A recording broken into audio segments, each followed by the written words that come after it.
Season Beyond a Kiss by Kathleen E. Woodiwiss. Copyright 2000 by Kathleen E. Woodiwiss. Read by Susan Erickson. Performance copyright 2000 by Brilliance Corporation. All rights reserved. To my oldest sister, Evelyn, when I was a child, she was like a second mother to me. I love her dearly. Kathleen E. Woodiwiss. A Season Beyond a Kiss. 1. Near Charleston, South Carolina, July 29th, 1803. Reluctantly, Raelynn Birmingham roused from slumber and lifted an eyelid to peer menacingly toward the open French doors through which drifted a distant, repetitive pounding. The sun had barely weaned itself from its earthly breast, yet a clammy warmth, augmented by a brief downpour during the night, had already stolen into her second-story bedroom. In spite of the portent of unbearable heat and humidity, Raelynn considered her chances of getting a few more moments of sleep, if she could bestir herself from the chamber's stately four-poster long enough to close the portals. Through most of the hours of darkness just past, she had tossed in restless frustration upon her lonely bed. Tormented by sensual longings her handsome husband had awakened within her, cravings that were as yet unappeased after almost 2 weeks of marriage. If not for the untimely intrusion of a predacious blackguard who, with his hired rabble, forced his way into the plantation house on her wedding night, and the barrier she had personally set between her bridegroom and herself a day later, after hearing a young wench accuse him of siring her unborn child, Raelynn had no doubt that she would have now been sharing not only her husband's bed, but all the pleasures to be found in matrimony. Truly, in this case, ignorance might have led to bliss, if not for a girl named Nell. The idea of remaining ensconced in bed didn't seem nearly so appealing when Raelynn realized she had been perspiring enough to have dampened her batiste nightgown. It clung to her with maddening persistence until she was driven to pluck the garment away from her bosom and fan herself with it, creating a billowing motion that forced a light current of cooling air over her moist skin. It brought instant relief, but, at best, it would last no longer than her efforts. Her lengthy yawn bordered on a recalcitrant groan as she crawled from the bed and tottered drowsily to the washstand. There she poured water into the porcelain wash-basin and cupped the liquid to her face, hoping to put her doldrums to flight. The benefits proved just as fleeting, and no less groggy she lent her attention to brushing her teeth. Foreseeing a lingering lethargy unless she regained some small portion of the sleep she had lost, Raelynn pondered her chances of subduing the noise to create a more restful mood. In such a quest, she wove an unsteady path to the French doors, but upon reaching the glass-pane portals, it dawned on her that if she closed them, the room would then become stifling. Her bedchamber was one of 4 opening out onto the veranda that stretched across the back of the house. Only Jeff's larger chambers next door and the bedroom at the opposite end of the structure had combinations of windows and French doors. The middle 2 had only a double set of the latter. When presented a choice between suffocating within the confines of a hot, stuffy room and suffering through the noisy hammering, Raelynn decided forthwith that she could tolerate the racket far better than the unbearable alternative. Far removed from England's moderate weather, she was now ensconced in Oakley Plantation House, located in the Carolinas, where she had been warned prior to her arrival that temperatures could soar to sweltering degrees in the summer, especially in the latter months of the season. It was not a place to lightly dismiss the discomfort and hazards of rising temperatures. A disconcerted sigh escaped Raelynn as she leaned a shoulder against the jamb and swept her gaze beyond the white balustrade bordering the outer limits of the gallery. Some time after the rain, a thick haze had crept over the land. Even now, it seemed to isolate the manse in a world of its own. Wreathed by the milky vapors, a row of huge, sprawling live oaks created a vague rampart of blurred darkness across the spacious backyard, obscuring everything beyond them as they separated the main grounds from the servants' quarters, a collection of cabins ranging in size from small to large that resided in the shade of other lofty trees. Raelynn had no need to probe the mists to locate the area from whence the din arose. She knew as well as anyone living on the plantation that behind the third tree a new structure was presently being erected for the black housekeeper and her small family. Less than a fortnight ago, charred ashes and blackened timbers were all that remained of Cora's home and possessions. Yet, as late as yesterday afternoon, Raelynn had seen pitched rafters rising above the new timbers that now formed the outer shell of the structure. Making no attempt to stifle another yawn, Raelynn lifted her long auburn tresses off her neck. In such climes her hair had proven as heavy and warm as wool, and in view of the heat yet to come, which only promised to worsen as they entered August, she could only foresee added discomfort unless she started braiding the thick mass before retiring at night. In preceding years, when her father had been respected as a loyal subject and emissary of King George III of England, the name of James Barrett, Earl of Balfour, had drawn swarms of guests to her family's London estate. For those lavish affairs, her personal maid had coiffed her hair with an artistic flair, the beauty of which had drawn raves from friends and guests who had lavishly praised not only the styles, but the rich color and lush texture. In gracious response, she had acknowledged their compliments, lending little consideration to her maid's talents or toils that, even on a diurnal basis, had seen the auburn tresses arranged in more sedate yet no less charming modes. That was then. Now Raelynn had to care for the unruly mane herself, making her fully conscious of the arduous task just keeping her hair clean and reasonably subdued in a chignon. Merely combing out the tangles after every washing was an ordeal, one which had recently led her to consider the benefits of reducing its length by at least half, but she had refrained, not at all certain how her husband would react to such a change. Considering the formidable wall she had erected in her marriage with her refusal to yield herself to the intimacy involved in a marital union, she dared not tweak Geoffrey's temper any more than she had possibly done already. Her sire would have had a bloody fit if she had had the audacity to do such a thing while he was still alive, and she couldn't say with any assurance that her husband would tolerate such a deed any better. Though in preceding weeks she had glimpsed Geoffrey's unyielding tenacity only once, and that during his confrontation with Nell, she had nevertheless been left with the impression that there were definite limits to what Geoffrey Birmingham would tolerate. As yet, she had not dared test that extent herself, certainly not after her request for separate beds, for to do so had seemed a definite pathway to folly. Deliberately, Raelynn turned her thoughts away from that sensitive subject, and in an attempt to stretch and tauten her muscles, she twisted this way and that several times before bending forward and pressing her palms flat upon the floor. Upon rising again, she arched her back as far as she could go, and then repeated the exercises. On the voyage from England, steerage had been packed nigh to overflowing with passengers, and there had been little space to walk about in the dark, dank hold to which the less fortunate had been consigned. Any movement beyond the limited area her mother and she had been allotted had usually entailed bothering others, which they had both been reluctant to do. Her inactivity throughout the whole of those 3 months had left a lingering stiffness that, even now, was still noticeable immediately following her initial departure from bed. Still, Raelynn considered herself fortunate to have survived the poor conditions and the scarcity of food. Her mother hadn't. "You're up early, my sweet." Straightening with a gasp of surprise, Raelynn glanced back along the veranda from whence the deep male voice had emanated, and found her husband strolling leisurely toward her. Apparently he had ventured past the open French doors of her bedroom while she had still been asleep, no doubt to observe the progress of the carpenters from the far end of the portico, a favorable spot from which to view the building site. He wore no shirt or shoes, only sleek taupe trousers that accentuated the muscular trimness of his hips and waist. His short raven hair was wet and wildly spiked, evidencing a recent washing that was further confirmed by the linen towel hanging about his bronzed neck. Perhaps it was just another dreamy fantasy she was having about the man who had whisked her out of the path of a swiftly approaching four-in-hand shortly after they had collided quite by accident on a boardwalk in Charleston, but Raelynn thought he looked especially virile this early morning hour. No doubt his abbreviated garb lay at the root of such a premise, for the man had been gifted with a most excellent physique. His shoulders were remarkably wide, his arms admirably wrought with lithe muscles, his darkly furred chest broad to just below his male breasts, from there tapering downward nicely along firmly fleshed ribs. She knew well enough that beneath those crisply tailored trousers, his hips were narrow enough to be envied by a woman. He was an active horseman, and on a regular basis sparred with several of his close friends merely for the sport of it. As a result, his muscles were well honed to a vibrant hardness. Though his hair was as black as ink, he was not a man who was naturally swarthy or excessively hairy. His chest and loins bore the heaviest matting, his forearms and long lissom legs only a light layer, his back and shoulders none at all.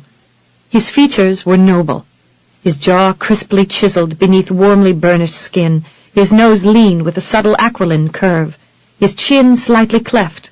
Whenever he smiled or thoughtfully pursed his lips, twin indentations appeared in his tautly fleshed cheeks as a vague form of dimples that, along with the beauty of his darkly translucent green eyes, never failed to capture the attention of young ladies everywhere.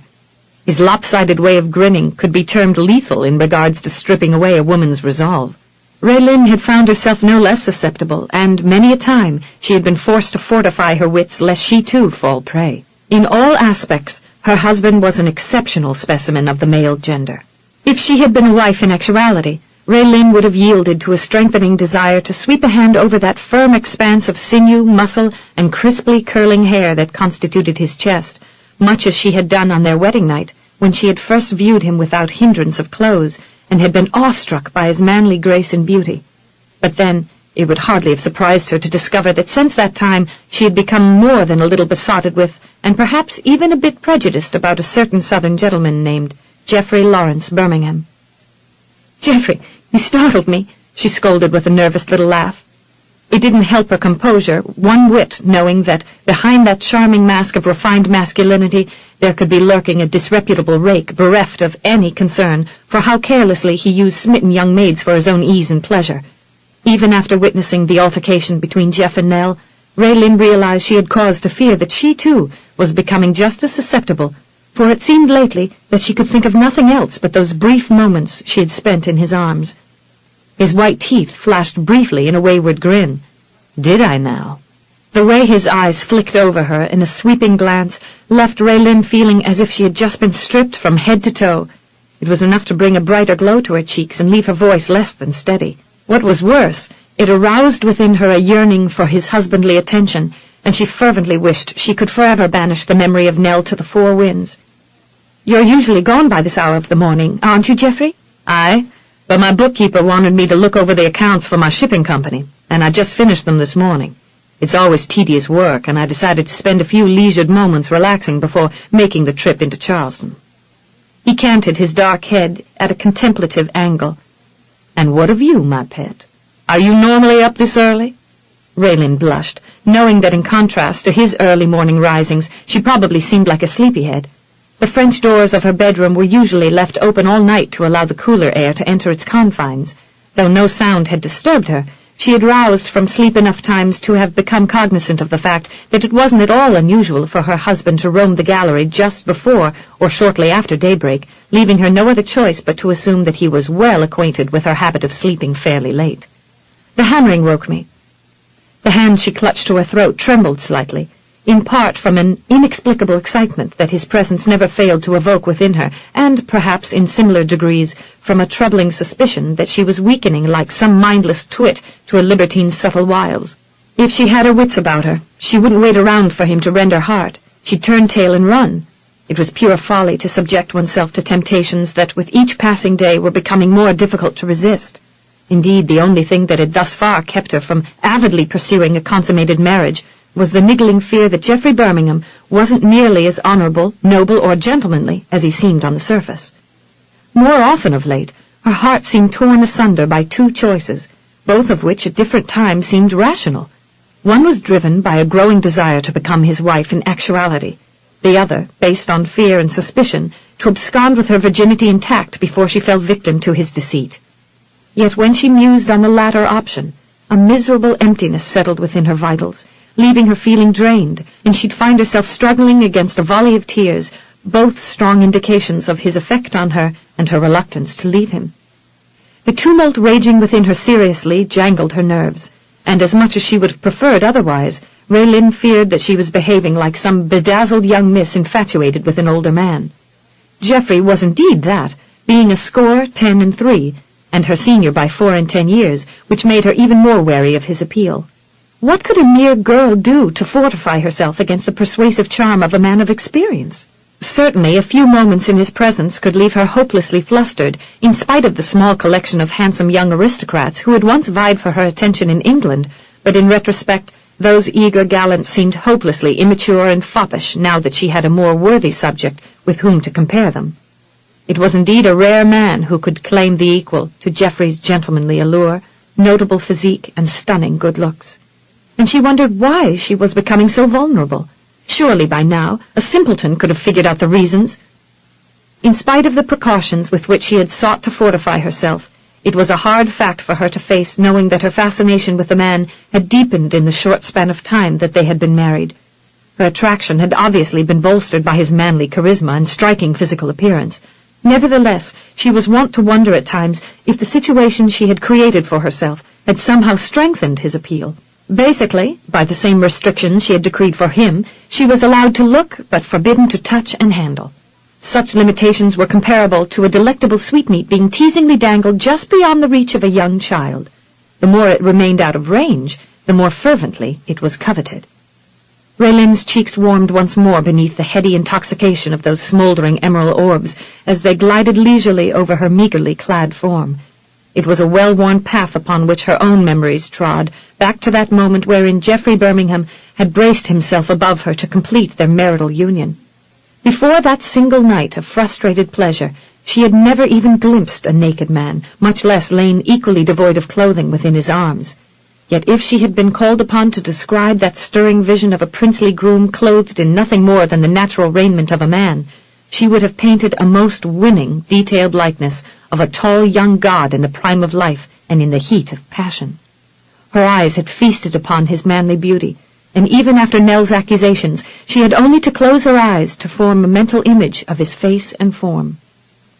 Jeff's lips curved roguishly aslant, displaying the tantalizing depression in one of his cheeks as he paced forward with measured tread. Had he been stalking a wary doe, he could not have been more careful or deliberate. "Should I be whipped for a scoundrel for startling you, madam?" "No, of course not, Geoffrey. How absurd." Raelynn stared up into those luminous orbs, saying nothing more until she realized she was grinning back at him with a total lack of aplomb. The fact that she now felt completely alive and alert made her mindful of the potency of the strange elixir exuded by the man. "I mean, you make me feel—" She searched for a word or phrase that would adequately describe her disarray and yet leave no derogatory image of a love-struck chit. How could she, with trite comparisons, explain the blissful aura that at the moment seemed to encompass her? She certainly had no wish to reveal the mental upheaval she was suffering because of their marital dilemma. By dint of will, she had managed to withhold herself from his amorous attentions, yet it hadn't been easy by any means.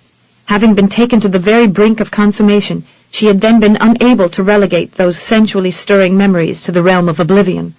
She had seen him as a bridegroom fully aroused, and thereafter a battle had raged within her for possession of her mind. In spite of the difficulty she had in controlling her own growing curiosity and desires, the chasm between them had continued to widen, especially after he had begun distancing himself from her. Many times during his absence, feeling lonely even in the midst of so many servants, she had caught herself savoring recollections of those titillating adventures in his arms. Now she had no need to conjure images from the past.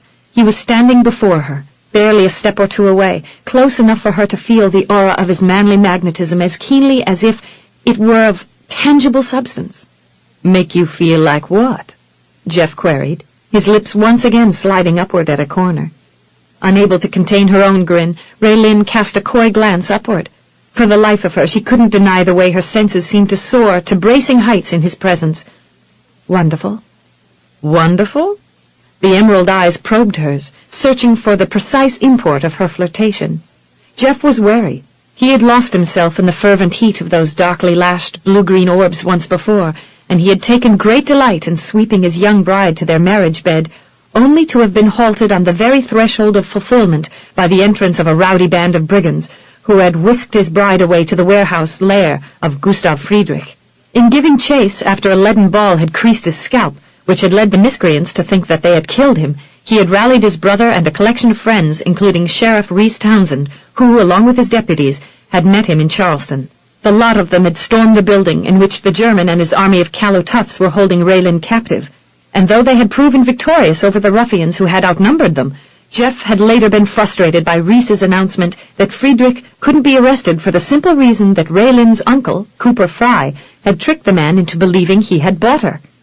Only a few hours after his wife's safe return to Oakley, Jeff had found himself encountering a different sort of aggression. Accusations from a former hireling had left his bride less than confident of his integrity and fearful of becoming intimate with him. Thus, what he had fervently hoped would be the beginning of a loving, passionate marriage with a woman who had seemingly made his dreams a reality had become instead a titular relationship.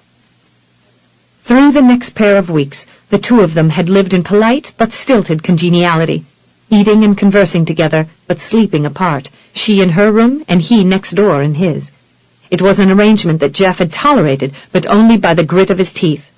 Indeed, there had been moments wherein he had found his gentlemanly forbearance sorely strained.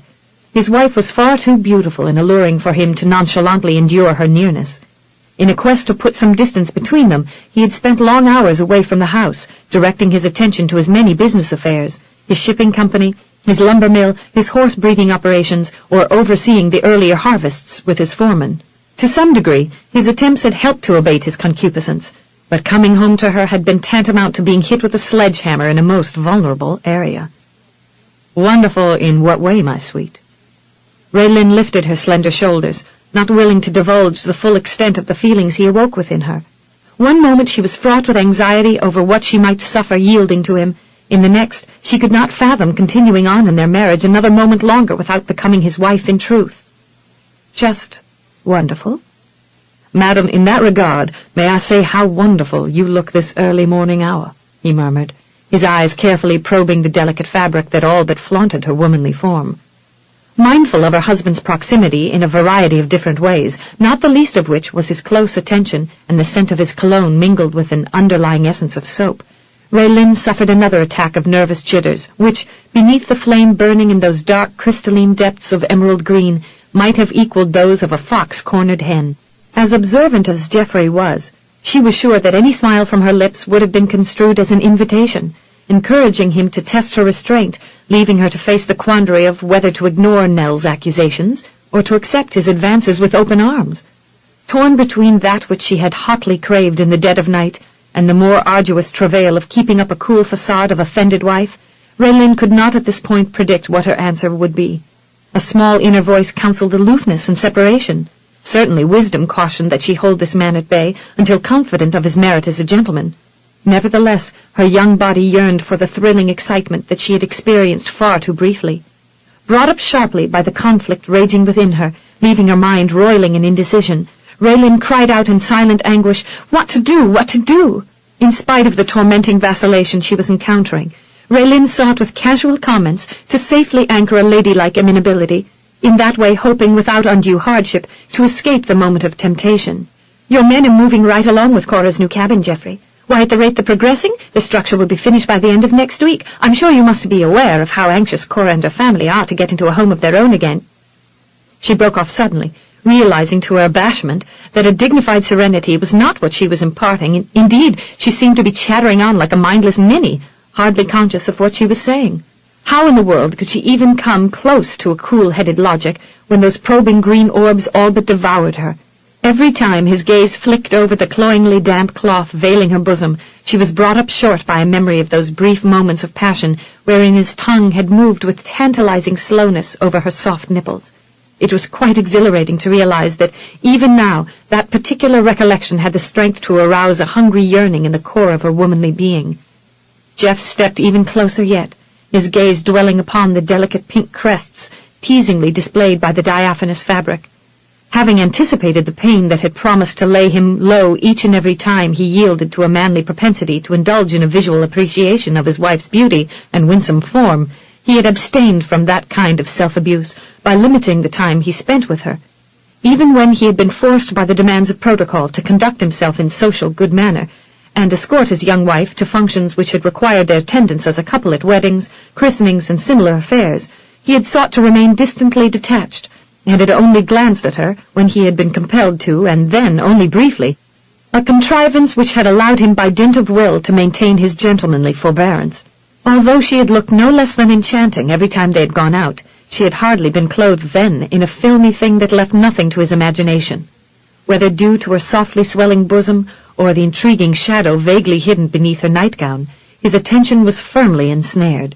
Such enticements were too much for any man to ignore, much less one who had found himself hard-pressed by a lengthy abstinence and ever-goading passions. He could only hope that this time her generous display amounted to an invitation, and that she was actually coaxing him to do more than just look. "Aye," Jeff finally agreed. "It won't take any time at all for my men to finish the cabin." Raelynn was herself besieged by a growing tension, the like and depth of which in her maidenly innocence she had never experienced before. After the miserable night she had just spent, the merest thought of withholding herself, left her devoid of any hope of finding a sensible remedy for his situation. She had definitely grown tired of that transparent guise of an offended wife denying her husband for no other purpose than to obtain irrefutable proof that he was nobly pure. When she was harried by fierce longings of her own, she certainly didn't feel all that saintly herself. Geoffrey was her husband, she mentally argued against a chiding conscience. He had not only viewed everything her nightgown now displayed, but he had also handled her with all the familiarity a newly espoused husband is wont to lend his bride. The fact that she was standing there, submitting herself to his probing gaze, all but screamed for him to take her. Still, he was very much a stranger to her, her pragmatic self argued. Nigh to 2 weeks ago they had met for the very first time after she had broken away from her uncle. Yet when Geoffrey had proposed that very self-same hour to save her from Cooper Fry's devious plans, she had felt no qualms about accepting. It had only been afterwards that she had questioned her wisdom in speaking the vows with him so quickly. As much as she had struggled to thrust them from her mind, Nell's accusations had continued to rake their cloven claws across her memory, undermining her aspirations to be joined to this man in body as well as in name. It was the idyllic standard to which most married couples conformed, and it was only natural for her as a young wife to yearn for marital union. Indeed, there were times when those unsatisfied longings left her feeling much like a broken ship washed up on a beach. Cognizant of her own weakening resolve, even in the face of harrowing images of Jeff seducing Nell, Raelynn felt as if she teetered precariously on the sharp precipice between commitment and rejection. More than anyone, she recognized the fact that she had to find a way to end her shilly-shallying and settle her mind on a prudent decision, for she was beginning to suspect that her awakened passions were now pulling sway over all the rational arguments she could put forth. Idle chit-chat seemed essential to ease the struggle roiling within her, and, at the very least, to end the lengthy silence between them. Yet she blushed in discomfiture, knowing that it was merely a sham to hide what was really going on in her woman's brain and body. Truly, her husband might have been shocked if he'd have been able to discern the scope of her imagination, for at times it seemed most vivid.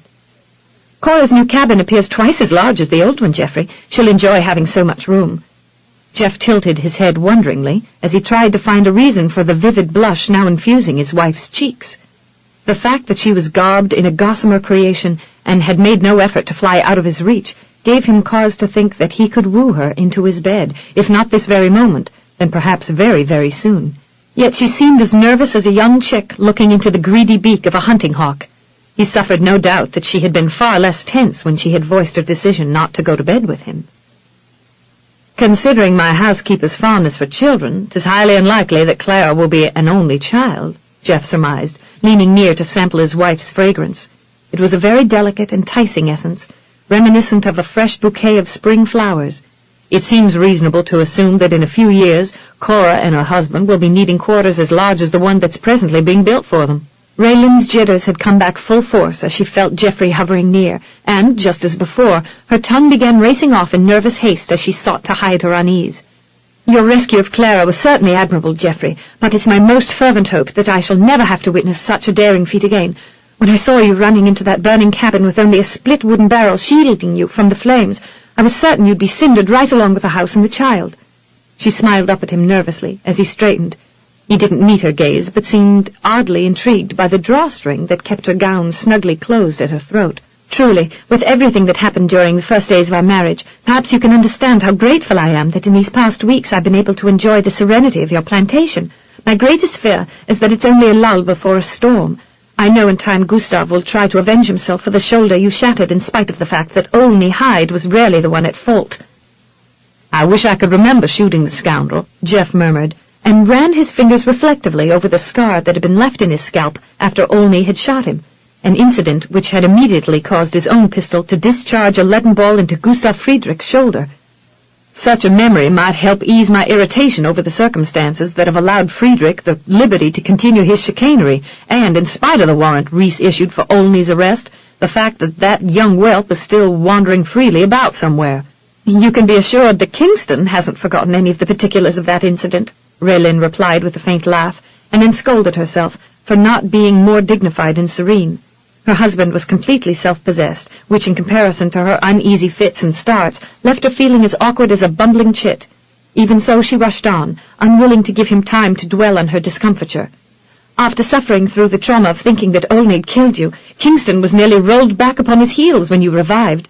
The story seems quite humorous when he tells it, but I recall the horrible dismay I suffered far too vividly to even think of laughing over the dreadful incident.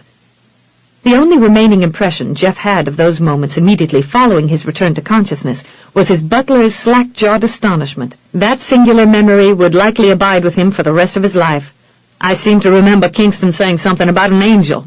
I suppose he thought it was some kind of a miracle when I regained consciousness. It was a miracle. If that shot had been any lower, Geoffrey Birmingham, you'd have had a large hole bored through your head, and I'd be standing here no less than a widow. The corners of Jeff's mouth twitched with humor as he toyed with the delicate ribbon dangling from the bow at her throat. I wonder how many virgins in the last 100 years have been left bereaved by the untimely demise of their bridegrooms. I doubt there have been many. A soft, fluttering sigh escaped Raelynn as he leaned forward and brushed his lips against her cheek. From there, soft kisses trekked a leisurely descent along the creamy column of her throat. Cautiously, she laid a trembling hand against his steely chest and closed her eyes, nearly swept away by the languid caress of his mouth. Beneath her palm, his heart nearly matched the swiftly thumping rhythm of her own, attesting to his growing involvement in his game of seduction. I can't imagine that our situation is all that unique, Geoffrey. Surely other men would think so, my sweet, he murmured, having wondered many times in the last fortnight if he was the only husband in creation whose wife was still a virgin. Jeff marveled at her willingness to accept his warming attentions, yet he was still wary of being rebuffed. Lifting his head, he searched her face for what emotions might be revealed in that sublime visage, and was again impressed by her unparalleled beauty. The texture of her creamy fair skin was as lush and smooth as satin. A rosy blush infused her cheeks, brightening her aqua eyes until they seemed to glow with a brilliance of their own behind the thick, sooty lashes. Her nose was pert and slender, her soft mouth winsomely curved and much in need of kissing. In all of that wondrously fair countenance, Jeff could detect no slightest hint of diffidence. Though her eyelashes fluttered downward as she shyly avoided his gaze, she remained well within his grasp, encouraging him to test her resistance as well as that of the silken cord. A small gasp escaped Raelynn as she felt the nightgown sliding away from her throat and the placket widening between her breasts. "Geoffrey, please." Her whisper was hardly more than a soft exhalation of a breath. Once more she found her wits scattered, her attempts to appear composed hopelessly frustrated. Certainly what spilled forth in a hasty rush from her lips had no real relevance to what she had craved in her lonely bed. Though outwardly her statement conveyed something else entirely, it had much to do with her own incertitude over the circumstances in which she had been cast. "I don't know if I'm ready for this." Jeff managed a stiff smile as he straightened to his full height. He had expected her to put him off, and though it was not at all to his liking, he was hardly one to fly into a raging fit when he didn't get his way. Still, if he could ascertain anything from her sudden nervousness, he'd be inclined to think that she wasn't nearly as cold and aloof as her words had led him to believe. A more careful testing of her rejection seemed in order, yet just as needful was a careful soothing of her qualms if he had any hopes of breaking through the thin barrier she had erected between them. It seemed prudent to continue his manly assaults on her senses, but in a more subtle fashion. In that endeavor, he turned her attention to another matter which in recent days he had begun to consider. "How would you like to accompany me to Charleston today, madam, and order a new gown?" Astounded by his invitation, Raelynn stared up at him as if he had just told her the moon had fallen from the sky. Only when their combined presence had been requested at social affairs had he relented of his ongoing aloofness and escorted her to the port city. During those outings, he had been very much a gentleman, yet she hadn't been able to shake the feeling that he had also been anxious to put those events behind him, if for no other reason than to retreat from her presence. But then, considering what she had demanded of him, she could hardly have blamed him. As for ordering a new gown, she couldn't imagine the cost of the finery he had already purchased for her. Without a doubt, her new attire was of a quality that only the rich could afford. Still, after being forced to endure both his stilted reticence and lengthy absences, she wondered how he could be so magnanimous as to suggest that she was deserving of any gifts. "More clothes, Geoffrey? After everything you've already given me?" His naked shoulders lifted in an indolent shrug. "It's only right that we should give a ball in honor of our marriage, to allow our neighbors and my acquaintances from Charleston to meet you, madam. Considering the length of time it has taken me to find a suitable mate, the event should be a grand occasion to attest to my delight in finding a bride so fair. Such an affair warrants a gown as dazzling as yourself, and only my friend Fairer Lives can design one worthy of that distinction." He'll make you the envy of nearly every lady in the area." The blue-green orbs glowed at the pleasurable idea that she would at last be able to make a wifely claim on Geoffrey Birmingham in front of his collection of friends and acquaintances. She was especially eager to demonstrate her ownership to all those well-garbed ladies she had seen either eyeing him covetously from afar or, at closer range, smiling up at him invitingly. During those functions, wherein he had done his husbandly duty by escorting her upon his arm, she had maintained a poised reserve, having sensed in him a polite but stilted detachment that had discouraged wifely overtures, but he could hardly distance himself from her at a ball celebrating their marriage. "I needn't wear a sumptuous gown to elicit jealousy from all the maidens who've apparently tried to harness you into marriage in the past, Geoffrey. I believe I became a full-fledged recipient of their envy the day we were wed." "You exaggerate, Raelynn," Geoff protested with a dubious chuckle. "Were you not the vanguard of the most sought-after bachelors in the area?" she probed, struggling to convey a teasing mood. It was difficult to be light-hearted about all the other women who were enamored with him, for the thought of them made her think of Nell's accusations, which always provoked her curiosity as to how many other women might have had him as their lover. "Or have I wrongly laid the blame for the cause of the dejected stares that winsome young maidens are wont to cast your way whenever we're in their midst? Is it merely disappointment I see, Geoffrey, or some stronger passion that likens itself to shrewish jealousy?" "If you arrived at that conclusion because of Nell, my dear, please allow me to assure you I try not to think of that little hussy any more than I have to, Geoffrey Birmingham, and I'd thank you not to remind me," she replied with far more sincerity than humor. "Kingston has definitely lent me an earful while ranting to Cora about Nell's audacity to accost you in your own bed. It's rather strange the way your butler's conversations always shift to that little chit the very moment I come within hearing. Evidently, he thinks you're innocent of Nell's accusations and entirely free of any blame in getting her with child."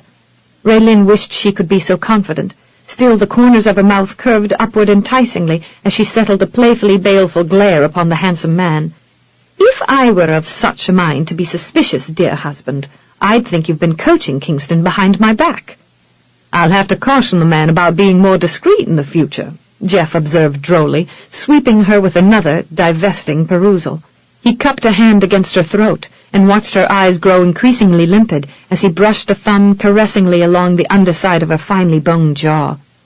No smallest trace of reluctance or aversion could he discern from her expression. Indeed, if he could perceive anything from the softening of her expression, he'd be inclined to think she relished his touch as some splendid enjoyment. To test his theory more fully, he bent near and pressed a lingering kiss against her temple. A trembling sigh escaped her, encouraging him to slide his palm downward along her throat until he reached its base. Her nightgown had fallen away from that graceful column and posed no hindrance as he swept his hand outward across her shoulder, deliberately pushing the garment toward her arm. As he neared the creamy precipice, he flicked a glance upward and found her soft lips parting in a way that likened itself to sensual pleasure. It took no more than the lightest brush of his fingers to sweep the cloth over the edge. A gasp escaped Raelynn as she quickly clapped a hand to the valley between her breasts, barely clutching the falling nightgown, in so doing thwarting her husband's effort to lay bare all the delights hidden beneath the fabric. Yet when Geoff noticed the depth to which her breasts were now exposed, his disappointment ebbed forthwith. Nothing more than a strip of gossamer cloth formed a shallow covering for one creamy orb, while the other lay fully exposed, allowing him a delectable view of a delicate pink crest. He vividly recalled when he had first savored the intoxicating nectar from those pale peaks, and was now equally desirous of lending them his fervent attention. Geoff bent low with bold purpose, causing Raelynn's breath to catch in her throat as she became aware of his intent. She shivered in anticipation, and then, as his open mouth came upon her nipple, almost dissolved in bliss. A fiery torch stroked across the pinnacle, setting off a barrage of delectable sensations within her loins. Her whole being awakened to a heightening excitement as his tongue slowly traced around the delicately hued areola, and still she watched as if nothing more than a distant spectator. Vaguely she was aware of several things: the sharp contrast between her own fair skin and his warmly burnished features, the tantalizing depression in his cheek that came and went, the magnificent eyebrows she yearned to trace. Still it was difficult to focus on anything but the waves of bliss that kept washing over her, growing stronger and more thrilling with each passing moment until she came nigh to dissolving in his arms. His long, lean fingers ascended upward beneath the valley between her breasts, promising to uproot her tenacious grip on the gown, while his other hand moved behind her back to clasp hold of her buttock. All too soon, she would be swept up into his arms and taken to her bed. Except that she didn't want that. If she was going to surrender herself to this marriage, then it had to be in his bed, the bed wherein she would likely bear their offspring. Raelynn found it very odd indeed, but somewhere in the last few moments she had lost her nervousness, as if the small nudge he had given her over the steep ridge of her impasse had been enough to settle her mind on the course she would take. She was definitely not retreating like some shy young maid now. She had thrown aside her inhibitions as if they were nothing more than filthy rags. She knew what she wanted, and she would not be satisfied until she and he were one. And if it came to be that he was playing deceitfully with her, then heaven help her. The corners of her mouth curved slowly upward in a poignant smile as she threaded slender fingers through her husband's thick hair. Leaning down, she brushed her lips against his temple, and then, with her fine white teeth, nipped at the uppermost part of his ear, causing him to start and clap a hand to the side of his face as he straightened. A handsome brow angled upward sharply as Jeff stared down at his young wife in widening curiosity.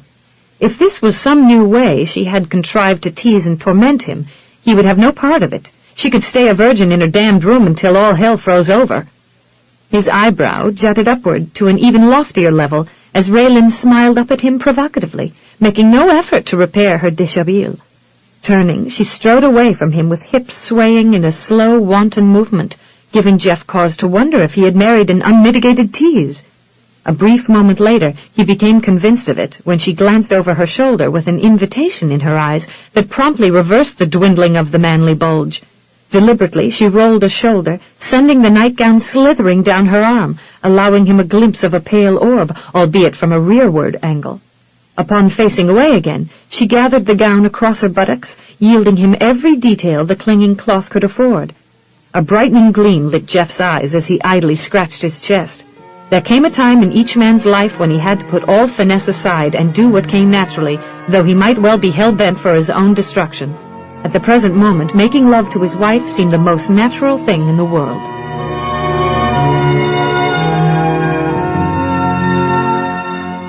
This is the end of Side 1. This program is continued on Side 2 of this cassette.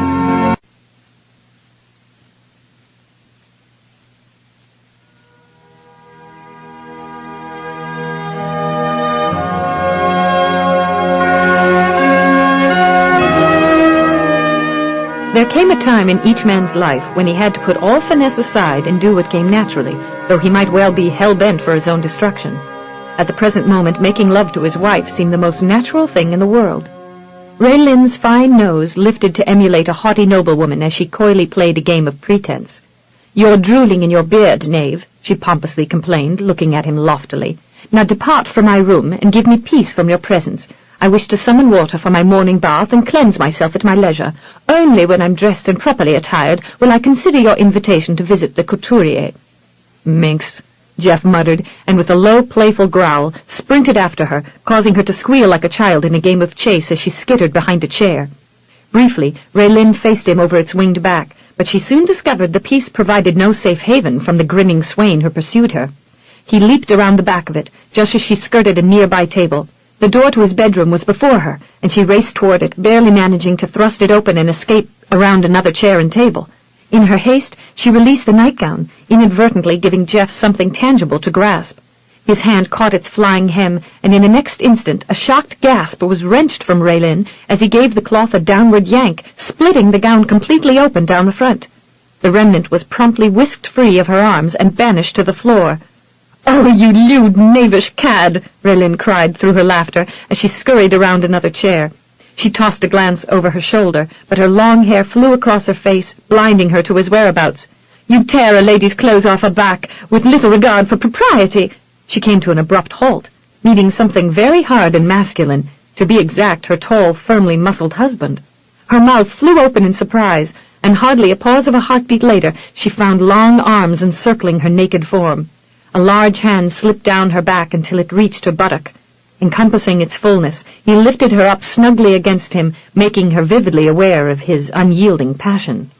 "Oh! Oh!" Hardly aware that she had issued the muted gasps, Raelynn stared up at him, awed by the waves of sensual warmth radiating upward from the cloth-bound firmness upon which her womanly softness was now rested. Suddenly, it was as if she had been caught in a vortex of whirling flames, for her whole body became warm and flushed with excitement. Her soft nipples throbbed against his furred chest, and behind her back she could feel his hand bridging the crevice between her buttocks, pressing her womanly loins against his. Her breath quickened, and she banished her second alternative completely from mind as she slid her arms around his neck and locked them in a fierce embrace. How could she think of withholding herself any longer from a man who set her whole being ablaze? "The French doors are open," she breathed shakily, casting a glance toward them. It didn't bolster any admirable impression of an unfaltering will when Raelynn realized that her concern centered primarily on a fear that they could be interrupted again, this time by unwary servants. As for her paltry resolutions, she had ceased to care, at least for the moment. Geoffrey was her husband, after all, and she desired his attentions perhaps as much as he yearned to bestow them upon her. "Anyone who passes on the porch will see us." "Our privacy is secure, madam," Geoff murmured huskily, lowering his head until his lips hovered above hers. "None of the servants would dare venture past our rooms when there's a possibility that we might be occupying them. Especially mine. That rule has long been established, so rest at ease. We are quite alone, madam. Trust me." Claiming her mouth, he ravaged its honeyed depths with rapacious greed, searching, demanding, devouring all that was within reach of his tongue. His hand came up to encompass the back of her head as his face slanted across hers, and it became an intoxicating exchange of lips and tongues as he found himself drinking in the sweet nectar of her passionate response. By the time Geoff lifted his head and set her to her feet again, most of the strength had drained from Raelynn's knees. His sturdy chest provided support until her world settled back into place. Finally, she leaned back within his encompassing arms and found his smoldering gaze devouring her breasts. Appeasing an earlier desire, she swept her hands across the width of his tautly muscled shoulders and, in a languid caress, brushed slender fingers across male nipples all but hidden by the dark hair covering his chest. The knotted sinews of his waist were steely hard, and for a moment her fingertips traced across them admiringly, before venturing to the top of his trousers. Her voice was a warm, husky whisper as she began plucking open a side placket. "It's not fair that I should be the only one naked, Geoffrey." "Banish the thought, madam," he murmured huskily, and grinned as he stepped back slightly, allowing her freedom to continue. His own hands moved over her pale body, eliciting a quickening excitement that left her eagerly anticipating his provocative advancements. When the last closures of his trousers came free, his waistband sagged away from his taut waist, causing her to cast a hesitant glance upward. Her timidity was obvious as her teeth tugged nervously at a bottom lip. "Help me," Geoff urged huskily, banishing her doubts. With a growing involvement in this titillating game they were playing, Raelynn lent him assistance in sweeping the trousers downward, at least until she glimpsed his manly nakedness, and then, in some awe, she retreated with cheeks burning. Indeed, the vibrant heat he now displayed infused her whole being with warmth. Geoff peered askance at his young wife as he stripped off his trousers and tossed them aside. The sudden uncertainty in her eyes alerted him to her mounting fear. "It's all right, Raelynn," he cajoled in hushed tones. Reaching out, he threaded his long fingers through hers. "I'm only flesh and blood. You've seen me before." He brought her up close against him, allowing her to feel the enemy against her. "Don't be afraid. We were made for each other." She trembled, fully conscious of the manly blade that would rend her virgin's flesh, but Geoff gave her trepidations little time to solidify into a full-fledged fear. His opening mouth seized hers again with impassioned fervor, snatching her thoughts away as he demanded her response. Tentatively, she yielded her lips and tongue to the flaming heat of his kiss until the fires began to rage out of control, leaving her feeling as if she would be devoured in his consuming greed. When Geoff finally straightened, he had settled it in his mind that he would not allow time for interruptions. He needed her as much as the air that he breathed. Sweeping Raelynn up in his arms, he carried her to his bed, where he pressed her back into the rumpled sheets. His tongue flicked slowly over a pliant peak, sending liquid fire spiraling downward into her loins, where it seemed to burn with a strange kind of hunger that yearned to be fed. Rolling, they lay alongside each other, kissing, caressing, exploring. His mouth blazed a fiery trail over her breasts, licking, sucking, devouring as his thigh encroached between the sleekness of hers. Drawing a pale limb up over his hip, he slowly teased her with the heat of his desires, stroking his maleness against the dark veils shrouding the secret places of her womanhood until Raelynn began to shudder. Yet the tremors had nothing to do with fear or aversion, rather a rushing excitement that left her nearly breathless for want of something beyond her ken. His smoldering eyes roamed her as he continued his pleasurable assault, but now with more dedication. Staking his claim upon her, he swept his hand down over her breasts, the slender waist, and skimmed downward along the outside of her legs before moving upward again, this time along the inside of her creamy thighs. She started slightly at his intrusion, and then her breath caught at the sensations he created within as his fingers began to ply her flesh. It was as if she were being jolted by liquid fire, waves of it pouring upward through her senses, setting her whole being aflame. She began to writhe and pant, and in some embarrassment over what she was experiencing, she tried to turn aside, but Jeff pressed her down, unwilling to desist until she was truly his. His invasion proved a heady forage indeed, driving her into a kind of frenzy as he delved upward with strengthening dedication. Stroking her own breasts, she arched her back and offered them to him with a kind of wanton boldness that she had never experienced before. Greedily he devoured them, heightening her excitement until she thought she couldn't bear it. "Please, Geoffrey." She was incognizant of what she wanted. She only knew that his manly heat seemed to feed the fires burning in her loins. Slipping a hand behind his neck, she pulled his head near and kissed him with all the passion he had awakened within her. Locked together in a fierce embrace, they rolled upon the bed, their thighs entwined, their tongues playing in the sultry heat of each other's mouths, their hands boldly searching out the private places. Caught up in the headiness of their passion, Raelynn slid a trembling hand over her husband's firmly muscled chest, moving it past his waist and along the thin line of hair that traced downward over his taut belly. Beneath her wandering inspection, Jeff held his breath as he awaited that moment wherein she would touch him. Her fingers traced the manly flesh timidly, seeming almost fearful of hurting him until he covered her hand and began to instruct her. Hardly a moment passed before he felt his restraint begin to crumble. "Oh, love, love, there's no turning back now," he breathed. His eyes melded with hers as he rose above her and searched her face for any evidence of fear or reluctance. Caught up in the growing hunger of her own desires, Raelynn lifted her hips to his in an unmistakable invitation. Jeff's breath wafted from him in a sigh of overwhelming relief and awe before he lowered his mouth upon hers and kissed her with tender ardor. Suddenly a burning pain pierced Raelynn's loins, wrenching a gasp from her as the steely shaft drove home. She squeezed her eyes tightly closed against the throbbing discomfort of the rent flesh and pressed her face against the base of her husband's neck as she dug her fingers into his shoulders. His lips sought hers again and played provocatively until she began to answer his devouring mouth and cavorting tongue. In a moment, all thoughts of pain were swept behind her and banished to the far reaches of her mind. Raelynn never knew the precise moment when he began to caress her loins with his.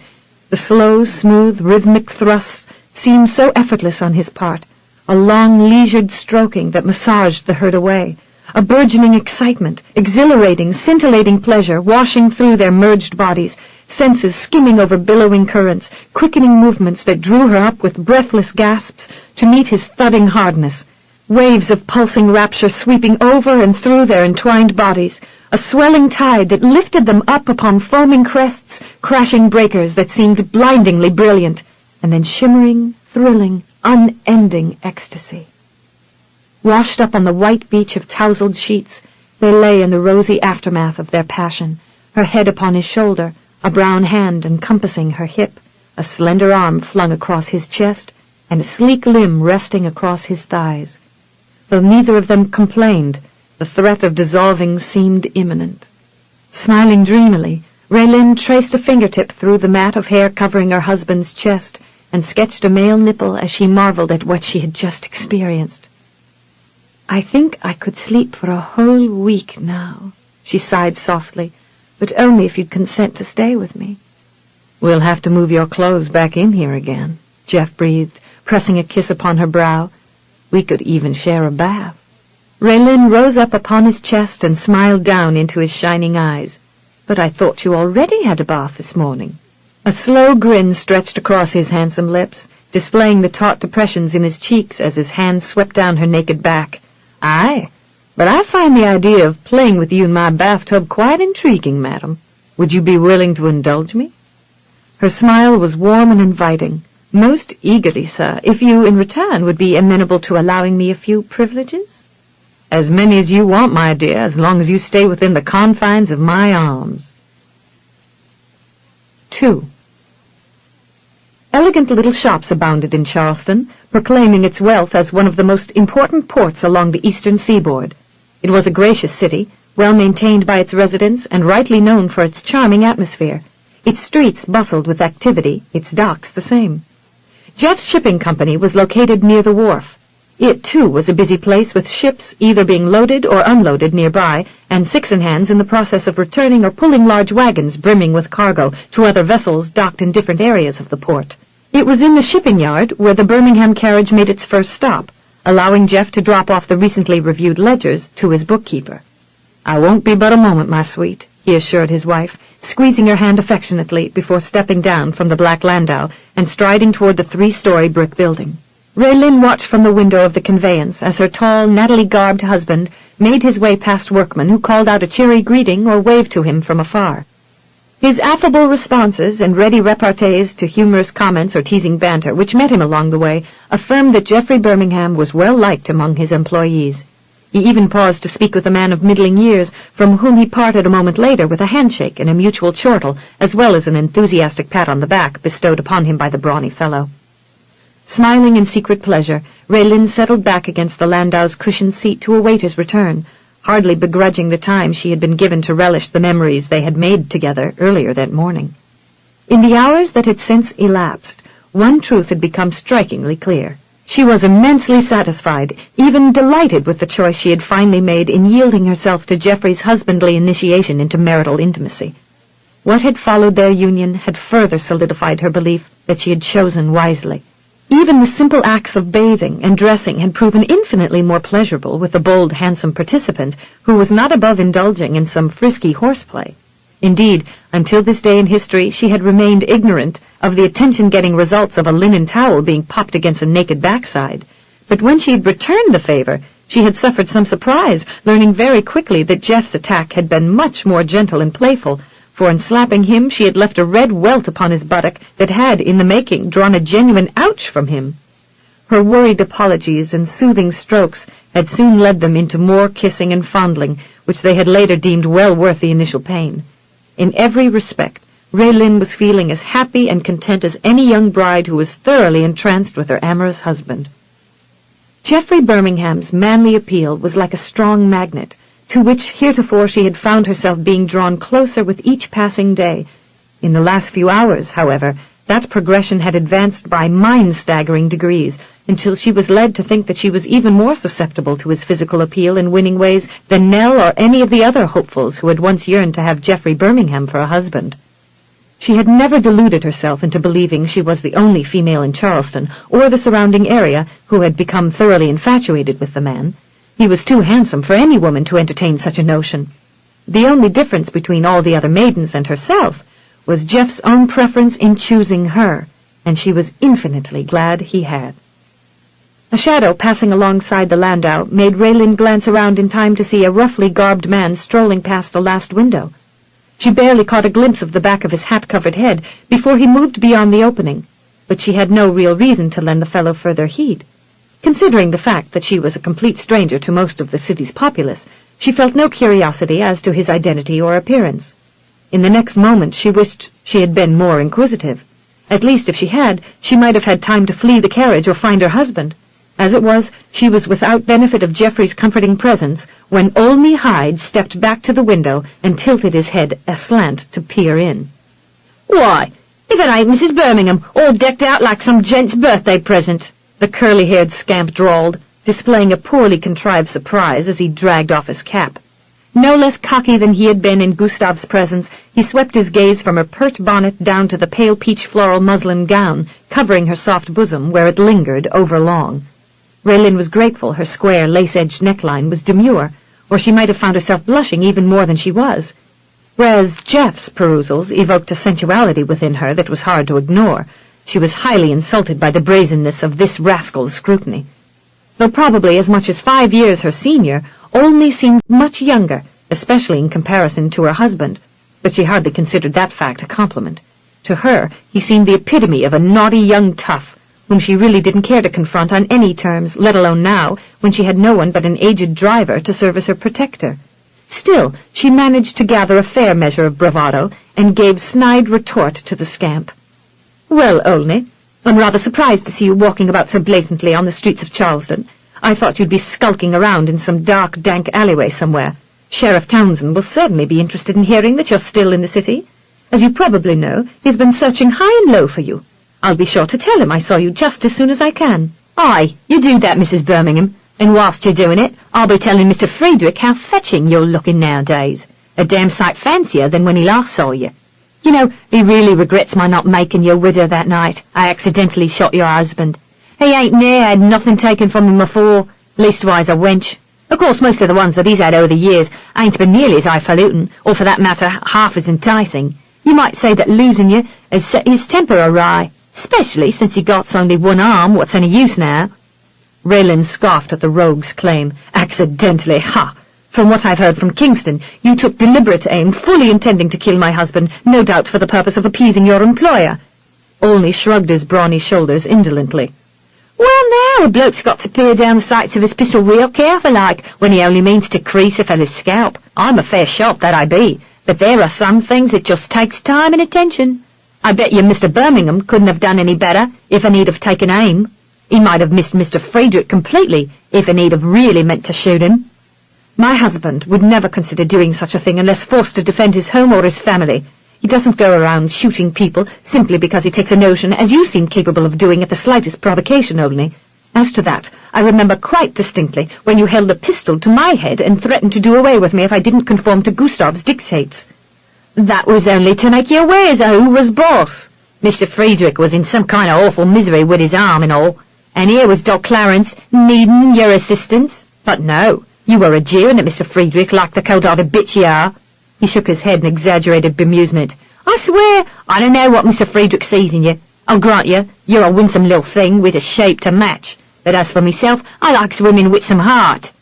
His pale grey eyes danced with prurient amusement as he dropped his gaze to her soft bosom again and held his cupped hands out away from his own male breasts. "And melons as big and ripe as—" "Don't be vulgar, Olney," Raelynn snapped, highly miffed. "It shows your lack of breeding." His lips twisted into a derisive smirk. "Oh, I suppose a fancy lady like yourself would be more interested in a bloke's breeding instead of what's in his breeches." Raelynn's eyes flashed indignantly. His lewd talk was getting to be a bit more than she could handle. It was one thing to converse with Jeff about body parts, but quite another thing entirely to endure obscene references to those same areas when they came from a wily rapscallion. "You'd best be on your way, Olney, before my husband returns and finds you here, or you're going to wish you had." "I ain't worried none about that 'ere rich gent you married. Why, I could best an old buck like him any day of the week. Besides, I know how to keep myself safe and out of reach of his sort. Me folks packed up to sail here after leaving those filthy tenements of Southwark. Indentured themselves to do it, they did. Now that I thinks of it, maybe we didn't live so far away from that highfalutin London mansion where Cooper Fry said you were born, m'lady, high and mighty. That's what you be. But I've been in this here area since I was knee-high to a duck, and can tromp through Carolina swamps with as much ease as some folks stroll along Church Street. Though, to tell you the truth, I ain't afraid to prance myself along any boardwalk in Charleston and thumb me nose at your Mr. Fancy Britches, or that 'ere plodding sheriff friend of his." Raelynn caught a glimpse of a familiar figure emerging from the upper office of the warehouse and turned a confident smile upon her antagonist. "You'll have a chance to do just that in another moment, Olney. That old buck, as you call him, is coming back this very moment." In spite of his boastful claims, Olney took his leave with undue haste, but in fleeing the landau, he captured the attention of the one who was presently descending the back stairs of the warehouse. Jeff had no trouble recognizing the curly-headed blonde, and immediately gave chase, wrenching a frightened gasp from Raelynn, who scrambled down on trembling limbs from the conveyance. "Geoffrey, come back!" she cried in spiraling apprehension. Her husband made no effort to comply, but with coat-tails flying out behind him, raced after the stockier, shorter-legged man, by swift degrees closing the distance between them. Raelynn clasped a hand to her swiftly beating heart, and tried once more to persuade him to give up the chase. He may have a pistol. Geoffrey, please come back. A briskly approaching six-in-hand of stout drays hauling a heavily weighted wagon brought Jeff up short in the middle of the street. By the time he skirted around it, he faced a hired livery passing in the opposite direction. As for Olney, he was nowhere in sight. Determined to find the young tough, Jeff ran along the thoroughfare for several blocks, hurriedly glancing down alleyways and into open doorways of shops. He found no evidence of the young miscreant. What was worse, he had no idea in which direction Olney had gone. Frustrated and angry with himself for having let the brigand escape, Jeff gave up his pursuit and strode back toward the carriage, pausing briefly at the entrance of his shipping yard, where he picked up his top hat from the dust. Brushing it off, he approached the landau and gave his wife a rakish grin as he settled the topper jauntily upon his head. "Good as new." "That may be all well and good for your hat, Geoffrey Birmingham, but I've aged considerably in the last few moments," Raelynn quipped in exasperation. "I wish you wouldn't scare me like that. Olney has already proven himself capable of shooting you for his own gain. You have a crease in your scalp to confirm that fact. Running after the rascal is an open invitation for him to make another attempt on your life. And just think how delighted Gustav would be if Olney managed to kill you." Jeff was keenly aware of the German's desire to claim his wife in any manner he could, which did much to nettle his temper whenever he thought about it. "I can imagine the height of that oaf's elation should such a fate befall me, my pet, but I've no intention of letting Olney kill me, at least not while I'm facing him." His eyebrows shrugged upward briefly. "My back is a different matter entirely." Slipping a hand beneath Raylynn's arm, he assisted her into his carriage as he muttered, "I just can't abide the idea of that toad roaming free after he nearly killed me and threatened to do the same to you while you were in his clutches." Pausing to glance toward the driver's seat, Jeff gave directions to the smartly liveried black man sitting there. "If you please, Thaddeus, kindly take us around to Ives Couture." "Yes, sir, Mr. Geoffrey. I's be doing that very thing just as soon as you'll get lit, sir."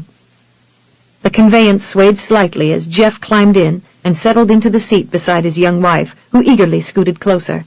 Grinning down at her, he threaded lean fingers through hers and diminished the space between them until their hips were nigh joined and his shoulder overlapped hers. "Now, tell me, my sweet, what did that rapscallion say to you?" Raelynn complied, sparing none of the details of Olney's callousness, though by the time she had finished informing Geoffrey, her cheeks were hotly flushed. "In spite of that oaf's pompous boasts, the sight of you completely shattered his bravado. He lit out like a singed rabbit in his haste to get away. Perhaps next time he'll think twice before calling you an old buck. 'Tis evident you can easily outdistance him. 'Twould seem that Olney isn't the bashful sort in spite of Reese's attempts to find him.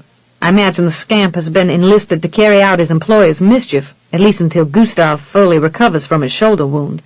There's no predicting where Olney may be in weeks to come, but I'd like to be prepared the next time we meet up with him. I should have been more wary this time and not left you alone in the carriage. I shan't be so foolish again, madam." Raelynn stroked the arm that rested casually against her breast.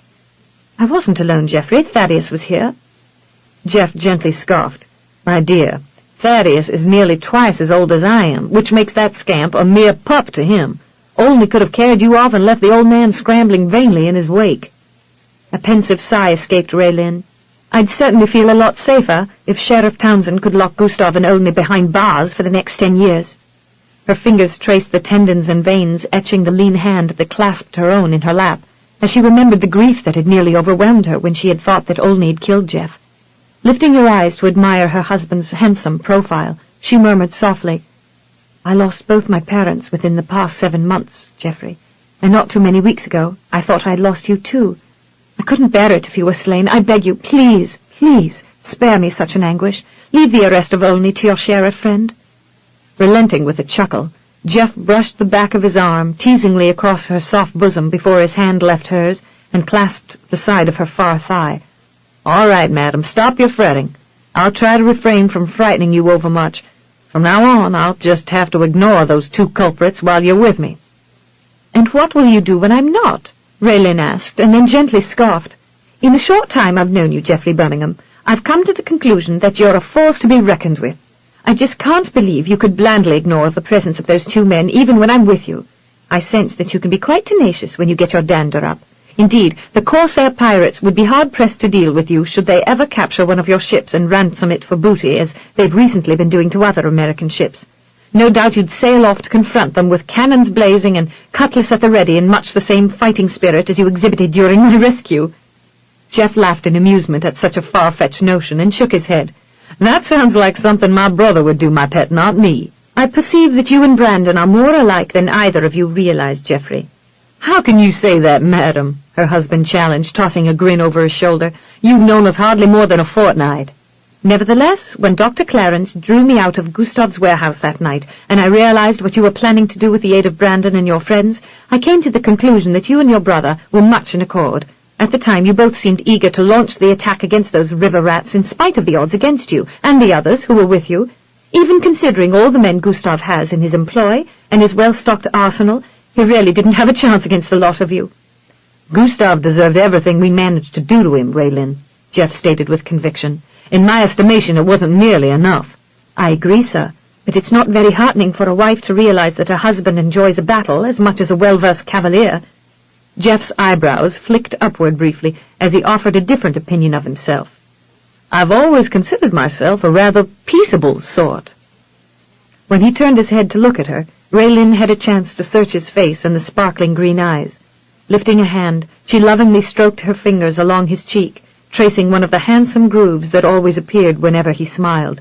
"Aye, you truly seem to be that, Geoffrey Birmingham. At least until you're riled. I can't deny that I was enraged by your abduction, my sweet.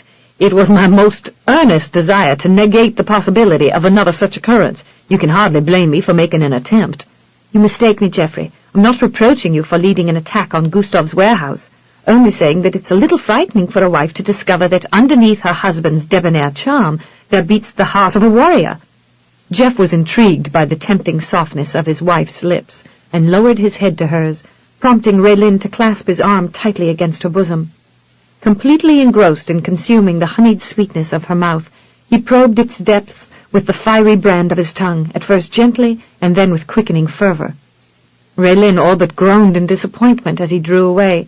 "You shouldn't kiss me like that when there's no privacy to be had, nor a bed conveniently near. You must be aware by now what your kisses do to me." Jeff leered at her. "I know of a nice hostelry where we might linger for an hour or two." "You're only teasing me," she fussed, dimpling prettily. His broad shoulders lifted briefly. "Even if I were, the notion is tempting enough for us to consider. Don't you agree, madam?" Raelynn rolled her eyes, thinking of the outlandish rumors they'd likely garner from such an interlude. Just imagine the stares we'd receive if we checked out an hour or so after registering. The whole town would be abuzz. "Aye, but think of how well we'd enliven the gossip's rumors for a day or two, my sweet. They'd be ever so grateful." "No doubt, but I prefer to be a bit more discreet." Jeff heaved an exaggerated sigh of disappointment. "As you will, madam." Raelynn perched her chin upon his shoulder, admiring his aristocratic profile. "Would you be at all averse if I were to touch you just now?" His brows gathered in bemusement as he scanned her fine visage. "In what manner?" Her eyes dipped to his lap, marking the area she was most interested in exploring. "In a wifely manner, sir." Jeff almost gasped at the sudden thrill her request elicited. After enduring a lengthy celibacy, he had begun to fear that his wife wasn't nearly as appreciative of the delights to be found in a marriage bed as he had first hoped. Since their morning activities, however, he had been greatly heartened. Her latest petition brightened his expectations even more.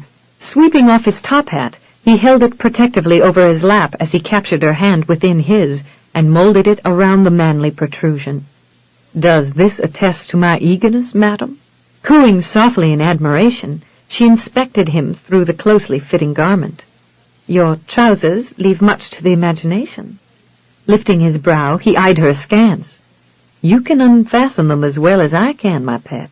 I'd give you leave to do so." She peered up at him, but could read nothing in his handsome profile from the angle at which she sat, and finally tilted her head inquisitively. "Would it unsettle you if I were to be so bold when the carriage is passing through the middle of town?" "You'd disappoint me if you weren't." Raelynn grinned like a child who had just been given a new toy. The fact that he welcomed her overtures assured her that she hadn't shattered any rigid marital standard. What they did between them was suitable as long as they were both in accord.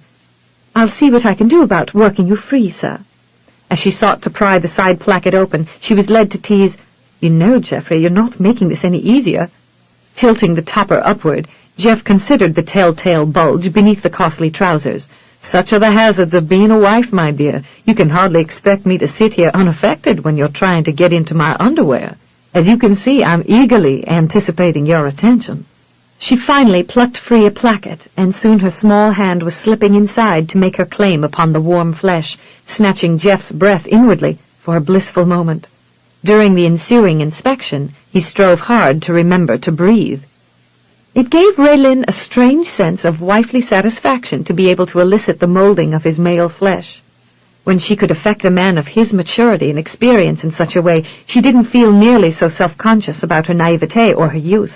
Indeed, she found it immensely pleasing to see just how completely absorbed her husband became while relishing her caresses, for he sat as one completely enthralled, basking in the titillation as if it had been years instead of hours since he had had the like. It came as something of a surprise, but she realized that she found it just as thrilling to please him as it was for her to be on the receiving end of his rousing stimulations. Having been keenly attentive to his instructions earlier that morning, she tested her newly learned knowledge with an enthusiasm that marked her own growing interest in their mutual familiarity. Caught up in the sensual headiness of his wife's caresses, it was a long moment before it dawned on Jeff that they were approaching their destination. Clearing the thickness from his throat, he leaned forward and opened the tiny door behind the driver's seat. "Thaddeus, forget about the couturier's shop for the moment. Take us on a short tour of the city instead. I'll tell you when we want to come back to Mr. Farrell's." 3. A half-hour later, Jeff stepped down from the landau with all the smiling aplomb of a monk and faced his wife with glowing eyes as she moved near the door. They exchanged secret smiles as his fingers squeezed hers meaningfully. Handing her down, he drew her arm through his and escorted her into the 3-storied building which, he explained as they entered, his friend had purchased 5 years earlier. According to him, Farrell Ives had reserved the upper 2 floors of the structure as his own private living quarters, leaving the ground level to be utilized solely for his haute couture. As Jeff further expounded, Farrell normally employed 8 people, the most important being a young widow, Elizabeth Dalton, who was solely responsible for making the patterns for the new designs and supervising the seamstresses. She assisted her employer in managing the shop and had many other duties that verified her importance. As a rule, Ives Couture staffed 6 other seamstresses and a strapping youth who took care of the cleaning chores when he wasn't fetching and toting. In spite of the limited personnel, the shop supplied most of the haute monde and style-conscious ladies in the Charleston area with stunning wardrobes for the changing seasons, as well as modish frocks and lavish gowns any time of the year.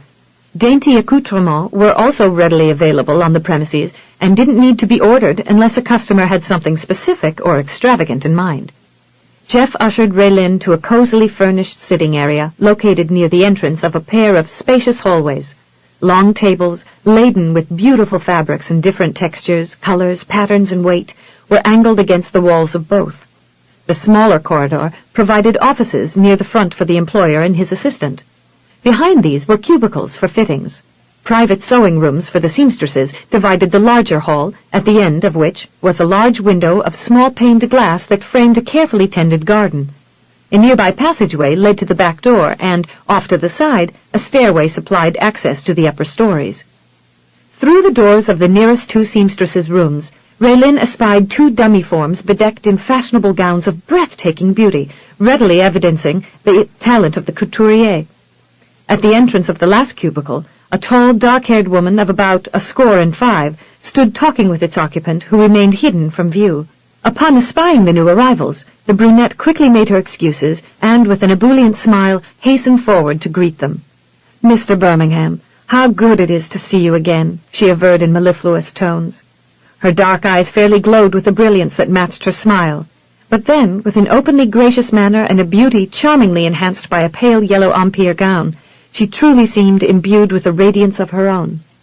"Elizabeth, you're looking as enchanting as always," Jeff declared with debonair flair, sweeping his hat before his chest and clicking his heels in a concise bow. His own broad grin evidenced his unquenchable pride as he slipped a hand behind his wife's back and made the introductions. "May I present my bride, Raelynn? My dear, this is Mrs. Elizabeth Dalton. She manages the shop for Farrell with the greatest of ease." At such praise, Elizabeth softly hooted and banished his claims with a graceful wave of a slender hand before facing Raelynn. "I'm thrilled to finally meet you, Mrs. Birmingham. Mr. Ives has literally been singing your praises ever since the happening outside our shop." Raelynn's pained smile evidenced her chagrin. "Oh, dear. I was in hopes that no one would remember that, but I suppose my expectations were a bit far-fetched, considering the number of people who collected around us that day." Elizabeth tossed her head in amusement and laughed.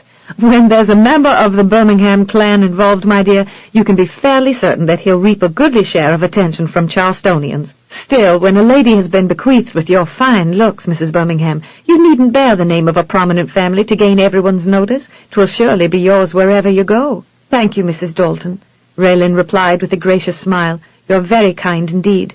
And may I say how pleased I am to finally be visiting Mr. Ives's shop?" The blue-green eyes sparkled with enthusiasm as she admired the elegant interior and, with a womanly appreciation for beautiful things, the bolts of costly materials displayed on the nearby tables. "This definitely looks like a woman's paradise."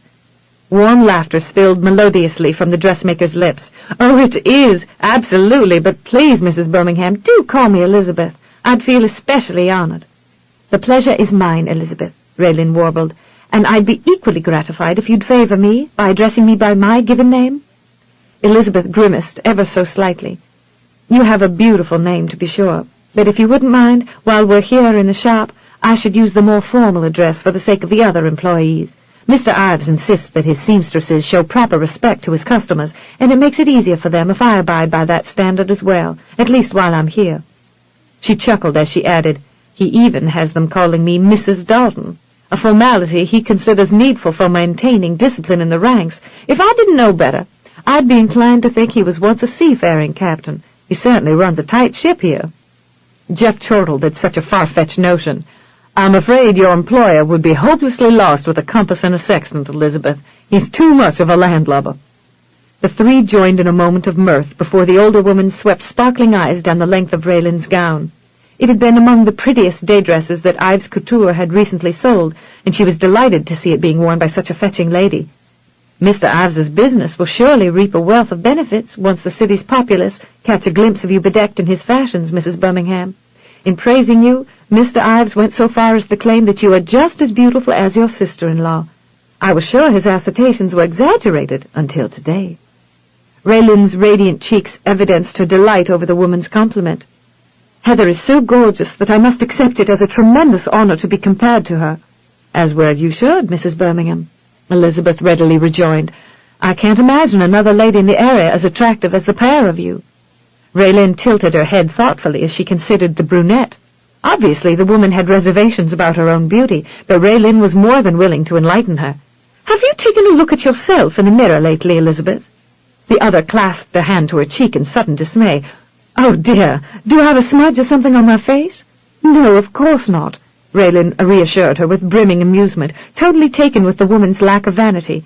Elizabeth Dalton was a slender, dark-eyed beauty who could definitely hold her own in the realm of feminine pulchritude. "My question was meant merely as a tribute to your own exceptional comeliness, nothing more." Realizing her blunder, Elizabeth flushed a deep shade of crimson, but promptly shook her head, denying the possibility that she could compare with such a winsome pair as the Birmingham women. "Thank you for your kindness, Mrs. Birmingham, but you just don't know how beautiful you are. I could never hold a candle to either you or your sister-in-law." Raelynn reached out and gently laid a hand upon the other woman's arm. "If I were you, Elizabeth, I wouldn't place any valuable tokens wagering on that assumption. There's no question you'd lose." Jeff offered his wife support on that premise. "Raelynn isn't just being kind, Elizabeth," he assured the woman. "She's being truthful. In fact, my advice to you would be to place your bets on the opposite end of that spectrum if it comes down to such a wager. You'd clearly come out a winner." Elizabeth waved a slender hand before her face, making much of her attempt to cool her burning cheeks. "Take pity on me, both of you," she pleaded with an effervescent laugh. "You're making me blush." Raelynn came readily to the woman's defense by turning the subject elsewhere. "Since being bestowed a fair sampling of what your seamstresses make here in the shop, I haven't ceased to admire what was purchased for me. As recently as a year ago, I enjoyed designing many of my own clothes. Of course, that was while my father was still alive, and we were able to afford far better clothes than the gown I was wearing the day Jeff rescued me from my uncle. My couturier in London was gracious enough to translate my sketches into very fine examples of what I had created. When my family fell on hard times, he paid me for my designs and boldly claimed them as his own to his customers. I really didn't mind, since he kept raising my fee to keep me placated, but I'm afraid I'd be hard-pressed to fashion clothes as sumptuous as the ones I've recently been wearing. I understand that Mr. Ives actually made the selections when Geoffrey sent Mrs. Brewster here to buy me clothes. The milliner was simply gushing over Mr. Ives's talents when she came back to her shop. She said she had never realized before that day that such a talented entrepreneur was residing right across the street from her.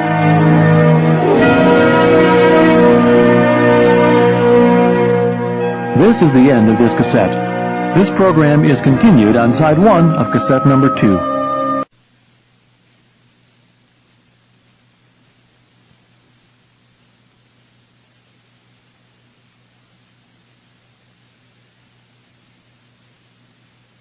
This is cassette number 2.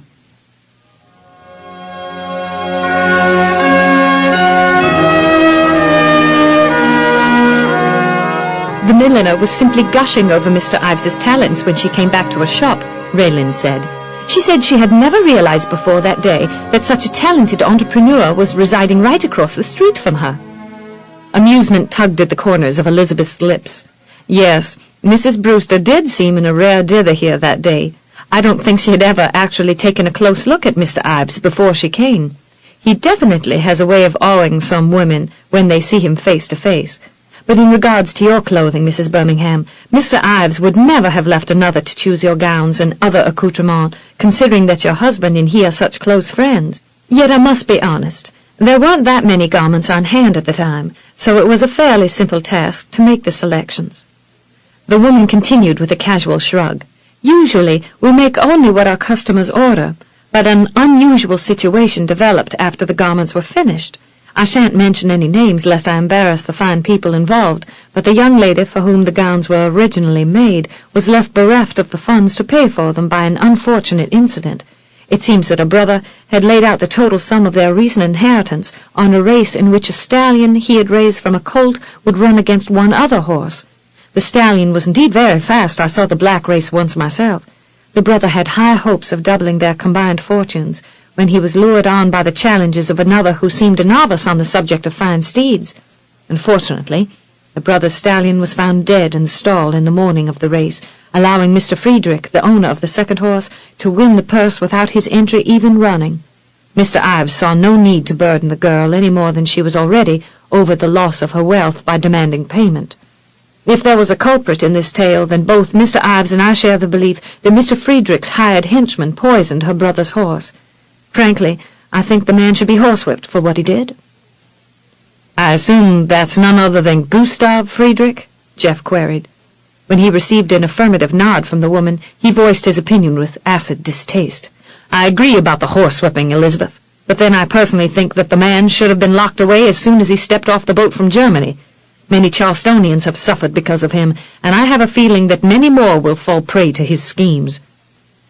I understand from Mr. Ives that Mr. Friedrich was the one responsible for kidnapping your wife, the brunette replied. After hearing such rumors about him, I have become convinced the man is no less than a scoundrel. A devious reprobate, if ever I saw one, Raelynn agreed, and then heaved a sigh, feeling immensely sorry for the pair who had lost their livelihood. I sympathize with the young lady, and feel a measure of remorse for having benefited from her ill fortune, but I've been enjoying the clothes so much, Elizabeth, that it's hard for me to feel too regretful. Not only are the garments beautiful beyond description, but I was greatly impressed by the great care and attention that went into making them. I've never seen finer needlework anywhere, even in England. Jeff laid an arm about his wife's shoulders and grinned down at her. Farrell's talents for designing ladies' finery cannot be denied, my dear, but Elizabeth is primarily the one responsible for the care that goes into every stitch. She was once a respected seamstress in her own right before she lost her husband. Now she imparts much of her talent and expertise to the other women who work here. Laughter spilled from Elizabeth's soft pink lips. Oh, dear, I'm afraid all of this flattery is going to go to my head, and Mr. Ives won't like it at all. I'd better go upstairs and inform him that you're here. She swept a hand to indicate the chairs and settee that provided a cozy sitting area in the hall. Please, make yourselves comfortable while I'm gone. I'll be back shortly. Raelynn hastened to plead. If you wouldn't mind, Elizabeth, I'd really enjoy taking a closer look at all the lovely fabrics I've been eyeing since I came in. Is it permissible? Oh, absolutely, Mrs. Birmingham. the woman eagerly encouraged. "You may find something you can't do without." She cast a mischievous glance toward Jeff before advising his wife, "Keep in mind that it's an appropriate time for ladies to plan their wardrobes for the fall season. We have some wonderful velvets and deep rich hues that would be positively stunning with your auburn hair. We also have a dark turquoise that would be especially gorgeous on you, and though most women shun black until they become widows, with your fair skin and hair it would be divine." Jeff rolled his eyes heavenward and moaned in feigned distress. "I can see it now, stricken by poverty in the prime of my life." Elizabeth's eyes danced impishly. "Oh, but Mr. Birmingham, just think how grateful Mr. Ives would be if you made him a wealthy man." Jeff scoffed lightheartedly, as if he weren't already. In the woman's absence, Raelynn strolled to the far side of the hall to examine several silk brocades that had drawn her attention. Everywhere she looked, she found herself in awe of the materials on hand. There were fabrics of such exquisite texture, beauty, and quality that she could only imagine the costs of having just one gown made from any of the bolts of cloth. Displayed on top of an ornate bookcase was a collection of small mannequin dolls, garbed in miniature versions of fashionable costumes that could be ordered. Residing behind the lead-partitioned glass doors of the cabinet were countless leather-bound volumes of fashion plates, drawings, and detailed sketches of patterns. If a patron couldn't find anything pleasing in these books, as outlandish as the notion seemed to her, Raelynn had no doubt that the gifted couturier would prove amenable to designing something especially elegant, no doubt at a more extravagant cost. Smiling up at her husband as he drew near, Raelynn swept a hand about to indicate the many tables laden with velvets, silks, woolens, and heavy satins. "I must say, Geoffrey, I never expected such an abundance of imported fabrics here in Charleston. Your friend must have invested a fortune in the materials he has available here." "Farrell prides himself in offering his clientele not only the latest fashion, but the finest cloth from which to make them. He's quite a dapper fellow himself." Raelynn remembered Farrell Ives as the man who had magnanimously supplied her husband with the coins to buy her from her uncle after the latter had tried to sell her to Gustav Friedrich. Geoffrey had offered an exorbitant sum for her, one which Cooper Fry had found too tempting to refuse. By extending a temporary loan to Geoffrey, Farrell had saved his friend the trouble of fetching the money from his shipping company several blocks away. His help had speedily concluded the matter. Raelynn could recall very little detail about the people who had formed an ever-widening circle around them that day, but she had no difficulty conjuring a mental image of the couturier. He had literally stood head and shoulders above most of the onlookers, equally matching the height of the Birmingham men. A flawlessly trimmed Van Dyke beard had accentuated his handsomely chiseled features, and she was of a mind to think that with his closely cropped, sun-streaked brown hair and vivid blue eyes, he was every bit as admirable-looking as her husband or his brother Brandon. Only Jeff could tell her more about the clothier. "You said that you and Mr. Ives are very close friends, did you not?" "Aye, love. I've known him since our youth. His talent for designing clothes and choosing the right fabric to complement them came mainly from his own desire to dress well. His parents were much poorer than those of his rich, snobbish cousins, and he was often made the laughingstock of his kin because he had to wear their hand-me-downs. He repaid them by learning to use his fists and gained a reputation as a fighter ere he reached a full score of years. He proved successful in that sport and, after a few years, saved enough from his boxing matches to hire a seamstress to make his designs. That was, perhaps, 7 or more years ago. Even from the beginning it was evident Farrell was no simple clothier. He was too talented to settle for ordinary fashions. Eventually he became known as Mr. Farrell Ives by those who had once laughed at him. He was certainly a good man to have on our side when we stormed Gustav's warehouse. He helped us win the fray." "What lies are you telling your pretty wife now, Geoffrey, my dearie?" a deep male voice queried in laughing amusement, momentarily startling Raelynn. She turned just as Farrell Ives ducked his head beneath the low lintel of the doorway leading from the narrow passageway into which Elizabeth Dalton had disappeared moments earlier. "That you're proficient with your fists and a pair of pistols," Jeff replied with a chortle as he strode forward with a hand outstretched in friendship. "Haven't you learned by now, fancy man, that you can't hide out from all these women you've hired? They're bound to find you sooner or later."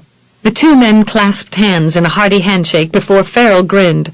"It's not the seamstresses that worry me, Geoffrey, dearie," he murmured, "but a widow who has obviously set her heart on finding herself another husband."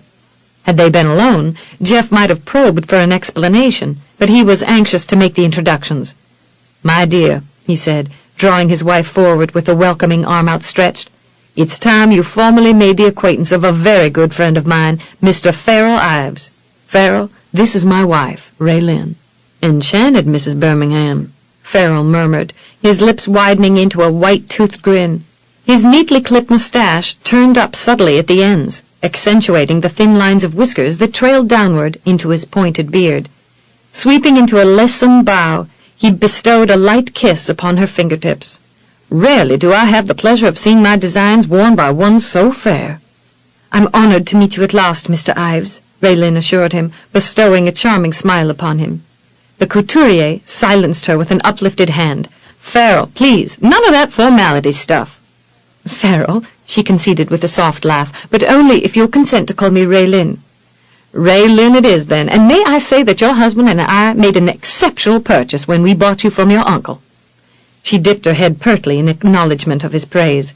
"I must thank you for your timely assistance, Farrell, but if you wouldn't think me uncouth, I'd rather not claim Cooper Fry as my uncle. Whether he is or not has yet to be proven in my mind. In short, I hope I come from better stock." The clothier's smile broadened.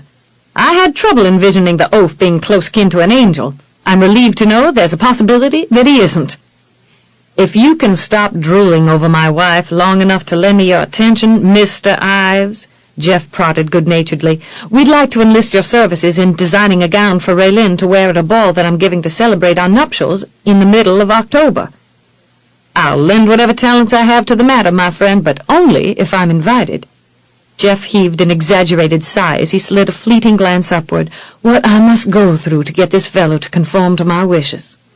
Farrell winked askance at Raelynn. "For your wife, I'd do it for nothing. But since you've been so filthy rich all your life, Geoffrey, you need someone to remind you that your every wish isn't going to be granted with a snappy or well-manicured fingers.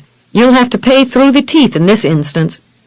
A gentle clatter of dishes brought the couturier's attention promptly around to bear upon one emerging with a tray heavily laden with cups, saucers, and a silver coffee and tea service from the passageway.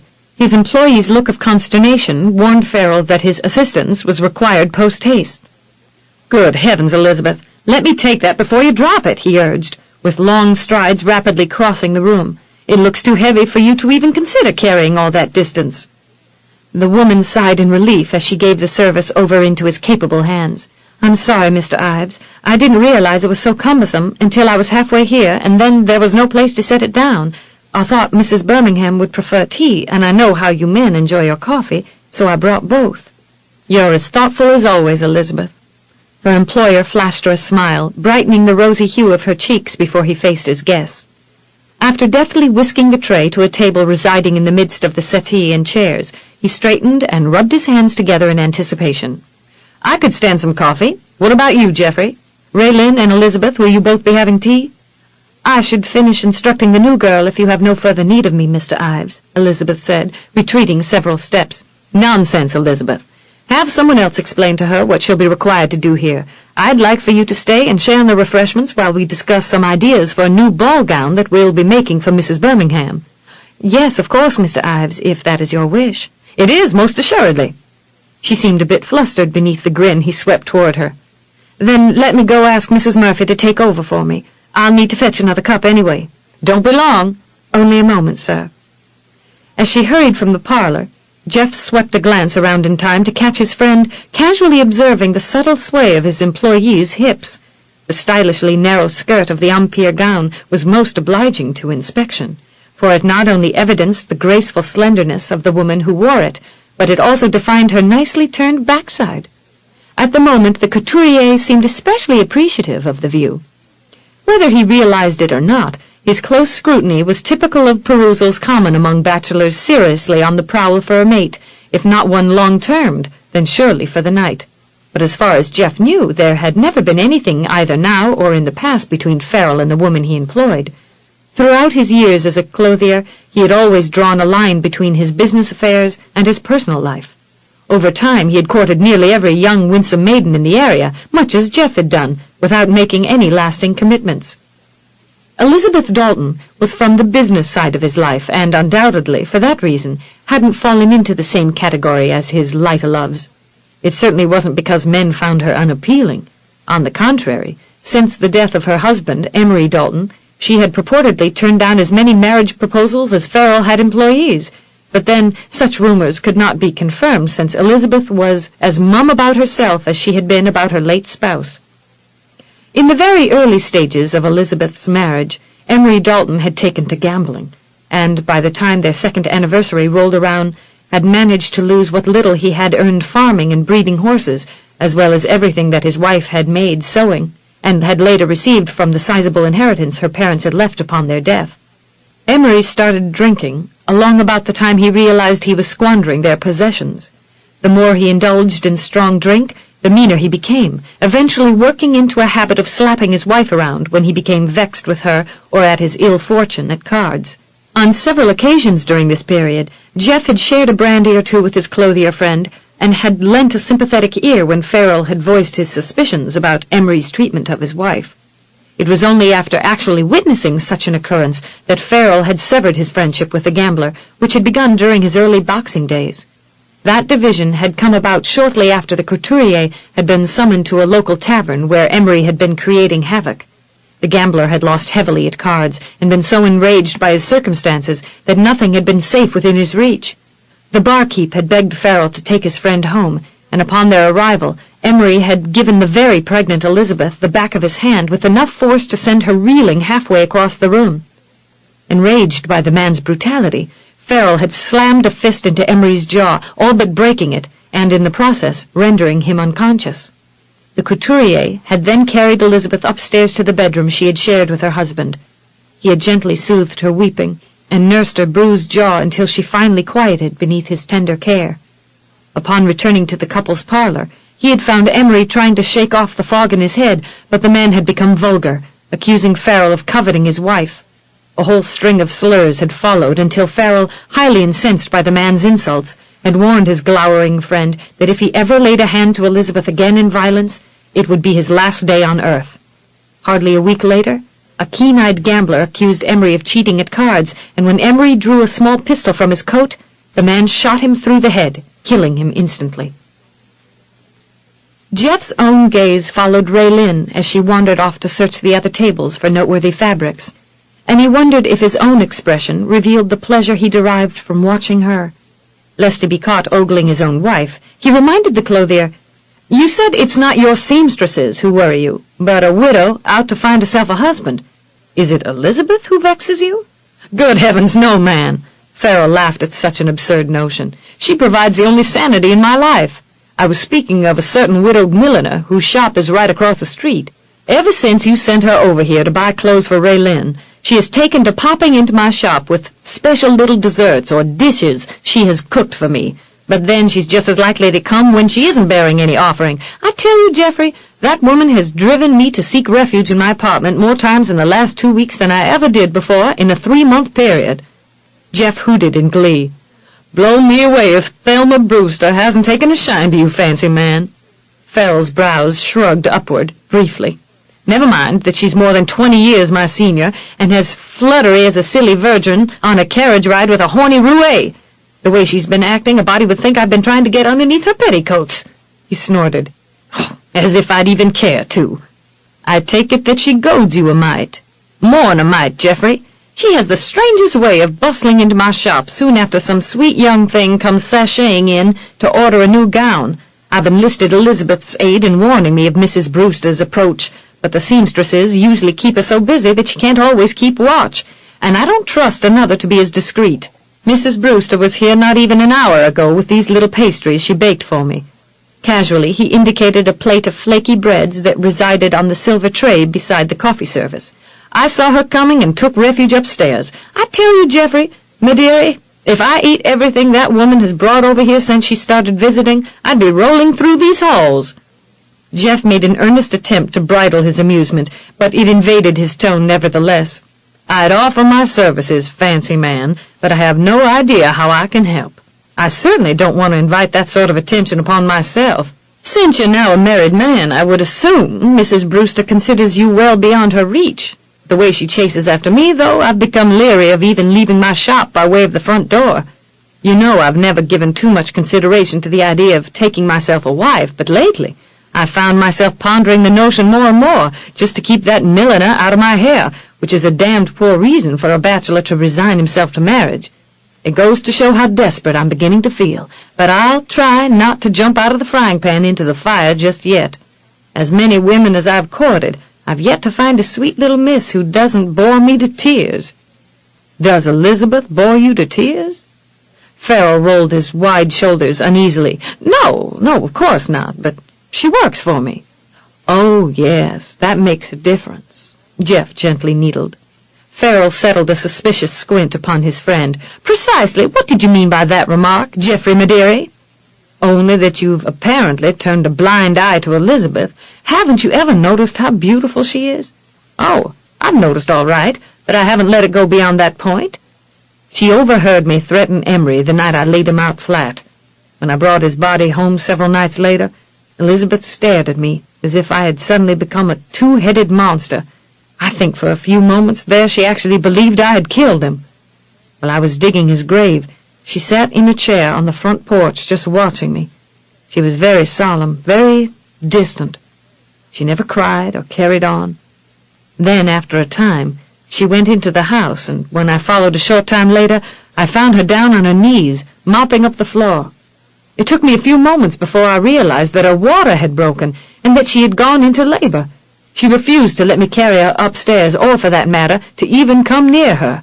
I rode back into town to fetch a midwife and paced Elizabeth's front porch like any expectant father until Jake was born. The midwife even brought the boy out for me to see, as if she had some wild idea that I was the father. I knew damn well she was acquainted with the family and must have known that Emery was the sire, unless, of course, he had gotten into one of his ranting moods and shot off his mouth about my coveting his wife. Anyway, after paying the midwife to stay the night with Elizabeth, I returned home. Elizabeth's circumstances became desperate after word got out that Emery was dead. People began hounding her to pay his debts, threatening to take what they could find at the farm as trade when she didn't even have enough money to provide a decent meal for herself. I offered her a job here, but she said the people would talk about us more than they were. After refusing to become my assistant, she learned what she'd be making cooking and scrubbing floors for Charlie at the inn. A pittance at best. That's when she decided she couldn't raise Jake on what she'd be getting there. Once she accepted my offer, I paid a nursemaid to care for her son here at the shop while Elizabeth made up my designs. After she sold the farm, she moved within walking distance of the shop.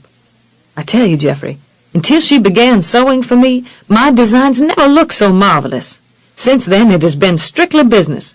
She now supervises the other seamstresses and makes the patterns for my designs. Why, just the other day, she hired a young unmarried chit of a girl in a motherly way, who, Elizabeth tells me, is extremely talented with a needle. Jeff stiffened apprehensively. Would that chit's name be Nell? Why, yes, I believe it is. Are you acquainted with her? Well enough to know that she shouldn't work on my wife's gown. Farrell's lips twitched behind his Van Dyke. Caught on you, is she? You don't know the half of it. She accused me of being the father of her babe while Raelynn was there to witness our argument. Farrell swept his friend with a lengthy perusal before lifting a skeptical brow. To tell you the truth, Geoffrey, I thought your tastes were more refined than Nell. She doesn't appear to be your type at all. She isn't. So what would you like me to do about her? Nothing more than what you've already done. I refuse to be blackmailed into giving her any money, but Nell will need whatever she earns here to provide for her baby and herself. I can't imagine that she's that far away from giving birth. You're her best hope for getting the kind of money she'll be needing. Farrell straightened uneasily as he noticed Raelynn approaching a cloth-laden table near the room in which Elizabeth had ensconced Nell. He exchanged a worried glance with his friend, who rose to his feet in a sudden quandary, but it was obvious that if Jeff bade Raelynn to return, Nell would likely recognize his voice and make an appearance. "Elizabeth!" Farrell called, settling Jeff back into his chair with a patting motion of his hand. "Bring our lovely guest back with you so we can have our refreshments. I'd like my coffee now."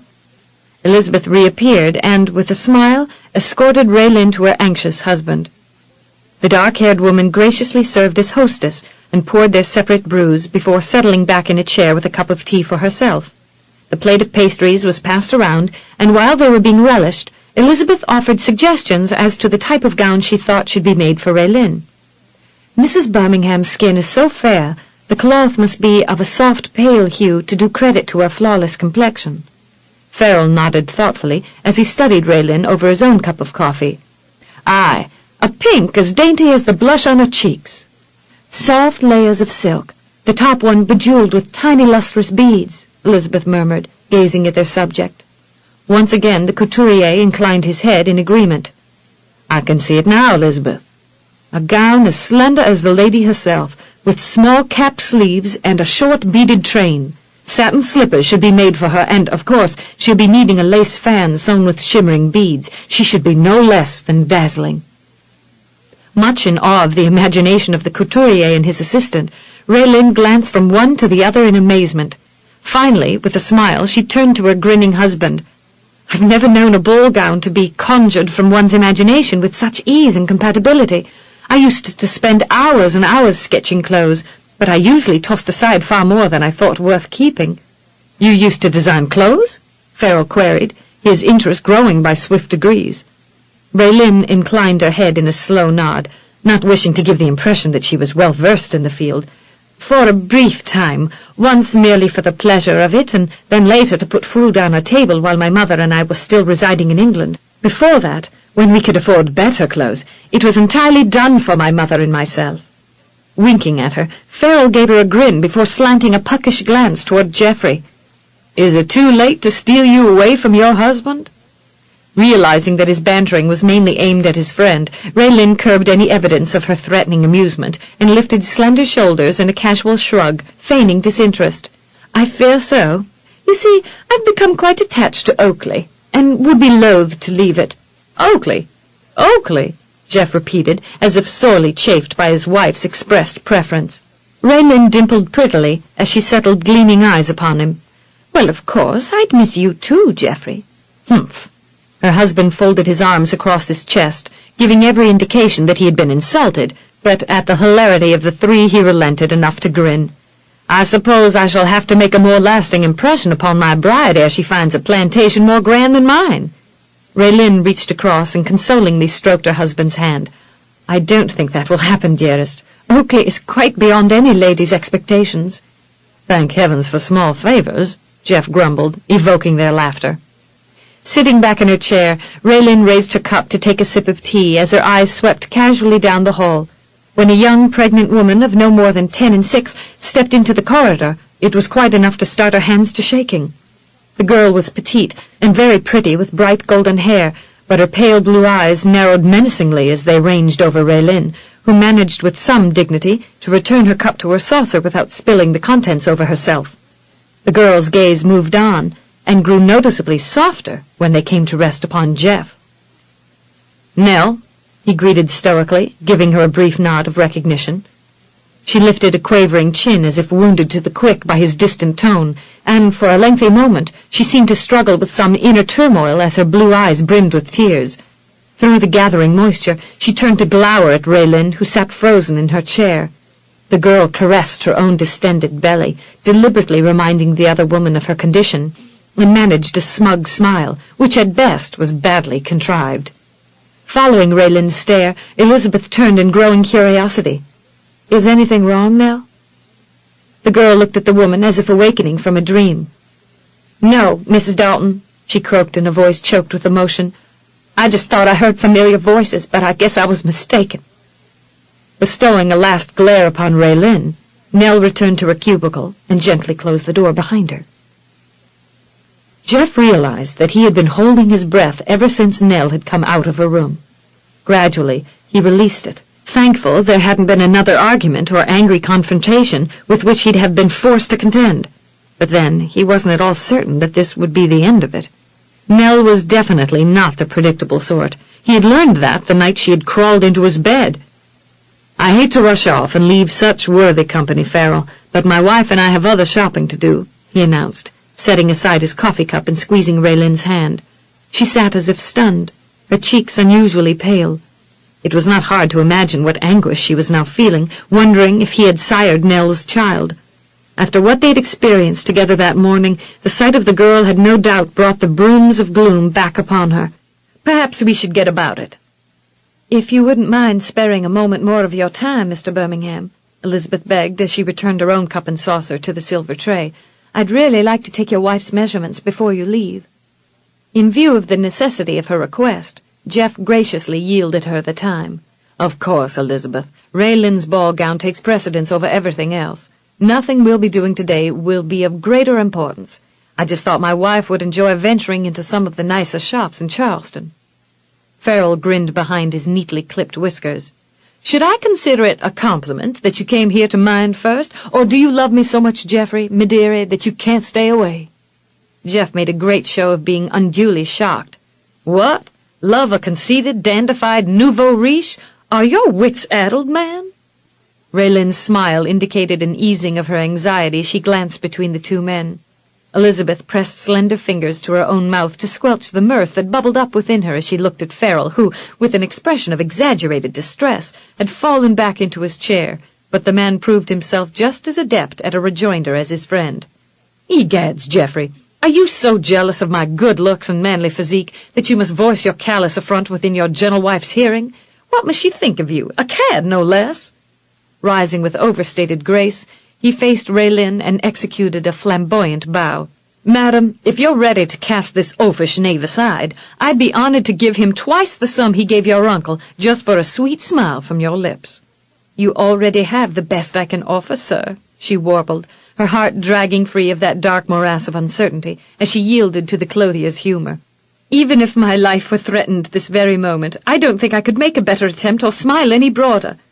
In a calmer moment, the two women rose to leave the room, but Farrell begged momentary leave of the Birminghams before drawing Elizabeth aside. He spoke to her in a hushed tone before she nodded and murmured a response. Then, upon facing Raelynn with a smile, Elizabeth escorted her to a private fitting room in the adjoining hallway. Farrell returned to Jeff, who'd been indulging himself in a husbandly propensity by admiring his bride. When the door closed behind her, the couturier gained his full attention. "You needn't worry that Nell will damage Raelynn's gown while it's here in the shop. Elizabeth will talk to her. She has a great empathy for the younger women who work here and goes out of her way to reason with them when they're in the wrong. Usually they come around to a more sensible way of thinking and eventually can see where they may be at fault.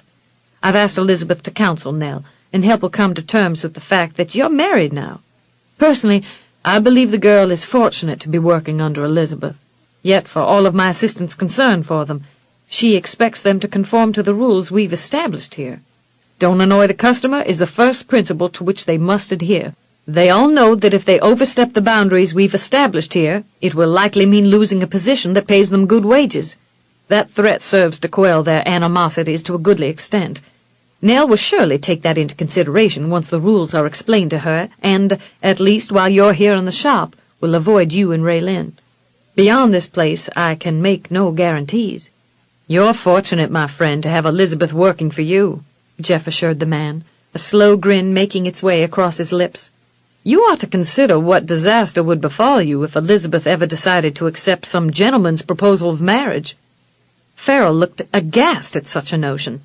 "Don't even mention such a thing, Geoffrey. I'd be ruined." "Then I'd advise you to consider what you'd be willing to do to keep your talented assistant beneath your wing, my friend. Who knows when a handsome gallant might sweep her off her feet and steal her from you?" Farrell's brows quirked above a menacing glare. "You need your mouth cauterized with lime, Geoffrey, my dearie, and I'm just the one to do it." Tossing back his head, Jeff laughed in hearty amusement. It seemed that he had gotten his point across very effectively. 4. Jeff was a generous man by nature, and even more inclined to indulge his young bride. In an earnest endeavor to mark with something especially stunning the occasion of the actual consummation of their marital union, he drew Raelynn to a small shop specializing in fine jewelry, but upon reaching its entrance, she laughingly demurred and tugged at his arm. "Oh, please, Geoffrey, you've given me so much as it is. I don't need costly gems when I have you for a husband. Let's just walk for a while and look into the shop windows. I haven't done that since well before my father was arrested." Gallantly, Jeff swept a hand toward the boardwalk stretching out ahead of them. "Your wish is my command, my lady." They strolled along the street, pausing often to accept greetings and good wishes from neighbors and friends who had been acquainted with Jeff for a considerable length of time. In the midst of these strangers, Raelynn was relieved to find at least one familiar face. Upon espying them, Thelma Brewster had hurried out of her millinery shop with a vivacious smile. "Oh, don't you two look as delicious as icing on a cake?" the woman trilled. "I haven't seen hide nor hair of either of you for nigh these 2 weeks past. Indeed, when I saw you going into Mr. Ives's shop, I almost marched myself over there to visit with you, just to find out what has happened since we last parted. But alas, I had customers at the time. Through the grapevine, I heard that you had gotten married. Nearly fainted away in shock, I did, but of course it was the wisest thing to do, considering all the gossips in town, and the two of you being such a good-looking couple and all. In view of your prudent advice, Mrs. Brewster, I deemed it favorable to take Raelynn as my wife," Jeff informed her lightheartedly. "You were right, of course. Oakley has ceased to be the lonely place that it once was. I've never been happier." Chortling, the woman clapped a hand to a plump cheek. "When I urged you to find a mistress for Oakley, Mr. Geoffrey, I never dreamt you'd do so that very self-same day, but I was absolutely delighted when I heard the news." "We're grateful that you saw fit to loan us the use of your private quarters after our confrontation with Cooper Fry," he replied. "You might be interested in knowing, Mrs. Brewster, that I proposed while drinking tea at your table."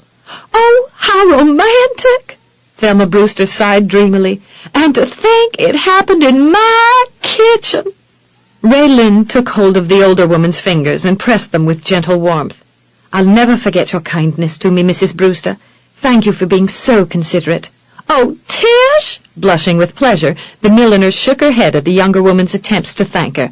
"I did nothing more than offer you some tea and the use of my kitchen. Mr. Geoffrey did all the rest, first by saving you from being trodden underneath that passing coach, and then, only moments later, from your uncle's mercenary schemes.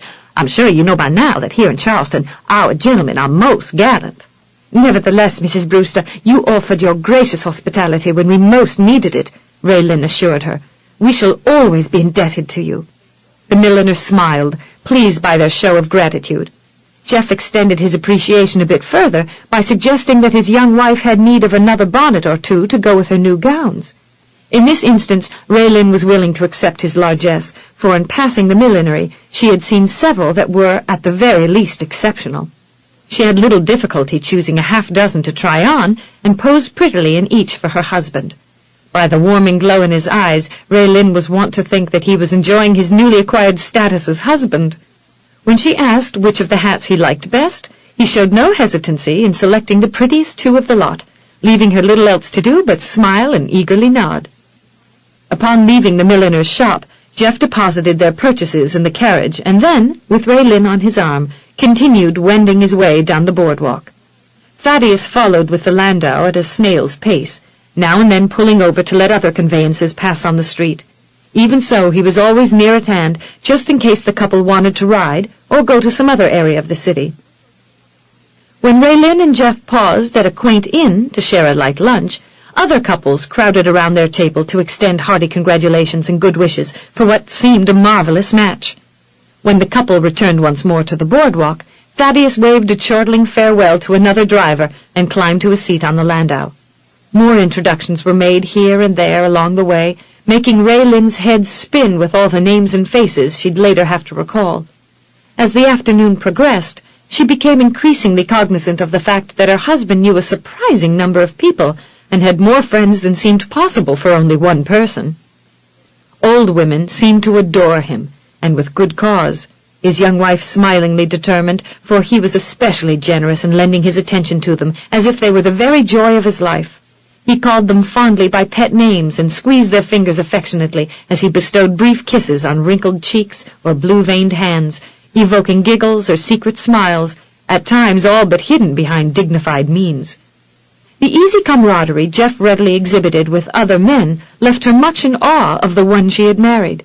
Whether hunting companions, scholars, or associates in some business venture or other, these male acquaintances of his gave every indication that they thoroughly enjoyed her husband's ready wit and felt totally at ease to reciprocate with humorous quips or hearty banter. Jeff conveyed an unmistakable respect for ancients, some of whom had tutored him. They had amusing stories to tell of the youth who had been ever wont to try and soothe the temper of his older brother whenever that one got into a fray, or to stand valiantly beside him and fight until they were both nigh bloody when the opposition outnumbered them and demanded physical confrontation. When the younger men congratulated him upon his recent marriage, they did so with great gusto.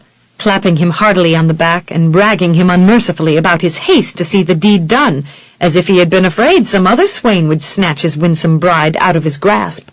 Still, they seemed genuinely pleased to both see and converse with him. Comely, well-bred young ladies displayed more reserve when greeting Jeff.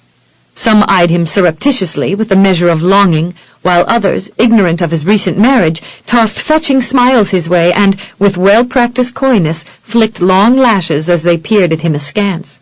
It seemed part of the rote of enlightenment that, after being so completely taken with the man's presence and engrossed in guilefully flirting with him, these maidens would then glance at Raelynn in curious wonder. After Jeff's introductions, some seemed genuinely astounded, a few even stricken by the news that he was now wed, affirming Raylynn's growing suspicion that Nell was but one of many comely young maidens who had held aspirations of first gaining Geoffrey's regard, and then, sometime later, of becoming his wife.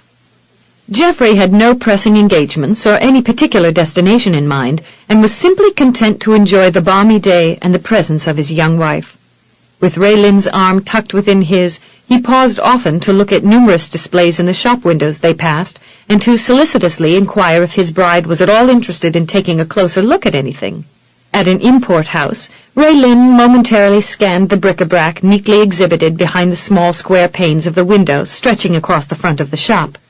Seeing nothing of real interest, she was about to turn aside when she caught sight of a brass-bound wooden coffer sitting atop a table inside the store. Unable to believe her possible good fortune, she leaned forward in rapt attention, oblivious to the fact that she pressed the brim of her flower and beribboned bonnet to the glass in her attempt to view the chest better. Similar pieces surrounded the piece, but the one upon which she had fixed her gaze was definitely the most notable of the lot. Even if she hadn't recognized it as the coffer in which her father had once hidden a small cache of gold coins, Raelynn would have desired it for herself. "Do you see that box over there on the table, Geoffrey?" she asked, pointing toward the item.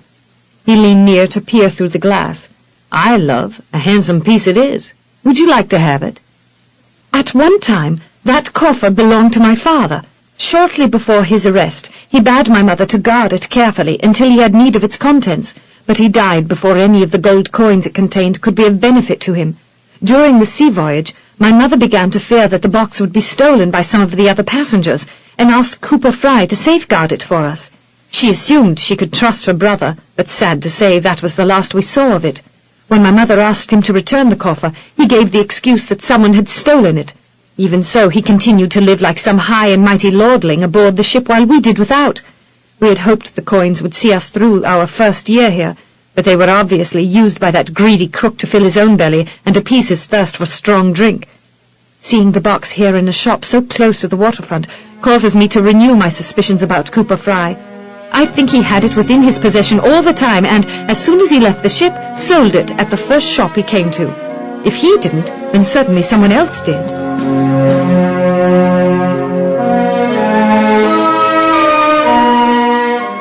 This is the end of Side 1. This program is continued on Side 2 of this cassette.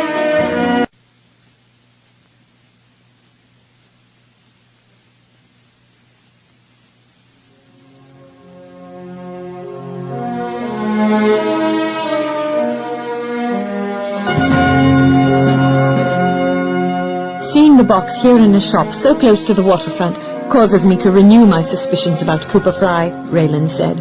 I think he had it within his possession all the time, and as soon as he left the ship, sold it at the very first shop he came to. If he didn't, then certainly someone else did. "There's no reason why it can't be yours again, my sweet," Jeff assured her. "It may well be the only tangible memory you'll have of your father." She squeezed his arm affectionately. "I would be pleased to have it, Geoffrey, truly I would." "Then it shall be yours, my love." Barely had they stepped into the cool, pleasant interior than a portly gentleman with thick silver hair hurried from the back. "A fair good morning to you both," he greeted with a pleasantly reserved smile. "Can I be of service, or would you perhaps prefer to browse for a while?" "Actually, we're interested in that richly grained coffer you have on the table over there," Jeff answered, indicating the box. "Lovely piece, isn't it? Not overtly ornate, as some tend to be. English, of course. Probably made in the last century. The sort a nobleman might keep on hand for important papers and the like." When you purchased it, was there anything inside the coffer? Raelynn asked softly. Why, no, it was quite empty. He looked at her quizzically. Are you perhaps familiar with this particular piece, madam? Slowly she reached out a hand and caressed the lid. Very familiar. Once upon a time it belonged to my father. The coffer is so unique I can't imagine there being a duplicate here in Charleston, Jeff offered in a museful tone. Raelynn swallowed with some difficulty and indicated an indentation in the brass covering a corner. You see this? I was just 5 years old when this particular dent occurred. My father was holding me on his lap when my mother called me. I started to get down, but I slipped and nearly cracked my head against the raised hearth. My father caught me in the nick of time, but in doing so, he accidentally knocked the chess from the table with his elbow. I was so proud that he had saved me from getting hurt that I boasted of his deed to my friends and showed them the ding that had resulted. They thought he might have gotten angry about it, but he overheard their comments and reassured them that what had really mattered most to him was the fact that his little darling hadn't gotten hurt. Hurriedly blinking against threatening tears, Raelynn sought to collect her poise, but her throat tightened to the degree that she was forced to fall silent. The proprietor of the shop discreetly busied himself, rearranging small china figurines on a sideboard as Jeff laid an arm about his wife's shoulders. She glanced up, her eyes shadowed by her painful loss, and found the emerald orbs tender with sympathy. She swallowed hard against the lump in her throat, accepted a clean handkerchief from him, and hurriedly dabbed at the moisture welling over her lashes. Regaining some measure of composure, she managed a faint smile. "I'm all right," she reassured him softly. "Truly I am. Indeed, I have much to be thankful for." Smiling into his eyes, she left no doubt that as her husband, she had every hope that he would prove her greatest blessing. Jeff lifted her hand to his lips and gently kissed her fingertips in silent tribute. Tucking her hand within his arm, he faced the shopkeeper, who, upon turning, offered a kindly smile to Raelynn before meeting her husband's gaze. "Sir, I'd like to buy the coffer for my wife," Geoffrey announced, "but I'd also be interested in hearing how you came by it. Do you have any memory of the one who sold it to you?" The man stroked a finger musefully across his chin as he tried to think back. "I believe that particular piece was brought in here by a man who had just arrived from England. He kept referring to himself as Old Coop. He said the coffer belonged to his sister before her death, and that he needed as much as I could spare to care for his niece. Am I to assume, young lady, that you're his niece?" Raelynn had no wish to claim kinship to a man who had allowed her mother to die, while he had selfishly indulged his own propensities to drink and gamble. "He said he was my uncle, sir, but I have reservations about the truth of that possibility. If anything, he was a despicable swindler who preyed on us for profit." "Had I any notion the box was not rightly his at the time, madam, I would never have purchased it. I don't normally barter with thieves, but when he said he had a niece to care for, I was in hopes he was a benevolent sort.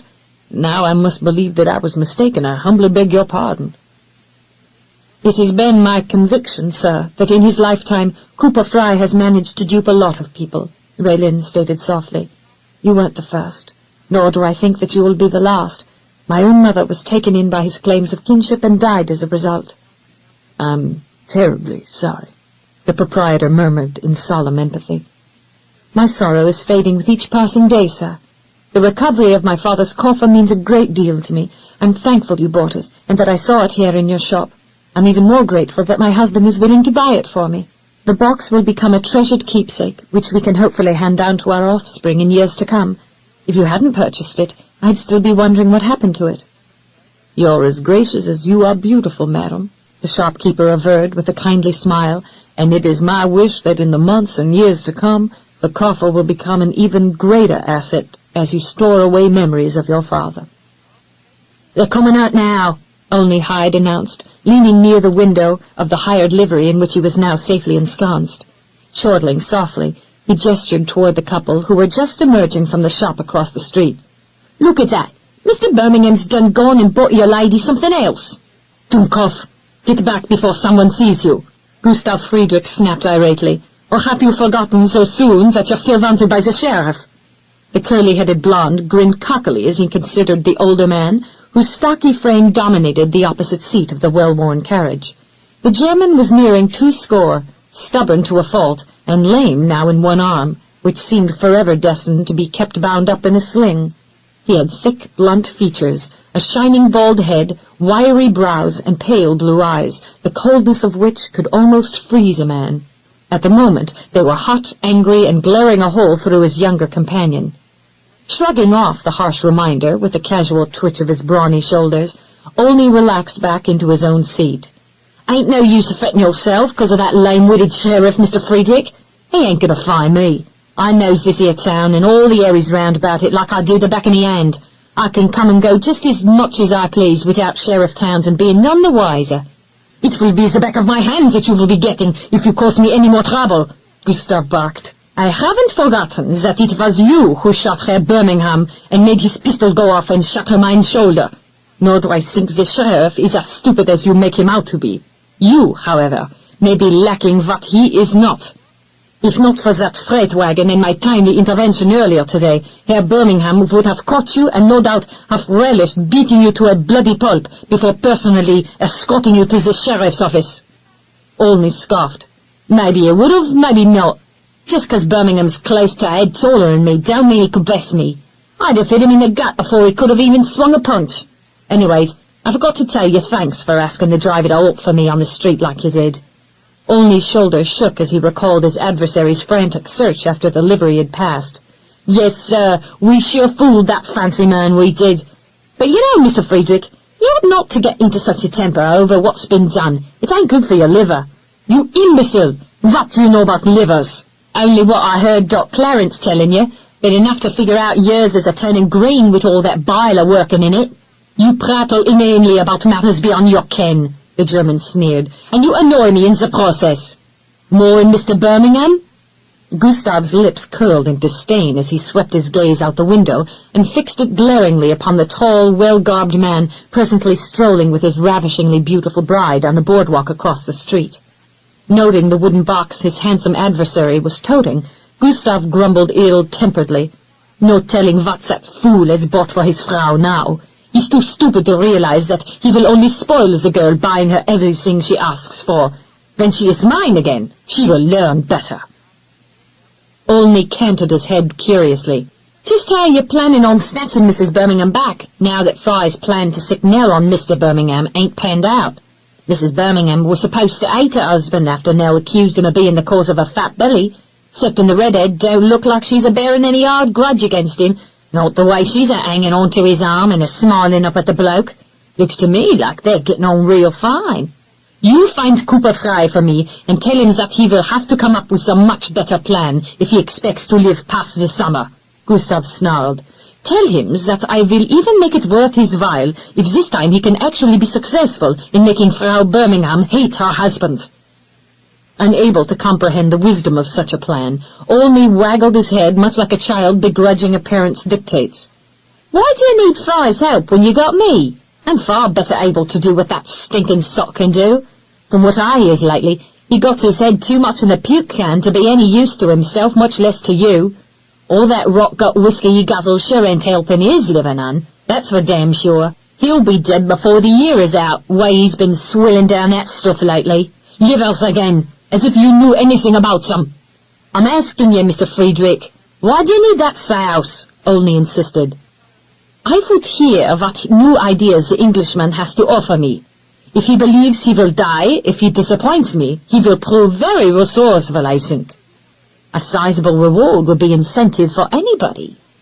Olney met the pale eyes with a calculating glint in his own. "How much extra are you willing to pay to see the deed done anyway?" Gustav briefly pondered the younger man's question. $1,000 Yankee dollars. Olney arched a sun-bleached brow in rampant surprise. "You really want the little wench that much? Even after the way she jeered at you when you were in pain?" At the uncomplimentary reminder, his employer raised his chin in growing vexation, prompting Olney to shake his curly head in bemusement. "You sure got a forgiving heart, Mr. Friedrich, or you're after something more in dumping that little redhead on her arse and climbing on top. I will not let anyone take what is mine and then enjoy the rest of the year unscathed. If I let Herr Birmingham or even Cooper Fry continue to live after thwarting me, then others will get the idea that they can turn a deaf ear to Gustav. My business affairs would be in shambles once word of my clemency got around." You'd actually give Cooper Fry as much as that for carrying out your orders when he was the one who got you in this mess in the first place? Did you forget the man sold you the girl after he'd already taken $750 from Birmingham for her? Fry deliberately bilked you. How can you be so forgiving? If he brings me the girl, then it will be worth it to me. Gustav pursed his lips briefly in a facial shrug. If it doesn't, then the fish will be feeding on his carcass at the end of this year. Eventually, I will deal with him over the matter of his cheating me, but it will be in my own good time, when he ceases to be of any use to me, after I have revenge. If he kills Birmingham in his attempt to placate me, Gustav lifted his thick shoulders in a gesture of casual indifference, all the better. He will hang for it. I will not. Olney was still a bit awed over the man's willingness to expend such a large sum for only one wench, when the man wasn't normally satisfied unless he had a half-dozen harlots catering to his prurient bent. You pardon, Mr. Friedrich, but are you sure you wants to deal with a man you can't trust? Old Coop may rook ye again if you give him any more slack. It will be his last chance to make everything right, at least for a time. If he cannot do it, he will die. If he can, I will give him the 1,000 minus what he stole from me. The German waved his good hand imperiously. Summon Fry to mine quarters this afternoon. I will discuss this matter with him. Olney touched his brow with 2 fingers and proceeded to bestow his own version of an old Arab salute upon his less than honorable benefactor. Your every wish is my command, O great one. The Birmingham shopping excursion came to an end later that afternoon when Jeff noticed his wife's fatigue. He hailed the landau and bade Thaddeus to take them on another tour of the city. This time the couple lent their complete attention to the areas through which they passed. Raelynn out of curiosity, Jeff by way of a qualified guide. Later he suggested dinner. If you're not too tired, my pet, I think you'd enjoy dining at an inn of which I'm especially fond. It's just around the corner if you'd care to walk the rest of the way. Raelynn felt greatly refreshed after a leisurely ride in the landau, and although she doubted that anything could surpass the fare normally served at Oakley, she was quite willing to go anywhere with her handsome husband. Being on his arm wasn't quite as delightful as being in his bed, but was nevertheless enjoyable. Thus she had no objection to his suggestion. The evening is absolutely delightful, Geoffrey, she said, clasping his arm against her breast as they meandered toward the inn. If not for the fact that I'm simply ravenous, I'd be content to just walk around again. What precisely are you hungry for, madam? Jeff queried, with a meaningful twinkle in his eyes, brushing the encompassed limb provocatively against the swelling ripeness. Coyly, Raelynn smiled up at him in the waning light and felt a tingling excitement sweep through her as his caress awakened her senses. Everything. He groaned in mock frustration. Now you've done it, madam. I'll now have my heart set on taking a private room here in the city and easing my hunger for you ere the hour is out. Raelynn caressed his lapel with wifely familiarity. As the time approached for them to return home, she became increasingly mindful of the fact that for the first time since their wedding vows had been spoken, they would be sharing the same bed for the entire night. If the past morning could be counted as a fair indication of the ecstasy derived from the joining of 2 beings, she could believe they would be too busy playing together and making love to even think of sleeping. Oh, but I'd rather go home and ensconce myself in yours. We could lock all the doors and stay in bed until we're ready to find other diversions.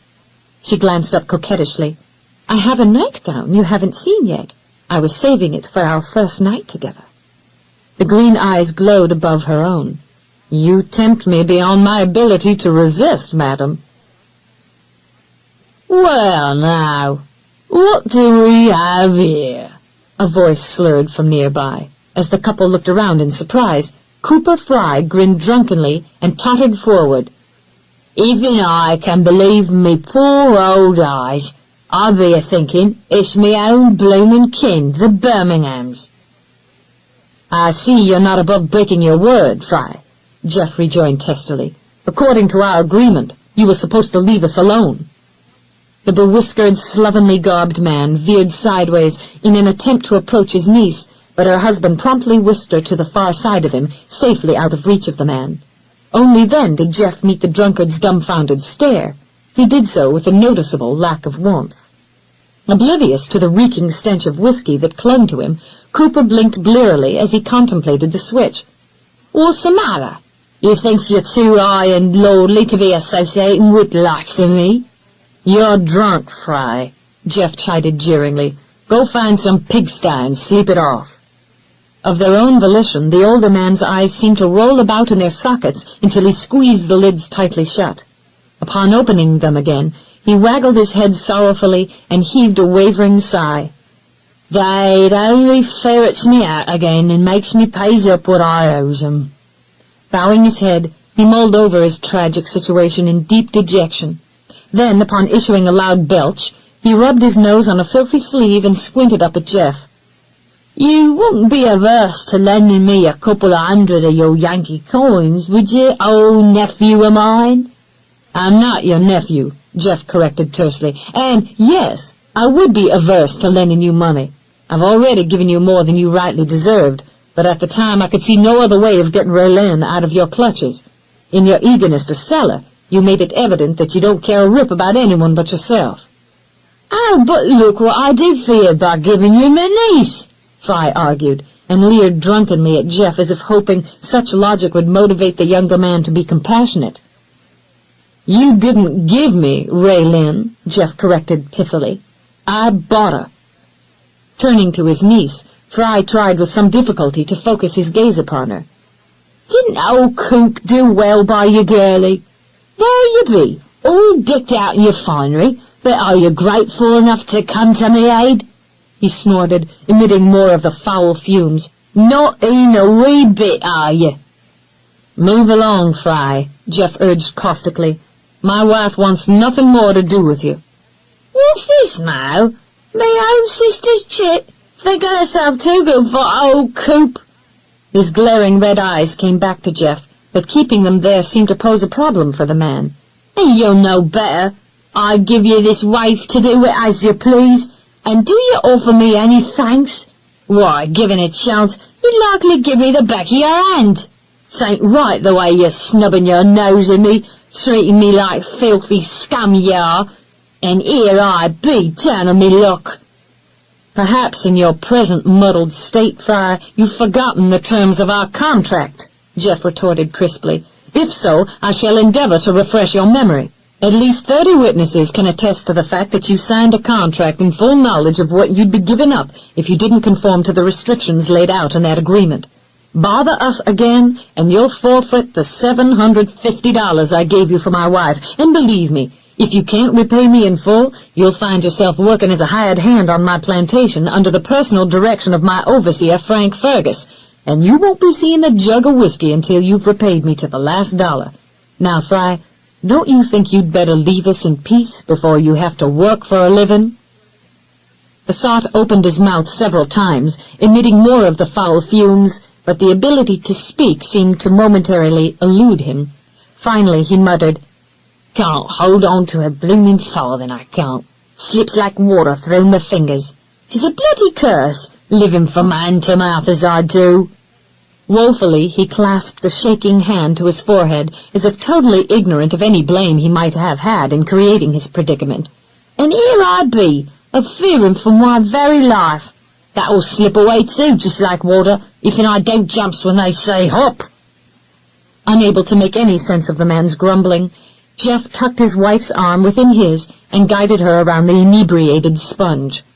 According to Raelynn, almost 5 months ago, the man had appeared at the humble stoop of the cottage wherein she and her mother had taken refuge from the derisive scorn evoked by the treasonous charges laid against her father in London. Much to the astonishment of Evelina Barrett, Fry had made claims of being her brother, who had been lost at sea at a fairly young age. He had maintained that he had been rescued by pirates who had forced him to serve them until a thrice of years ago, when he had been sold to a Spaniard who had later lost both his purse and him in a wager against an Englishman who had finally sailed back to London.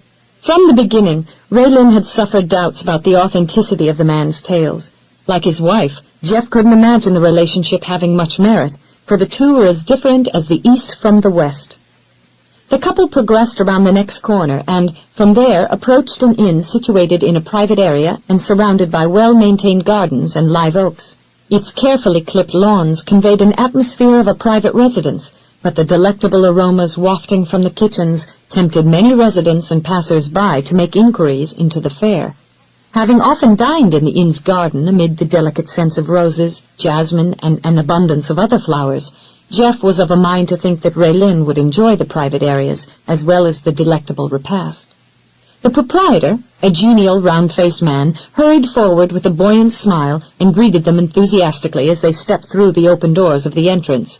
"Oh, come in, Mr. Birmingham. I was told you had brought your lovely wife to our fair city today, and on the chance that you might be bringing her here, I took the liberty of saving your usual table on the veranda." Jeff was hardly surprised by how swiftly rumors of their shopping excursion had made their way to this particular area of the city, nor was he unappreciative of the results. "Nothing happens here in Charleston that you don't hear about within the hour, Bertrand. Your customers keep you well informed. There's some truth to that," their host jovially agreed, as he led them through the elegantly furnished interior and out to a gracious portico veiled from the street by an artfully draped tangle of English ivy and wisteria vines. A table had been prepared for them behind a lattice trellis, affording as much concealment as the couple desired. "This is lovely," Raelynn murmured in relief as she settled into the chair Bertrand had drawn out for her. Although she had enjoyed meeting Jeff's friends and acquaintances, she had every hope of relishing the rest of the evening in his private company, well secluded from prying eyes and those eager to gain an introduction. "Would you like to begin with a glass of your favorite wine, Mr. Birmingham?" the proprietor queried. "And perhaps a shore crab bisque my chef boasts is his very best yet." "In that case, we'd better sample some," Jeff replied with a chuckle, and turned to Raelynn as the man left. "Take my word for it, my dear. You've never had bisque as tasty as what you're about to receive." "I can hardly wait," she assured him, smiling eagerly. She hadn't realized just how hungry she had become. At the merest thought of food, her mouth began to water in anticipation. Cooling zephyrs freshened the air with the scent of the sea, as it gently ruffled the edges of the white linen tablecloth. An ornate hurricane lamp sat atop the table, encompassing them in a softly glowing aura of light. Along the vine-bedecked porch, other secluded islands of radiance could be seen, all of them set in the midst of an almost magical evening filled with fireflies and the melodic plucking of a harp that drifted soothingly throughout the garden. Raelynn sighed contentedly as she glanced around. "What a wonderful place this is, Geoffrey. And what a delightful way to end our first shopping excursion to Charleston together. Thank you for bringing me here." Jeff smiled, grateful their encounter with Cooper Fry hadn't left his wife feeling distraught or shaken. She had definite cause to hate the man for what he had done to her mother, and yet, for the moment at least, it seemed as if she'd been able to thrust Fry from her thoughts. As his eyes delved into those liquid pools of aqua blue, he was reminded of that moment wherein they had floated back to reality after making love. It had been apparent that she had never dreamt such ecstasy could be experienced by mere mortals. She had searched his face as if he had been some kind of god, yet he too had been amazed at the dazzling heights of rapturous joy to which he had soared while joined to her in the intimate rites of love. He could only lay the cause of such bliss to his good fortune in finding a woman who was the very essence of the one who had haunted his dreams for nearly half his life. In the past, Geoffrey had never lent much consideration to the possibility that he might be lonely. After all, he had his brother, his sister-in-law, close friends whom he held in high esteem, and more casual acquaintances who were wont to invite him out hunting and to a variety of other functions. Yet he was just beginning to suspect that for at least a decade his heart had been pining for a gentle, loving mate that romantics in poems and verses were wont to claim would eventually come along, the other half of him, so to speak, the one who was truly meant to complete the entity that they would become. During the day of shopping, he had taken immeasurable delight in being with Raelynn, and especially in being the recipient of her adoring smiles and softly cooing admiration. What he had experienced had been a far cry from the stilted reserve he had maintained while escorting her to social events during the past couple of weeks. Today, her tender-eyed gazes and melodious voice had been enough to convince him that all was very, very right with his world.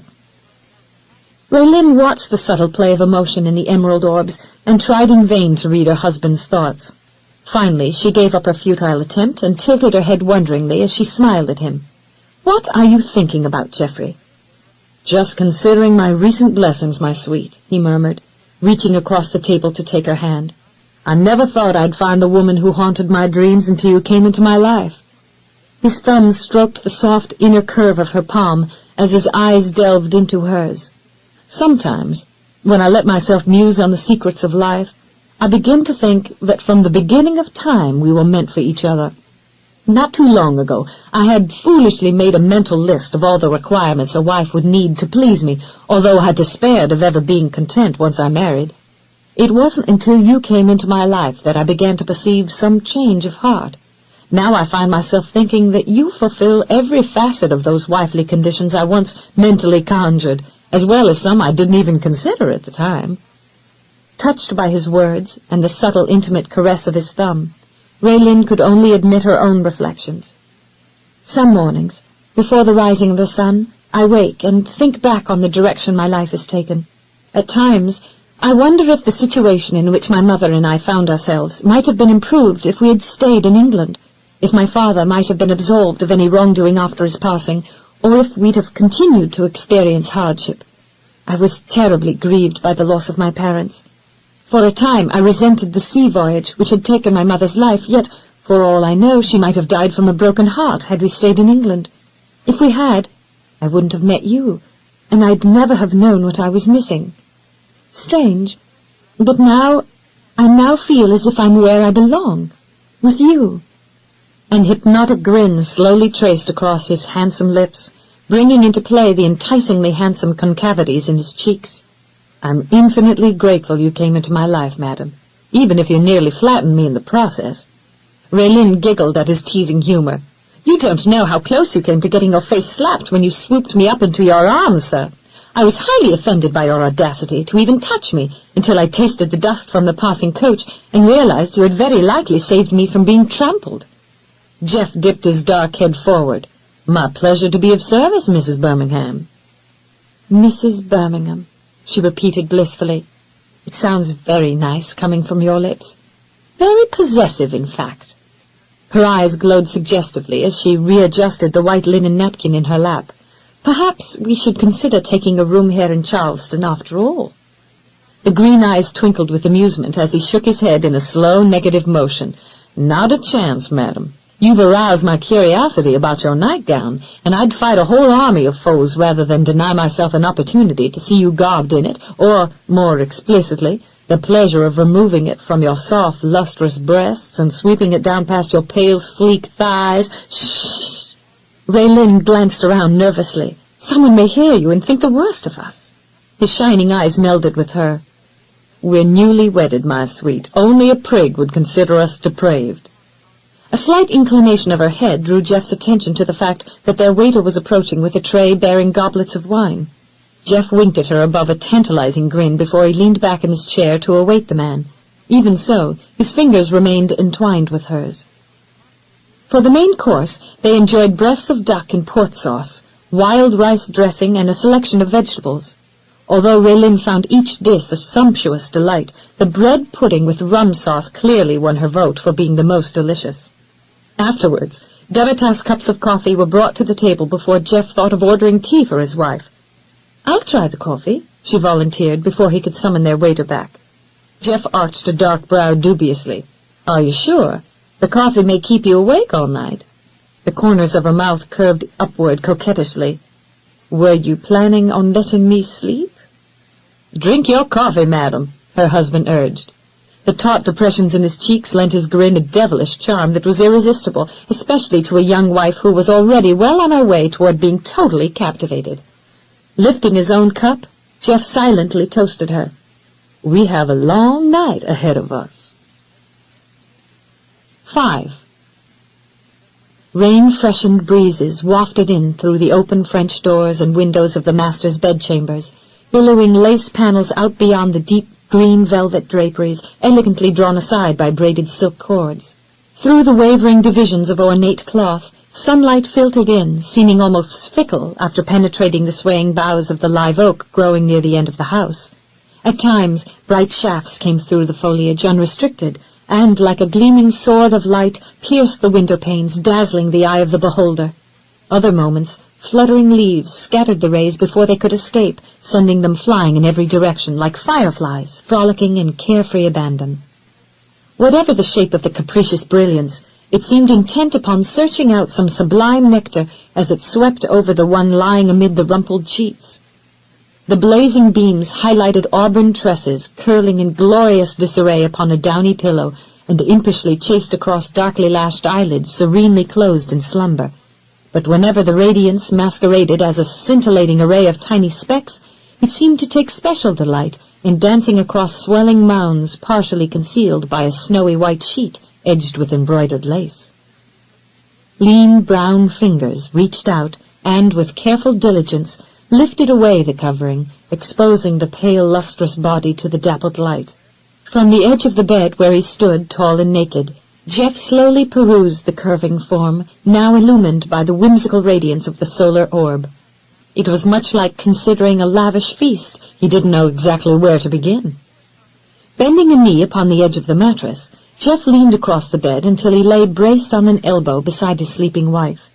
For a long moment he made no effort to touch her, only admired her dainty features and softly parted lips. But the temptation to do more than just look proved stronger than his power to resist. As lightly as the brush of a butterfly's wings, his mouth caressed hers with fleeting kisses, parting her gently curving lips until they began to respond. Her creamy throat provided a pathway to more tantalizing ground, and soon he was savoring the sweetness of a delicately hued crest. Smiling sleepily, Raelynn threaded slender fingers through the short raven strands at his nape and arched her back to receive the best of his attention. He gave it eagerly and continued on with fervent dedication until she was all but writhing beneath his delicious assault. "Please, no more, Geoffrey," she pleaded. Against her will she had found herself swiftly advancing toward that same rapture he had taken her to time and time again during the night gone past. "I might faint." Pressing her down flat upon the bed, Jeff leaned above her and smiled down into eyes that had grown luminous with desire. "Why would you have me stop now, madam?" Admiringly, Raelynn traced a forefinger over the male visage as the scent of his cologne drifted with the strength of a well-aged brew through her senses. The morning light bathed the chiseled planes and angles of a warmly bronzed cheek and the muscular contour of a shoulder and arm, making her keenly aware of his fine, manly appearance. Had he been some Greek god who had awakened from stone to vibrant life, he could not have aroused her awe more readily.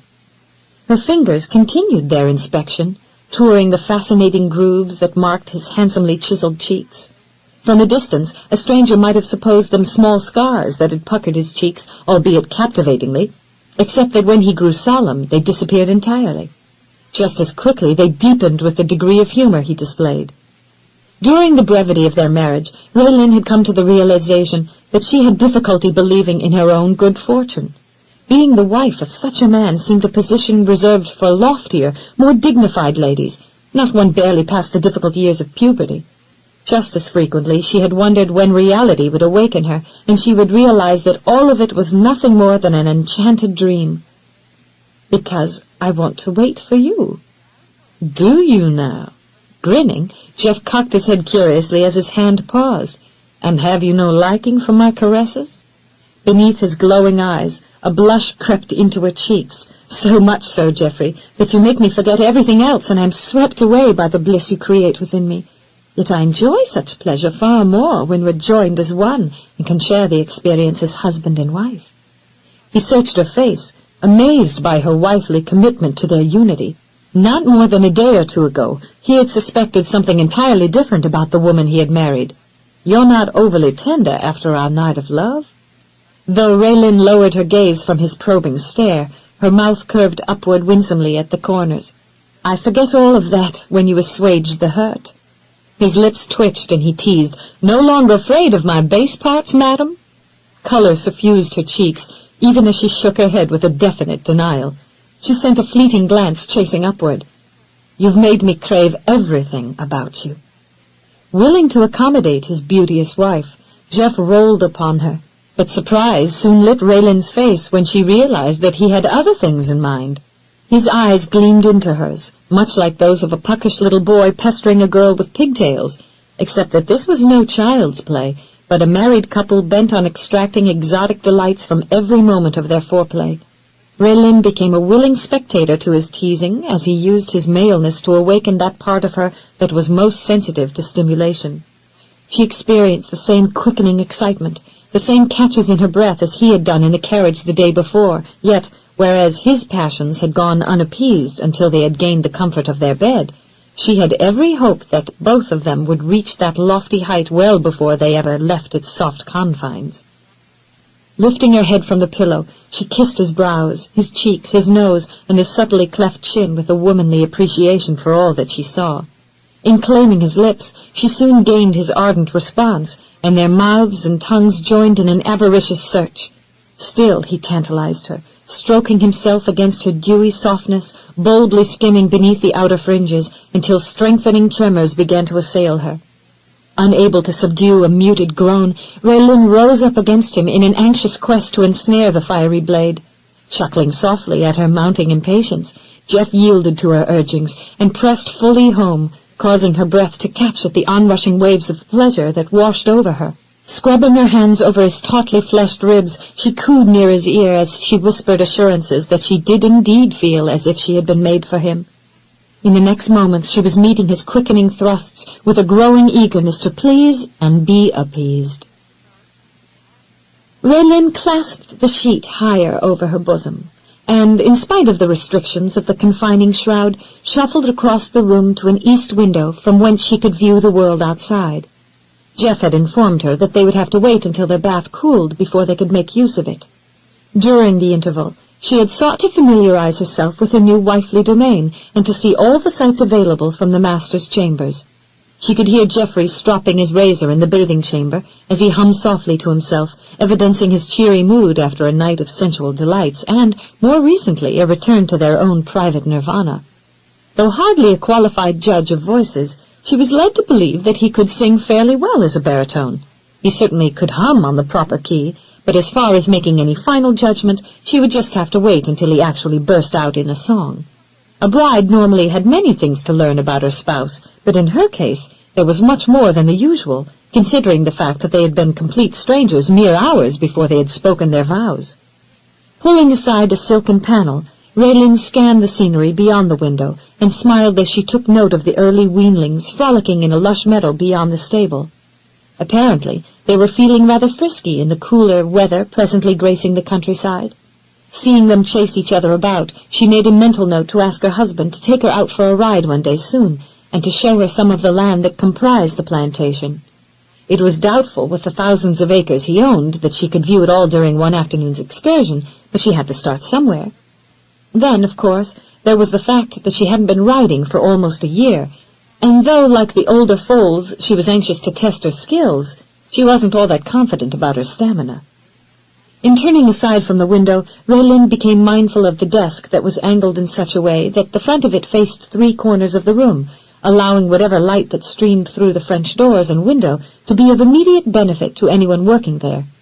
Residing on top of the finely tooled leather were a pair of glass inkwells in a brass holder that bore a small statue of a bronze horse and a slender brass sheath for a quill.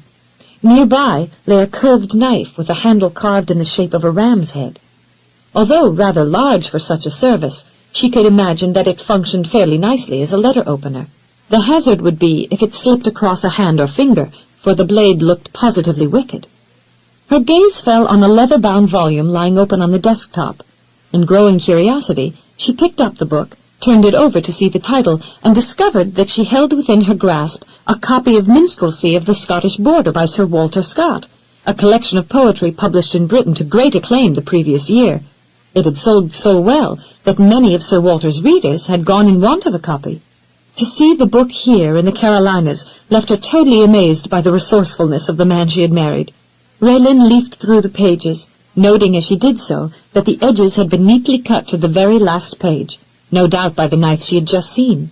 Jeff had obviously readied the book for a reading, and from the presence of a bookmark tucked near the center, she guessed that he was in the process of indulging himself in that particular pastime.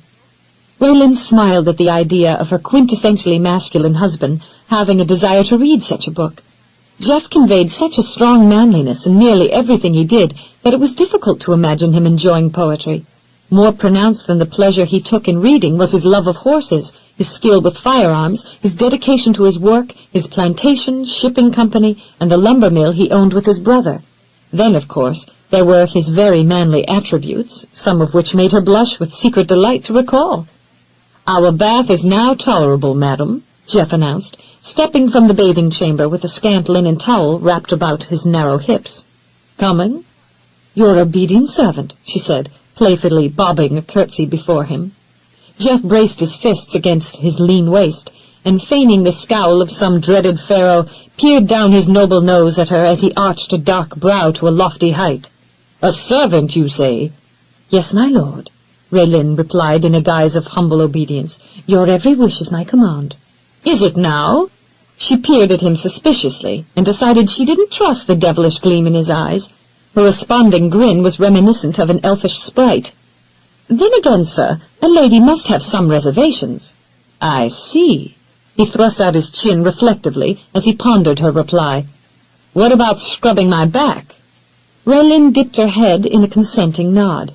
"I believe I can manage that well enough, sir, but only if you'll scrub mine first." "Agreed." Jeff pivoted about face and strode back into the bathing chamber as she struggled to follow along behind, in spite of the sheet that seemed dedicated to coming loose and tripping her.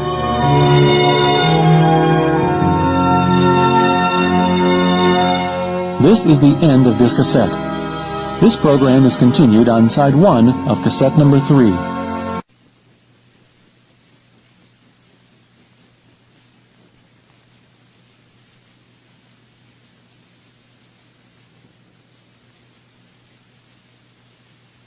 This is cassette number 3.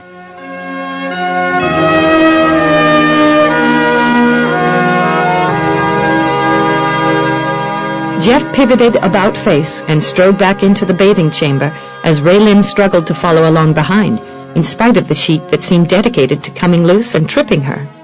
Pausing to readjust her makeshift clothing, she scooped up the bottom of the linen and quickly joined him. The large, elongated copper bathtub all but dominated the room, and as she had discovered the day before, was spacious enough to comfortably accommodate both of them. Jeff halted beside it, and freeing the towel, tossed it aside, leaving his wife fully cognizant of his growing assets, those same which she had blushingly recalled hardly a moment ago. The heat now infusing her cheeks had naught to do with shame, but a warming admiration of all that she saw. "You seem distracted, madam," he challenged, glancing at her askance with a smile that resembled a leer. "So do you, sir," she rejoined meaningfully. "Aye," he admitted. "'Tis a weakness I suffer when you're around." "I see no weakness, sir." Deliberately, Raelynn dragged the end flap of the sheet from her substitute bodice and, with a wiggle, hastened the shroud's descent to the floor, capturing her husband's undivided attention.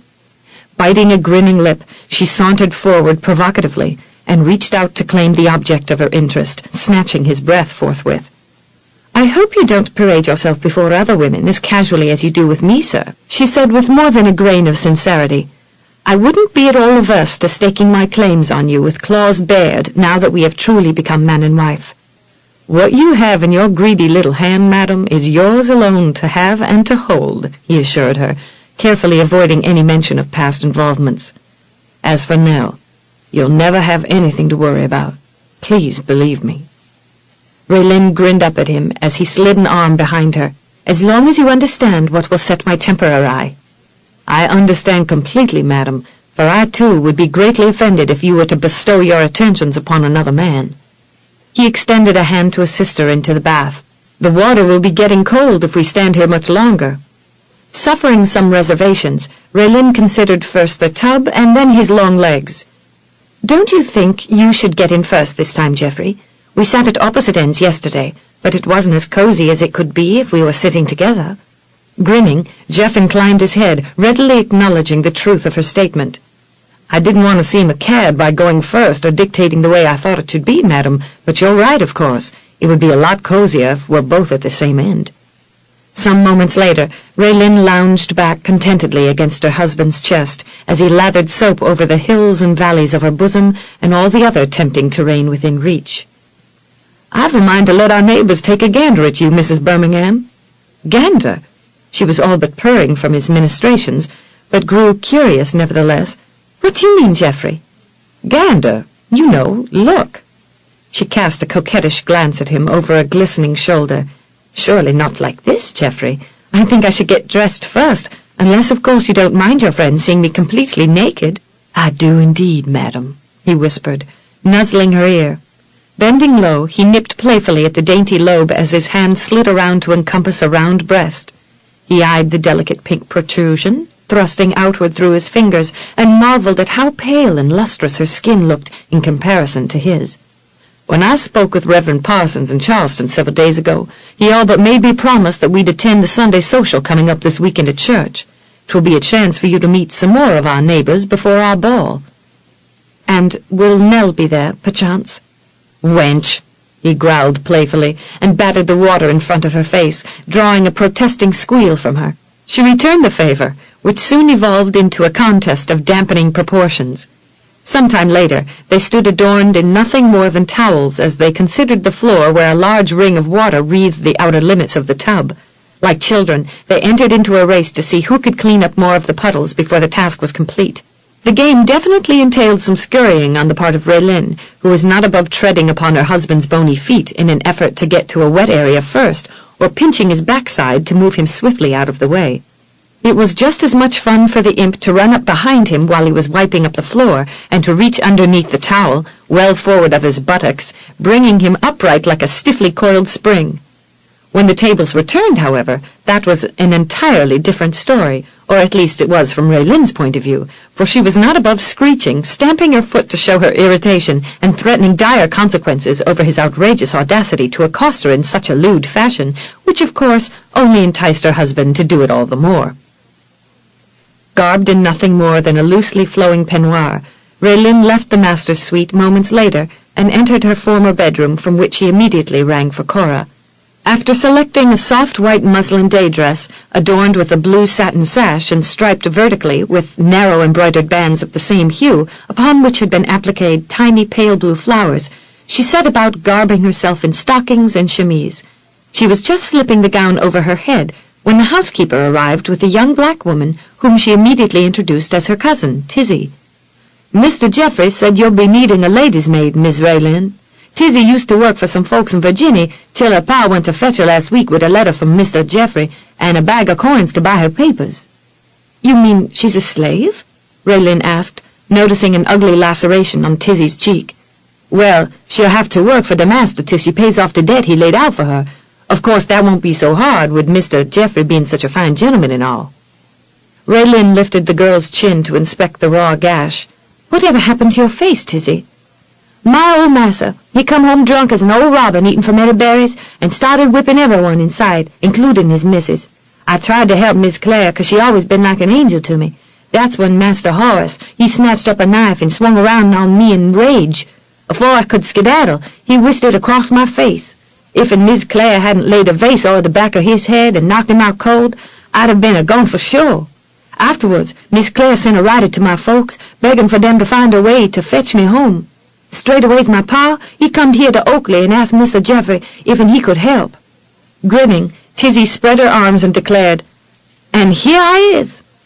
Raelynn laughed at the young woman's exuberance. "My husband is indeed most gallant, Tizzy, of that I have no doubt. In my case, I was saved from a conniving uncle who wanted to sell me to a horrible man, but Mr. Geoffrey came to my defense when I most needed a champion."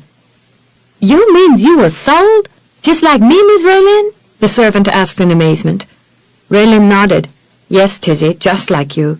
As I understand it, almost as many white people have been sold in this country as blacks, except that most of them have become indentured servants rather than slaves. Many were transported here as prisoners on English ships, mainly from Ireland and Scotland. Sad to say, a few of those wretched souls have been condemned to a life of intolerable hardship here by their masters. You and I both are fortunate to have found a safe haven here in Mr. Geoffrey's house." Tizzy shook her head, hardly able to absorb the wonder of it. "I'd heard of white folks being sold into bondage afore, Miss Raelynn, but I never figured I'd be working for one what was almost a slave." Soft laughter spilled from Raylynn's lips. "I have my husband to thank because I'm not. He not only saved me from my uncle's devious plans, but he brought you here to help me. I've been at wit's end trying to do something with my hair." "You needn't worry about that, Miss Raelynn. I'll be taking care of that from now on, thanks to Mr. Geoffrey. No doubt about it, he shows a fine gentleman, Miss Raelynn. My pa been saying that for years.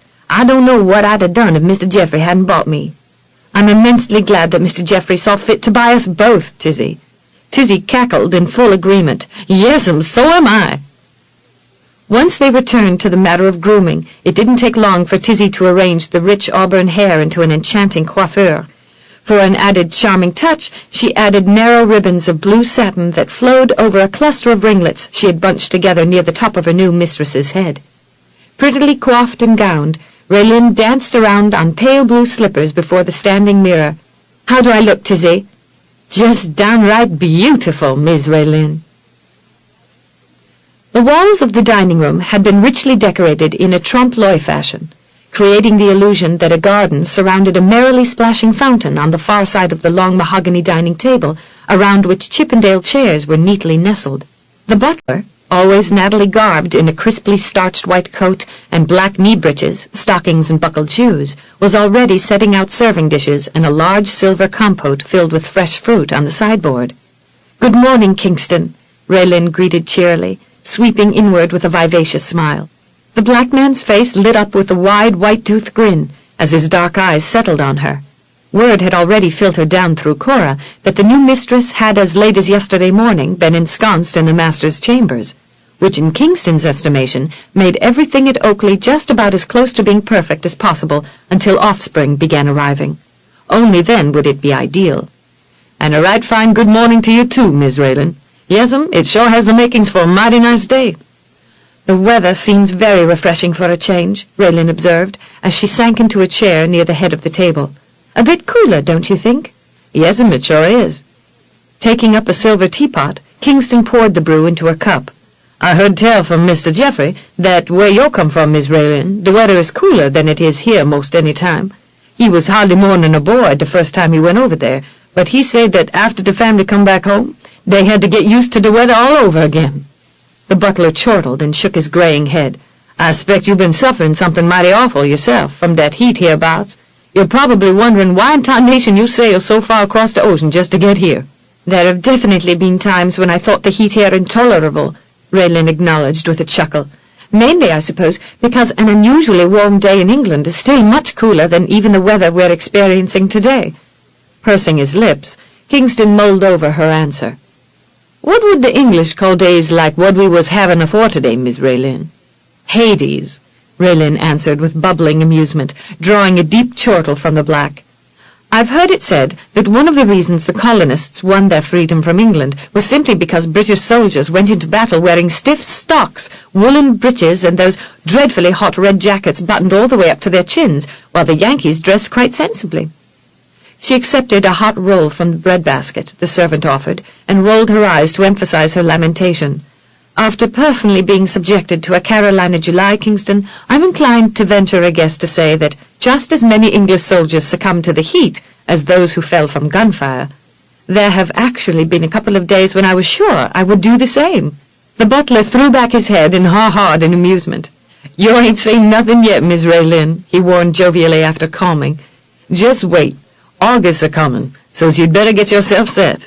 But yes'm, I heard that afore about the soldiers, and that there folks would say we won the war 'cause them lobsterbacks marched shoulder to shoulder into battle, whilst our soldiers hid behind trees and bushes and picked them off like a glutton eating peas from a pod. The Indians learnt the Yankees to be real sly-like, 'cause that's the way they was a-killin' us. A ways back, more'n a score of years now, I seen me plenty of them lobsterbacks, but I always skedaddled afore any of 'em took it in their heads to use me for target practice." A moment earlier, Jeff had paused in the doorway to admire his wife and the garden-like atmosphere of the room. The sight made him reconsider his long-held disdain of its decor, which had been left much as it had been before his purchase of the plantation. He had once deemed the murals a bit flamboyant for his more subdued tastes, in spite of the want of many Charlestonians to embellish foyers and other rooms with similar motifs. But the serene beauty of his wife seemed right in keeping with the tranquil garden scene. He felt immeasurably blessed when her shining eyes came upon him, for her welcoming smile glowed back at him with all the brightness of his own private day-star. Raelynn basked in a moment of pride as she swept her gaze over her husband. Unquestionably, his tall, manly physique and handsome features were deserving of all the attention women were wont to bestow upon him. Not only had she seen proper young ladies eyeing him with surreptitious reserve along some of Charleston's fashionable streets the day before, but later in the afternoon, when he had stepped briefly from the carriage to talk with several of his teamsters near the docks, several harlots had stopped their hawking long enough to scrutinize him in unabashed boldness. Even during a short stroll in a more influential area of the city, Raelynn had glanced casually around and found a winsome miss trying to disguise her sudden confusion after being caught gaping. Mere moments later, a parasol was hurriedly lowered to hide the blushing cheeks of its bearer, a dignified woman of an age perhaps as much as 10. Although more slender than his brother, Jeff was just as athletic and handsomely proportioned.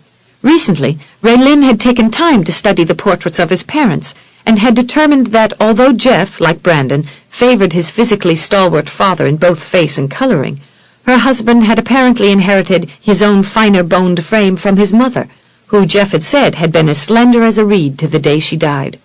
Presently, Jeff was casually dressed in a white full-sleeve shirt, taupe riding breeches, and black boots, all of which were complemented by his trim form. As he approached, a lazy, hypnotic smile curved his lips, warming her as surely as any caress. When Jeff halted beside his wife's chair, he clasped her thin fingers within his, and, leaning down, placed a doting peck upon her brow.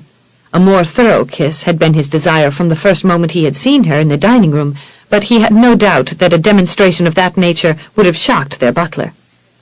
"You're looking no less than radiant this morning, my sweet," he averred. "I trust you've met your new lady's maid and are pleased with her." "Very." The green eyes glowed warmly in approval as they slowly swept the length of her, from her charmingly coiffed auburn hair to her slender blue slippers. "From what I can now ascertain by looking at you, Tizzy has been able to make perfection the epitome of imperial loveliness. Quite simply, madam, you look like an angel." Raelynn dipped her head in laughing acknowledgment of his flattery. "Thank you, kind sir, not only for your praise, but also for your thoughtfulness in bringing Tizzy here to serve as my lady's maid. I'm sure I shall never again have to worry about my hair, my clothes, or anything else while I'm in her care. In view of the fact that Cora has so much to do as housekeeper, I was forced to consider other alternatives for your lady's maid. Then, too, I had to think of my pride." His lips twitched briefly with a threatening grin as he struck a lofty pose to emulate a pompous lord. To stroll down a boulevard with a beautiful, exquisitely groomed lady, and to watch everyone turn and stare in admiration, nurtures my conceit in no small degree. With a gay laugh, Raelynn flung up a hand and shooed away such foolish logic. "You have no need to feed your pride on my appearance, sir. All you have to do is cast a glance about you the next time you visit Charleston. If you didn't notice all those pretty young maids who twittered and chirped when they espied you sauntering down the street yesterday, Mr. Birmingham, then I certainly did. Truthfully, they did little for my self-esteem." "What of the men who drool after you, Mrs. Birmingham?" She scoffed and feigned amusement over a subject that at times troubled her unmercifully. If women adored him so, then a wife had to expect that he was forever receiving invitations into their beds. "I saw far more of the former than the latter, sir. Indeed, it makes me wonder how many maids you've led about on a string." "Reassure yourself, madam," he murmured, bending toward her again with a captivating smile and glowing green orbs. "My eyes are only for you." He settled the matter with a soft kiss upon her lips, and when he straightened, they found themselves alone, which seemed convenient for a more thorough, warmly titillating kiss. Raelynn laughed shakily as he finally drew away and, with some surprise, realized that she had threaded her fingers through the short, curling hair at his nape. Leaning back in her chair, she gazed up at him with eyes that had grown dark and luminous. "Your kisses make me swoon," she breathed. "Even from the first day they were like a strong wine, sapping my will and the strength from my limbs." Jeff lifted her slender fingers to his lips. "Your smile does that to me, madam." He stepped away from her with that same magical wink and hypnotic grin that made her heart flutter and settled into his chair at the head of the table. His preference for having her close at hand while dining had been established on the night of their wedding. From where he now sat, he had only to stretch out a hand to touch her. "Did you manage to get any sleep last night, my dear?" he asked as he spread a linen napkin over his lap. Reminded of the recent hours in which they had made love, Raelynn blushed with warm pleasure as she lifted a teacup to her smiling lips. "Enough, thank you. And you?" His green eyes gleamed as they caressed her. "Actually, I can't remember sleeping, or for that matter, letting you sleep. Still, I must have, for I feel marvelously relaxed and invigorated. But then perhaps I'm giving credit where it isn't due." Jeff took note of her vibrantly hued cheeks and guessed that he had caught her thinking back on the intimate moments they had shared. Beneath his quizzically elevated brow and smilingly perceptive gaze, Raelynn could do naught but smile and shrug in helpless admission. He reached across and, taking her hand once more, raised it to his mouth as their eyes merged in warm accord. His softly caressing kisses were as light as thistledown on her fingers, effective in evoking warm shivers along her spine. "Heavenly day, sir," she managed breathlessly, amazed by the potency of his knee-weakening persuasion. "You're extremely dangerous to a lady's peace of mind. Just a few moments ago I was thinking of merely enjoying a cup of tea in the morning banquet. Now you have me all aflutter, wondering if I'll shock the servants if I lead you back to our bedroom." The emerald eyes grazed her in a way that left no doubt that breaking the morning fast was far from his mind. "I suppose we should eat first." A soft chuckle escaped his lips. "You'll need your strength to endure my attentions." "I'm really famished," she admitted, leaning forward with a tantalizing little grin. "In fact, I can't remember ever being so ravenous, except, of course, on the voyage over here.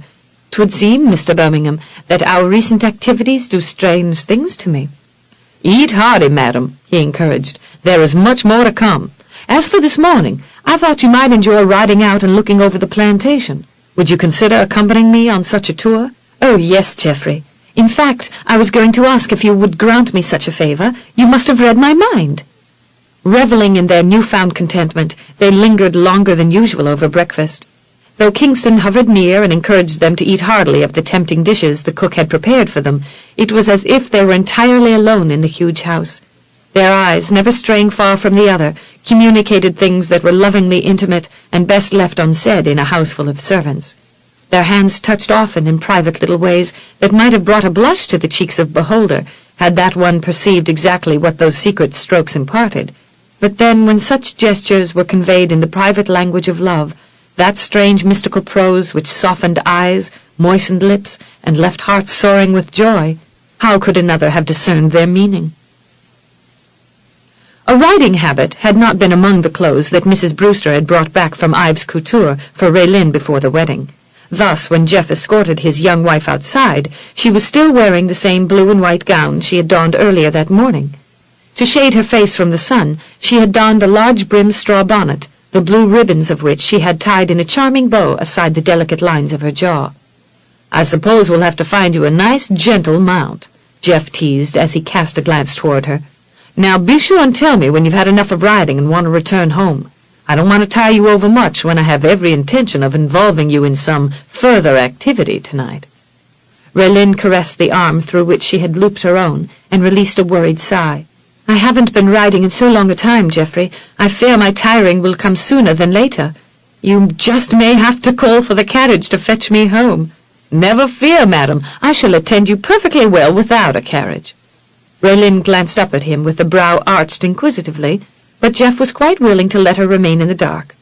Offering no explanations, he swept her along the path toward the stables. The white clapboard structure was reminiscent of an enormous dog-trot cabin, replete with a high-pitched roof and a wide passageway that ran down the middle of it and opened to the outside when the doors at both ends were folded back. Behind and to the sides of the barn lay more than 100 acres of gently rolling meadow, upon which the horses were pastured behind white board fencing. Individual paddocks had been set aside for the stallions. Even from a distance, these fine steeds gave every appearance of being extraordinary animals of remarkable energy and flashy strides.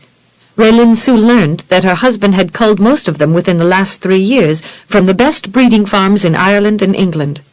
"When I began to restore Oakley," Jeff murmured thoughtfully, idly slapping a crop against the top of his boot as they wandered past the paddocks, "most of my attention was devoted to laying out the areas best suited for the different crops. Yet even then I nurtured an unquenchable desire to have the plantation known one day as much for its fine horses as its productive fields." "You'll succeed," Raelynn assured him with unrestrained confidence. She was certain her husband could achieve any goal to which he set his heart and mind, for she sensed within him a strength and determination that she had rarely glimpsed. Her father had been of similar resolve. Even after his imprisonment, He had been confident that right would prevail. Perhaps it would one day, for she had no doubt that he had been innocent of all the treasonous deeds he had been accused, but exoneration would do him little good now that he was mouldering in the grave. It would only be his offspring who would revel in his name being restored to the honor it once held when he had been known unquestionably as a faithful servant of the king. Glancing about, she realized that Jeff's vision of an outstanding collection of horses could already be glimpsed in the fine arched necks and prancing gait of the foals trotting alongside their mothers. It was also evident that his ambition was contagious, for the grooms and handlers labored at their tasks as if they owned a sizable stake in the breeding farm. They clearly took pride in their accomplishments. Upon entering the stables, Raelynn became immediately impressed with its neatness. Except for the equipment presently in use, everything was in its place and had either been oiled, cleaned, or brushed. The huge outer doors had been folded back at each end earlier that morning, allowing breezes to sweep through the entire length of the stable. Even on a warm day, the circulation of air and the large fenced trees shading the barn would keep the interior reasonably cool, not only for the animals in their stalls, but for the men at their work. The floors throughout were of hard-packed clay covered with a thick layer of shavings from the Birmingham's lumber mill. A clean, fresh scent pervaded the place, due in part to the mulch and the breezes, but also to the small amounts of lime that had been mixed in with the bedding to control the odors. Here again, trainers and grooms were hard at work, either readying 2- and 3-year-olds for their morning workout or cleaning stalls and bathing horses. Some of the men tipped their hats politely to her, while others grinned either broadly or sheepishly, whatever the particular disposition of the man. Again Raylynn's mind spun beneath the avalanche of names that descended upon her. Still, she recalled the anxious employee who had met her husband upon his return to the stables after the latter had raced his black stallion Brutus across the countryside at a breakneck pace in an effort to ease his frustration with her. That incident had happened almost a fortnight ago, shortly after she had announced that she needed some time to consider Nell's accusations before she could willingly yield to his husbandly right to consummate their marriage vows. "Sparky, here, is one of my trainers," Jeff announced, identifying the one she had heard that particular night. The young man had snatched off a scruffy hat in polite deference to her gender and proceeded to crush it between large, calloused hands as he cast shy glances toward her. "Sparky keeps the horses in line for me, including Brutus, who is, without question, the orneriest beast I've yet ridden. I've sworn at times that Sparky's mother must have whelped him on the back of a steed. He has a natural way of handling the horses that makes it look a lot easier than it really is." The trainer waggled his bright red head as a ruddy hue infused his freckled cheeks, but his wide grin clearly evidenced his pleasure over his employer's praise. "There you go again, Mr. Geoffrey, raising everybody's expectations of me. You're going to get me into an awful heap of trouble one of these days, talking the way you do. Soon folks will be expecting me to do miracles or something." "Never fear, Sparky," Raelynn consoled him cheerily. "I shall expect nothing more from you than what I see you do with my own eyes. Is that fair enough?" "Yes, Miss Raelynn, that's real fair," he agreed with an eager nod. "It's nice to make your acquaintance, Sparky," she assured him warmly. "Now tell me, if a lady were to ask you to find her a very noble horse among the steeds my husband owns, which one would you choose?" A small, wiry individual with bowed legs and a broad grin scurried in from outside before Sparky could answer. Inclining his head in greeting first to Raelynn and then to Jeff, the older man spoke with the lilt of his native Ireland. "Aye, sir, I see you've brought your pretty missus to have a look at your fine collection of steeds, eh? And there's yourself, sir, looking for all the world like the mouse that chewed a hole in the grain." He cackled gleefully as the others laughed, and then, squinting an eye toward Jeff, queried, "Would you be a-thinking o' taking your missus out for a ride on Kelton this fine day, sir? To be sure, the mare would give your lady a nice smooth ride, that she would." "Gerald O'Malley is in charge of the breeding program," Jeff explained. "Several years ago he came over with the studs and brood mares I had purchased in Ireland. Under his care the horses endured the voyage without suffering any harm. He has been proving his worth ever since. I couldn't do without him." The elder's face compressed into a multitude of wrinkles as he grinned at her. "O'Malley be what folks call me, missus. If in your mind, I'd be honoured if you'd be doing the same." "Of course, O'Malley." Smiling, Raelynn tipped her head to indicate her compliance, and then cast a glance down the long row of stalls. "But tell me, O'Malley, where is this mare Kelton you mentioned? Is she here in the stable?" Jeff gestured behind her. "Kelton is a nice, gentle mount, very level-headed and sure-footed. If you think you need a horse to take care of you, then she'll certainly do that for you. Ah, 'twill be Kelton, all right, the Irishman agreed with a chortle. Takes her time, she does, but she'll be getting there in the end with no undue fuss along the way. Aye, that she will. Raelynn wasn't overly thrilled with all the reassurances she was receiving. There was such a thing as being too well broke, which usually meant boring. A quick glance into the stall where the mare stood lazily scratching her neck against one of the supporting timbers left visions of the two of them plodding lazily along, far behind Jeff and his steed. Peering askance at her grinning husband, who she was beginning to suspect was finding some humor in her apparent aversion, Raelynn smiled gingerly. A small measure of excitement wouldn't go unappreciated, Geoffrey. I've ridden before and don't need to be babied. Curbing his grin, Jeff faced his young trainer. The lady asked you your opinion, Sparky. Which steed would you choose for her? Jeff's amusement had already proven contagious, and Sparky was eager to contribute some of his own wit. Well, sir, there's always Ariadne. Your lady would see some real spunk with that orner— Where is she? Raelynn asked, without waiting for him to finish. Sparky gulped at her readiness to chance such a ride, and, now more than a bit apprehensive, glanced toward Jeff, whose change of countenance lent visual evidence of his sudden concern. Warily, the trainer pointed toward the third stall down the aisle, and before Jeff could object, Raelynn hurried toward it. As she stepped near, a fine, high-headed liver-chestnut mare of perhaps 3 years snorted and shied away from the bars of her domain. Is this the one? None other than Ariadne, her husband acknowledged reluctantly. Raelynn tilted her head aslant as she looked back at him. As in Greek lore? Aye, the daughter who was turned to gold by her father, King Midas. Is the mare truly a treasure? She has the bloodlines to make an excellent brood mare, Jeff acknowledged, but she's spirited and not easily ridden, definitely not by novices. She's beautiful, Raelynn replied with a measure of awe as she reached a hand through the bars of the stall. The mare snorted and danced back instantly, but as Raelynn's slow, coaxing voice encouraged her, the animal tossed her fine head and paced forward cautiously, obviously curious. Murmuring softly, Raelynn stroked the velvety nose as Ariadne stood very still and blinked her large eyes, relishing the attention and the soothing tones. I wish I had an apple to give you, Ariadne, but if you'd let me ride you today, I promise to bring you one after we return. Would you like that? Blowing into the extended palm, the mare arched her elegant neck and nickered softly, drawing laughter from Raelynn. Pleased that she was making progress, she continued stroking the steed even as she became mindful of her husband's approach. I don't think you should ride Ariadne, he announced with measured care. She's high-strung and can't be trusted. Quite simply, madam, I don't want you to get hurt. Riding was one of my greatest pleasures before my family's fortunes changed so drastically, Geoffrey. We not only lost our home and all our possessions, we had to stand and watch our horses being led away by the king's stable hands. We were told that they would be given to the men who had brought evidence of treason against my father once their claims were verified. Regrettably, he died before his trial, and the accusations against him were allowed to stand. Jeff understood only too well how a magnificent animal like Ariadne could placate a distressed soul and heal it of past hurts. Consolingly, he laid an arm around his wife's shoulders and drew her near.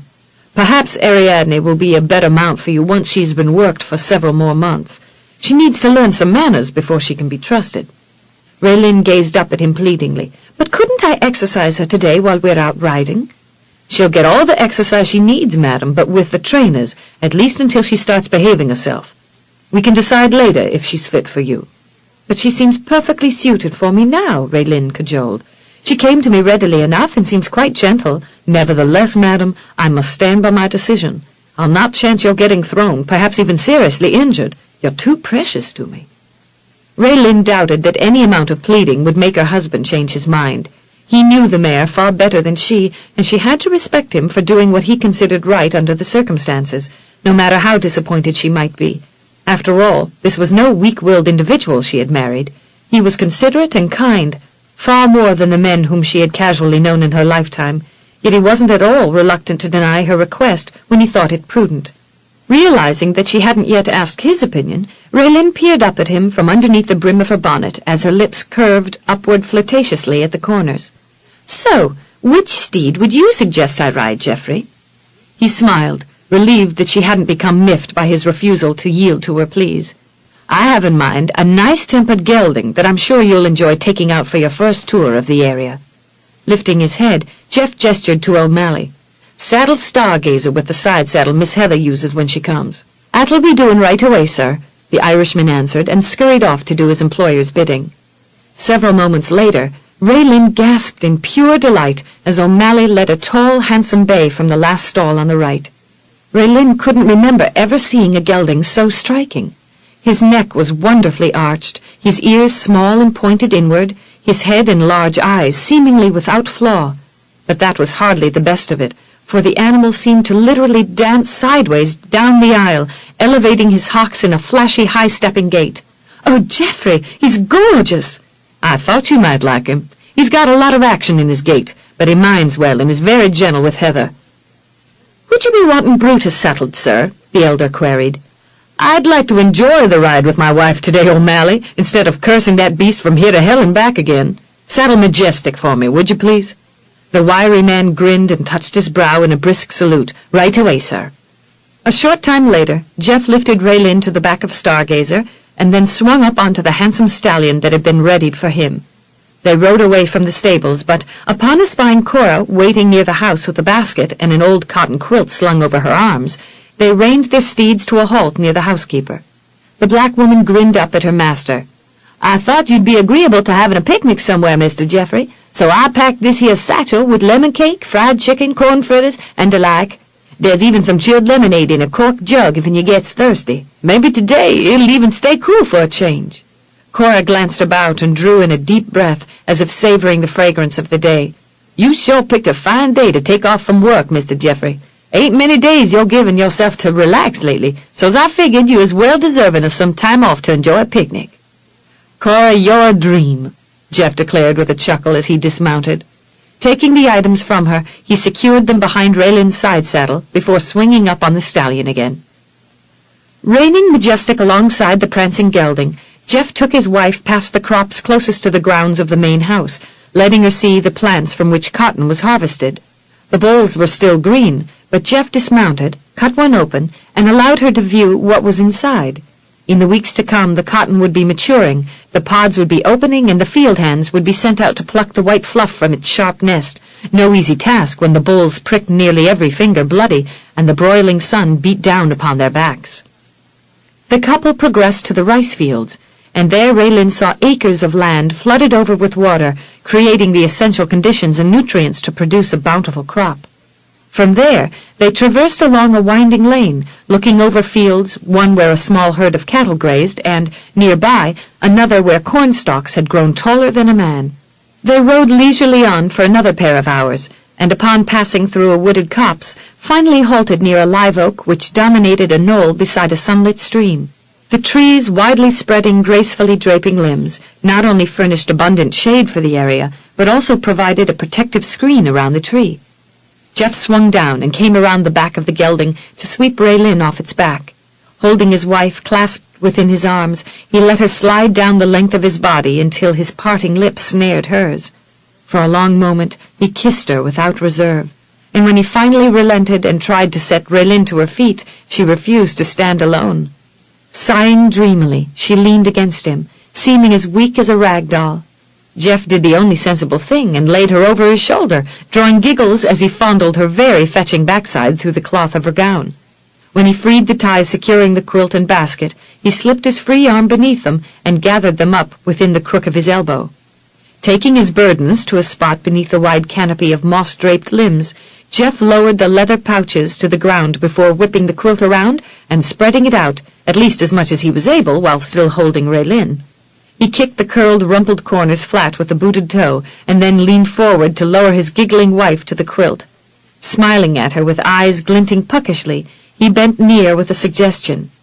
"'Tis a perfect spot for sporting on a quilt, don't you agree, my sweet?" "'Twould truly seem that way," Raelynn agreed, smiling coyly. His opening mouth lowered, almost covering hers, until she added, "The food smells wonderful, though. Shall we eat now? I'm starving." Jeff growled in mock anger. "You, madam, are definitely an imp." When he sat back upon his heels, she immediately followed and, bracing up on her knees, gave him a kiss that fairly fanned his imagination, encouraging him to reach out to take her to him again, But with a mischievous little laugh, Raelynn wiggled away. Catching her bottom lip between her teeth, she peered at him with eyes sparkling with delight as she doffed her bonnet and tossed it aside. Then she promptly presented her back and began unpacking the basket. "You little tease," Jeff accused, reaching out to pinch her buttock. "Ouch!" she cried, and tossed back an exaggerated pout. "You bruised me." "Let me see," he urged, and sought to lift her skirts. A swat on his knuckles drew nothing more than a deep chuckle from him. It hardly discouraged him. Reaching out, he drew his wife back upon his lap and cupped a round breast possessively. "Now I have you, vixen, and this time you won't get away." Raelynn tilted her head aside accommodatingly and closed her eyes in sublime pleasure as he nibbled at her neck and brushed his fingers across her nipple until it grew taut beneath her gown. Deftly, he plucked open the fasteners at the back of the garment and began pulling it over her head. "What about the food?" she breathed in a trembling sigh as his hands slid upward from her waist to encompass the swelling mounds. "We'll eat later," he whispered near her ear, unfastening the tiny buttons running down the front of her chemise. Her undergarments followed the way of her gown, allowing his hands to roam unhindered. In the bright, scintillating flashes of light reflecting off the water, her naked breasts looked unusually pale beneath his darkly bronzed fingers, much as they had done earlier that morning, yet they warmed readily to his attention. He grew bolder still as his hands wandered downward, snatching her breath in pleasurable gasps as she yielded herself in rapturous awe to his whim. They finally went on to savor other things, the food that Cora had packed, and, sometime later, the nearby stream into which Jeff led Raelynn. They approached it as naked as the day they had been born, but he was a lot more comfortable about that fact than Raelynn was. She had never ventured past the doors of a bedroom in a state of nudity before, and was timid about going into the open areas surrounding the stream. Yet when Jeff swam away from her, leaving her safely near shore, she waded further out into the deeper water. "Come, love," he bade from the middle of the stream. "The water is nice out here." "I can't swim," she confessed, never having imagined herself being devoid of clothes outdoors, much less being naked in a pool of water. Jeff's lips curved in a devilish grin. "Well, I guess I'll just have to throw you out into the deep and see how quickly you can tread water." "You wouldn't dare," she gasped, and seeing the knavish glint in his eyes, quickly turned toward shore, not at all willing to trust him. She squealed in sudden distress as she heard him swimming rapidly toward her, and glanced back to confirm her fears. He was definitely approaching a lot faster than she could trudge through the water. In growing anxiety, she renewed her efforts to reach dry land, which to her horror now seemed an ocean's length away. Suddenly Jeff's arm swept around her waist, and she was dragged back against a long, muscular body, where she was snugly imprisoned by an encompassing arm. His hips and thighs formed a chair for her buttocks, as his free hand moved over the tempting curves of her body. "Now I have you, wench." Raelynn was nearly frantic. "Please, Geoffrey, don't throw me out into the deep water. I'll go under for sure, and what will all the servants think when they see me and my hair dangling wet around my ears? They'll be suspicious, for sure." "Never fear, my love," he breathed, nibbling at her ear. "I just want to hold you again for a while. It isn't often that I get to see you stripped bare in the full light of the sun." Laughing in relief, Raelynn jabbed him in the ribs with an elbow. "Beast! What you really wanted was to see me panic." "Aye, I like the way your breasts bounce when you're trying to run through the water," he teased with a chuckle. "But I really would like to teach you how to swim." She stiffened apprehensively. "Geoffrey Birmingham, if you throw me in, I'll never forgive you." "I don't intend to, madam. Just lean back and relax in the safety of my arms," he coaxed. "I won't let you go until you know how to float on your back. Then I'll see about teaching you how to swim." "My hair will get wet," she fretted aloud. "We'll sneak into the house when no one is looking." Relenting, she leaned her head back against his shoulder. "You can be very sly when you want your way, sir." "When I want you, my love, I can be downright devious," he breathed, nibbling at her ear.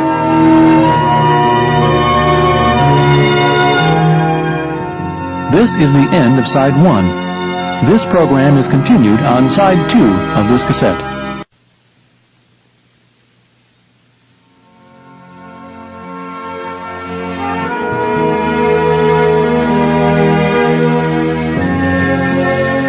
"You can be very sly when you want your way, sir," Raelynn said.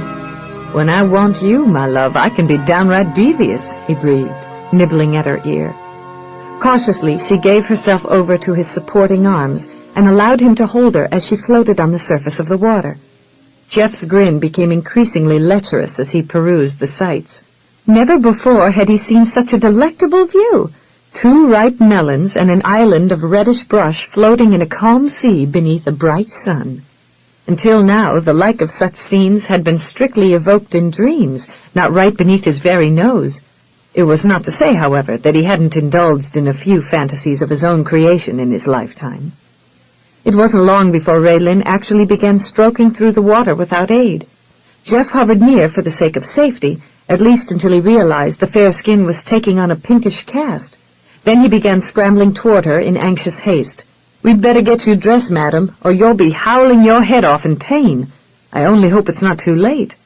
"Call a carriage," Raelynn groaned, feeling weighted down by iron bands as she waded out of the water. "I don't think I can get back into the saddle again for a whole month. My backside definitely feels as if it has turned to stone." Jeff swept her up into his arms. "No need for a carriage, madam. I'll drape the quilt across in front of me to provide some cushioning for you and take you home on the back of Stargazer." Raelynn smiled contentedly as she pressed her brow against his cheek. "You can attend me, sir, any time you wish to." "Promise?" "Promise." Raelynn was already wincing by the time they arrived home, but not necessarily from the aftermath of the sun, rather from the hours she had spent in the side saddle. She refused to call Tizzy to help her bathe, envisioning the shame she'd suffer once the girl became aware of her problem. Without a doubt, every part of her was tinged beyond her normal fair coloring. Thus she relied upon Jeff to assist her. He did so tenderly, first bathing her in tepid water, rubbing a soothing balm over her skin, and then, afterwards, massaging her aching muscles and the bruised posterior. "I suppose this means I won't be taking you to the Sunday social," he mused aloud in droll humor as he plied her backside with the cooling ointment. He fought a battle to subdue his laughter. "By then, you should be able to pass as a brown-skinned Mohican, or perhaps even a toad with all the freckles that are bound to appear. You know, you should probably resign yourself to the fact that your once flawless skin won't ever be the same." Jeff could restrain himself no longer, and his laughter burst forth, as if with a will of its own, prompting Raelynn to toss a glare over her shoulder. "Geoffrey Birmingham, you're making light of all this, despite the fact that I'm simply mortified by my present predicament.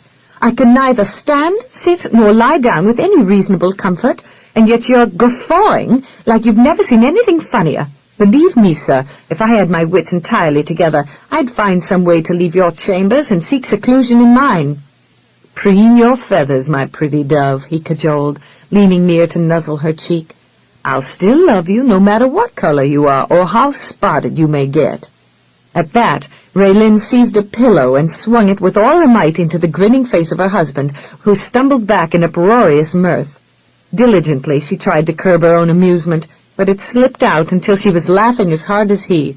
Never had the house rung with such merriment before, but Jeff had every hope and expectation that in the months and years to come there would be much more of it to nurture their hearts and minds. 6.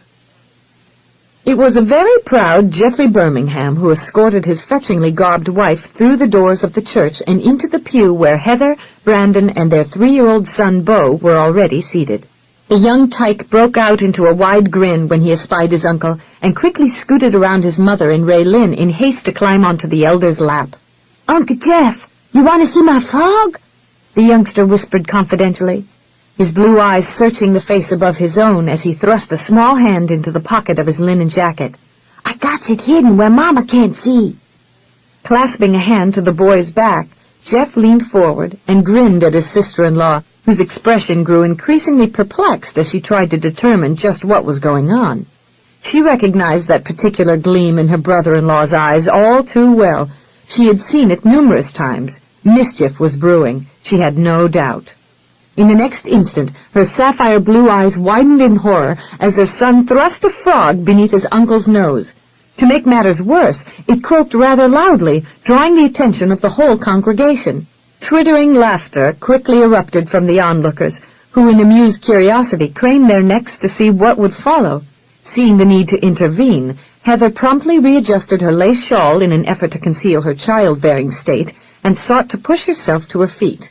By now, Brandon had become apprised of the situation and, laying a large hand upon his wife's arm, gently urged her back into the pew. "Never mind, love," he soothed with a soft chortle. "I'll take care of the frog and our son." After making his way around the front pews, Brandon approached the end of the bench where his brother sat with the boy. He leaned near Jeff's ear to whisper, "I should let you handle this matter, since you'll probably be needing practice in the not-too-distant future." "Shouldn't I be instructed by example first?" Jeff inquired mutedly through a grin as the other lifted Bo from his lap. "I'll grant you there's a lot to learn, but you should be an expert by now." Brandon offered him a grin. "If this next one's a girl, I'll have to start learning all over again. Hattie swears boys and girls are as different as day and night." Reflectively, Jeff pursed his lips until he nodded. "That's good to know. Just think of the confusion it would create if we weren't able to tell male from female at birth. Life would certainly prove boring after that." "Dear brother, I wasn't referring to the differences in our anatomy," Brandon corrected with a pained grin. "I was talking about dispositions." The younger flicked a forefinger back and forth between the two of them. "You mean the difference between our personalities?" Brandon heaved an exaggerated sigh. "Has anyone ever told you how exasperating you can be?"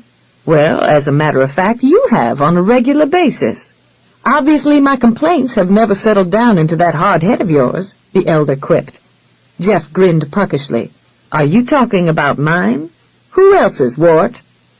Held in the child's tenacious grasp, the frog croaked all the way down the aisle, drawing applause and hilarious laughter from nearly everyone who was aware of the happenings.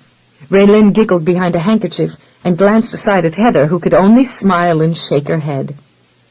Once order had been restored, the service began with Reverend Parsons making an effort to appear unaffected.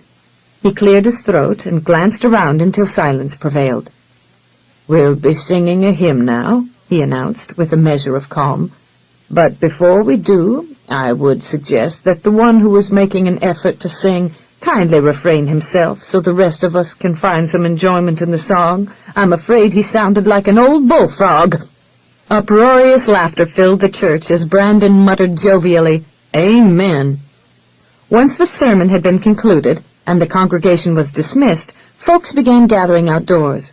The elderly Mrs. Abigail Clark made her way across the yard with the help of her long parasol, which she used primarily as a walking cane.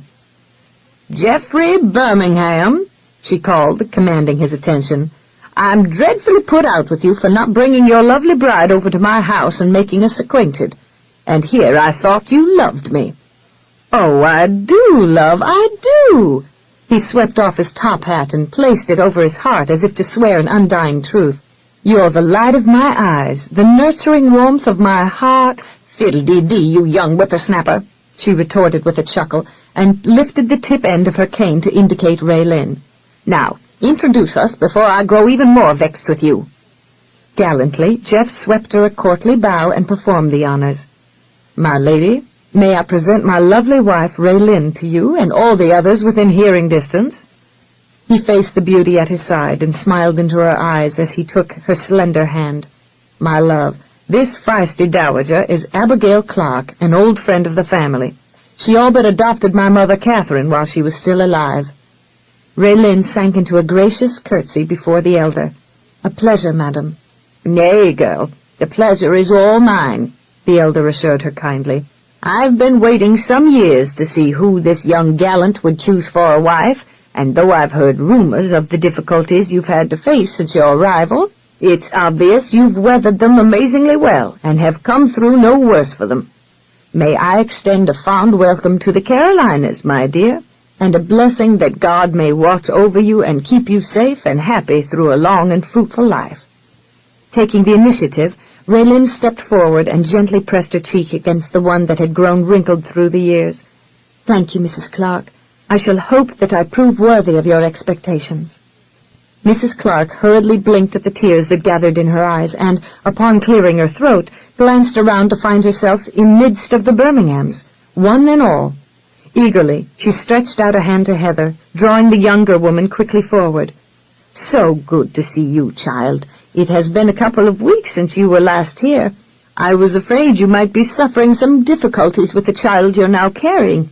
Have you been well?" "Oh, yes, of course, Mrs. Clark," Heather reassured her, smiling radiantly. "Beau had a slight fever last week, that's all. And of course you heard about the commotion the week before." "Mr. Friedrich, you mean?" The older woman clucked her tongue in distaste. "He's a brute, that one." Thanks to him, none of us got any sleep until everyone was at home safe and sound. Once the ordeal was over, we could hardly hold our eyes open. Heather cast a mischievous glance toward her handsome husband. Reverend Parsons would surely have thought bullfrogs had invaded the church if Brandon had started snoring during the service. Her husband's jaw descended forthwith in a fair imitation of one who had been shocked out of his senses, evoking the laughter of his family and friends. "Madam, I protest, you accuse me unjustly. I don't snore." Heather rolled her eyes in feigned disbelief and, lifting her hand before Mrs. Clark, measured off a degree by bringing her thumb and forefinger slowly together. She cringed in mock fear as Brandon stalked near, but she quickly burst into giggles as he caught an arm about her shoulders and, with a growl, threatened to take a bite out of her slender nape, much to the hilarity of those who watched. "Unc Jeff," Beau said, leaning his head far back and squinting up at the tall man, "will you help me catch another frog? Pa made me turn the other one loose so I could go back into church." Jeff passed his hat to Raelynn and, bending down, swooped the youngster into his arms. "Maybe your pa will bring you over and let you look for one in the pond near my house. You can catch plenty of them over there, but you must promise me that you won't bring them into church again. They like ponds and the outdoors, and that's the best place to keep them." "But they'll get away from me out there." "It wouldn't be hard to catch another, any time you want to. Promise?" The boy lifted doleful, black-lashed blue eyes to his uncle. "Guess so, Uncle Jeff." A sudden realization struck Jeff, and in some astonishment, he looked past the boy's head, claiming his brother's attention. "Beau has blue eyes, but I thought they were—" "Green?" Heather queried, stealing the word from his mouth. She laughed and, turning her head slightly, peered at Jeff saucily from around the brim of her bonnet. "They've been blue for more than 3 years now. I thought you'd have noticed by now." "But they were green, weren't they?" Grinning, Brandon thrust out his chin, indicating his fetching wife. "I swear she talked to the fairies and coaxed them into changing the color of Beau's eyes. If you're satisfied with the way you look, you'd better watch her tricks. Next thing you know, she'll be turning yours blue." Heather grinned contentedly as she faced Jeff. "I wouldn't dare tell your brother that he was mistaken about the color." She wrinkled her nose and playfully winced as Brandon snorted like a cantankerous bull. "Truth is, baby's eyes have a way of changing in the first year. What we thought were green eyes were just blue ones in the making." The Birminghams and Abigail Clark laughed in hearty amusement at Heather's simple logic. As she glanced around at the cheerful faces that surrounded her, she shrugged girlishly. It was the tantalizing little grin she wore that prompted Brandon to dismiss the fact that they were standing within full view of nearly the whole congregation. Drawing her near, he bestowed a kiss upon her suddenly gaping mouth. Hurriedly pulling away, Heather glanced around in some embarrassment to find several normally beady-eyed spinsters now gawking in astonishment. "Brandon, people are watching. Behave yourself." Nevertheless, when Brandon cast a smile toward the trio of old maids and drew her back with an arm about her shoulders, she leaned against him with a grin that was nearly dazzling. Her compliance certainly caused the 3 onlookers to raise their brows and glance knowingly at each other. As for Raelynn, she had found the show of affection between her in-laws quite refreshing, and felt led to slip her hand within Jeff's as she lifted a loving smile to him. No words were exchanged as his eyes searched hers, but had he asked, she would have found explanations beyond her ability. She was just simply glad that she was part of the Birmingham clan. It was toward the end of September when the final fitting for Raylynn's ball gown was scheduled to take place. Knowing that Nell would be working at Farrell's shop, no doubt with her new son in close proximity, Jeff utilized every precaution within his capability to prevent a confrontation between the young seamstress and his wife. Thus he did the only sensible thing a gentleman could do under the circumstances, and that was to set aside some time to escort Raelynn to the shop himself, rather than merely having Thaddeus drive her in. Upon their arrival, he was greatly relieved when he learned that Nell had asked for the day off to run errands.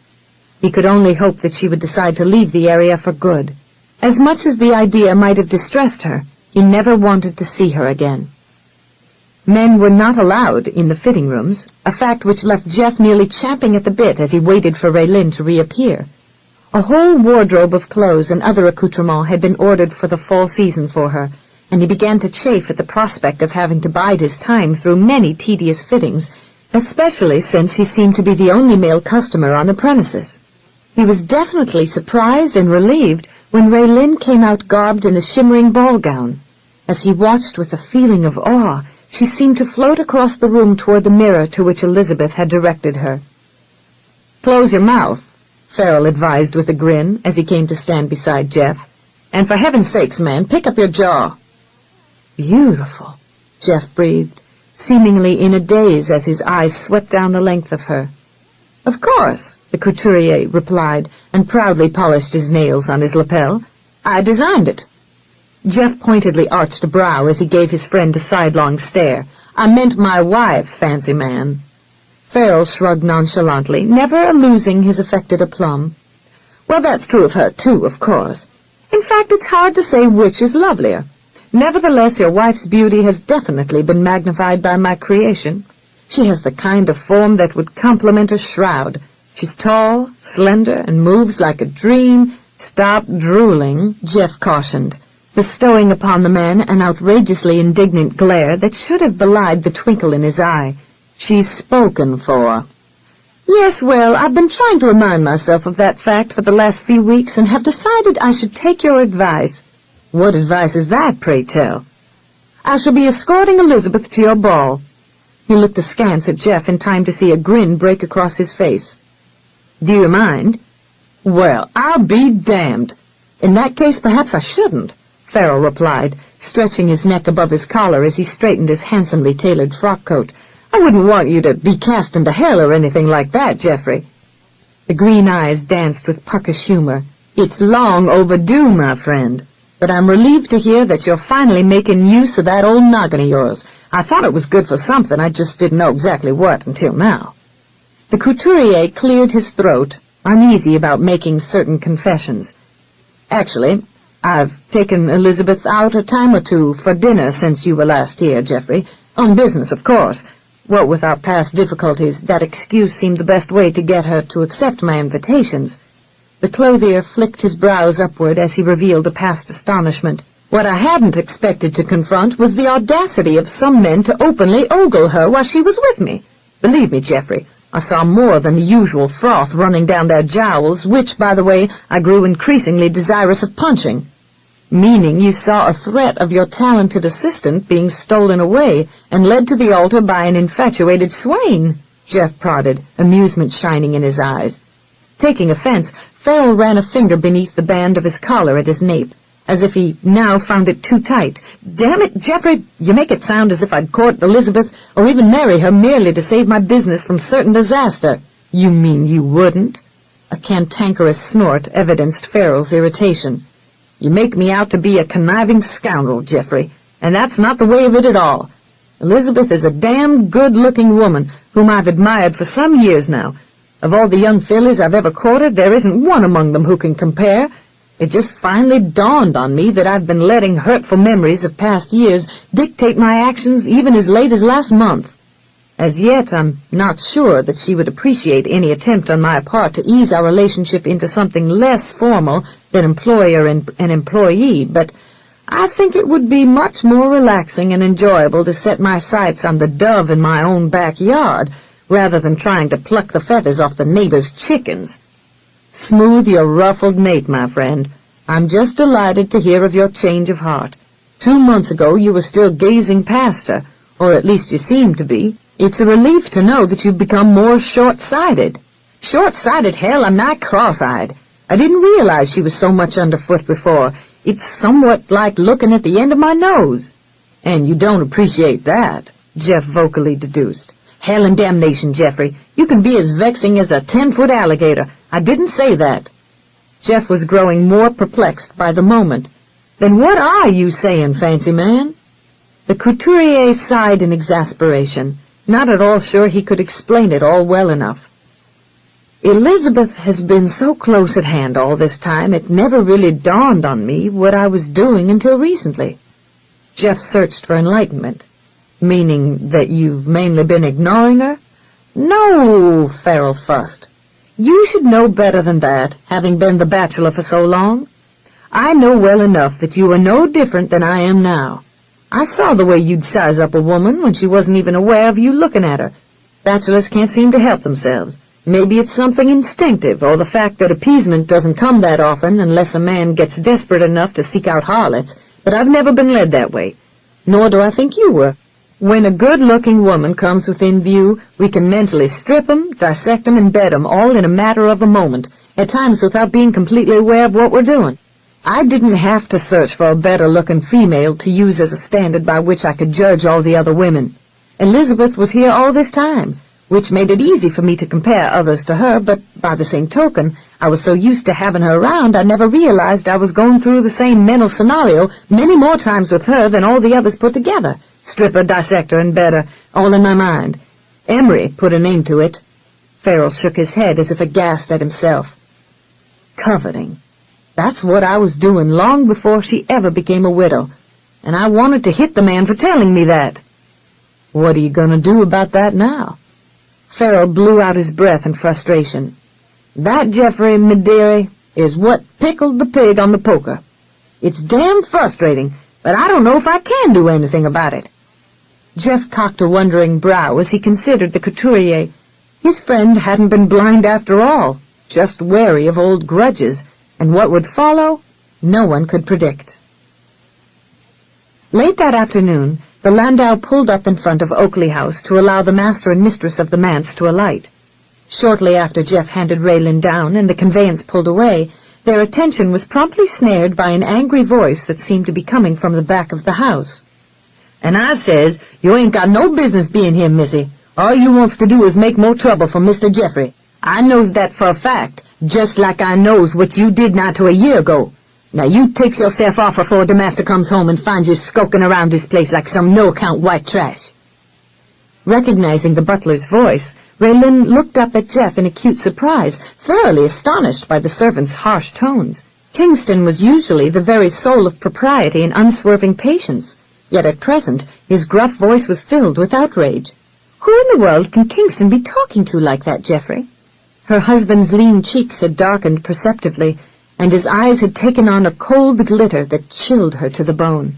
Facing her, he clasped her arms, and meeting her gaze directly, bade firmly, "Wait here, Raelynn. I'll tend to this." She nodded hesitantly, reluctantly committing herself to staying behind while he faced another confrontation, which had similar qualities of that night wherein Gustav and his ruffians had forced their way into Oakley. Except that this time it was obviously a woman, or perhaps more accurately, a girl by the name of Nell making trouble. Worriedly, Raelynn chewed at a bottom lip as her eyes followed Jeff around the end of the house. She could only wonder how he would handle the situation. If he were the debaucher, as Nell had claimed, would he reveal that fact, or would he skillfully hide his involvement in the form of outrage? A moment later, Raelynn started abruptly as she heard him bark in irate tones. "Just why in the devil have you come out here?" "Oh, Geoffrey, I've been waiting for you for nearly an hour now," a feminine voice complained sweetly. "I was beginning to think I'd have to leave, what with Kingston talking to me so mean-like. I knew you'd be wondering about our son, and I just wanted to show him to you. I named him Daniel, after my pa. I hope you don't mind." Raelynn clutched a trembling hand to her throat. She had felt a great measure of relief when Farrell had told them that Nell had asked for the day off to tend to some pressing business. Now she understood Nell's reasoning. The girl had obviously planned her offensive well in advance, and had chosen to launch her cannonball in a place where there wouldn't be any threat to her job. "Well, as a matter of fact, I do mind, Nell," Jeff answered caustically. "The babe may well be your son, but he sure as hell isn't mine. Now stop this chicanery, or I'll have you carted back to Charleston again, this time in the back of a wagon, and you can bet I won't be instructing anyone to find you a room. I can only wonder what rake you invited into the last room I paid for. 'Tis obvious you didn't waste any time getting with child after leaving here." Nell's cajoling tones were pleasantly subdued. "Look at him, Geoffrey. He's a right beautiful little boy. Why, he's the most adorable baby I've ever seen, and with all that fine black hair and his little eyebrows angling up just like yours, he's bound to be the very image of you. Why, I wouldn't be at all surprised if his eyes turned green. I just have to wonder at times if he's going to favor me at all. Well, with him already favoring his pa so. Look at our son, Geoffrey. Can't you see the resemblance? Stop harping on a lost cause, Nell, Jeff barked. I have no idea who the father is, but this much I know. It isn't me. He's got black hair, and thousands of babies have black hair. That doesn't mean I've sired them all, Jeff bellowed. Raelynn struggled to subdue the sickening feeling roiling in the pit of her stomach. The scene was hardly much different than what had evolved the first time Nell had come out. The girl was just as insistent, and Jeff no less incensed. If anything, he was even more irate over her audacity to accost him a second time at his home. Although Raelynn couldn't imagine that he'd be unaffected by the situation, his rage frightened her. When Jeff normally seemed so even-tempered, this display of temper caused her to wonder what really lay beneath that carefully maintained facade of level-headed aplomb. Raelynn glanced around in hopes of finding something that would draw her attention away from the argument presently going on behind the house. But even as she searched, she knew it was ridiculous to expect her thoughts to be diverted for even a second. The odds of that happening were about as great as the earth pausing on its axis. Nell grew noticeably petulant. You don't have to shout, Geoffrey. I'm standing right here. Well, truthfully, young lady, he retorted snidely, I'd be overwhelmed with delight if you were to do me a special favor and take yourself and your son back to Charleston, or, for that matter, off the face of the earth, as long as it's well out of my sight. You're just afraid of what your wife's going to think when she gets a peek at our son, Nell challenged in a hurt tone. Jeff lost any aplomb he might once have had. Get out, right now. I'm not going to waste my breath talking to you about this matter another moment, and don't ever come back here again. If you do, I swear you'll be taking your life into your hands, because right now, young lady, I'd like to throttle you. So I would advise you to get the bloody hell out of here before I do. Jeff's voice softened as he questioned his butler. Kingston, does she have a carriage waiting somewhere? Yes, sir, Mr. Jeffers, she sure do, right in front of the house. Then would you kindly, or by force if need be, escort Miss Nell to it and inform the driver that he's not to stop until he's entirely off my property? Yes, sir, Mr. Jeffrey, I sure will. Raelynn waited in a poorly contrived semblance of calm as Nell came stomping angrily around the end of the manse. Kingston scrambled to catch up with the girl, but to no avail. Aqua eyes met briefly with blue, and in that moment Raelynn was brought face to face with the indisputable meaning of visual daggers. It was rather like being pierced to the bone. Nell's upper lip curled upward in a disdaining sneer as she stalked toward her rival. You think you have Geoffrey all to yourself now, with all his money in the palm of your hand, don't you? Well, Miss Rich Bitch, I'm not finished with him yet. I'll see you both shamed till you can't bear to be seen in public. Then perhaps Mr. Tight-fisted, high and noble Mr. Lord Birmingham will relent and give me what I'm asking for. 'Tain't as if he don't have enough to spare. She snorted contemptuously. Bet if you whelped a dozen, his purse wouldn't suffer none. Nell dismissed Raelynn with an arrogant toss of her head, and stalked down the drive to where the hired livery had stopped within the curve of the lane. Kingston hustled in her wake, and was there to offer a helping hand when Nell paused beside the carriage steps to readjust the bundle she carried within her arms. After a final glare toward Jeff, who now stood stoically beside his wife, she accepted the butler's assistance into the conveyance and never looked back. The carriage rattled off down the lane, allowing Raelynn to release her breath in a long, quavering sigh. Still trembling, she peered up at her husband, who had swept his frock coat back from his chest and jammed both hands finger-deep into the pockets of his finely tailored trousers. His expression of concern clearly conveyed the fact that he was expecting some contrary reaction or comment from her, for his eyes watched her carefully, and a dark eyebrow was sharply notched at a discomfited angle. Perhaps under the circumstances she should have had something profound or serious to say, but at present Raelynn just couldn't think of anything notable. Distractedly, she glanced around and mutedly observed, "One should never count on the sky not falling around here. It seems to do that on a regular basis." 7. The melodic strains of a waltz drifted on airy wings throughout the halls of Oakley Plantation House as the tall master of the manse swept his young wife in ever-widening circles around the candlelit, flower-bedecked ballroom. The bejeweled hem of the lady's gently flaring skirts swirled caressingly against her husband's black-stockinged calves in much the same manner as her slender fingers idly stroked the fabric of his finely tailored coat. His dapper evening attire of blackest silk, accentuated by a white nattily-tied stock and crisp high-collared shirt, contrasted handsomely with the pale rosy blush of her beaded gown. In like degrees, his raven hair and burnished good looks emphasized the fairness of her ivory skin and the shining luster of her auburn tresses. The two had eyes only for each other, and were blissfully unaware of their guests drifting to the outer limits of the dance floor from whence they watched in admiration, many enthralled with the easy-flowing grace of the pair.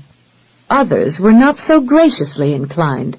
For at least a decade now, neighbors and friends had been cognizant of the attention the Birmingham brothers had garnered from a company of smitten females in the area. Now that the elder of the two had become firmly ensconced in a marriage to a beautiful wife and had a second child on the way, much of that infatuation had fallen to the younger, who, on his own, had unwittingly acquired a vast following of lovesick devotees. Many of these same bedazzled maidens were present at this evening's festivity as members of families who had been acquainted with the Birminghams for a goodly number of years. Some were pampered darlings of avaricious parents who had seen the wealth of the Birminghams as something they could hopefully gain access to through marriage. Mothers and offsprings were wont to hiss and sneer as they cast haughty glowers toward the object of their envy and the cause of their frustration.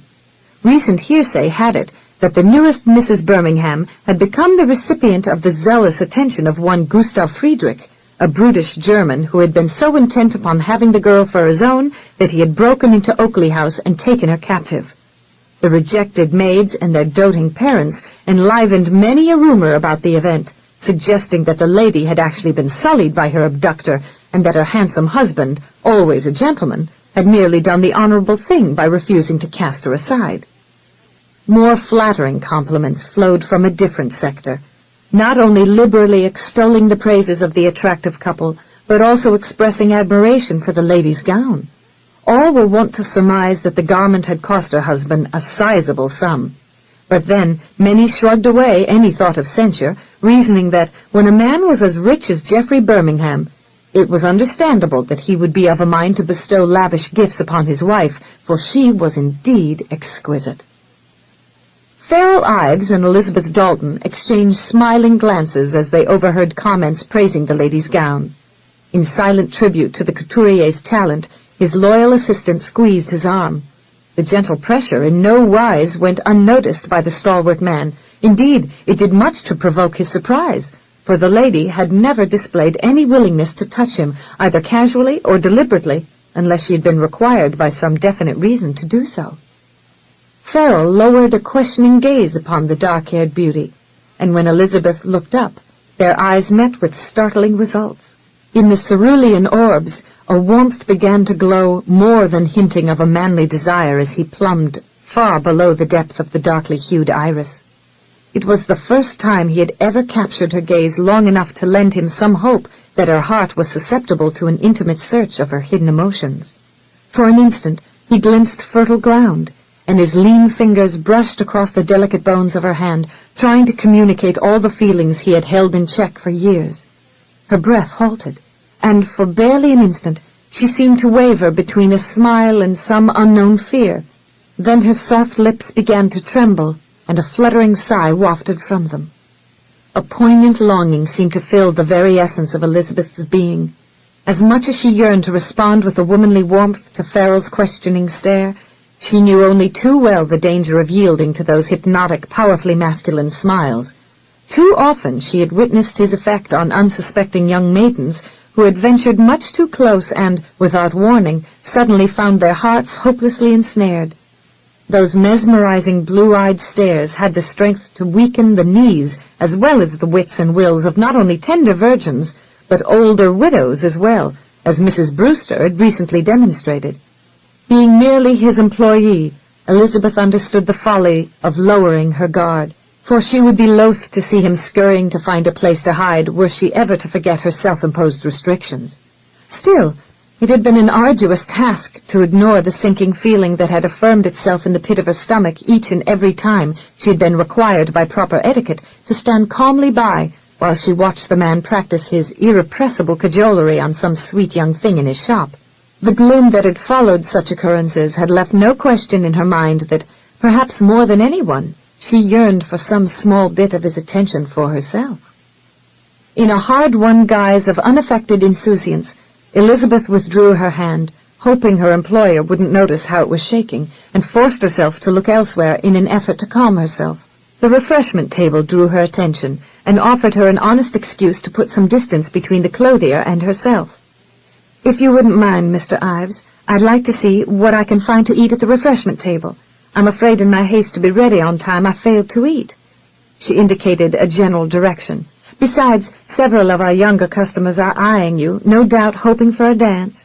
I'm sure you'll want to oblige them." Farrell slipped a hand beneath her elbow, hardly encouraged by her efforts to send him chasing after other maidens. "Actually, I'm of a mind to join you, but I must say, Elizabeth, you don't have to be so formal while we're away from the shop. You know my name better than anyone. I'd give you leave to use it." Elizabeth sought to speak, but found that her voice had lost its strength. Clearing her throat, she made another attempt. "Do you think I should be so casual when there are so many listening ears about? Thus far we've managed to avoid the damage of gossip's slurs by not associating with each other in public. Should the rumor-mongers hear me addressing you by your given name, they maybe want to make much of the familiarity." Farrell was seriously tempted to curse all the nosy biddies to a life of unending boredom. Reluctantly, he accepted Elizabeth's excuse. Not that he agreed with her, but he knew of the difficulty it would entail getting his assistant to change her mind. She could be damnably iron-willed at times, especially when it came to personal matters and, he suspected, affairs of the heart. In another area of the room, a tall, handsome woman of middling years peered through her lorgnette as the younger Birmingham couple waltzed past. Loftily raising a brow, she leaned aside to the shorter lady who stood near her elbow. "Surely I misunderstood you, Mrs. Brewster. Did you say that Mr. Birmingham found his bride under a coach? That sounds rather like he found her under a cabbage leaf in his neighbor's garden. Eligible bachelors here in the Carolinas don't go hunting for brides in such an odd fashion, do they?" The plump, round-faced woman started in surprise at her companion's deductions, and, in a highly agitated state, fluttered her lace fan, making the peacock feathers on her elaborate headdress flutter as well. "My dear Mrs. Winthrop, I said nothing of the sort. Miss Raelynn certainly wasn't underneath the coach, although she might have been if Mr. Geoffrey hadn't leapt into the road after her." The tall gentleman standing beside them lent his attention to the plump milliner. "Do tell, Mrs. Brewster. You've stirred my imagination to the point that it must now be satisfied." "Most eagerly will I do so, my lord," Mrs. Brewster rejoined with a nervous little twitter. She flicked her thin lashes coyly as she began to relate the details of the younger couple's meeting. Unaware that they were being discussed in nearly every circle of guests, Jeff continued to sweep his bride about the ballroom as he basked in the adoration shining in her darkly lashed aqua eyes, much as a man might revel in the warm rays of the sun in the midst of a frigid land. "Have I told you this evening, my pet, how utterly enchanting you look? But then I've yet to see you when you've been anything less than ravishing. Indeed, I'm most aware of that fact when you're wearing nothing at all. Are you enjoying yourself?" "Immensely," Raelynn assured him, her soft lips curving upward enticingly. Dancing with her handsome husband made her feel as if she were a young girl again, being swept around a garden in the arms of her Prince Charming. Her fingers slid inward across the broad expanse of his shoulder, and, in the guise of smoothing a satin lapel, caressed his hardened chest beneath the fine cloth of his frock-coat. "You make me feel very much like a princess, Geoffrey." "Your appearance attests to your rights to feel that way, my dear. I'm nigh besotted indulging myself in the sights. Your new gown is certainly no less than resplendent. Even so, it fails to equal your radiance. If not for the vivid recollection I have of watching your toilet, I'd be of a mind to think that Farrell had talked you into wearing it without all those frilly undergarments women are wont to pile on underneath their clothing. It clings to you divinely." Smiling, Raelynn allowed her thoughts to drift back to before the ball. He had looked for all the world like some dark-skinned sultan admiring his favorite concubine as he lounged back upon her chaise and watched her dress. Tizzy had been more than a little anxious arranging her hair under his close attention, and had dropped the comb countless times until Geoffrey had taken pity on the girl. Retiring from their chambers, he had closed the hall door behind him, allowing the maid to breathe a sigh of relief. "The satin they used to make my shift is so sublime, it makes me feel utterly delicious." Jeff pressed a hand behind the small of her back, bringing his young wife imperceptibly closer. "You look utterly delicious, madam, so much so that I've been wanting to devour you since you left me alone in the tub." Raelynn peered up at him flirtatiously through silken lashes. It was just like her handsome husband to turn her words around to his advantage. "I meant inwardly, Geoffrey. I'd really like to take another look at your chemise," he teased with a grin as his gaze dipped briefly to her bosom. "We have guests, Geoffrey. That doesn't keep me from recalling how beautiful you are underneath all that fine apparel, or how enticing you look when you're lying warm and sated with desire in my arms." Raylynn's cheeks deepened to a rosy hue as she thought of the many times he had made her forget herself in the passionate fervor of their union. Though her only experience in the art of love-making was what she had learned in his arms, he seemed a very bold and accomplished lover. She had never dared ask how he had come by such knowledge. Nevertheless, she was wont to wonder at times, but that usually caused her to suffer recurring doubts about Nell and others he might have pleasured. Still, whenever those glowing emerald eyes settled on her and silently communicated his cravings, he could make her dismiss everything from mind but her growing involvement with the man. It was a simple fact that, whether clothed or as naked as the day he'd been born, Geoffrey Birmingham could command her complete attention. "I have visions just as titillating, sir." A roguish grin slanted across his lips. "It seems we're of one mind, madam. Nearly every hour of the day my thoughts hearken back to what we do together in the privacy of our bedroom. It's nice to know you're affected in much the same way." This is the end of this cassette.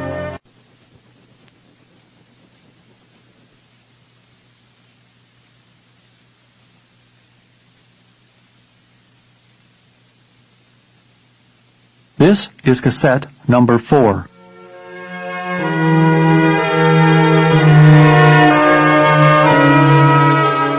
Nearly every hour of the day my thoughts harken back to what we do together in the privacy of our bedroom, Geoffrey said. "It's nice to know you're affected in much the same way." She tilted her elegantly coiffed head curiously. "I've been wondering about something, sir." "Yes, madam." "Our bed would sleep a whole family comfortably. Did you have some particular penchant in mind when you specified its dimensions? I suppose upon espying it, one might have cause to wonder if it had been ordered especially for the purpose of accommodating a couple's activities in bed." "You mean it wasn't?" she challenged briefly. His eyebrows flicked upward briefly above smoldering green orbs. "Very likely, madam. You see, for some years past I've carried in my mind a vision of a naked, pale-skinned goddess who could lure me into rapturous dreams.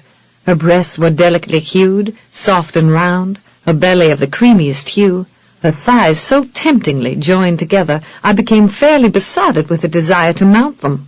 My yearnings became deeply seated, and I began to aspire to the belief that someday I would be able to claim the lady of my dreams and bring her to life with a kiss. Your kisses would bestir the heart of the most reluctant maid, sir. You were reluctant yourself once upon a time, only because I was ignorant of all delights that awaited me in your arms." Jeff threw back his head and laughed in hearty amusement, causing his wife to glance around in sudden chagrin. She couldn't predict how their guests would respond to her husband's unrestrained hilarity, but as one might expect, the two of them now claimed the attention of nearly every person in the room. Still, that didn't bother her nearly as much as the fact that they had also fallen prey to the glum stares of the dejected. Young as she was, she had obviously shattered the hopeful prospects of women several years older than herself, some of whom were young widows with far more experience with men. "Geoffrey Birmingham, what will our guests think?" she whispered, striving hard to sound stern. The difficulty for such a task seemed mainly centered on the gratification she felt being the wife of such a man. "Just look, Geoffrey. There's no one else dancing. We've become the attraction for this evening. People will presume the worst. Aye, such fantasies bestir their imagination, he assured her, swirling her about. He gave her a grin closely reminiscent of a leer. If they could read my mind, madam, they'd be doubly shocked. A dimple showed at the corner of her mouth as she fingered the lapel of his frock coat again. 'Tis evident your thoughts don't need stimulating, sir. Not as long as I have you for a wife, my love. All I need do is look at you and my aspirations and other things rise to lofty heights. Lifting her gaze coyly to his, she emulated a museful vein. Other things being... A dark eyebrow angled roguishly upward as the green eyes gleamed back at her. You're teasing me, madam, and I'm wondering for what purpose. If you wish a private demonstration, I'm sure we can find some place where I can exhibit my ardor without causing you undue embarrassment. Raelynn's fingers tracked a trail up to the high collar of his stiffly starched shirt. It's fairly easy to ascertain by the questionable fit of other men's clothing that you've either been gifted with an exceptional tailor or a superb physique, sir. I would never mind a private exhibition. Jeff peered at her obliquely, growing more intrigued by the moment. Any specific area you'd like to view, madam? You know, Geoffrey, you really should lift your sights above your loins, she teased sweetly. You might discover that there are other parts of a man's body just as worthy of admiration. You haven't answered me, he pressed, reluctant to move away from such a titillating subject. As a bride of 3 months going on 4, do you ogle other men to make a comparison to me, or do you do so merely out of curiosity? His question drew an honest gasp from her. I don't ogle other men, Geoffrey. You ogle me. Her fine nose lifted loftily. That's different. He leaned above her ear to whisper, I like it when you do. A captivating grin curved Raelynn's lips as she cut her eyes aslant at him. The pleasure is mutual, sir. Oh, no, now you've done it. His wife glanced up in bemusement. What's wrong? We'd better change the subject before I embarrass myself, he cautioned.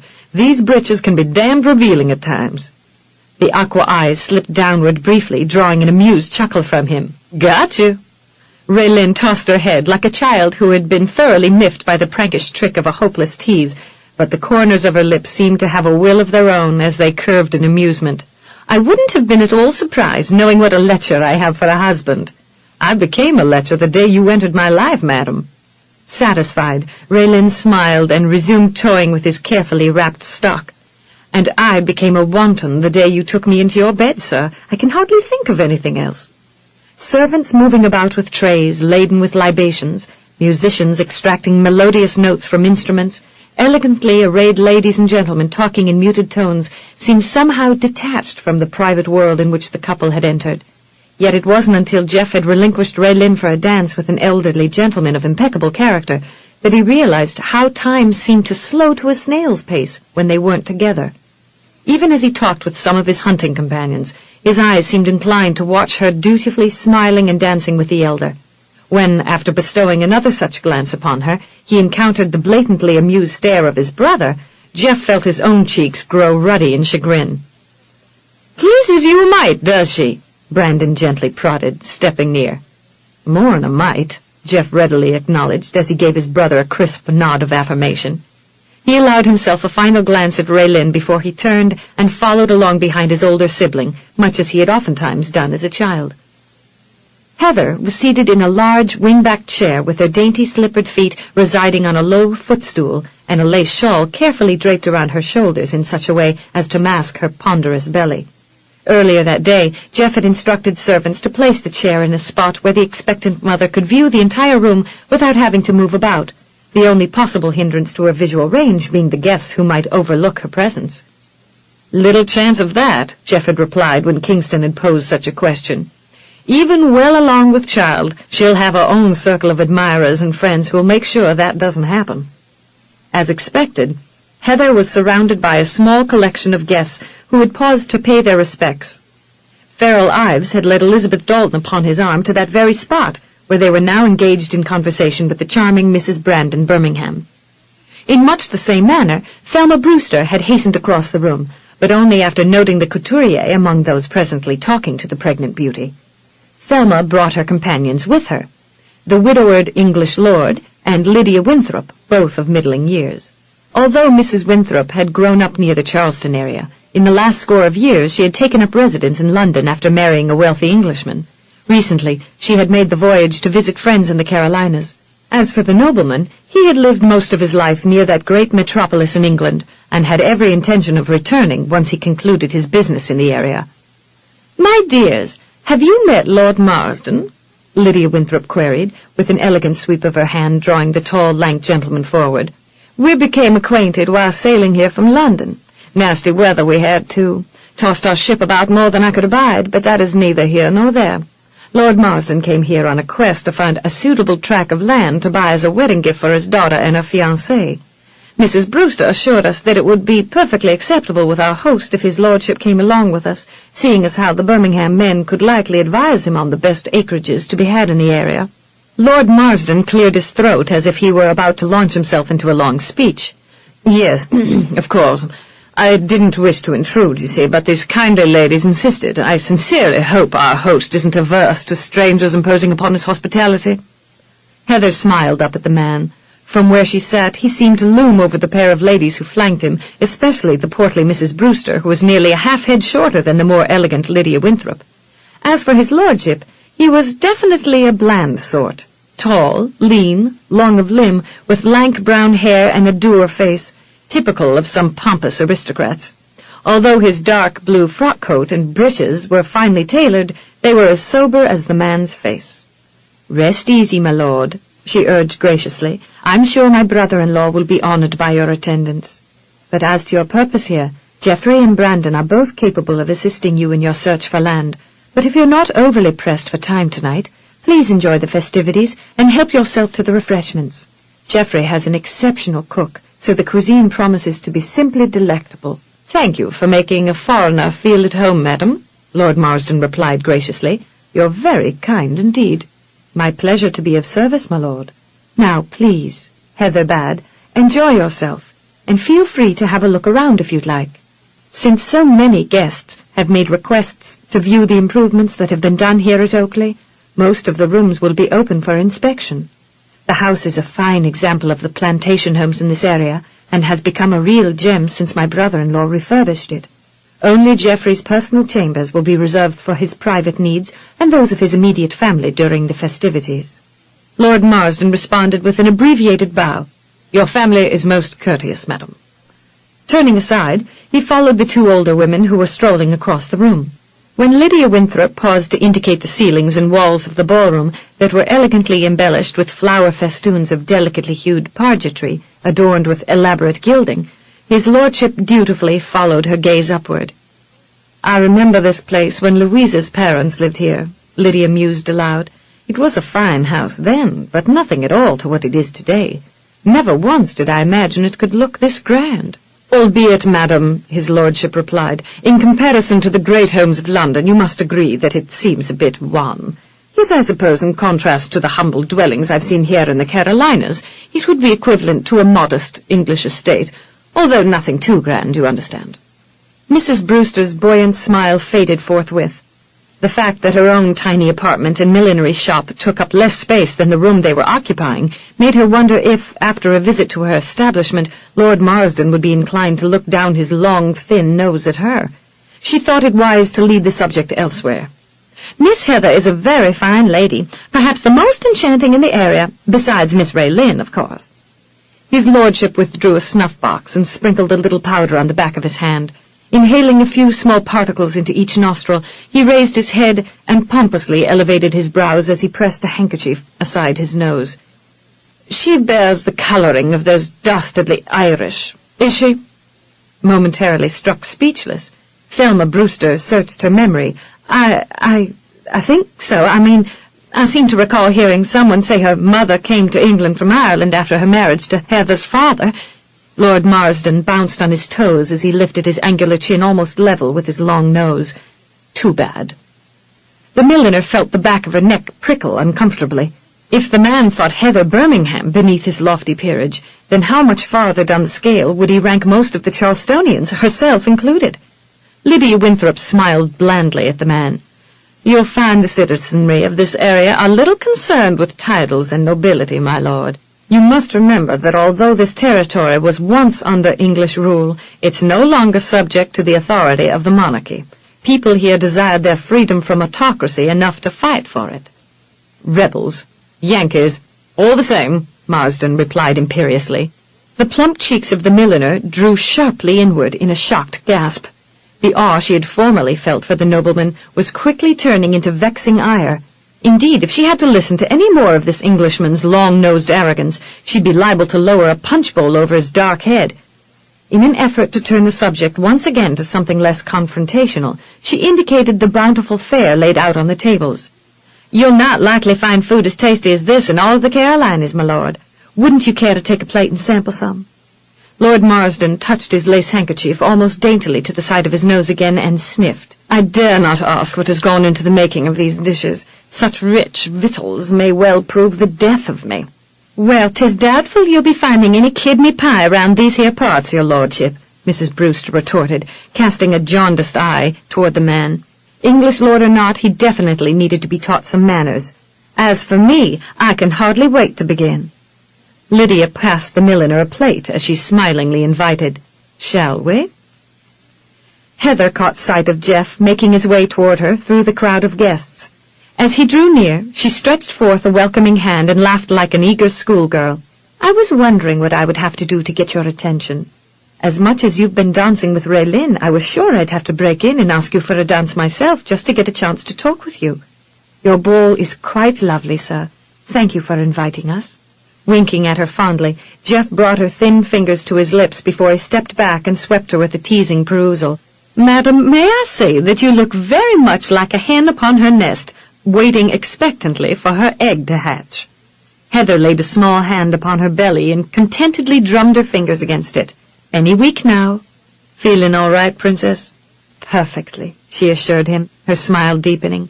Then she cast a loving glance toward her husband and heaved a small sigh as that one leaned against her chair. "Or at least I would be, if your brother would relax just the tiniest bit. I swear he watches over me as tenaciously as a dog with a juicy bone." Her happy tone dismissed any hint of reproach and drew a grin from her husband. That worthy proceeded to caress his wife's shoulder. "You must forgive me, my sweet, but as you appear on the threshold of ushering our new offspring into the world, I believe I may be allowed a small degree of anxiety." Heather gave him a saucy pout. "Oh, Posh, you know perfectly well that it may be another 2 weeks or so yet before our daughter hatches. At least, that's what Hattie said. You must have forgotten what I looked like a few weeks before Beau arrived. Something closely reminiscent of a frigate with its weighty prow plowing through the water, I would imagine." Laughter made the rounds among those who stood near her chair, yet in spite of Brandon's amusement, Jeff glimpsed some evidence of strain in his countenance, similar to that which his brother had experienced a thrice of years ago when he had faced Beau's birth. More than anyone, Jeff knew how firmly Heather held her husband's heart ensnared, and that the merest thought of her enduring the pain of childbirth, or, worse yet, of her dying during the labor, stole away Brandon's peace of mind. In spite of her fairly easy delivery the first time, there always loomed a threat of complications, and until it was over, Brandon could not settle down and live at peace with himself. "Believe me, my sweet," her husband replied huskily, taking his wife's delicately boned hand within his and squeezing it affectionately, "I've forgotten nothing of my ordeal, and that's why I fret now." When Heather lifted a dewy-eyed look of tender regard to her spouse, Jeff felt as if he had inadvertently trespassed into their intimacy. In turning aside, he faced Farrell, who had also witnessed the exchange of loving devotion between the pair. Rarely had that one glimpsed the like of such closeness between a married couple. It was a loving unity that a bachelor could well envy. "Geoffrey, my dearie, you're looking quite dapper for a change," the clothier remarked with more than a hint of mischief, and struck a lofty pose as his host turned a grin upon him. "Egads, fancy man, you almost rival my wife's appearance," Jeff teased as he swept his gaze down the length of the other's tall, broad-shouldered frame. Not a stitch was out of place in the long, narrow-fitting trousers of charcoal-gray pinstripe, waistcoat of silver-scrolled brocade, white shirt and cravat, and black claw-tailed frock-coat. He couldn't help but admire the fashionable clothes. Farrell preened in exaggerated conceit as he ran his thumbs beneath the lapels of his finely tailored coat. "You think so?" "Aye, I do.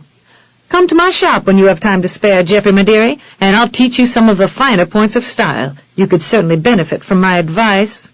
A dubious grin accompanied Jeff's quip. "I'll consider your offer if I ever want to masquerade as a dandy." The bearded face fell forthwith as Farrell made much of his distress, in the process drawing laughter from everyone who witnessed his visual deflation. "I swear, Geoffrey, you can be downright offensive when your jealousy is tweaked." "Now don't pout," Jeff urged drolly. "I didn't intend to offend you. Truth is, you're looking as pretty as a Carolina peach." Elizabeth cast a glance awry at her handsome escort, and, upon espying his toothy grin, seemed suddenly distressed, as if sorely lamenting the damage their host had done. "You'd better not feed the man's vanity more than you have, sir. His head is getting top-heavy, as it is. Please remember, I have to work with him." "Stuck on himself, is he?" Elizabeth rolled her eyes, magnifying her inhibitions. "You'd never hear such a comment from me, sir, as much as I may think it." Capturing her hand within his, Farrell chortled good-naturedly. "I think it's time we showed this oaf of a host that he's not the only one who can dance a waltz. Besides, my dear, I'd like everyone to see your new gown." "Another one of your creations, fancy man?" Jeff queried with a lopsided grin. "Actually, my assistant here designed and made the frock herself. Quite lovely, don't you think?" The deep magenta gown truly did justice to the beauty of the fair-skinned brunette, and in gallant appreciation of all that he saw, Jeff executed a flamboyant bow. "You're looking exceptionally beautiful tonight, Miss Elizabeth. Quite exquisite, in fact. You put your employer to shame." A soft chuckle escaped Elizabeth as she sank into a charming curtsy. "Thank you, Mr. Birmingham." "Jeff," their host corrected, "or, if you're so inclined, Geoffrey. While you're away from your employer's shop, Elizabeth, I must insist on a more casual address than Mr. Birmingham." His dancing eyes flicked briefly to the couturier before he added, "And you can tell him I said so." Laughing, Elizabeth dipped her head in a fleeting nod of consent. "As you wish, Geoffrey."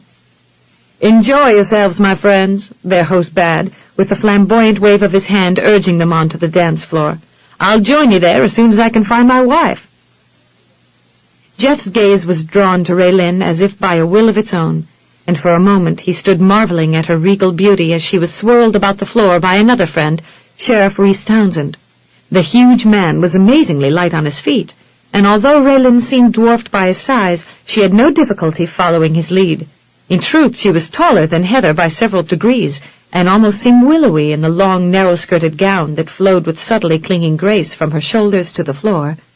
Jeff thought the gown a bit deceptive, for he was fully cognizant and, as her husband, most appreciative of the ripe curves that lay hidden beneath the shimmering sheath. Their weeks of intimacy had taught him to see beyond the outer shell of the lovely, vibrant woman and to read the true depth of the lovely lady hidden within. He realized with some surprise that for all the pleasure he derived from their passion and marital familiarity, some deeper, richer emotion was taking root in his heart. It had a quality that was outside his realm of experience. As yet, he could put no name to it. Still, it was very pleasant knowing that she was his alone. As he indulged himself admiring his wife from afar, Jeff was struck by a sudden mental image of her with her belly swollen with child, much as Heather's was now. He had once teased Raelynn about having several dozen offspring. Now the thought of even one rounding out her belly provoked such profound longing that it almost robbed him of breath. On the cusp of it, and hardly aware of what he did, he began weaving his way through the labyrinth of dancing couples. When he clasped Reese's shoulder, he evoked a surprise that was at the very least far-fetched. "Well, Geoffrey, what are you doing out here by your lonesome?" the sheriff asked, as if the idea that a man might want to dance with his own wife had never occurred to him. In his own concocted vernacular, Reese chided, "You ought to get yourself a girlie if you want to dance." "I know that, my friend. That's why I've come for my wife. Go find your own before she sends her brothers out to drag you off the floor." "Well, it wouldn't be the first time," Reese chortled as his eyes lit on the petite blonde who was eyeing him from the sidelines. "I guess I'm going to have to teach my little darling how to dance, or one of these days she's going to be nailing my hide to a barn door. Mary can get a mite resentful sometimes when I yield my feet to the music and seek out a dancing partner." Raelynn glanced toward the winsome young woman. At the moment, Mary clutched an embroidered shawl self-consciously over her midriff, lending much to the supposition that she was in the earlier stages of a pregnancy. I think I'm feeling some of that resentment even now, Reese, she ventured, her eyes sparkling with unquenchable humor. You'd better make haste to make amends, or Mary will be dragging you off the floor by the ear. Sure thing, he rumbled through his laughter and touched 2 fingers to his brow in a casual salute before flapping his arms and making much of his alacrity to join his wife. Raelynn and Jeff relented to their amusement over the sheriff's propensity to play the comedian and continued to laugh as Reese made a great show of explaining himself to his spouse. At present, Mary had her pert nose tilted upward, feigning a highly offended manner. After a courtly bow, Jeff invited his wife to join him in a waltz, and immediately received a welcoming answer in the form of opening arms. For several moments, he swept her around the perimeter of the floor in ever-widening circles as they relished the music and the presence of each other in silence. Then Raelynn peered up at him with a wondering smile. That was rather bold of you, Geoffrey, coming out into the midst of our guests to stake your claim on me. Did you want me for something in particular? Arching a brow, he grinned down at her. Only to dance with you whenever I feel like it. I'd hardly call that bold, merely... He lifted his head thoughtfully, seeking the appropriate word, and then nodded decisively. Sensible. From beneath a lengthy fringe of silky black lashes, Raelynn shot him a glance that was somewhere between dubious and amused. Such a look made Jeff smile in secret contentment. The idea of keeping his wife a bit uncertain as to how sensible he intended to be regarding his husbandly prerogatives was certainly not objectionable to him. After all, there was such a thing as taking a spouse too much for granted. All the same, Jeff felt a niggling uncertainty when he saw her small white teeth chewing at a bottom lip. Whatever unquenchable male inclinations had rallied in an effort to keep her just a bit off balance in regards to her womanly assessment of his character was now encumbered by a desire to have her always feel safe and secure as his wife. Raelynn, my love, I'm not overly jealous, certainly not of my friends when they lend you some... His assurances were abruptly silenced by her tantalizing smile. Very sensible, of course, she murmured as her fingers worked their way to the short strands of hair at his nape. I much prefer dancing with you, Geoffrey. Of a sudden, the music seemed to soar in joyful rhapsody, and Jeff ceased to think of anything beyond his simple appreciation of the woman in his arms and in his heart. Of late, she seemed the very reason that it beat the way it did. Moments later, Jeff and Raelynn meandered hand in hand to the refreshment tables, and it was there that the milliner introduced them to Lord Marsden and Lydia Winthrop. Such a lovely affair, Lydia assured the couple graciously. Yes, absolutely, Lord Marsden agreed in a more cordial vein, winning the smiling approval of Mrs. Brewster. Lydia quickly explained his lordship's mission to Jeff. We thought you or Mr. Brandon might be able to direct his lordship in this matter. We'd be delighted to assist him, Jeff assured them, and faced the man directly.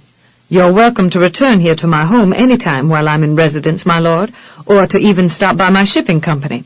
You can be reasonably assured that I'm there on Wednesdays, but as for the other days of the week, I cannot say.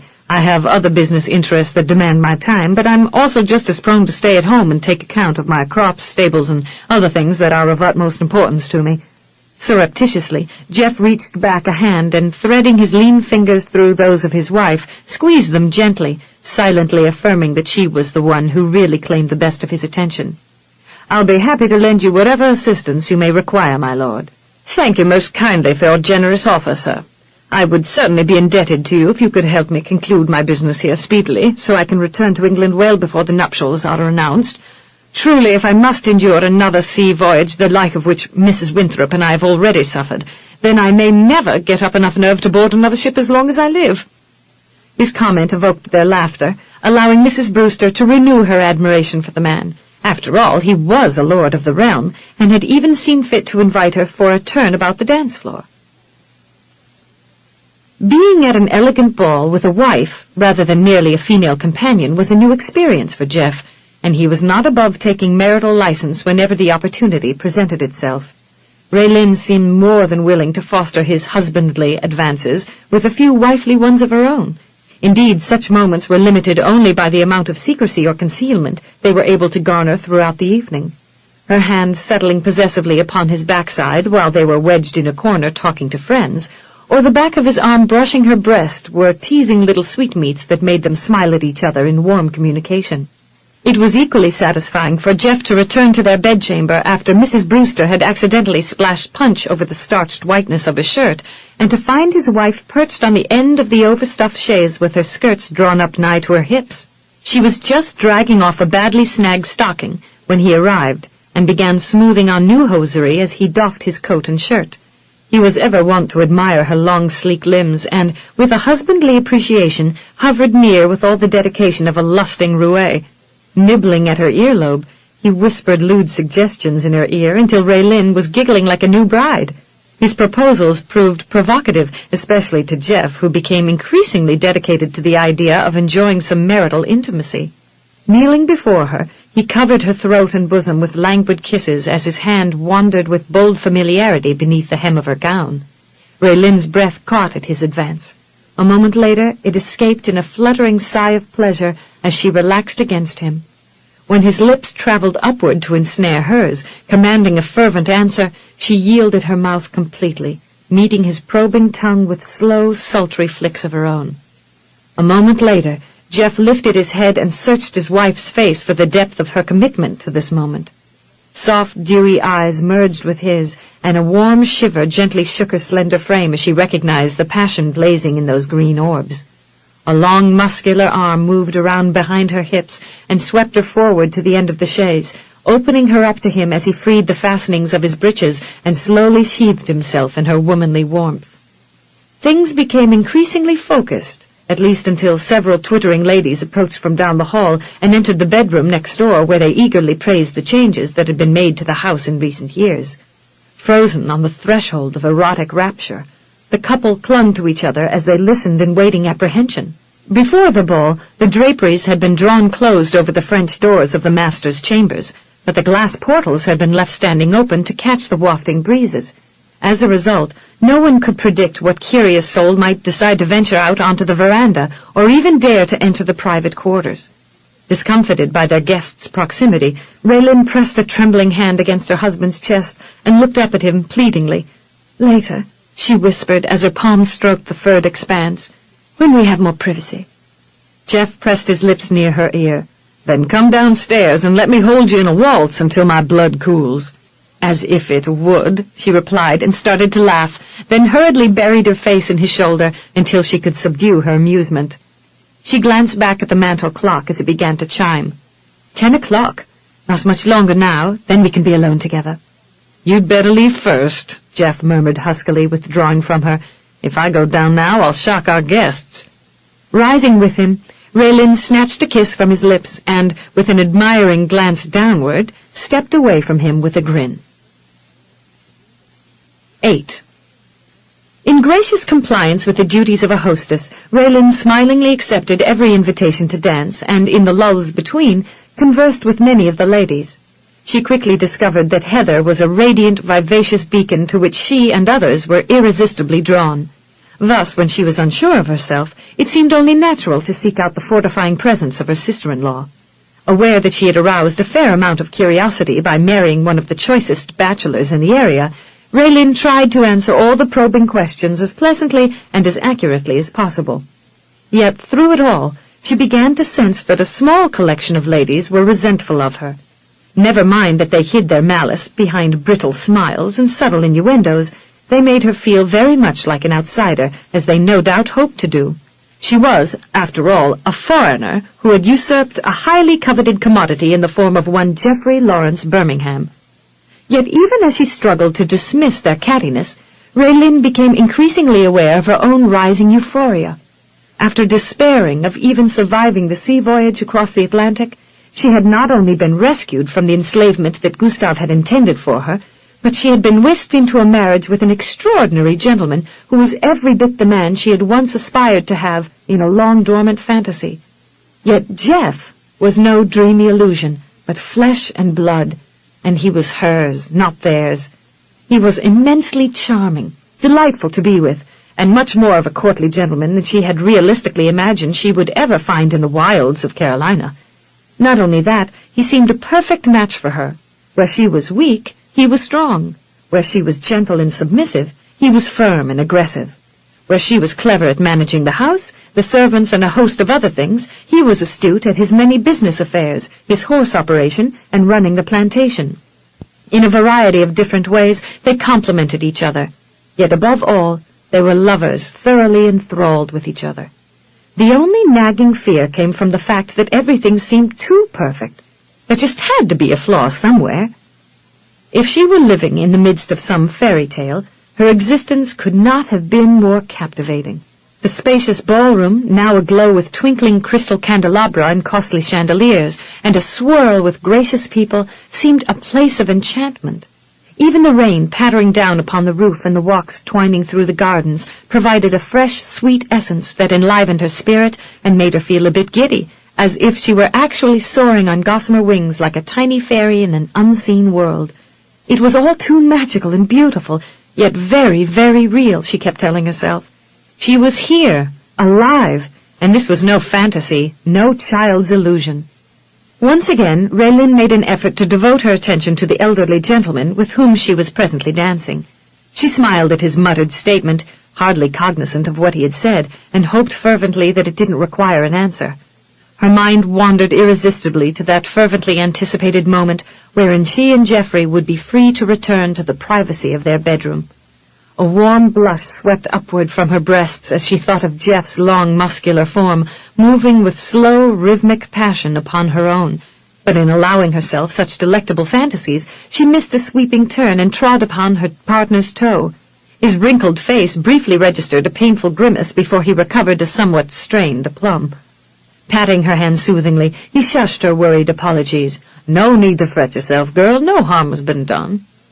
Raelynn chided herself for allowing herself to get so caught up in unrestrained musings about her husband that she'd act like a mindless chit. She just hoped the elderly gentleman hadn't somehow connected her preoccupation with her flushed cheeks and bated breath, or if he had, would merely lay it to some other cause rather than her lustful reflections. "My dear girl, you must rest yourself," the elder urged solicitously, finally taking note of her distress. His concern deepened as he considered her flushed face. "Surely you'll be fainting from fatigue if you continue dancing as you have been." Seizing upon the excuse, Raelynn graciously accepted his assistance from the dance floor. "You're very kind, sir." Her relief was immeasurable when Jeff met her with a glass of fruited wine. "Here, love, you look as if you need this more than I do. Besides, I don't think I can take another sip until I find some relief." "Relief from what?" Jeff grinned at her, bringing into play the handsome grooves in his cheeks before he leaned near to whisper, "Your naivete comes into play most fetchingly, madam, but right now I'm sorely pressed, for the privy beckons, you see." "It's raining outside," she warned, her lips curving enticingly. She was hardly aware of her warmly glowing eyes caressing the face above her own. Admiring her husband had become almost second nature to her, and she had ceased to take account of all the times her gaze was inclined to shift in his direction and then linger for lengthy moments. "Actually, my love, it stopped some moments ago. In any case, I have to go. It has become a dire necessity." "Don't be long." She felt her heart trip as he winked at her in his all-too-magical way. As he hastened off, she sought to turn aside, but grimaced suddenly as a sharp pain shot through her heel. No doubt it had become blistered from all the dancing she had done. She cast a glance toward the clock and decided she had just enough time to go upstairs and slip into a more comfortable pair of shoes before she could expect Geoffrey to return. "May I have this dance, madam?" a deep voice inquired from behind her. Raelynn turned to find Farrell Ives grinning down at her. "Elizabeth has deserted me to dance with your brother-in-law," the couturier explained, escorting her back onto the dance floor. "She's trying to soothe his qualms about Heather's upcoming ordeal, but I don't think it's doing much good. I experienced that same sort of trauma only once in my life, but it left a lasting impression upon me. The memory certainly allows me to feel a great empathy for Brandon." Raelynn canted her head curiously. "I didn't realize you were married, Farrell." "I'm not, never have been." "Oh, then you must have sisters." "Nary a one. I was born the last of 7 brothers." "Goodness, your father must have been very proud to have so many sons." His bearded mouth twitched with amusement. "Aye, that he was, but as handsome as we all were, we went through some hard times just the same." She laughed at his wit.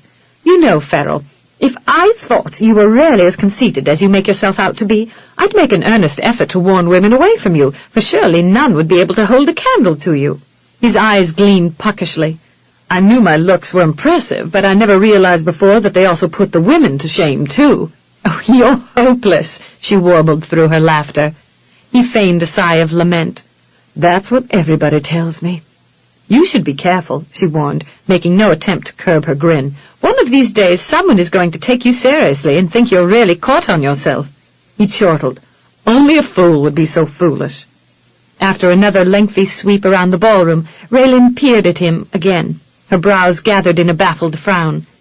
You've made me curious, Farrell. How so, madam? If you haven't ever been married, and don't have any sisters, would you kindly explain what you meant when you said you've experienced the same kind of tension that Brandon is presently going through? Are you saying you were present when a baby was born, or are you talking about something else entirely? I was there when Elizabeth gave birth to Jake. At one time her husband was my closest friend, and after he was killed I took his body home to bury. That same night Elizabeth's labor started. I was as worked up as a fish on a hook until the midwife came out to the porch and showed me the baby. Elizabeth never once cried out through the whole of it, but I could hear other little notices that affirmed the fact that she was in pain. By the time it was all over, my knees were as weak as water. Then you've known Elizabeth for some time, Raelynn concluded.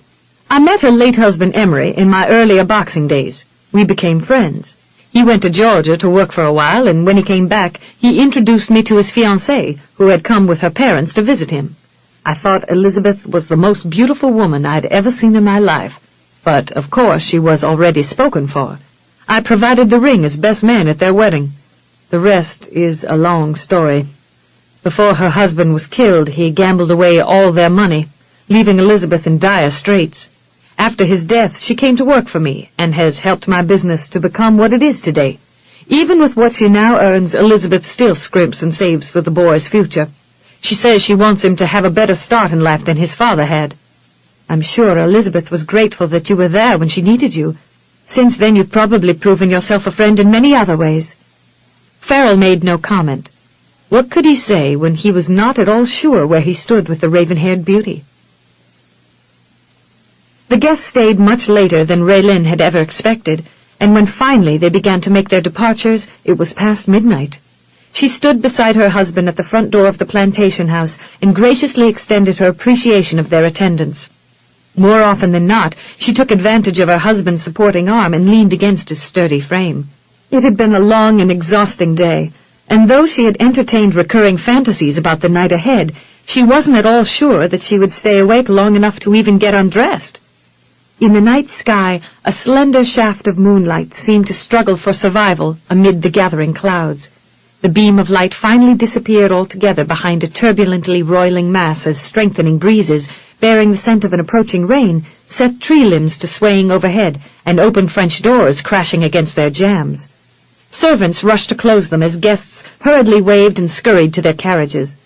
The mischievous wind seemed bent on sending top hats cartwheeling down the drive and cloaks flapping almost vertically out behind their owners. Brandon and Heather were among the last to leave, and as the elder Birmingham escorted his wife to the door, Raelynn smilingly observed his tender solicitations. Since becoming Geoffrey's wife, so much had happened that she had had little time to consider how truly fortunate she was to be a member of the Birmingham clan. The realization had first dawned on her at the church social, where Brandon's delightful family had captured her heart.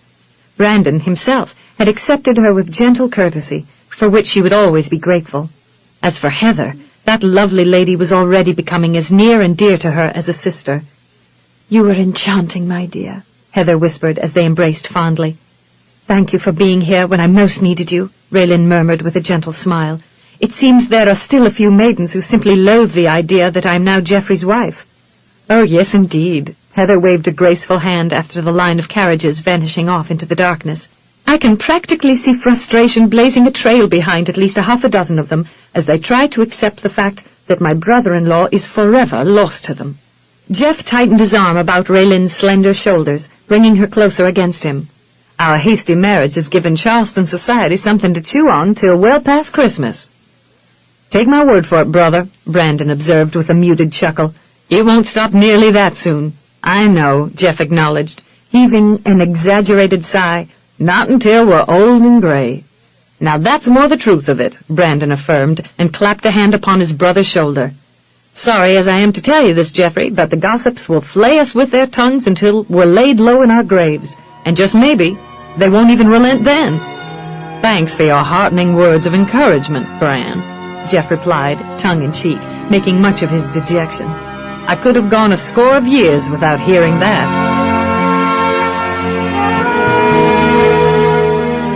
This is the end of Side 1.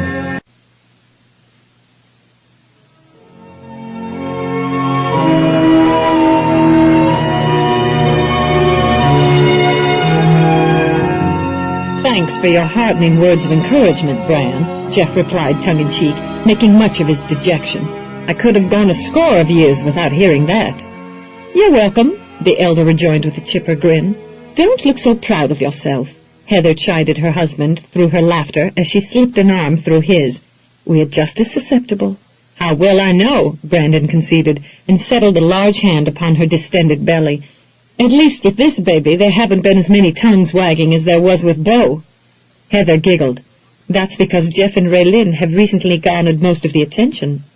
Accepting his wife's cloak from a servant, Brandon spread it about her shoulders and fastened the silken frogs beneath her chin. Heather looked up into his glowing eyes with a winsomely mutinous pout, drawing a chuckle from him as he gently chucked her beneath the chin. "Indulge me, my sweet. I feel a pressing need to take care of you." Casting a wry glance down at her own belly, his wife sighed forlornly. "By the time this baby is born, you're not going to even allow me to walk."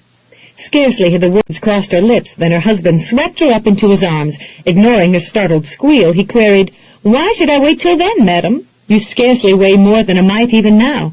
Besides, I find you much easier to control when you're safely within my arms."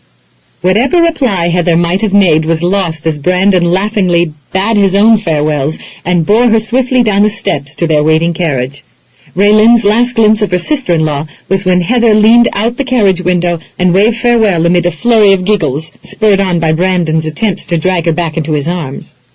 As a chuckling servant closed the front door, Jeff followed his brother's lead by swooping Raelynn up into his arms and whisking her up to their bedroom, leaving Cora and Kingston grinning and shaking their heads. "Yes, somebody's always putting something fermented into punch," Kingston observed, his shoulders shaking with his erupting chuckles. The master's suite offered a sweet respite for the couple after the tumult of the party, but tonight it was even more refreshing as the scent of rain still lingered in the rooms. The bedchamber was a private retreat that no servant, unless summoned, would dare enter while the master or mistress was there. Now, after the last of the guests had gone, the couple's seclusion was deemed secure. As much as Raelynn had fantasized about how the evening would end, she now felt completely drained. When her husband laid her upon the bed, she sighed contentedly as she kicked off her slippers and smiled up at him. Earlier in the evening, the bed linens had been folded down by a servant, and she stretched luxuriously upon the freshly scented sheets, content to be able just to relax. "You'll have to undress me," she cajoled charmingly, walking a pair of fingers up her husband's sleeve. "Otherwise I shall have to call for Tizzy." "No need to do that, madam, when I'm here and eager to be of service." Jeff's leering grin bested anything that Gustav could have ever managed. Unceremoniously, he flipped her onto her stomach, drawing an exaggerated oomph from her, and proceeded to unfasten the placket that trailed downward from the top of her gown to well below her waist.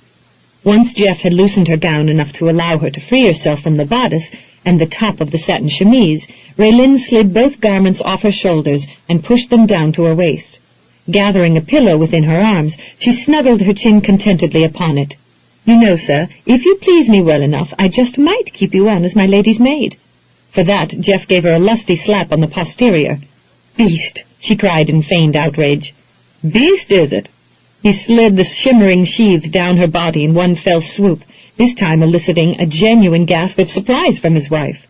"On second thought, I'll keep Tizzy," she concluded with a giggle. Since Elizabeth had complained during a fitting session that his wife's pantalettes created unsightly bulges beneath the ball gown, Raelynn had elected not to wear anything other than stockings and a lace-trimmed satin chemise under the dress. As a result, Jeff was wont to admire with more than just his eyes the way the undergarment cleaved to her buttocks, and for a lengthy moment he caressed her fetching derriere, through the soft satin.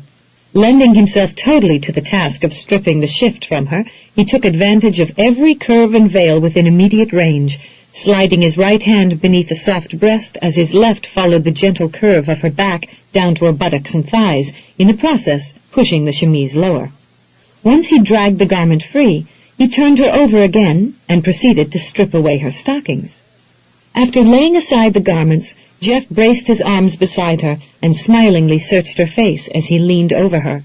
Her eyes were soft and liquid, melding with his, and as if awed by something beyond his ken, she lifted a hand and caressed his cheek with a sort of reverent wonder. Touched by her tenderness, he pressed a lingering kiss into her palm. Strange words rose unbidden to Raelynn's lips, words that she had never before spoken to anyone other than her parents. The ease with which she had almost blurted them startled her, for she had never thoroughly considered them ere this moment in time. Though Jeff realized his wife was physically spent, he couldn't resist a long, grazing caress over her naked body. Even bone-tired, Raelynn caught her breath at the sensations he awakened within her. Then his hand stroked into more private areas, and willingly she opened herself to him as her eyes darkened with desire. She watched him undress, and when he stood beside the bed totally devoid of clothes and bold as any man could be, she welcomed him with uplifted arms. Much later, Raelynn drifted off to sleep with her head upon her husband's shoulder, her leg bent and resting across his sturdy thighs. As she sank into the depths of slumber, she whispered something that Geoffrey couldn't quite catch at first. He canted his head to hear better, but nothing more than a softly wafting sigh came from her lips. Stuffing the pillow more firmly beneath his head, he smiled at the ceiling. He knew what her low murmur had sounded like, but at this point in their marriage, he couldn't be sure if he was letting his imagination sweep him away. 9. Stirring from the pleasurable arms of Morpheus, Raelynn lay for some moments trying to determine what had awakened her. The draperies, which had earlier been drawn across the French doors, had since been pulled aside. Beyond the upper panes of glass in the last portal, a bright October moon hovered in the night sky, while vaporish clouds, driven by a westerly wind, drifted across its luminous face. The zephyrs rustled the tops of the huge trees. Now and then she could hear the boughs of the live oak at the end of the house, scraping the brick facade, but beyond that meager sound, the room was deathly silent.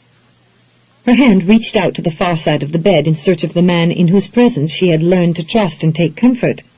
Alas, no one was there.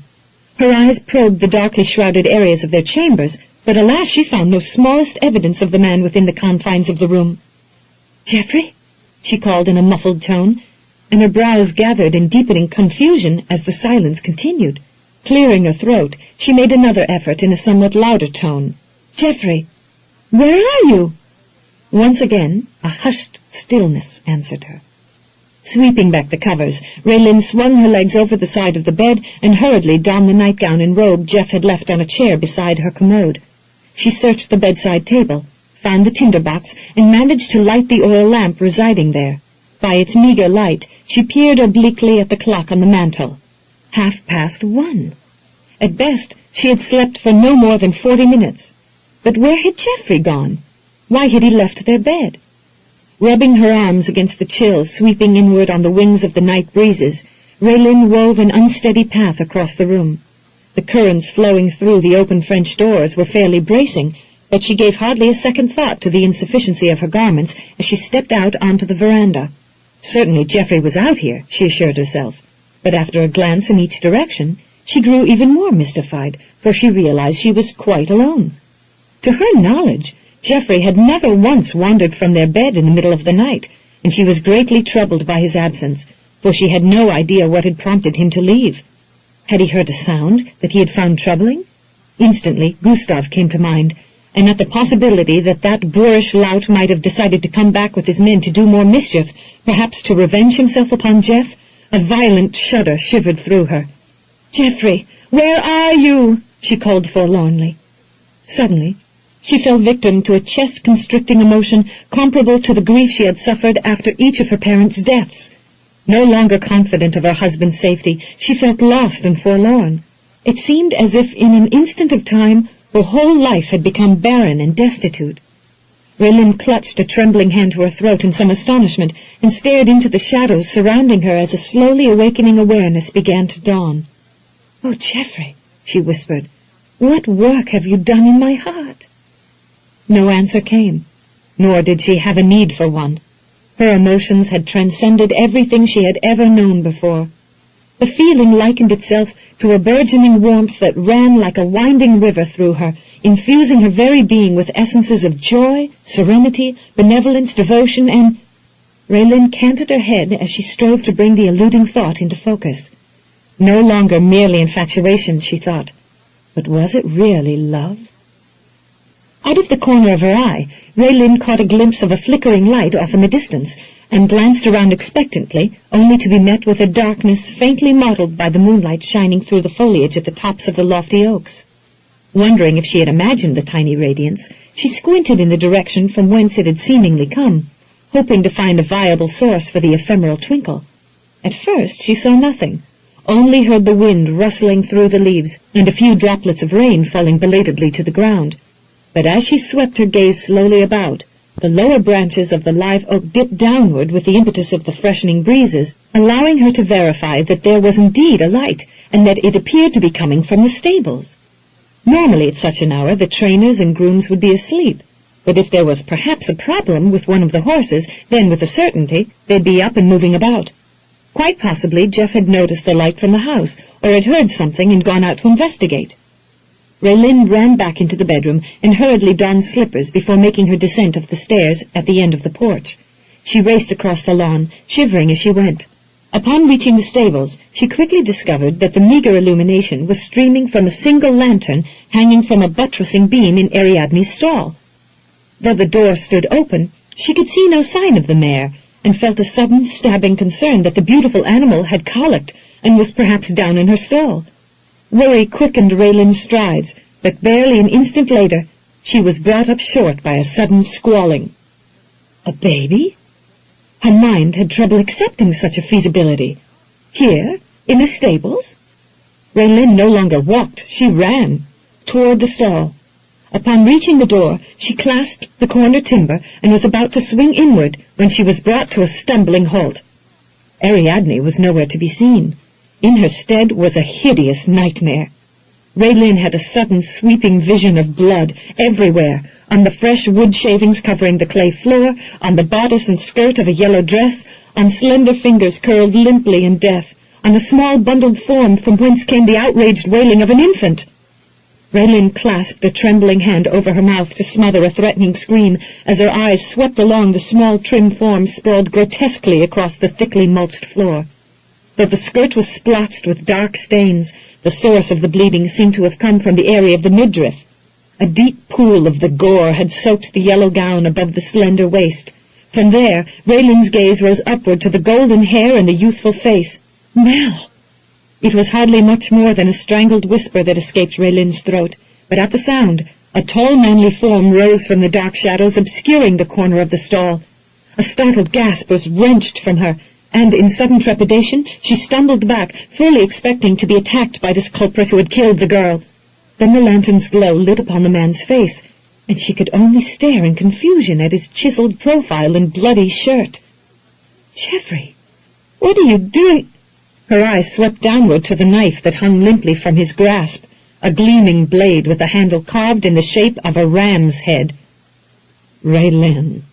His voice sounded strange, as if it came from a distant vale. He stepped toward her, reaching out his free hand toward her. His face looked strained, his mouth drawn in a grim line, his eyes strangely shadowed by an emotion she had never seen in them before. She stared at him as if he were a stranger. Yet less than a pair of hours ago they had made love as man and wife, and only a moment ago she had come to a heartfelt realization. Her eyes dropped again to the blade that he still held, and, from there, swept to the dead girl. In an instant, her awakening awareness that this man was as dear to her as her own lifeblood, her recent awareness that a change was taking place in her own body, the joy she had come to know in her husband's arms and in his house were cruelly trodden beneath the heart-wrenching emotions of past doubts and fears, the heartbreak of parents who had been cruelly betrayed, and a deeply buried sense that her fairy-tale existence was too good to be true. Whatever joy she had recently been savoring as the wife of Geoffrey Birmingham was marred by the sweeping stain of blood. A sobbing cry surged upward from the pit of her being, and this time she could not contain it. No! No longer able to suppress her horror and the hideous suspicion that now assailed her, Raelynn retreated. For a moment, Jeff seemed frozen. Then, with a muttered curse, he hurled the bloody knife into the bedding near the corner of the stall and stepped toward her. "Hear me out, A slash of her hand negated any possibility of that happening. Blinded by tears, she whirled and fled his presence, forcing every measure of strength she possessed into her legs as she broke into an all-out desperate run toward the house. She should have known. It had all been too perfect. Geoffrey, their marriage, her growing involvement with the man, but it had all been a sham, a deceitful lie. Her heart hammering wildly, her choked sobs smothering her, Raelynn threw a teary glance over her shoulder and found her husband striding swiftly after her. By the time she bolted up the porch stairs, she was gasping for breath between harsh, anguished sobs. Swiping an arm across her face to wipe away the flooding rivers spilling forth in gushing torrents, she raced into their bedroom and glanced around desperately for a place to hide. Geoffrey knew his chambers far too well for her to feel safe in any shadowed corner there. The best she could do was to delay him in his search while she sought a way to escape. Gasping from fear, torment, and the exertion reaped from her fierce effort to escape, Raelynn slammed the French doors closed along the veranda, and then dashed across the room, brushing away tears as she ran. Once she slipped into the hallway, she closed the portal quietly behind her. Barely had she gained the security of her former bedchamber and turned the key in the lock, than she heard footfalls in the hall. It had taken Geoffrey less than a thrice of moments to discover her deception. Jeff tested the door briefly before he rapped his knuckles against the plank. Knowing well that his wife was terrified after what she had seen, he made an effort to keep his voice gentle and softly subdued. "Raelynn, my love, don't be frightened of me, please. I didn't kill Nell. You've got to believe me." Crouched on the bed, shivering with fear and heart-rending emotions, Raelynn pressed violently shaking fingers to her lips to smother her sobs. In the dark gloom that surrounded her, she stared fixedly through blurring tears at the wooden barrier that stood between herself and the man she had come to know as husband and lover. She heard him mutter a curse, and then, in some relief, his footsteps retreating to his bedroom. In the distance, a door opened and closed. She listened warily, in trembling trepidation, as silence reigned, unimpeded, for what seemed like a century or more. Then a soft thump on the porch, and an advancing light sent her flying off the bed as she realized what she had forgotten. One of the pair of French doors was always kept unlocked for the servants. An instant before her husband reached the double doors, she slammed the bolt home, securing her safety, at least temporarily. Bathed in the glow of the oil lamp, the two of them stood facing each other, scant inches apart, separated not only by the glass-paned rectangular-shaped muntins of the French doors, but by the horrible suspicions that had suddenly erupted between them. A booted foot could have easily dispensed with the barrier, but Jeff knew that breaking down the door would likely send his wife fleeing like a woman possessed, and no doubt solidify the awful suspicions in her mind. Somehow he had to soothe her fears. Meeting her gaze through the wealth of tears brimming her eyes, Jeff made every attempt to speak calmly. "Raelynn, my love, I realize you've had a terrible shock, but there's no reason for you to be afraid of me. Don't you understand? When I reached the stables, Nell was already dead. I was just falling asleep when I heard her scream, and I went down to investigate. Now please, Raelynn, my love, just open the door and let me talk with you. I'm not going to hurt you. I would never do such a thing." Over and over, the hideous reminder of Nell lying bloody and lifeless in the horse stall jolted Raelynn with waves of shocking horror. She had no idea why the girl had come out to Oakley again after Jeff had warned her not to. But with all the guests arriving and then later departing, Nell's presence would hardly have been noticed, certainly not by any of the staff. The stable hands had been assigned the task of fetching water for the teams of visiting carriages soon after their arrival. It was a courtesy extended in consideration of the lengthy jaunt from Charleston and neighboring plantations, and the possibility of the festivities lasting until the wee hours of the morning. After performing the service, the grooms had likely gone to their respective quarters, and then, later, to their beds. Perhaps once again, Nell had come to the plantation to plead for support for a child she had insisted was Jeff's, conceivably having reasoned that if he could give such a lavish ball in honor of his wife, then surely he could afford a monthly stipend for the babe. Nell's most recent accusations had attested to her inability to comprehend Jeff's reluctance to share any portion of his wealth with her and her offspring in spite of his vast riches. Quite simply, she had failed to understand his refusal to be blackmailed.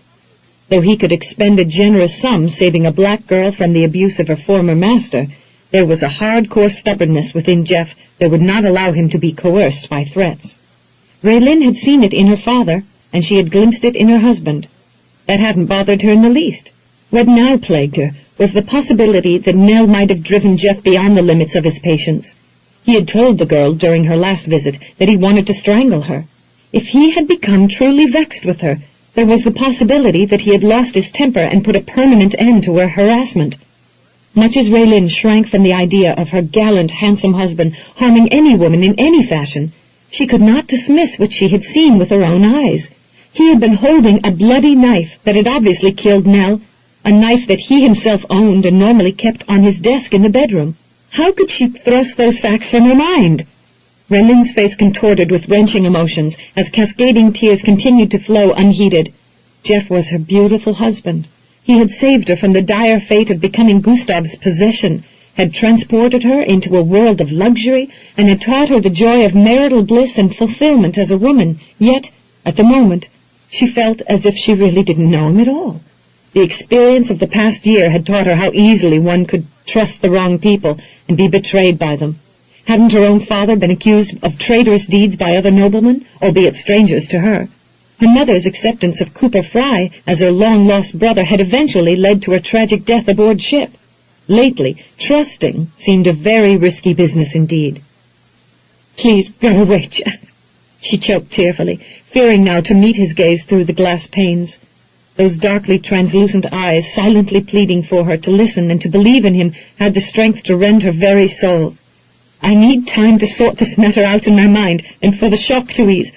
Perhaps I can think more clearly after I'm allowed some time to myself." Jeff lifted a hand to make another appeal, but when his wife's gaze became riveted on the extremity, he glanced toward it and realized his fingers were covered with sticky gore. Slowly he lowered his arm to his side and heaved a despondent sigh. Talking to his wife at this point seemed futile. She was clearly terrified of him. Slowly he walked away, retreating to his bedchamber and leaving her to consider his innocence or guilt. Exhausted and trembling so violently she could hardly stand, Raelynn turned on wobbly limbs and stumbled back to the bed. Flinging herself across it, she buried her face into the pillows and allowed her sobs to flow unrestrained. The cold, dark, murky feeling in the pit of her stomach refused to yield to reason and trust. It was as if Jeff had already been convicted, and there was only the hanging to be witnessed. Dark, impenetrable gloom settled in with a vengeance, and at length mental exhaustion dragged her down into a dazed stupor. Merciful darkness flickered at the edge of her awareness, drawing her down into a dark, deep veil.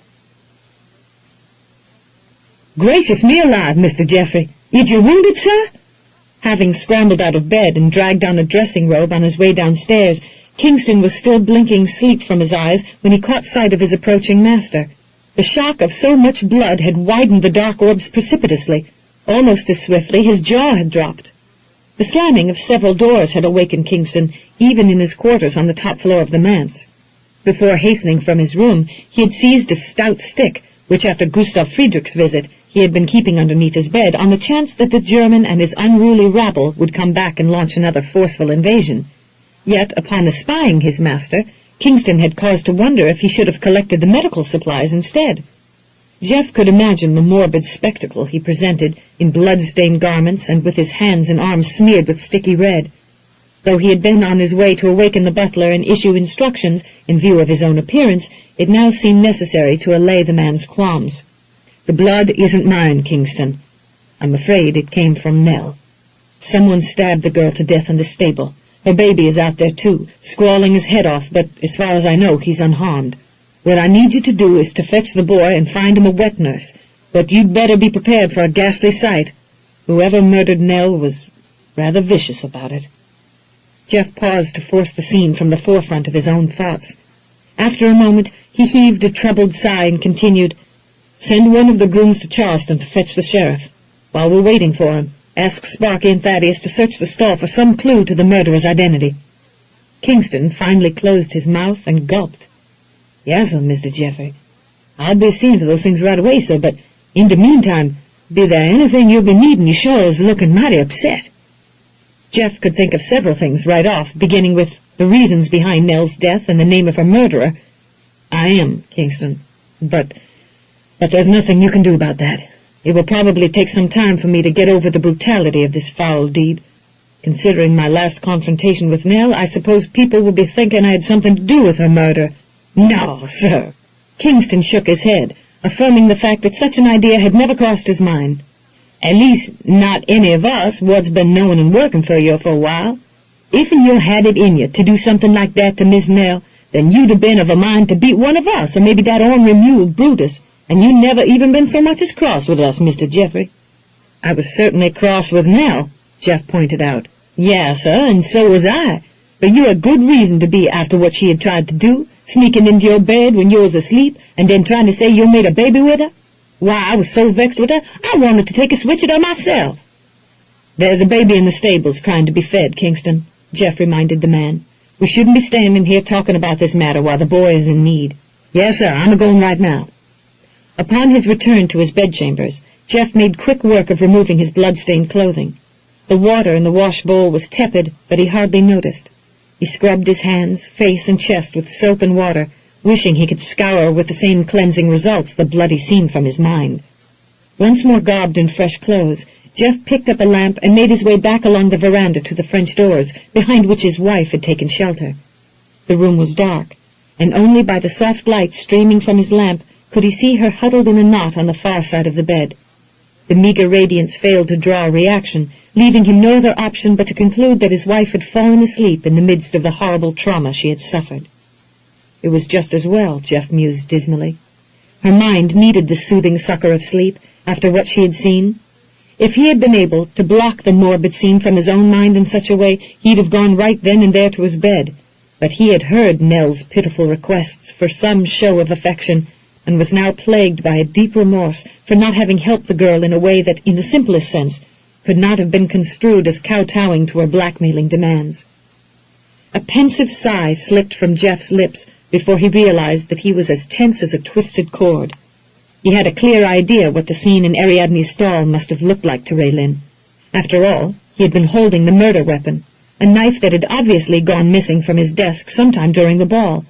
Anyone attending the affair could have entered his chambers and taken it, for that's exactly what the murderer had done, stolen his knife to kill a young girl.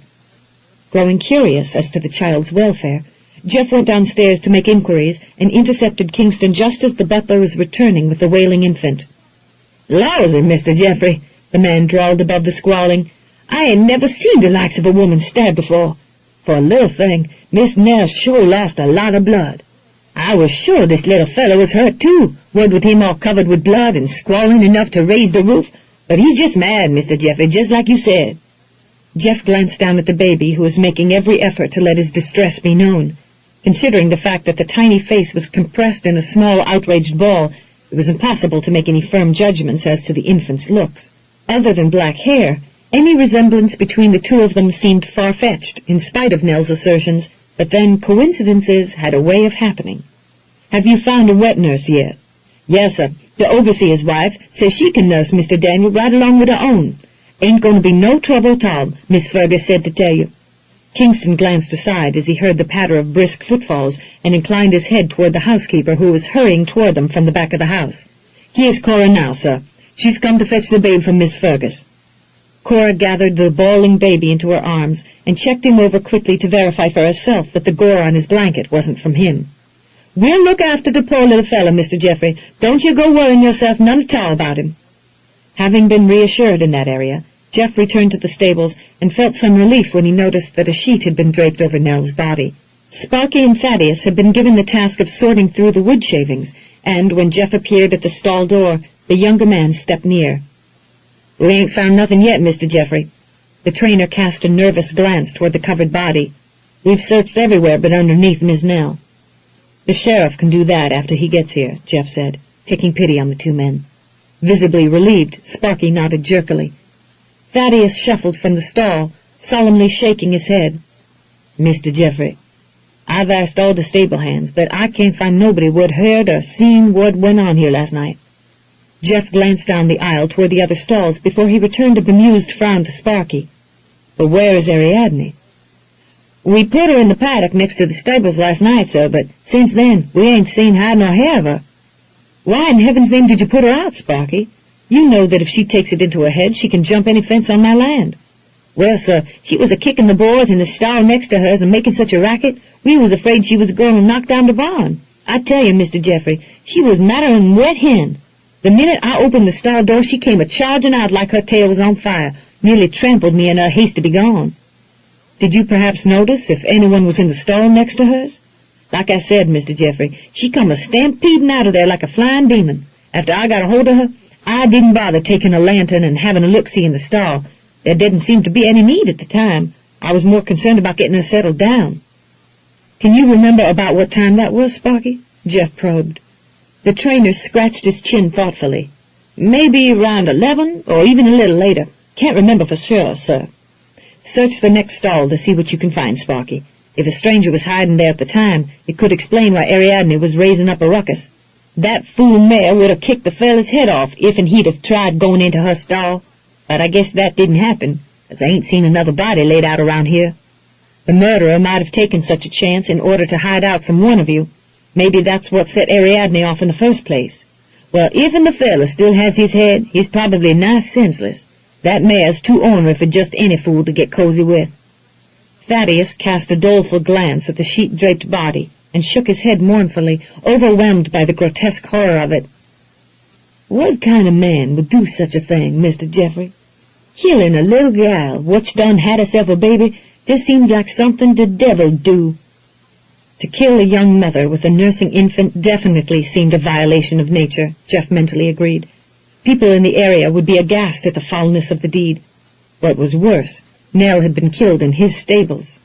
Realistically, he could imagine that Raelynn would only be the first of many who'd be suspicious of his involvement in the girl's murder.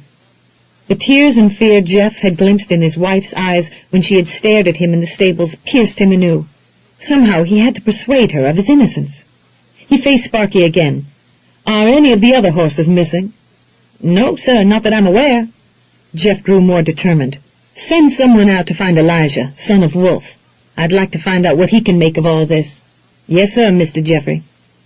Upon his return to the plantation house, Jeff ensconced himself at his desk in the study and tried to concentrate on his account books for the plantation as he awaited the arrival of Sheriff Townsend. More than an hour later, a knock sounded on the door. Kingston entered at his summons. "Elijah's here, Mr. Jeffrey." "Show him in."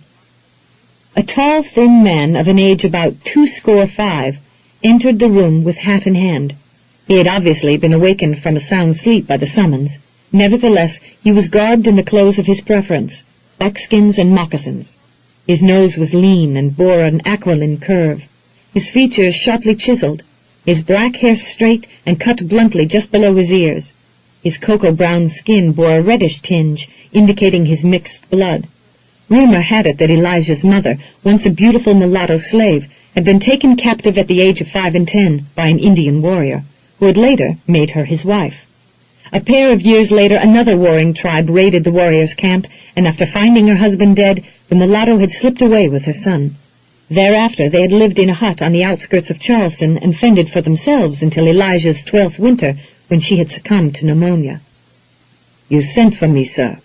Elijah asked in a deep voice that resonated in the room. "Yes, I did, Elijah, and I thank you for coming so promptly." Jeff peered at him questioningly. "Did anyone tell you what's happened here?" "Sparky let me know details on the way to the house, sir," the Pathfinder acknowledged. "The murder of the girl occurred in one of the horse stalls. At present, her body is still there. See what you can find in and around the stables. For a beginning reference, you can check the footprints of everyone working out there. If you come upon any prints that aren't familiar, see where they lead. If they disappear near a set of carriage or wagon wheel tracks, we may be reasonably assured that the fellow either arrived or left by that mode of travel. If you should find a double pair of prints, one belonging to the girl, we can be fairly certain that Nell came out here with her murderer, but I leave you to be the judge of that." Any remaining traces of slumber had vanished from Elijah's eyes. They were now keen, alert, and imbued with a brighter light. "Sparkies say it rained here last night.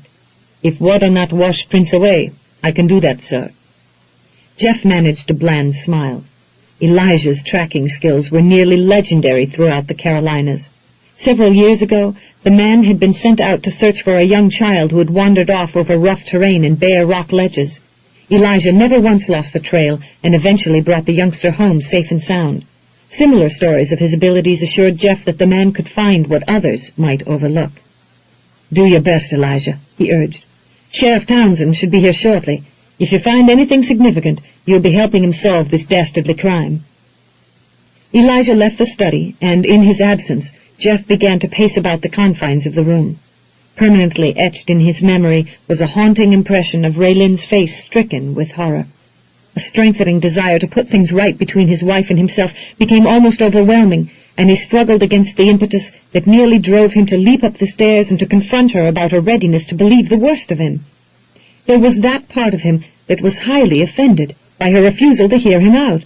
Once before she had taken Nell's accusations seriously and had cast him from her bed, but he knew what Raelynn had recently seen would have shocked any woman. He also recognized the possible folly in stampeding her. If he faced her again and saw her quailing before him in mortal fear, it would nearly tear his heart out. No, he told himself, it was far better to let her have some time to put things into perspective. Perhaps then she could extend to him some marital courtesy by trusting in him through thick and thin. Sipping from the cup of hot coffee that Kingston had brought to him, Jeff turned his gaze toward the windows. Little had he imagined, after the grand affair which they had enjoyed the previous night, that today would be comparable to hell. Sadly, he watched the first dawning rays stretch out over Oakley and heaved a sigh of lament. 10. The sun had just risen above the tree-lined horizon when Sheriff Reese Townsend and the rider who had been sent out after him arrived on horseback. The tall, brawny man swung down from his saddle and, with his usual easy rolling gait, strode across the front drive. When he climbed the front steps, Jeff was already crossing the porch to meet him. "Good of you to come so quickly, Reese." The sheriff doffed his hat as he followed his friend into the main hall. "Your man said you had a murdered woman here, Jeff. What the hell happened?" Jeff gestured toward the study. "We'll talk in there, if you don't mind." Reese nodded and, entering the room, plunked himself down into his favorite leather chair. A moment later, Kingston entered, bearing a silver coffee service, and poured the sheriff a cup from the ornate pot. Gratefully, Reese nodded his thanks as he accepted the brew, and then motioned for the servant to leave the service. "If I'm going to remain standing on my feet, Kingston, I'll be needing lots more of this stuff. Some people don't have any compunction about keeping a fella up till the wee morning hours and then rousting him out of his bed barely an hour after he reaches home." Kingston managed a weak smile in spite of the trauma that still held the household in its grip. "Yes, sir, Mr. Reese, and that's the gospel." As the butler left, the sheriff downed the strong black contents without lowering his cup. Jeff came around to the front of his desk and leaned back against the top edge, prompting Reese to set aside his cup and glance up at his host.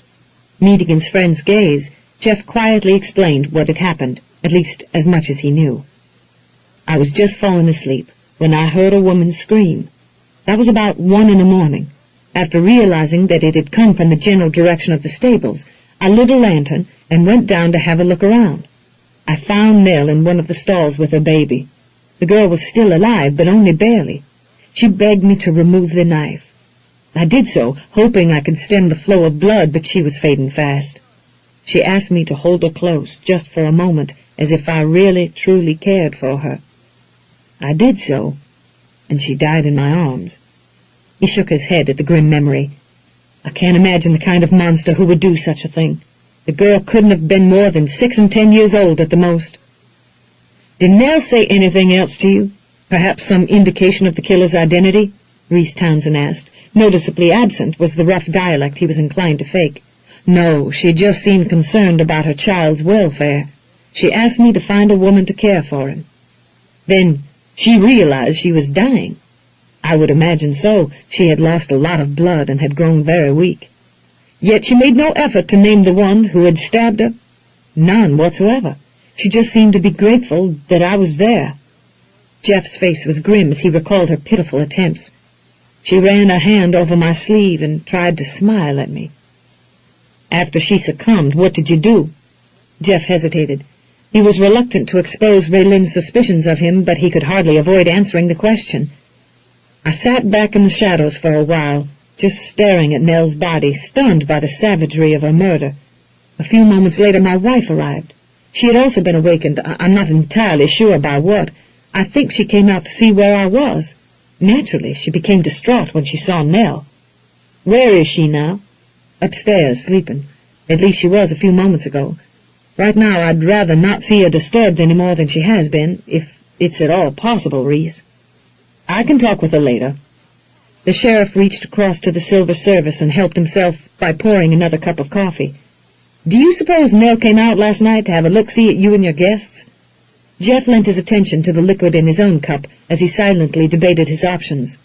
Though it might well incriminate him in the girl's murder, he saw the need for further explanations. Nell came out here to the plantation the middle of July, shortly after Brandon and I had left you and your men to search Gustav's warehouse for stolen goods. On the porch of this very house, she accused me rather loudly of being the father of her unborn child. When my wife came out, Nell had the audacity to suggest that Raelynn and I get an annulment. At the end of July, I saw her briefly at Farrell's, where she had started working. Then, about a week ago, she came out here again, I suppose to show me that the infant bore some resemblance to me. Reese lifted his brows to a lofty height, but Jeff waved away the man's unspoken question with a slash of his hand. Long ago he had come to the realization that his friend was very adept at coaxing people to talk. Largely by facial expressions and silently biding his time, Reese managed to encourage confidences. Yet Jeff saw no point in withholding information about Nell's accusations. If Reese didn't already know about them, then Jeff suffered no uncertainty that the man would find out the truth quickly enough. All he had to do was ask the servants working in the house. In spite of some people's suppositions, no doubt arrived at because of the sheriff's affected speech, Reese was neither a fool nor a dimwit. If the boy favors me some small wit, Reese, then it's because he was sired by a man who may bear some resemblance to me. I'm not the child's father, not by any stretch of the imagination. Jeff sighed and decided to start over from the beginning.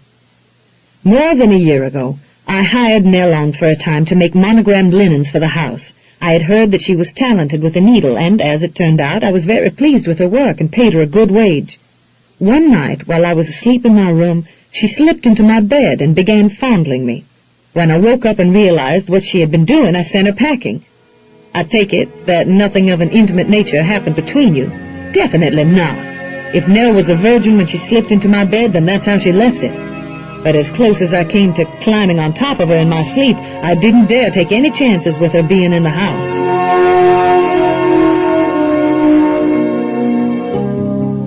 This is the end of this cassette. This program is continued on side 1 of cassette number 5. This is cassette number 5.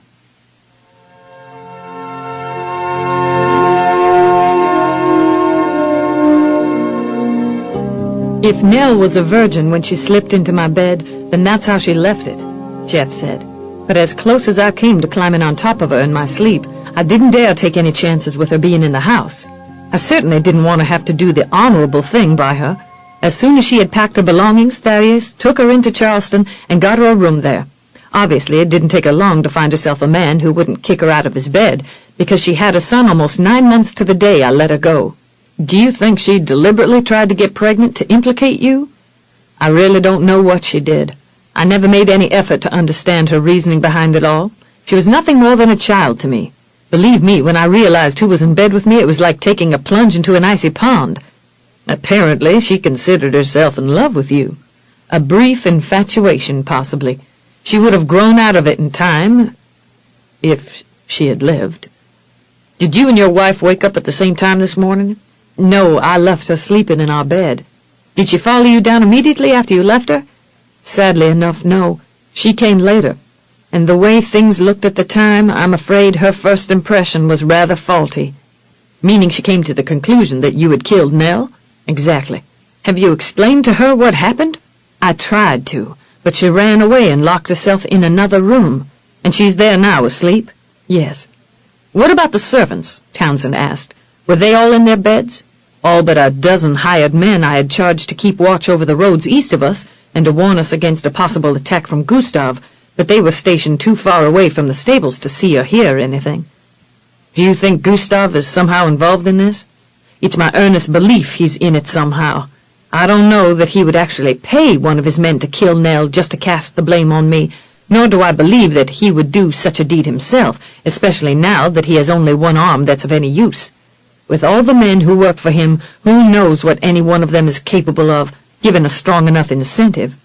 Though it's difficult for me to believe any of them would actually kill a girl just to get me involved, I suppose anything is possible. Didn't Olney Hyde threaten to kill Raelynn while she was their captive? He did. I seem to recall that Gustav was pretty insistent about keeping your wife, and now it seems that Nell's murder has driven a wedge between you two. It could be Gustav's aim to see that division lengthened into a legal separation or possibly even your hanging. I'm sure Gustav would enjoy that, considering what we did to him that night. Olney Hyde is definitely living up to his name, Reese reflected ruefully. That rascal is hiding out just like a wily fox. Although I've heard enough rumors to know that he's still around, I haven't yet been able to catch him. As I told you in late July, my wife spoke to him outside my shipping company. That's when he told her that Gustav was sorry that I was still alive. Olney also said that his parents came here from England when he was but a boy. He boasted about being able to hide out in the swamps. Perhaps that ability comes with the name. He offered a terse smile at his poor attempt at humor. To be certain, his heart just wasn't in it. Every time he said his wife's name, he was inundated by memories of her flight from the stables. From what I've learned since then, Olney knows the lay of the land around here as well as anyone, if not better. In view of that fact, I'm not at all surprised he can stay hidden. The only one I know who'd be able to find him is Elijah, and I've already sent him out to have a look around the stables. Reese set his cup and saucer down on the tray beside him, and bracing his hands upon the arms of the leather chair, hefted himself to his feet. It's about time I did the same. I'll walk out with you. Upon nearing the barn, they were joined by Elijah, who offered some possible theories. Earlier rain washed some tracks away. Leave ground soft for 2 different pair that come later, the scout informed them. Fancy handmade boots make one. Another not-so-fancy make second pair. Both men go out back of stables and into paddock alongside where a horse was taken. Maybe Fancy Boots chase other. Fancy Boots certainly doesn't sound like Olney Hyde, Reese muttered, glancing aside at Jeff. No, more like something I would wear, Jeff admitted. But I haven't been inside the paddock in several days. Let's have a look-see at what you found, Elijah, the sheriff suggested, and then I'd like to hear what you make of all this. It was just as the scout had said. One pair of footprints not only resembled those that Jeff made with his own boots, but they were as close in size as identical twins. The other set of tracks had been made by a man with much larger feet, and who overran his shoes along the outer edges. Reese peered at Jeff. Did you get a good look at Olney's feet when we raided Gustav's warehouse? I wasn't interested in his feet, Jeff quipped sardonically. He faced Elijah with a query. What can you tell us from these tracks? Fancy Boots came afterwards, scuffed Shoddy Ones. Fancy Boots returned to stable.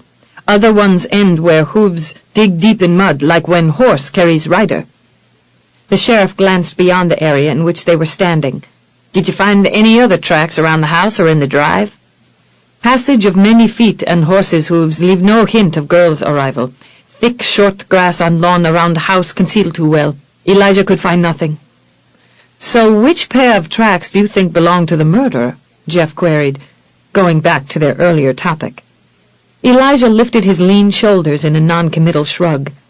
Maybe after man murder Miss Nell, he stole horse to escape. Someone see him in barn, give chase. Maybe true, maybe not. It could be other way just as easy. Follow the mare's tracks, Jeff instructed. See where they lead. In the meantime, I'll show the sheriff the stall when Nell was killed. Reese waved the scout off and then faced Jeff. Let's get this nasty business over with. Jeff accompanied Reese into the stable and stayed in the aisle outside of Ariadne's stall as his friend examined the body and the wound. After several minutes, Reese sat back on his haunches and glanced around at Jeff. Looks like the girl was stabbed as many as 3 times at very close range. One gash actually looks like it stopped bleeding. At least one or both of the other 2 killed her. Reese casually scanned the area around Nell. "She hasn't been moved or touched since you left her." "No, I told Sparky to leave her be." Jeff gestured briefly to the bloody weapon lying in the mulch. "The knife is over there. That's where I dropped it after Raelynn became frightened." Reese lifted the weapon gingerly. The stains on the gleaming blade revealed its cruel use all too clearly. "Haven't I seen this before?" "I take it with me when I go hunting," Jeff informed him with measured care. "You probably saw it during one of our trips together. When I'm at home, I usually keep the knife on top of my desk in my bedroom to slice apart pages of new books, which, before Raelynn came along, was my habit to read at night in bed. Since I used the knife before the ball to cut a loose thread, I would assume it was taken some time during the festivities." Reese tested the keen edge. "Pretty sharp, isn't it, Jeff? Like it that way. I take it with me when I go hunting. I keep it that way on purpose. I never know when I might venture out to get some wild game. But then, when it's sharp, it makes a cleaner cut when I slice apart pages." "It's a handsome knife. How did you come by it?" "My father gave it to me on my 12th birthday. It serves as a memento of times gone by. It always came in handy when Brandon and I used to go fishing and hunting as boys. We camped out a lot, and since I had the sharpest knife, I always got the chore of whittling down green branches to roast our food over a fire." Glancing back at the dead girl, Reese shook his head sadly. Such a damned, beastly waste. After a lengthy pause, he blew out his breath as if he had found this particular task especially grievous. "Once in a while I used to see Nell going into a church near my office. If I can borrow a wagon and have your men wrap her body up in a blanket, I can take her remains into Charleston and ask the pastor there if he'd perform the burial. I'm sure that would be a relief off your mind." Jeff's own breath eased outward slowly. "An immense relief, Reese. Why don't we go up to the house now and have a look in your bedroom while Thaddeus and Sparky take care of loading the body?" They were just leaving the stairs at the end of the second-story veranda when Cora came out of the French doors of the master bedroom carrying a pair of muddy boots. "I have these here boots clean for you in just a jiffy, Mr. Jeffrey," she announced, about to hasten away. "Wait a minute," Jeff bade, delaying her with a hand upon her arm. "Where did you find those?" "In your bathing room, Mr. Jeffrey, behind the door. I seen 'em in there when I was a-cleaning. Sure surprised me to see them so muddy, you being so particular and all about your clothes and things. Don't you wants the boots clean, Mr. Jeffrey?" Jeff cast a worried glance toward Reese. "I didn't get them muddy." "Calm yourself, my friend." The sheriff clapped a hand upon his shoulder. "You're not going to be convicted of a crime because of a pair of muddy boots. Now tell me, are they yours?" "Yes, of course they're mine, but I haven't worn them in nigh to a week, and as we both can see, this mud is fairly fresh." "So, in the last week, someone could have taken them from your room without your being cognizant of that fact," Reese mused aloud. "Then, too, perhaps they did so last night, along about the time they took your knife from the desk." "Were the doors of your bedchamber open all that time?" "Yes, of course. They're generally left standing ajar as long as the weather permits. Last night was pleasant enough. I saw no need to close them." Reese faced the housekeeper. "Did you find anything unusual while cleaning Mr. Jeffrey's rooms this morning, Cora?" The black woman nodded eagerly. "Well, sir, there was something mighty peculiar about that snuff box I found on the floor near Mr. Jeffrey's desk. As far as I know, he ain't ne'er sniffed the snuff." Arching a brow at a dubious angle, Reese considered the tiny receptacle that she had given him. When he glanced up at the other man, a small measure of his unquenchable humor rose to the surface. "Do you sniff the snuff on occasion, my friend?" "Good heavens, man, no," Jeff rejoined with an abortive laugh. "Does your wife?" Jeff rolled his eyes in exasperation. "No, damn it, at least not that I'm aware." "Only Hyde really doesn't appear the type either," the sheriff pondered aloud. "There was something else that I figured was kind of peculiar, too," the housekeeper volunteered. Jeff settled a curious stare upon his housekeeper. "What was that, Cora?" "You know that wood box you bought Miss Raelynn back in July? Her father's coffer? 'Tweren't no coffin, Mr. Jeffrey. I mean that small little box about so big." Briefly, she indicated the size by spreading her hands. "What was it setting on top of Miss Raylynn's chest of drawers?" "I know the one, Cora," Jeff assured her with an amused smile, his first for the day. "What about it?" "Well, sir, I found it on your desk, and it looked to me like somebody done took a knife and tried to pry open the seams in the bottom." "But it was unlocked." I knows that, Mr. Jeffrey, but just the same, they chiseled holes in the wood lining the very bottom. Jeff glanced toward his desk in search of the chest, but found it gone. Where's the coffer now? If in yo means the box, I took it downstairs to see if in Kingston could smooth out the gouges. I'd like to see it, the sheriff informed her. Can you fetch it for me, Cora? Sure thing, Mr. Reese. I'll go be back directly. Reese faced Jeff. You said this box belonged to Raylynn's father? Yes, we found it in an import shop. Cooper Fry obviously sold it to the shopkeeper shortly after their ship docked. Cooper Fry's her uncle, is he not? Raelynn doesn't want to admit that, but the man claims to be.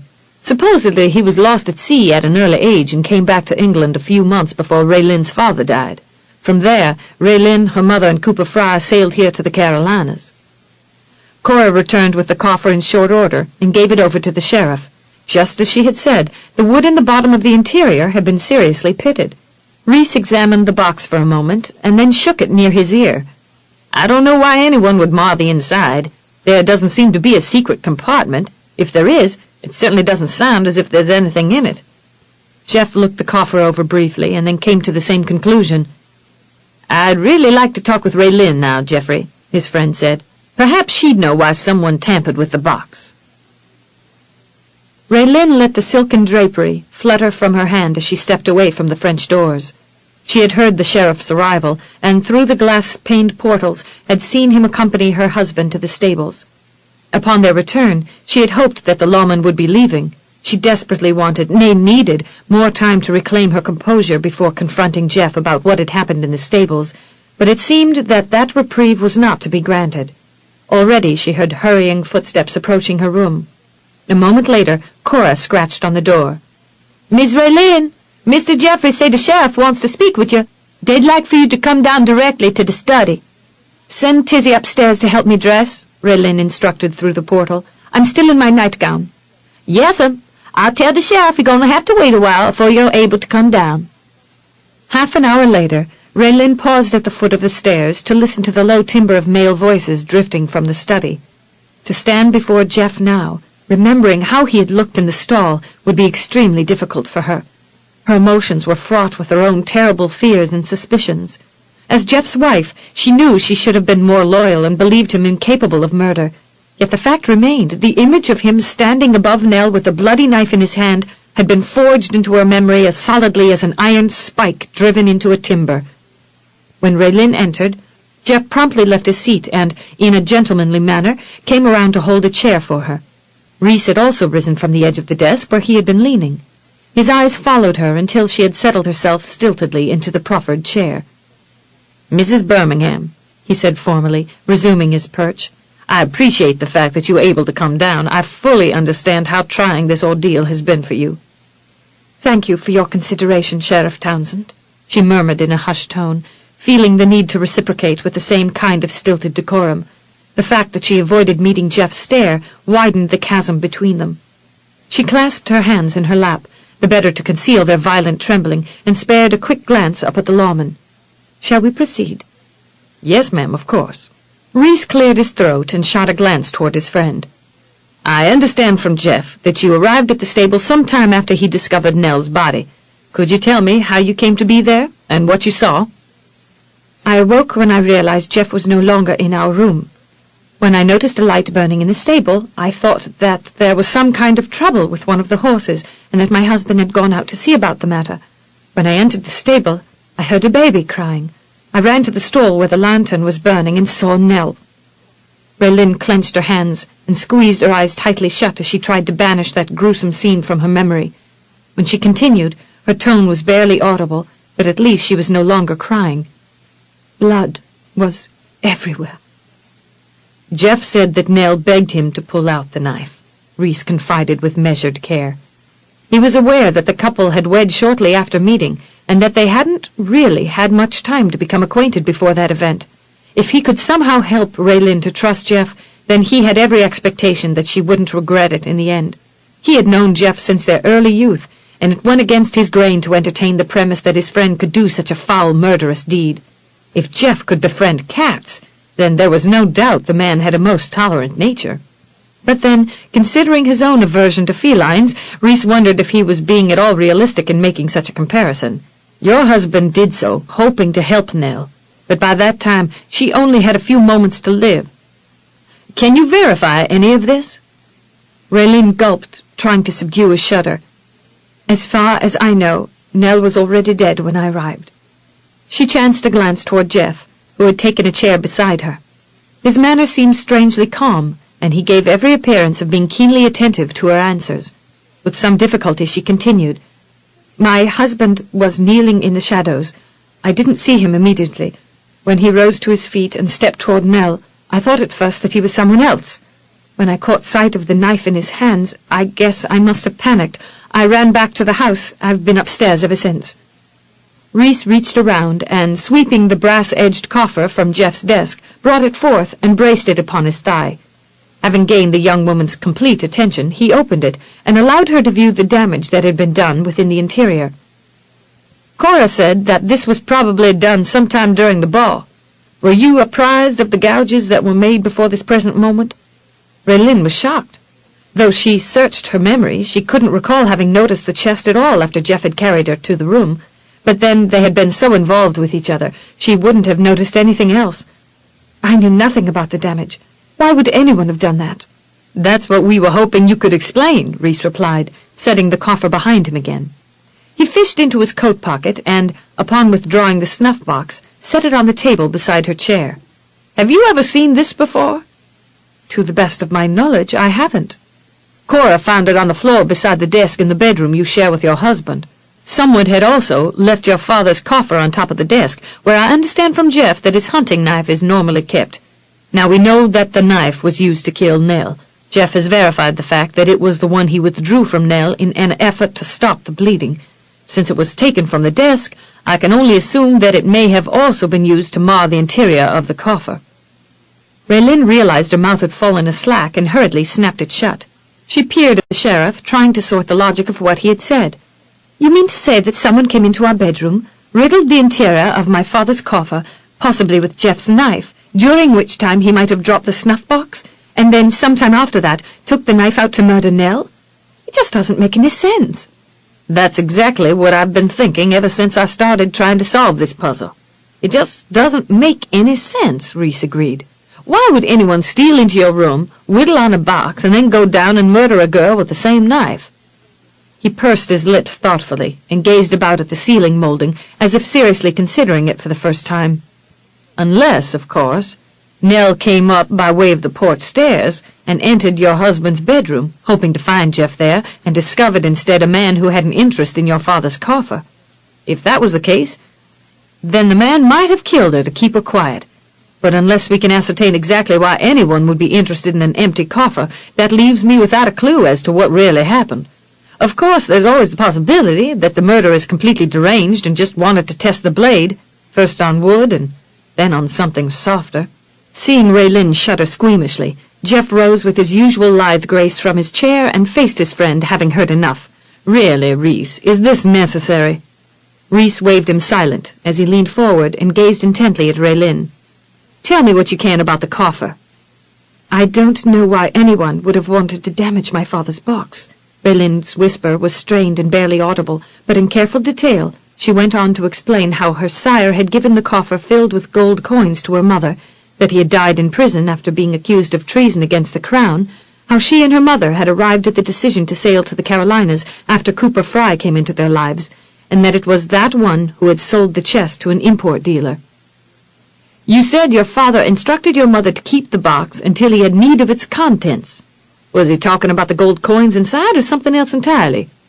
To my knowledge, there was never anything else but the coins inside. He didn't have a secret compartment? Raelynn sank back in her chair in surprise.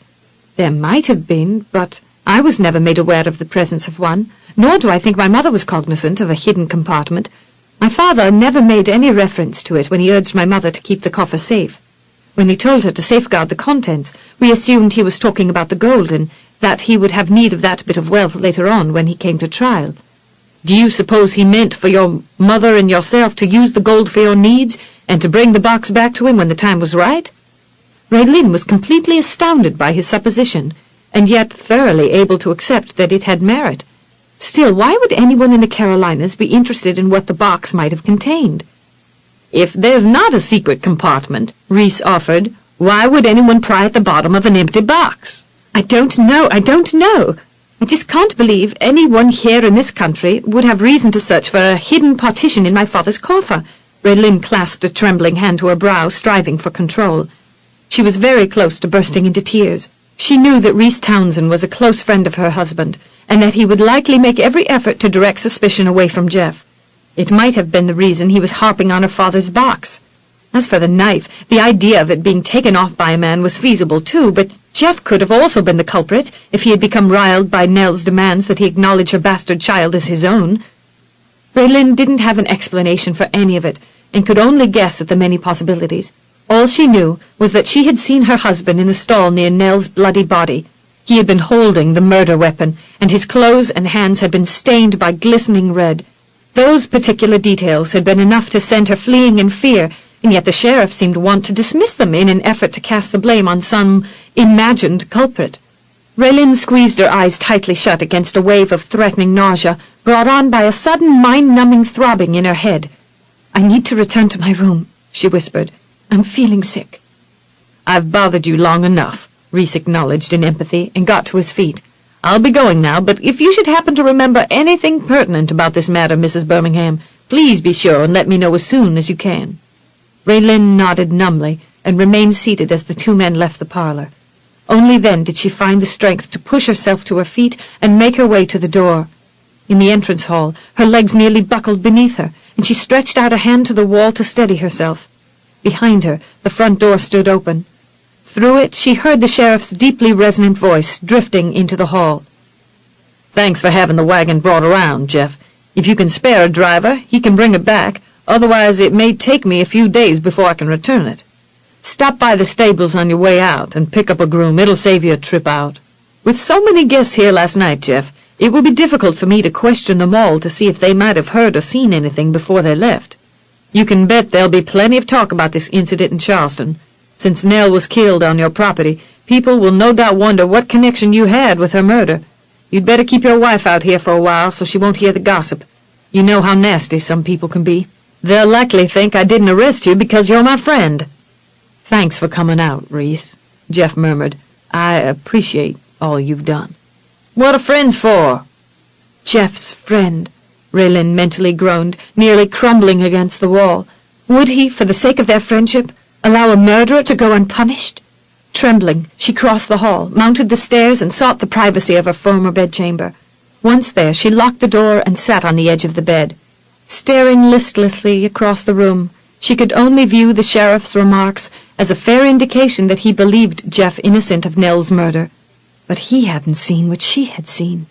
Jeff standing over the girl's lifeless body, and all that blood on his shirt, on the knife he held, on his fingers, in her mind. 11. There was something totally distracting about racing a stallion across the countryside without regard for how fast the animal was moving or how uneven the terrain stretching out ahead of them. Jeff certainly wasn't in a mood to care, not when he was in sore need of an activity that would take his mind off the cold, dark emptiness that had settled into his vitals. Years ago, he had come to the realization that the best way to put his thoughts into proper perspective was to get on the back of a horse and ride across the countryside for an hour or so. Brutus's temperament always challenged him, and at present Jeff welcomed the diversion. It was this, or morosely mulling over his wife's willingness to believe the worst of him. Jeff rode past the spot where he had made love to Raelynn, but the memory of that blissful afternoon darkened his mood progressively, for it brought to mind the difference a night's passing could make in a man's life. Now that his wife suspected him of murder, he had no doubt that their marriage would be reduced to a mere travesty. Indeed, if he could deduce anything from her refusal to talk with him, then he could imagine that she wouldn't be satisfied until there was a space of a whole continent between them. Jeff muttered a savage curse and forcibly banished those disturbing conjectures from his mind. He touched his heels to the stallion's gleaming flanks, and soon they were racing around a bend, beyond which Jeff espied a stout tree recently uprooted by strong winds. It was just large enough to offer him a definite dare. Reining the animal about to face the goal, He patted the silken neck and spoke soothingly. Brutus seemed to sense the task required of him, for his small pointed ears pricked forward in alert attention. Prancing in heightening excitement, the horse waited for the command. It took no more than a light touch of a booted heel to send him racing toward the fallen tree. As they reached the obstacle, Brutus soared upward, tucking his forelegs beneath him, and propelled himself in a wide, graceful arc that carried him with plenty of space to spare over the barrier. Jeff felt his own heart lift at their success, recognized it for the stolen pleasure that it was, and decided to indulge himself further. Turning the animal, he caught sight of something in the distance that offered more of a challenge. A 3-tiered split-rail fence enclosing a fallow field. "Let's see what you're really capable of, boy," he urged, once again using his booted heels to propel the animal forward. Upon nearing the fence, Brutus pushed himself off the ground with an impetus that sent him flying over the obstacle. Like a swan lighting on water, he descended, first on his forehooves and then on his hind two, and continued the graceful stride until his master pulled back lightly upon the reins. Chuckling in pleasure, Jeff patted the stallion's neck affectionately and murmured lavish praises.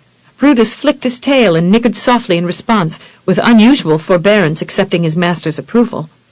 For several miles, Jeff walked the magnificent animal, allowing him to cool before urging him again into an easy canter. Brutus readily obeyed, thoroughly amazing Jeff. At times the steed had proven ornery enough to require a second prodding, on some occasions even a third. It gave Jeff serious cause to wonder if his imagination wasn't running away with him. Rare though such an idea was, Brutus almost seemed to be demonstrating some measure of compassion toward him, as if the animal could actually sense his gloomy mood. Other jumps were taken with a shared willingness to seize whatever excitement could be found. Twice the stallion almost stumbled, and were it not for Jeff's skill at keeping his seat in the fine English saddle, he would have gone sailing.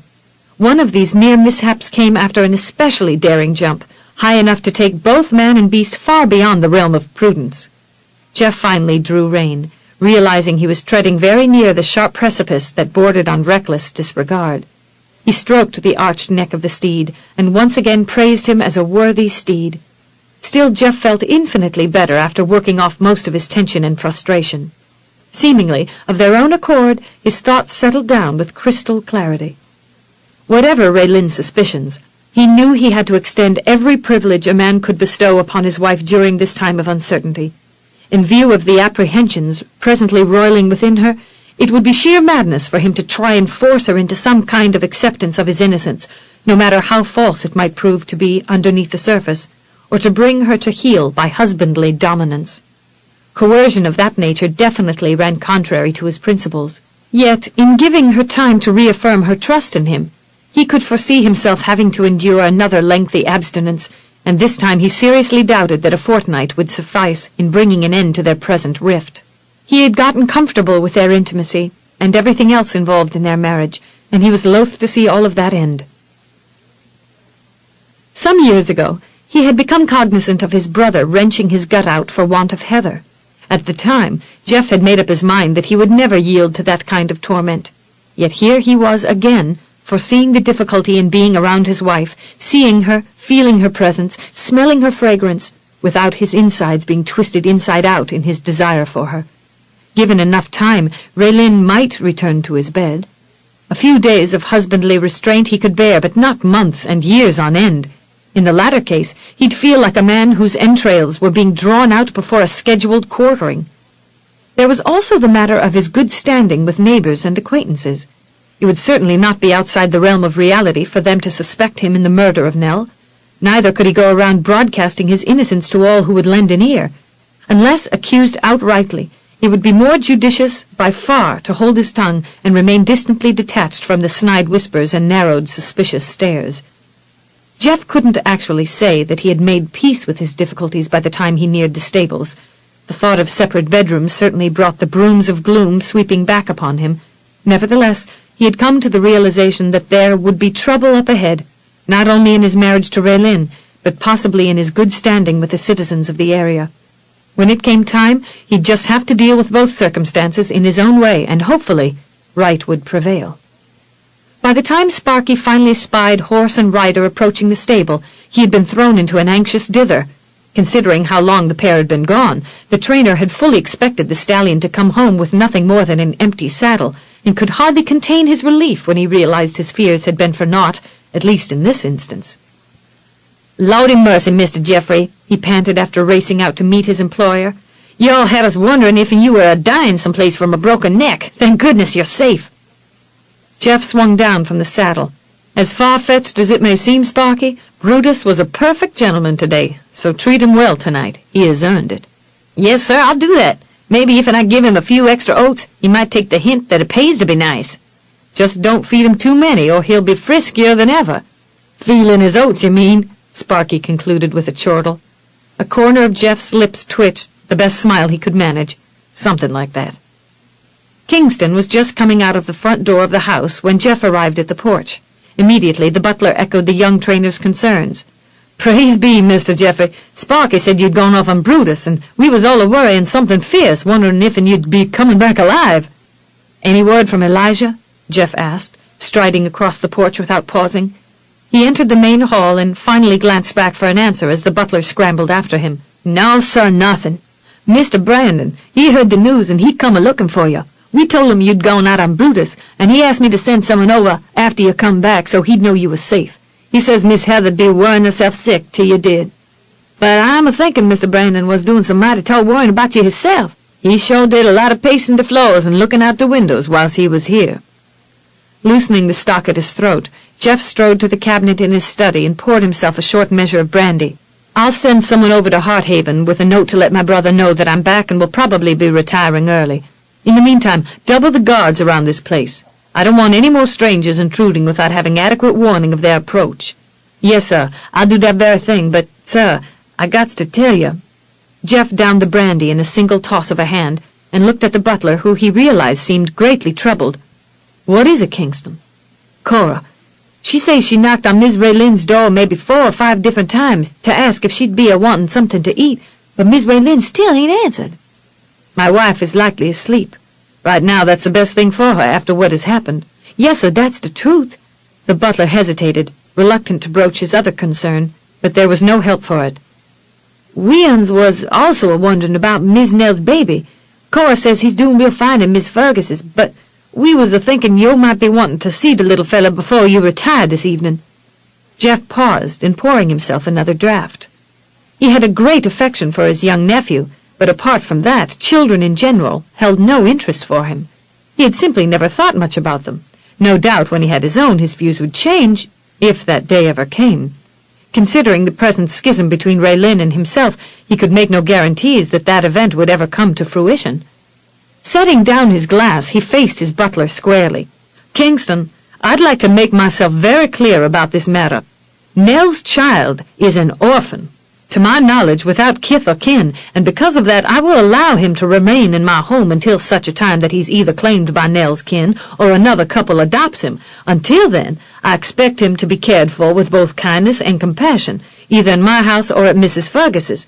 But know this, Kingston, Daniel is not my son, and no one should labor under any misconception that he is."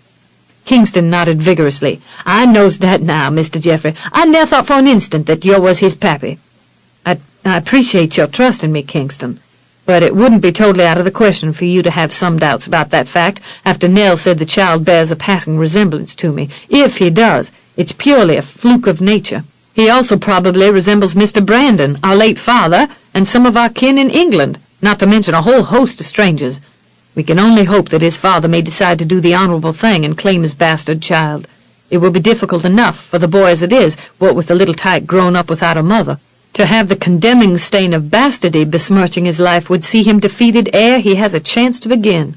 Yes, sir, be a hard thing for Mr. Daniel to survive in this world without his mammy, for when he gots no name and no papa either, then for sure he's going to have a hard time growing up.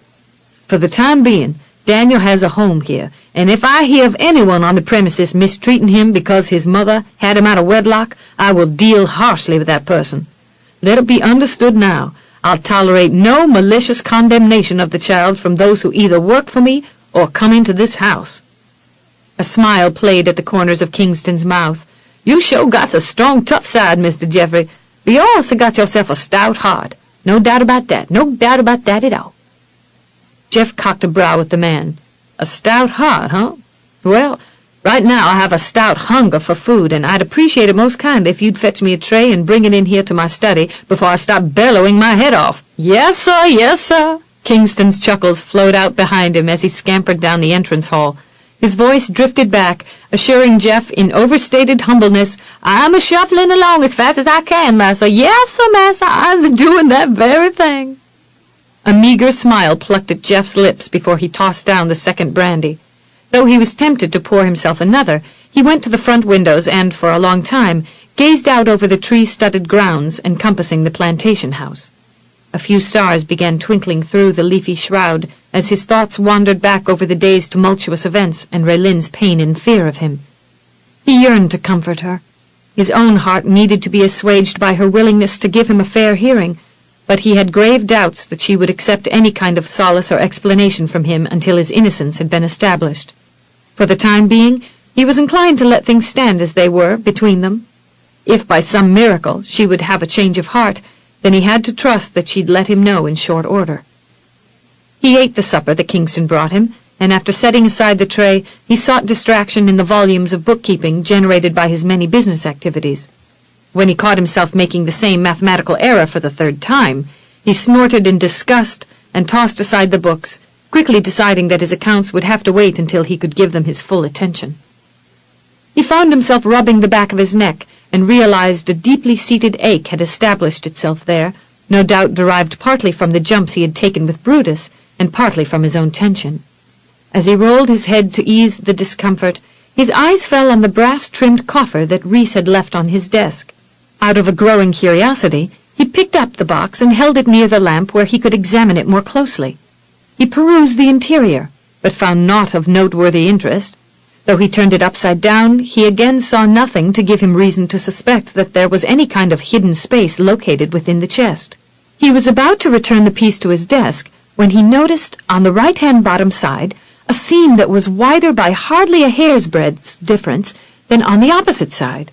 Taking up a thin letter opener, he pressed the tip of it into the space and carefully probed along the tiny division. Near the end, the point sank into a slight indentation. Nothing happened until he pushed the tip into it. He heard a click, and much to his surprise, a strip of wood no thicker than his index finger flipped open along the bottom edge. Slanting the coffer toward the lamp, he peered inside the slender opening, fervently hoping that he would find something that would provide a viable reason for a man to kill a young mother. The compartment was almost as wide and as long as the coffer itself, but alas, it was empty. Jeff muttered a curse in rowling frustration. No amount of wishing on his part could change the outcome of what he had discovered or provide enough proof to verify the fact that the hole had once held secret documents of great importance, or at least something that would have given Raelynn reason to believe that Rhys had been right. As much as Jeff hated to admit it, he was right back at the apex of his dilemma. Rising from his desk, he glanced at the clock on the mantel and realized that it was much later than he had imagined. Beyond the windows, the sky was a midnight blue sprinkled with a myriad of stars. The moon had risen and was so bright he could actually see shadows beneath the huge live oak sprawling across the front lawn. A strange yearning swept over Jeff as he stared out into the night. Although he couldn't determine exactly what he craved, the feeling was nevertheless intense. Part of it, he determined, was a desire to recapture the happiness that had been his before his discovery of Nell.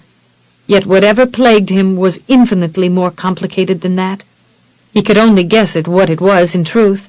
Perhaps, after believing that he had discovered within Raelynn some missing part of himself, or that loving entity that they were meant to be, the pain of seeing his dreams cruelly snatched away a second time had left him struggling against an insidious melancholy, an emotion that had, for the most part, been a stranger to him throughout his life. Under the circumstances, he couldn't blame Raelynn for being confused and afraid.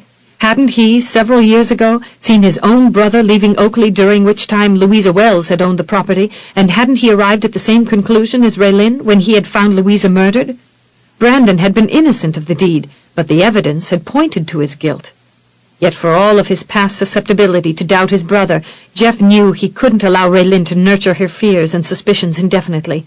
She was his wife. He needed her loyalty and trust.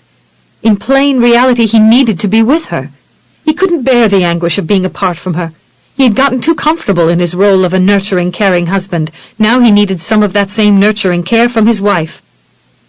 Wearily, Jeff rubbed his hands over his face as he sought some practical solution to his mounting problems.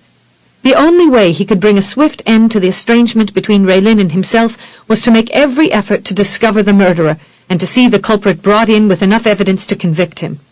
As for the present moment, fatigued as he was, it was far better for him to postpone any attempt to see Raelynn until the morrow. By then, they would have both had time to rest and think things through. Jeff had settled on that bit of wisdom and was about to leave the study when Cora came skittering down the front hall. Kingston was right behind her, making every effort to halt her before she could intrude upon the master of the manse, but the woman was much younger and more adept at outmaneuvering the aging servant. Before the butler had time to reach the portal, she had already flung herself through it. "You just hold your horses," Kingston exclaimed a bit irately as he followed her. "There ain't no cause for you to be pushing your way in and bothering Mr. Jeffrey right now. He's had enough to frazzle him for a while without you vexing him more'n he is."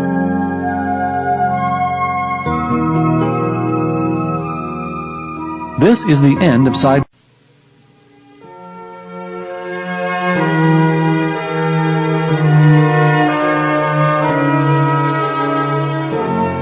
"You just hold your horses," Kingston exclaimed a bit irately as he followed her.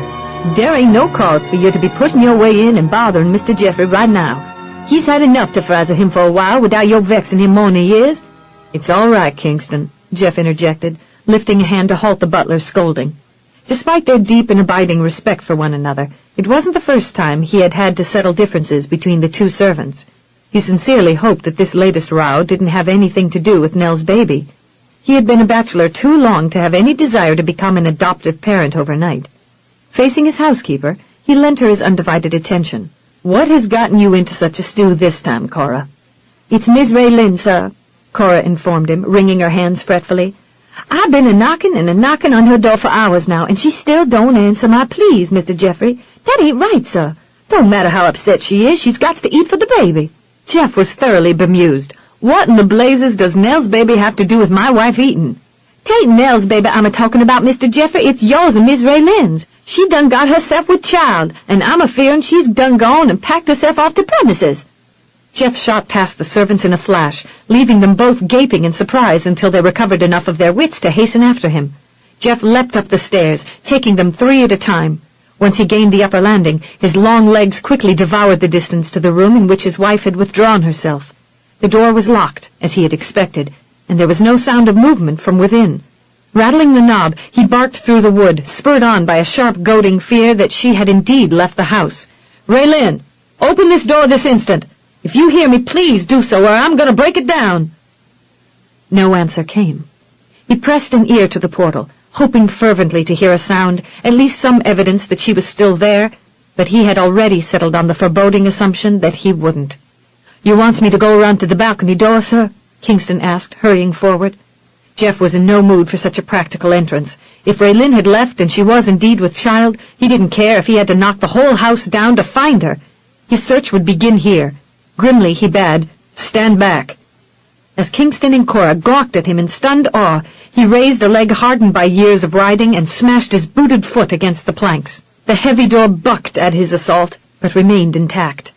"Sir," Kingston stammered, shocked by this indication of violence from a man he had always assumed was the very epitome of self-restraint.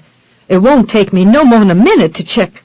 Jeff's foot struck the door again, and under the pressure of his blow, the wood splintered near the lock.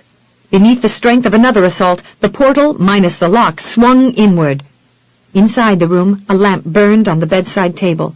The French doors were standing open, and as he had feared, there was no sign of Raelynn.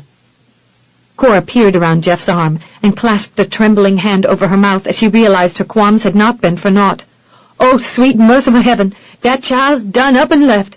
What could have possibly possessed her, Mr. Jeffrey?" His visage was grim.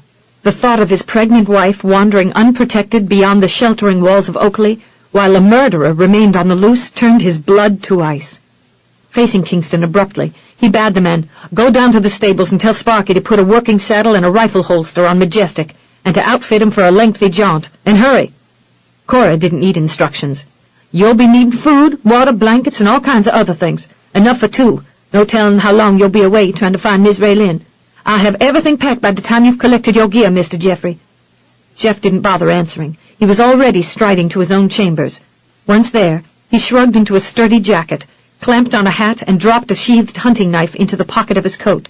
Returning to his study, he unlocked the gun cabinet and removed a long rifle and a brace of pistols. He thrust the latter through his belt, slung the leather cords of a pair of black powder horns over his shoulder, and stalked outside with rifle in hand. Sparky was already leading Majestic out of the stables when he arrived. Jeff shoved the rifle into its sheath behind the saddle and hung the powder horns from the pommel. "Is Stargazer or any of the horses missing from their stalls?" he asked, casting a glance toward the lantern-lit aisle. "No, sir. I've checked every stall. There ain't even a blanket missing." "Damn!" The expletive exploded from Jeff's lips as he realized the danger his wife would be in if she did meet up with the murderer. At least on horseback, she'd have had a chance to escape. He was in the process of equipping Majestic with the basic essentials that would allow him to stay out in the woods for several days when Cora came scurrying out of the house. Panting from her haste, she delivered the items she had assembled to him. "You brings that sweet child home, you hear?" "I hear, Cora," he muttered solemnly, checking the blankets, bedroll, and oilskin slicker that Sparky had rolled up tightly in a tarp and secured behind the saddlebags. The saddle itself was larger than his fine English saddle and sported a modified horn, which he had discovered long ago could be extremely useful in many difficult situations. There was even a place to hang a coiled rope, which Sparky had been insightful enough to include in the supplies. "Anything else you'll be needin', sir?" the trainer asked, with a measure of concern detectable in his voice. "Looks like you've taken care of everything, Sparky," he replied, bringing a hint of a smile to the younger man's lips as he swung up into the smooth leather seat. The stallion seemed to sense his master's urgency, for when Jeff touched his heels to his flanks, Majestic leapt into motion. Soon they were racing down the lane and disappearing into the night. Jeff drew rein on a rise near the stream where he and Raelynn had once made love, and observed the moon as it slid behind the heavy forest, masking the horizon. With its descent went the meager light that had thus far guided him in his search for clues to his wife's whereabouts. Bereft of even its meager glow, he couldn't hope to follow her trail with any measure of success. He could go no further. It was as simple as that. Dismounting, he set about building a fire just in case Raelynn was near and wanted to return. Then he unsaddled the stallion and led him to the stream. As the horse bent its head to drink, Jeff's gaze fell upon a scrap of gauzy, lace-adorned fabric clinging to a nearby bush. He plucked it loose and examined it carefully by the firelight. His throat constricted when he recognized it as a fragment of the muslin gown Raelynn had been wearing when she had come downstairs to answer Reese's questions. Although Jeff realized his tracking skills by no means matched Elijah's, he had nevertheless learned some simple basics from the scout. Upon leaving Oakley, he had made a wide circle around the house, looking for some indications of Raelynn's destination. He had finally espied signs of a hurried passage wandering off into the underbrush. Hoping that he had been wrong, and that his wife hadn't really become so disoriented as to go off in a direction that would eventually lead her into the swamp, he had nevertheless followed the scant trail until he had reached the stream and, beside it, made the discovery that confirmed his fears. Jeff swept his gaze beyond the area, carefully probing the shadows, all the while hoping against hope that in some tiny protected niche he would find Raelynn huddled in a small knot trying to keep warm. Having no success, he carefully scanned the darkness farther ahead. As difficult as it was for him to accept, his wife was probably more afraid of him than anybody or anything. Nevertheless, she was out there in the wilds alone, no doubt shaking to the core of her being. At least he prayed she was alone, rather than in the company of Nell's killer. The one who had taken Ariadne had lit out in the same direction, no doubt to discourage anyone from following him. Hopefully, the man had progressed far beyond the area where Raelynn was presently roaming. But if, for some reason, he had decided to double back and was even partially skilled at tracking, then he would likely come across Raelynn's trail. If he found similar scraps of muslin, the man would hardly be inclined to flee, for it was apparent the cloth had been torn from a woman's garment. Raelynn would be at the man's mercy, and if it ever came to her being taken, Jeff could only pray that the horse thief wasn't also a murderer. That disconcerting thought proved dreadfully poor company when Jeff tried to snatch a few moments of sleep. It was not to be. Morbid images of Raelynn in serious peril assailed him relentlessly, leaving him staring into the blazing fire. He wavered somewhere between wanting to shake some sense into that beautiful auburn head of hers and an even stronger desire to hold her safely within his arms. As a result, he passed the hours of darkness awake and totally disquieted. 12. Moonlight glistened off the water that Raelynn had cupped within her palms, and though she stared into the shimmering liquid, she saw nothing but a recurring vision of Geoffrey standing over Nell's body with a bloody knife in his hand. She had a vague recollection of having left her bedroom without any particular destination in mind 2 days earlier, just as the afternoon was aging to a ripe old age. Spurred on by a rising panic and a pressing need to flee before her husband returned to the house, she had fled in anxious haste, taking no provisions for a lengthy flight. She hadn't even brought along a cloak with which to protect herself from the deepening chill of the autumn evenings, one which she had miserably endured underneath the sprawling limbs of a live oak some distance from the manse. The second, in a greensward surrounded by tall grass. Of food she had given little consideration, though she hadn't eaten at all the day she had left. She had found a few berries and 2 sweet potatoes which had obviously fallen from a wagon during the harvesting of a field. The potatoes she had eaten raw, forced by a lack of a knife to bite through their skins after rubbing them clean. The poor fare had hardly equaled the sumptuous meals at Oakley, but now even the pair of yams were gone. Slowly Raelynn glanced about, only vaguely aware of the water dribbling through her fingers as she peered into the deep gloom of her surroundings. Cast in the night shades of black and dark gray, nothing looked familiar. For all she knew, she could have been 100 miles from the plantation by now, or in another realm entirely. It certainly seemed as if she had been stumbling around for untold ages. Considering the day's trauma into which she had sunk after espying her husband in the midst of the gore in the stables, it was a wonder she wasn't still sitting in a confused stupor in her bedchamber. Wearily, Raelynn scrubbed a hand across her cheek and brushed away ratty tendrils that had become hopelessly ensnared with twigs and dried leaves. The weighty mass hung down her back and over her shoulders and, at times, had brought her to a complete halt when some portion of it had become entangled on a branch or thorny bush. The inconvenience of having to contend with its length had given her cause to regret the fact that she had refrained from severing the tresses when the urge had first struck, for her fingers were now raw from her numerous efforts to free herself. Had she been in any frame of mind to prepare for her departure, she'd have certainly bound her hair up in braids, but after dismissing Tizzy in an anxious quest to be alone, Raelynn had brushed out the curling mass herself, fully intending to return to her bed before the sunset. But her thoughts had stumbled like a wounded hind over the sequences of events that had occurred after she had gone in search of Jeff. Her mind had grown weary of the constant churning, and out of her muddled reasoning, a dread that Jeff, upon his return from his ride, would try to question her about what she had actually seen began to plague her. Fearing the outcome of such a meeting, she had fled in a panic, giving little heed to how she would survive without food, or less regard to the flimsiness of her clothing, wearing the same muslin gown and leather slippers she had donned shortly after receiving Sheriff Townsend's summons. Raelynn peered up into the night sky, trying to get her bearings.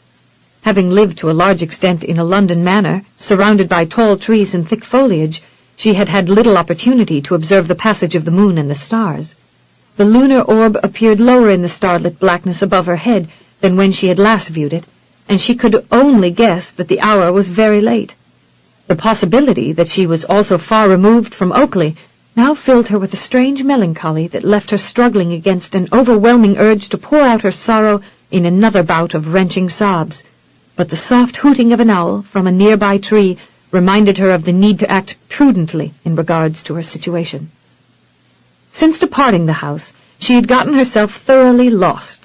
But worse than that, she had no notion what kind of wild animals might view her as their next meal, or, for that matter, what murderer might be roaming about in search of another victim. If Jeff was truly innocent of stabbing Nell, as he had claimed, then without a doubt the real culprit was still free, perhaps even wandering about in these very woods.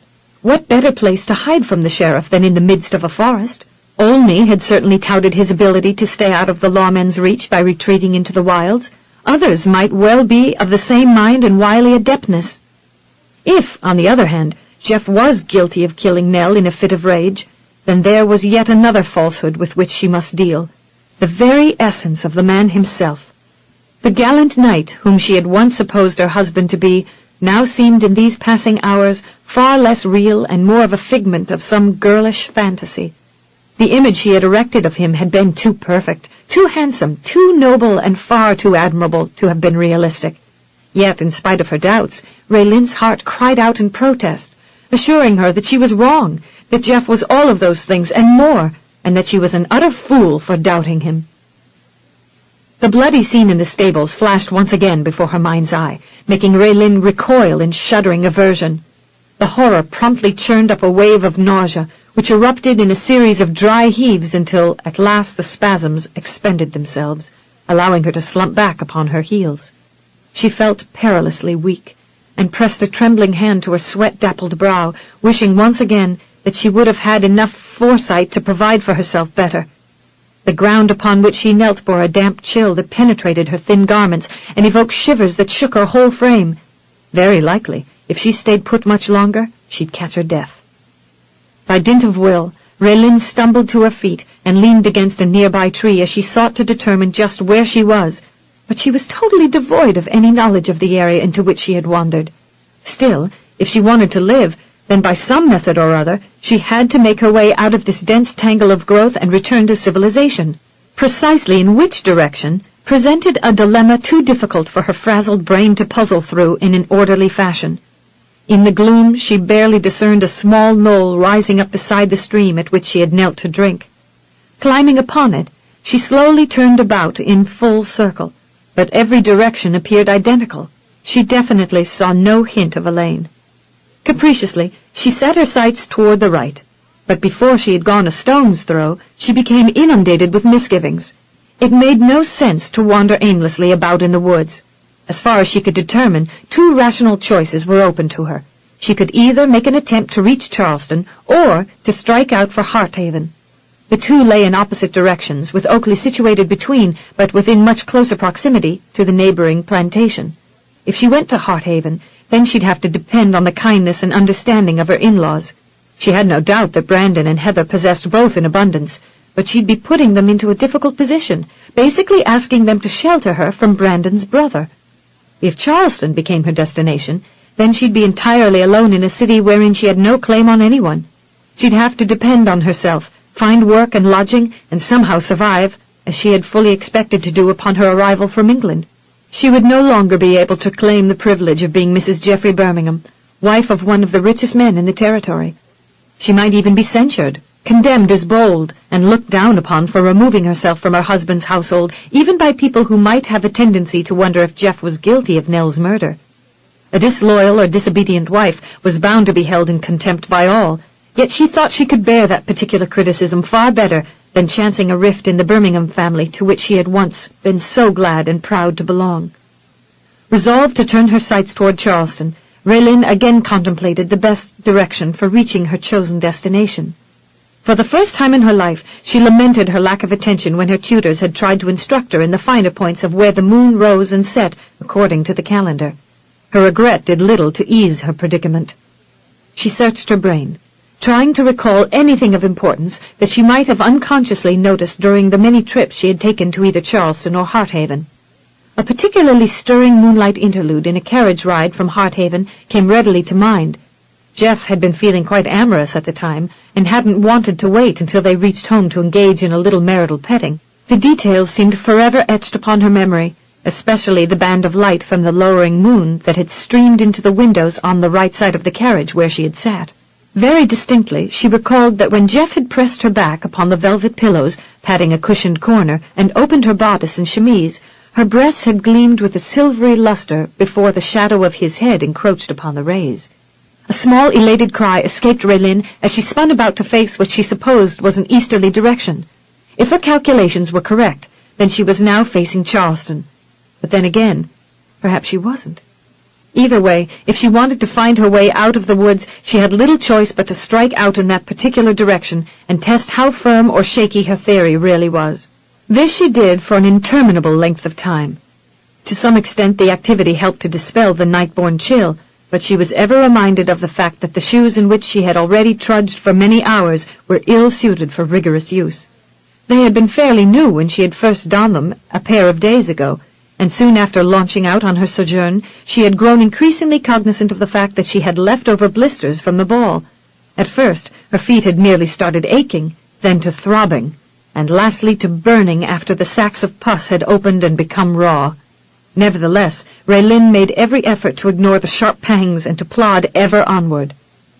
Her sore feet were hardly her only discomfort. Shortly after entering the dense forest, thorns had not only pierced her scalp at certain junctures, but had also caught at her sleeves and shirts, easily shredding the fabric, and in the process gouging her arms until they were nigh as scratched and bloody as her fingers. Frequently, the thick tangle of vines covering the forest floor had caused her to trip, at times even to fall. It became an effort to pick herself up and to keep going, but no matter how weak and exhausted she might have been, she felt driven by a growing need to find civilization. Indeed, the way things were going now, she could die from starvation in the midst of the forest, and it would take weeks, perhaps months, before anyone would find her moldering body. An exclamation of dismay escaped Raelynn as she realized of a sudden that she had failed to notice that she had been slowly veering from course. Much too often she had taken the path of least resistance through the thick undergrowth, without paying proper heed to her lunar bearing. In short, the direction in which she had thought she had been going for at least half an hour was not the same one toward which she was presently heading, for the moon was now on her left side. Once more, tears welled up to blur her vision, and with a sinking heart, Raelynn wondered how much ground she would have to retrace. In the midst of contemplating her choices in this unhappy quandary, she became mindful that what had once been a low cacophony of sounds in the forest had risen to an incessant drone. Not only had she lost sight of her direction, but she had inadvertently stumbled from high ground into a lower, marshier area. The air was warmer here, which was hardly reassuring, in spite of her complaints about the discomforts of the cooler weather. If anything, she knew herself to be in greater danger than ever before. It wasn't necessarily the mosquitoes and gnats that made her anxious, as much as her awareness of reptilian creatures known to move much more quickly in tepid climes and weather. Mindful of just how susceptible she was presently to being thrown into a panic, Raelynn was reluctant to credit the strange slithering sensation that seemed to be moving across her slippered toes for what she feared it was. Warily, she forced herself to glance down, and immediately a scream bubbled forth from her throat as she saw a fairly large snake sliding over her feet. Kicking the reptile into a nearby pool, she shuddered convulsively and began weeping in hysteria, too tired and disoriented to make any attempt to subdue her racking sobs. When at last she calmed, Raelynn knew without a doubt that she had come to the end of her resources for yet another day. She was exhausted, confused, and thoroughly terrified of the denizens of this dank marsh. Going on under similar circumstances seemed the height of folly, if not downright calamitous. Besides, she had had enough, at least for the time being. Spurred on by yet another sinuous movement in the nearby bushes, Raelynn scrambled up the nearest trunk without further hesitation. She hadn't dared climb a tree since she was a young girl. Once she had taken great delight in ascending as far as she could go. She was still cognizant of the basic fundamentals, and in spite of her attire, managed to attain an acceptably high branch, which helped her feel a bit more secure. From her perch, she was able to consider the terrain she had just left. The moon was descending rapidly out of sight, taking with it most of the light, yet she could almost swear that where she had recently stood, there were still strange, twining movements upon the damp moss. Resolved not to budge from the tree before the fullness of dawn, Raelynn leaned back against the rough bark and closed her eyes. She wasn't so foolish as to actually consider sleeping, for that was the surest way to tumble from her perch. She just needed to find a small measure of rest. No sooner had she settled herself than the faint flicker of something black and ominous flying across her limited range of vision shattered her aspirations. In growing trepidation, Raelynn shrank back against the sturdy trunk and watched warily for the approach of more bats. Struggling desperately not to cry, she breathed a silent prayer and waited for another morning to come. Jeff hadn't gone very far after breaking camp before the faint signs of his wife's passage led him down toward the marsh. Having dreaded that Raelynn would go that way, he continued on until he came to a spot where it looked as if she had turned around. Her change in direction hadn't improved her destination by any stretch of the imagination, for she had only plunged further into the swamp. The rising of the sun banished the relative coolness of night, and the temperatures began to climb steadily. Mosquitoes swarmed in abundance around them, as did the pesky gnats. Majestic shied uneasily beneath their relentless attacks, but the stallion obeyed Jeff's nudging knees and continued on valiantly. During his boyhood years, Jeff had frequented the swamps with Brandon and had grown up with a keen knowledge of them as well as a well-warranted respect. Together, he and his brother had learned the best spots for hunting and fishing and, over a period of time, had become acquainted with the human inhabitants of the marsh who, for one reason or another, preferred to remain aloof from ordinary society. An old recluse known as Red Pete had seemed ancient when Jeff had been nothing more than a lad. When Jeff drew rein in front of the wooden shack the man called home, the place looked deserted, but that was to be expected. Like his few neighbors, Red Pete was cautious about company, and would hide out until reasonably assured that it was safe to make an appearance. Jeff chewed on a strand of sweet grass as he waited. A slight movement in the trees behind the shack finally affirmed the presence of his host. An old man with a face like a shriveled apple emerged and looked his visitor over carefully with narrowly squinting eyes. Dressed in what had all the appearances of being rags, topped off by an elaborately embroidered waistcoat, the ancient limped forward on a pearl-handled cane. "Thought I'd be seeing you sooner or later, Geoffrey. How you been keeping?" In spite of his years, Red Pete still looked fit, Jeff thought. As yet, the carrot-hued hair, for which the man had come by his name, showed no signs of dulling. "Tolerably well," Jeff drawled. "And that there brother of yourn, he doing all right?" "Better than ever. Brandon is going to be a father again in a month or two." "Good for him," Red Pete chortled, and scratched his shirted chest with a hairy hand. "Heard he got herself a right fine little gal over there in England. You settled down too, kind of?" Jeff's brows lifted briefly in a non-committal answer. It was that kind of which led Jeff to surmise that some word of his present circumstances had reached even out here in the swamps. That was hardly a surprise. In spite of their reclusive lifestyle, Red Pete and his kind had always seemed remarkably well informed about the happenings in Charleston and on the plantations roundabout. "I expect you know by now that I'm searching for my wife," Jeff replied. "Seen anything of her?" Red Pete spit a long stream of tobacco juice in the general direction of a tree stump and shook his head. "Not a hair, but I seen Elijah last night. He was tracking for you, he said." Jeff inclined his head in a slow nod. "I sent him out to see what he could find of a horse thief. Is he having any luck?" "Reckon so. He said a man named Hyde was on horseback ahead of him for a while, making tracks easily seen, like maybe something had scared him. Then it looked to Elijah like the man got himself thrown 'bout 2, maybe 3 miles from here. The horse run off, and Hyde continued on foot, but he 'peared to be moving kind of slow, like he'd been hurt some. Elijah was staying on his trail." "Good man, Elijah. Maybe I'll come across the mare somewhere up ahead. In the meantime, if you happen to see my wife, I'd appreciate it if you'd persuade her to stay with you for a spell, at least until I can get back this way." Red Pete nodded. "I'll do my best, Geoffrey. You happen to know if she likes corn fritters?" Jeff inclined his head in a slow nod. "I believe she has a passing fondness for them."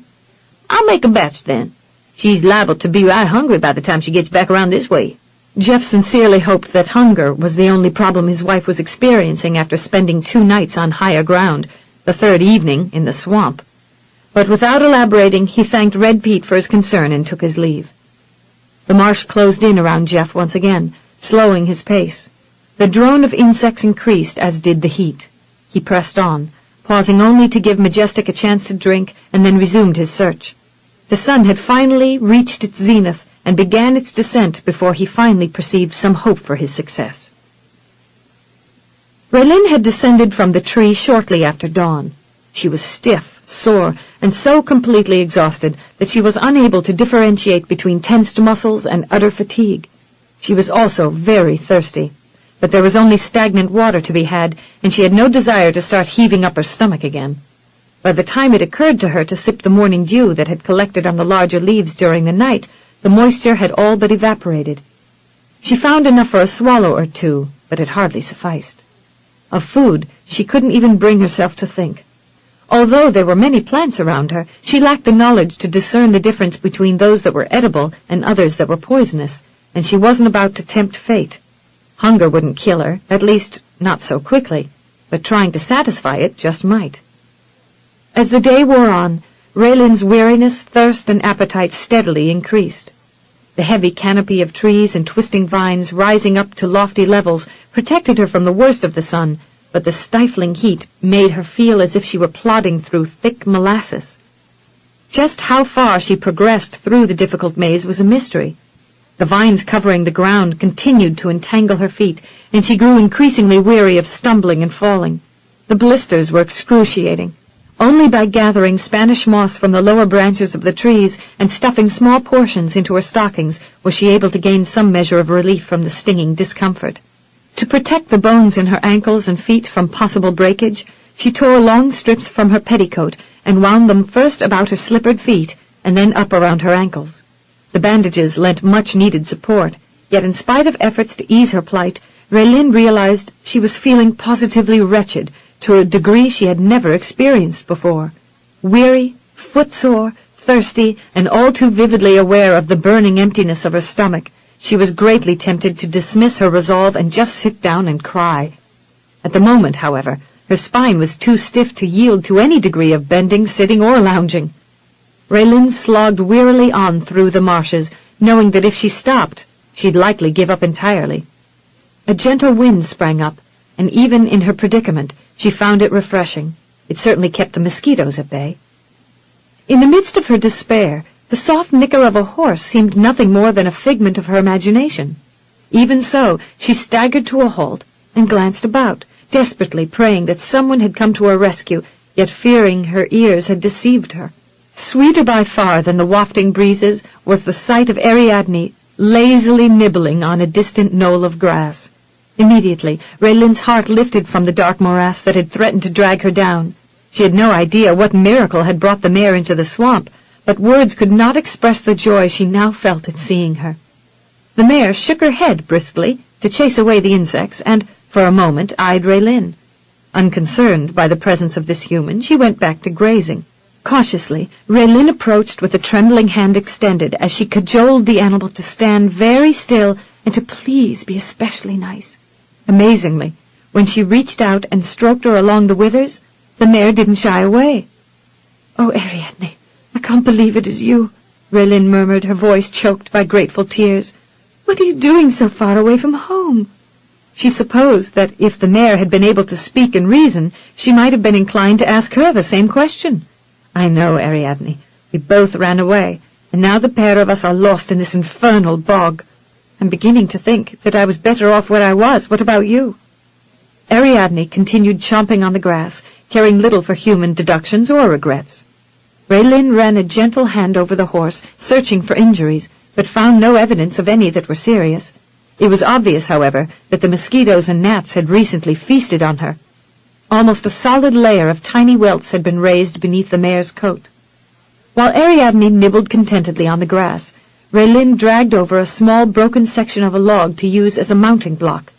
Gently patting the mare's neck, she cajoled her in soothing tones, praying all the while the animal would prove tractable and stand submissively still while she hauled herself astride.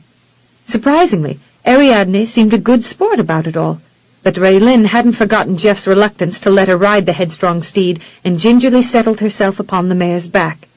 Being without a saddle was strange enough, but sitting astraddle wasn't very comfortable without some form of cushioning.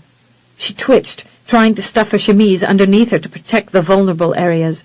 Whether her movements disturbed the horse, or it was just Ariadne's temperament to be cantankerous, Raelynn soon learned that Jeff's misgivings had been well warranted.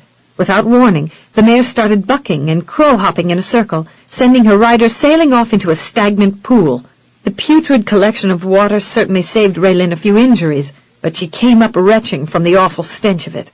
The only positive thing about having an empty stomach was the fact that she had nothing to heave up.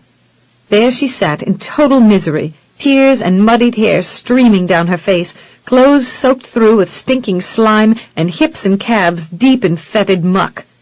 At that precise moment, Raelynn was certain she was the very epitome of everything repulsive. "Oh, why did I ever leave England?" she moaned dejectedly, and began to sob in woeful lament. If it served as some consolation, Ariadne came over and nuzzled her hair, but Raelynn wasn't willing to accept the steed's apologies without venting a good measure of her wrath upon her. "Get away from me, you ornery nag," she railed, her voice fraught with tears. "If it's the last thing I do, I'll see you harnessed to a plough." Raelynn considered staying where she was. for it would only cost her more pain if she tried moving, but hunger and thirst were very strong incentives indeed. Wincing, she pushed herself to her feet, slipping and sliding until finally she managed to extricate herself from the stink-hole. Bestowing a baleful glare upon the mare, she caught her by the ear and thrust a warning finger before those large, beautiful eyes. "Now listen very carefully, Ariadne," she ground out through gnashing teeth. "I am very tired, I am very lost, I am very irate with you, so if you have any care for your carcass, you'll allow me to mount you, and then you will take me out of this smelly swamp. Do you understand me?" The mare tried to lift her head, but Raelynn held her firmly by the ear. "If you don't mind your manners, I swear, Ariadne, you will become a workhorse, and I assure you, my pretty filly, you won't like that in the least." Raelynn was sure she was becoming a bit addled, threatening the steed as she was doing, but she really didn't care. What she truly wanted right then and there was a hot bath, so she could take a deep breath without smelling herself. Clasping a handful of the flowing mane, Raelynn drew the mare back to the broken log, stepped atop it, and dragged herself once again onto the horse's back. Clinging to the mane, she waited an interminable length of time for Ariadne to repeat her earlier performance, and, after being reassured of the mare's compliance to some extent, turned her in what Raelynn fervently prayed was the right direction. They walked for a lengthy space before Raelynn allowed herself to relax slightly.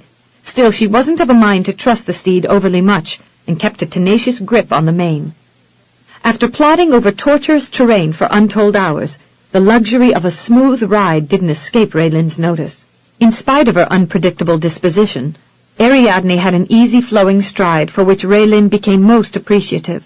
She was grateful for several other things which the ride afforded, to be off her feet for one thing, and for another, to be sitting above the tortuous brambles and thorns that had relentlessly rent her skin and garments. The breezes that had sprung up earlier had strengthened, bringing with them a refreshing coolness that did much to buoy Raelynn's spirits. For a few moments she even had hopes of surviving her horrendous folly, that is, until she happened to notice that the marsh was becoming progressively gloomier. Peering up through the lofty trees, Raelynn felt her heart sink and new fears congeal in her chest.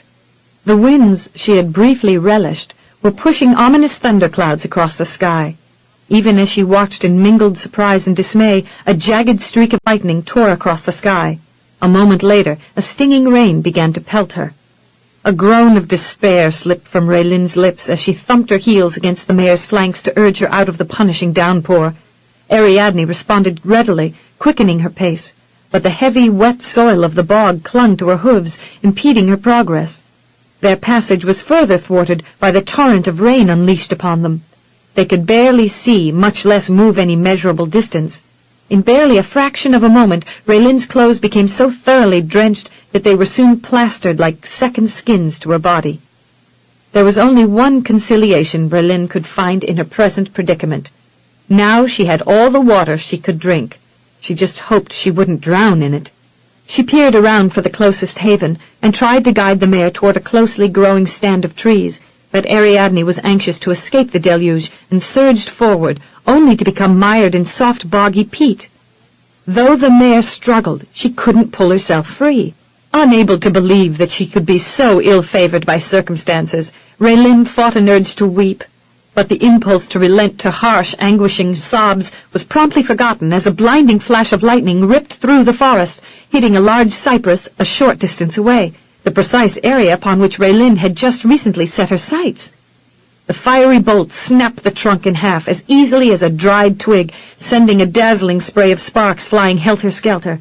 Shaken to the core of her being, Raelynn threw up her arms to shield herself from the blinding flares and, in tremulous trepidation, peered over her forearm as the top of the tree plummeted to the ground with a crashing roar, in its rapid descent stripping off many of its own branches and those of nearby trees.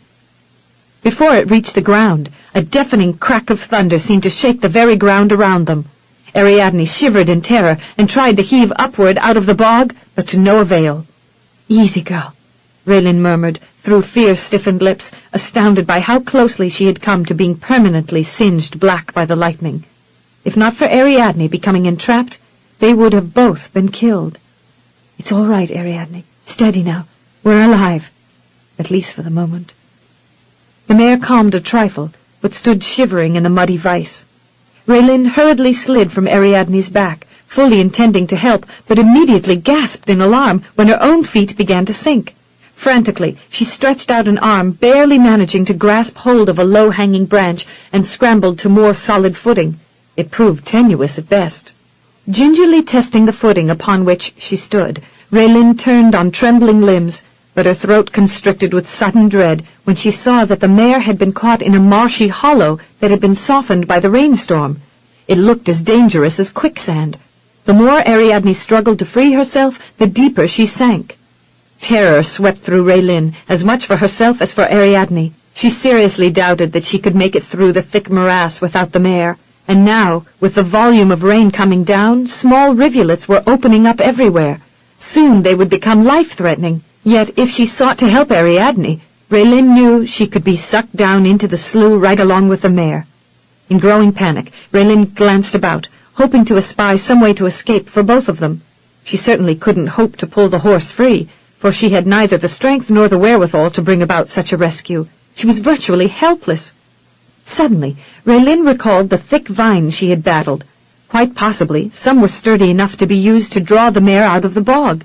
Stumbling over the sodden hem of her gown, she searched through the pelting rain for a suitably stout vine, and finally stumbled upon a grapevine twining up a nearby tree. She struggled to yank it free, but it was a feat that required every measure of strength she possessed. It didn't help that she was weak from her lengthy fast and being bombarded by rain. Indeed, by the time she tore the climber loose from the branches, she was nearly spent and, in utter exhaustion, collapsed to her knees in the tiny rivulets forming over the ground. Regaining her resolve, if not a full measure of her strength, she rose to her feet beneath the pelting rain and considered how best to go about harnessing the mare to the vine. The roots were still firmly attached to the ground, serving as an anchor, but she needed some further leverage against the weight of the steed. In that quest, she wound her makeshift cord around a pair of young sturdy trees and kept the vine taut to aid her progress as she approached Ariadne, carefully avoiding the ever-softening sump of bottomless mire as she did so. The horse's fatigue was becoming increasingly evident as her attempts to thrust herself free from the mud declined. Though the realization congealed into a hard lump of fear in her throat, Raelynn had to face the truth of it. If Ariadne's rescue wasn't accomplished within the next half an hour, the animal would lose both strength and heart. If she gave up, it wouldn't take long before she would be sucked down into a soggy grave. Blinking through the sodden tendrils that streamed down her face, Raelynn looped the grapevine around Ariadne's neck and tied it securely in place with strips of cloth torn from her own skirt. Returning to the pair of trees, she hauled on the vine with all her strength as she coaxed the mare toward her. Obediently, Ariadne heaved upward, allowing Raelynn to wrench her makeshift cord a few degrees tighter about the trees. But the headstrong horse shook her head violently, trying to dislodge the now snug lasso. In the process, she nearly shredded Raelynn's palms as the rough growth was ripped from her grasp. Tenaciously, Raelynn grabbed hold of it again, and with sharp tugs, pleadingly beseeched the mare to cooperate. Again, Ariadne lunged ahead in an attempt to dislodge herself from the mud, enabling Raelynn to jerk the vine taut once more. In spite of the continuous bombardment of rain, they made progress, enough to hearten Raelynn when she realized the mare was almost out of the miry pit. "You're doing it, Ariadne!" she cried jubilantly. In the pelting downpour, she couldn't even speak without spitting out rain. "Come on now, girl. Just a few more tugs and you'll be free."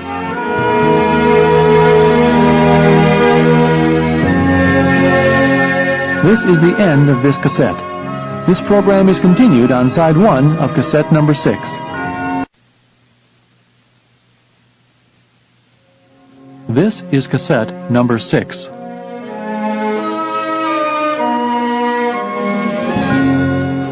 "You're doing it, Ariadne," Raelynn cried jubilantly. In the pelting downpour, she couldn't even speak without spitting out rain. "Come on now, girl. Just a few more tugs and you'll be free." As if understanding this logic, the mare surged forward again, allowing the grapevine to be wrenched tighter around the trunks. But Raelynn had precious little time to revel in the headway they were making, for in the next instant the cord broke against the strain of the horse's weight, sending Raelynn sprawling backward into a puddle and Ariadne sliding back into her muddy prison. Raelynn scrambled to her feet and, with a cry of defeat, clasped clenched fists to her temples in horror as she watched the mare struggling valiantly to lift herself from the ooze into which she was being rapidly sucked. Ariadne shrieked, sensing her impending doom, and thrashed about, but alas, to no good purpose. Majestic's ears pricked as he came to a sudden halt. Jeff shifted the dripping brim of his hat further away from his brow, fully alert to the fact that the steed had heard, sensed, or seen something. Jeff peered through the cascading sheets of rain, scanning the area beyond the trees, but it was heavily shaded by the rainstorm and the dreary grayness of late afternoon. He twisted in the saddle and glanced in every direction. He saw nothing of any import. Reaching down, he stroked the sodden neck of the stallion. "What's out there, boy? What spooked you?" Majestic nickered and stared unrelentingly toward the tangled growth far beyond the place where they had stopped. Jeff canted his head, listening intently. He could hear little above the heavy deluge. Most of what he heard he recognized, the gurgling of streams that had sprung to temporary life, the pelting rain, and the slight shifting of his mount accompanied by almost indecipherable creaks of the leather tack. But there was another sound so far in the distance that he was unable to make it out clearly. Was it a horse's shriek of panic? Jeff touched his heels to the stallion's flanks, sending him forward in what he sincerely hoped was toward the area from whence the distant, minuscule sounds were emanating.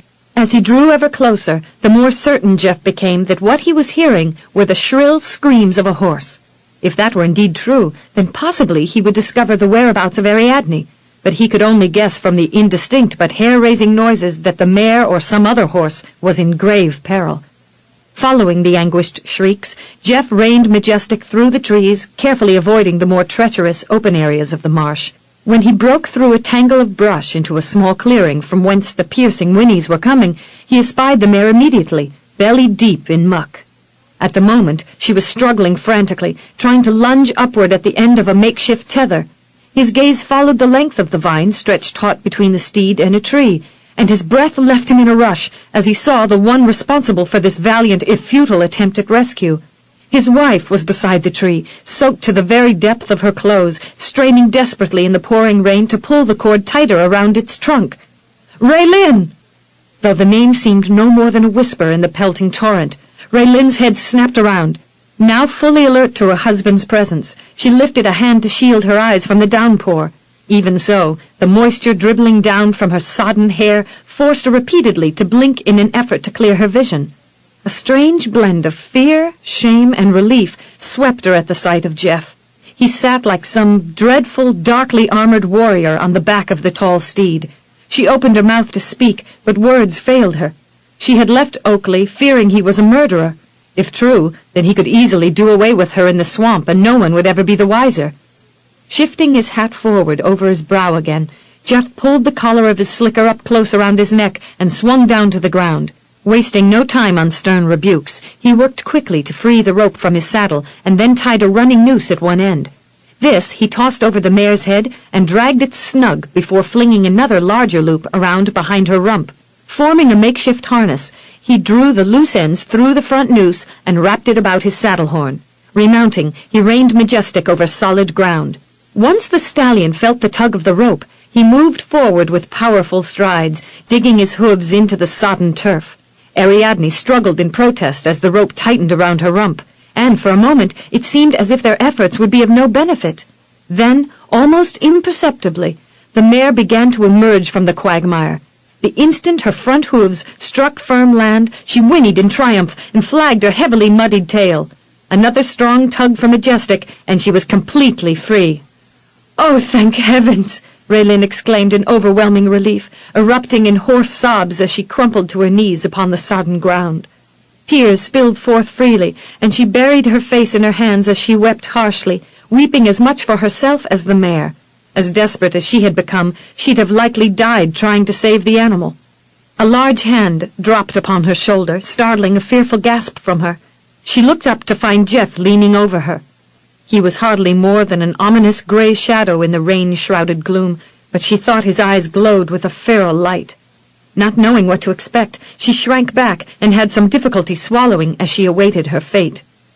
"What in the bloody hell are you doing out here, madam?" he growled sharply. "Don't you know what could have happened to you?"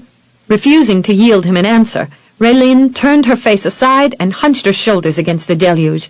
From every aspect, she looked like a small child waiting to be punished.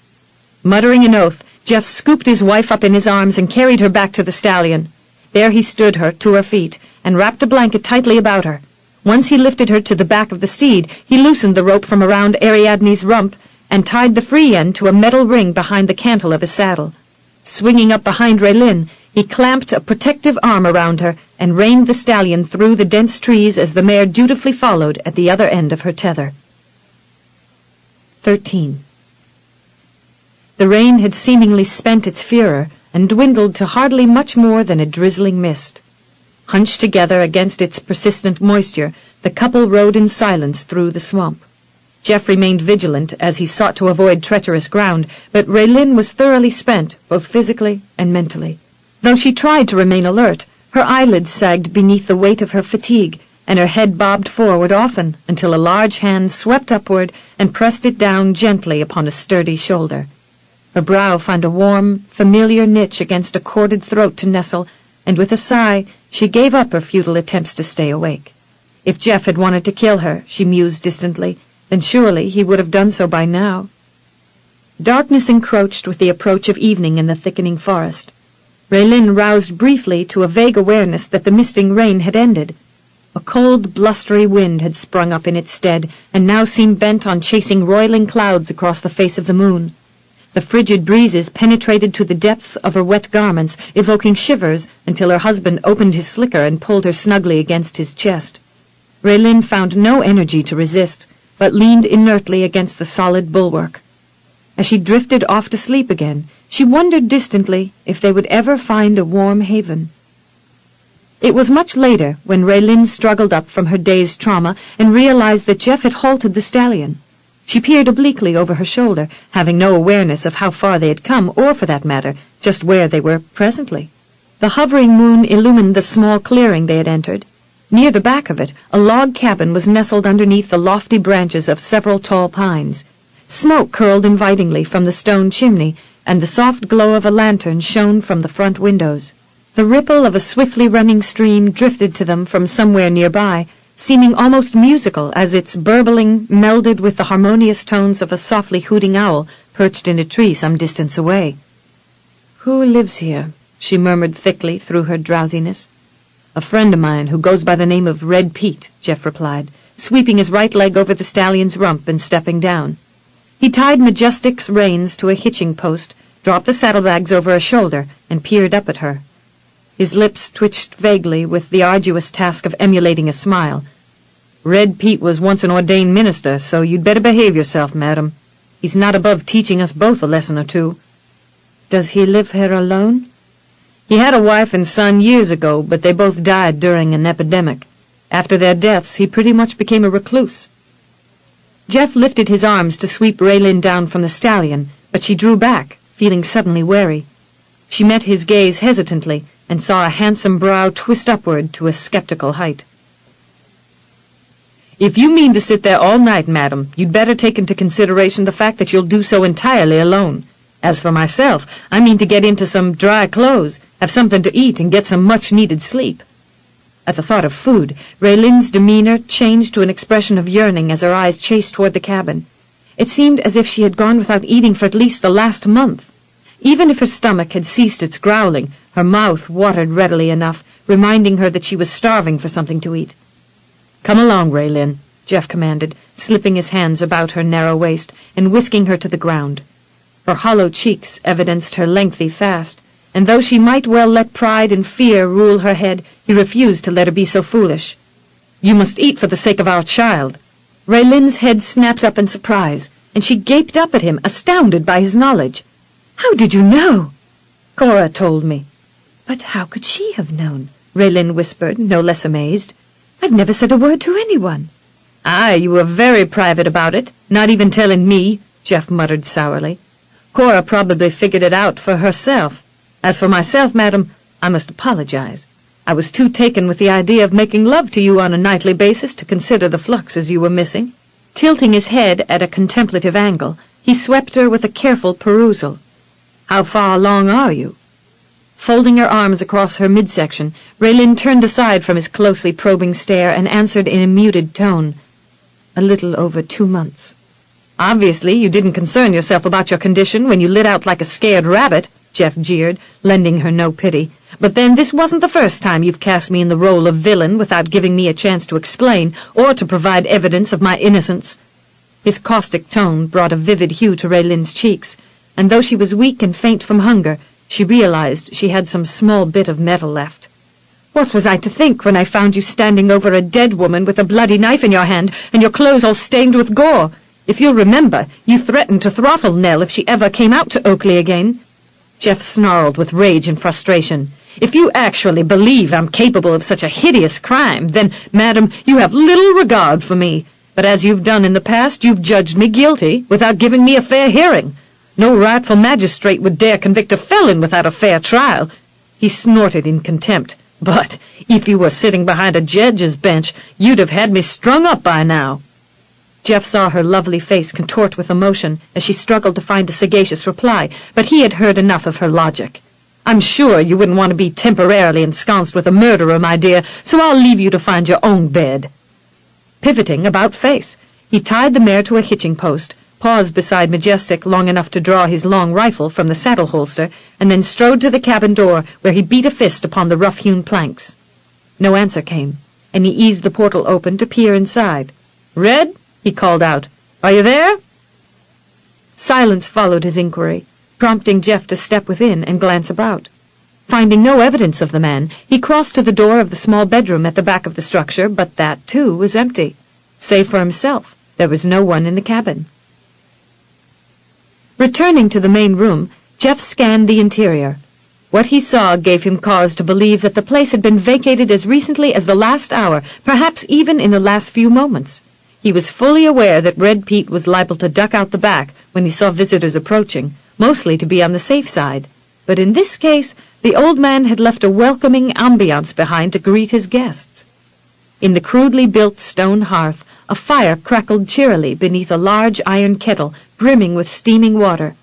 A rough-hewn table, with a pair of primitively made branch chairs tucked beneath its edge, resided in front of the hearthstone.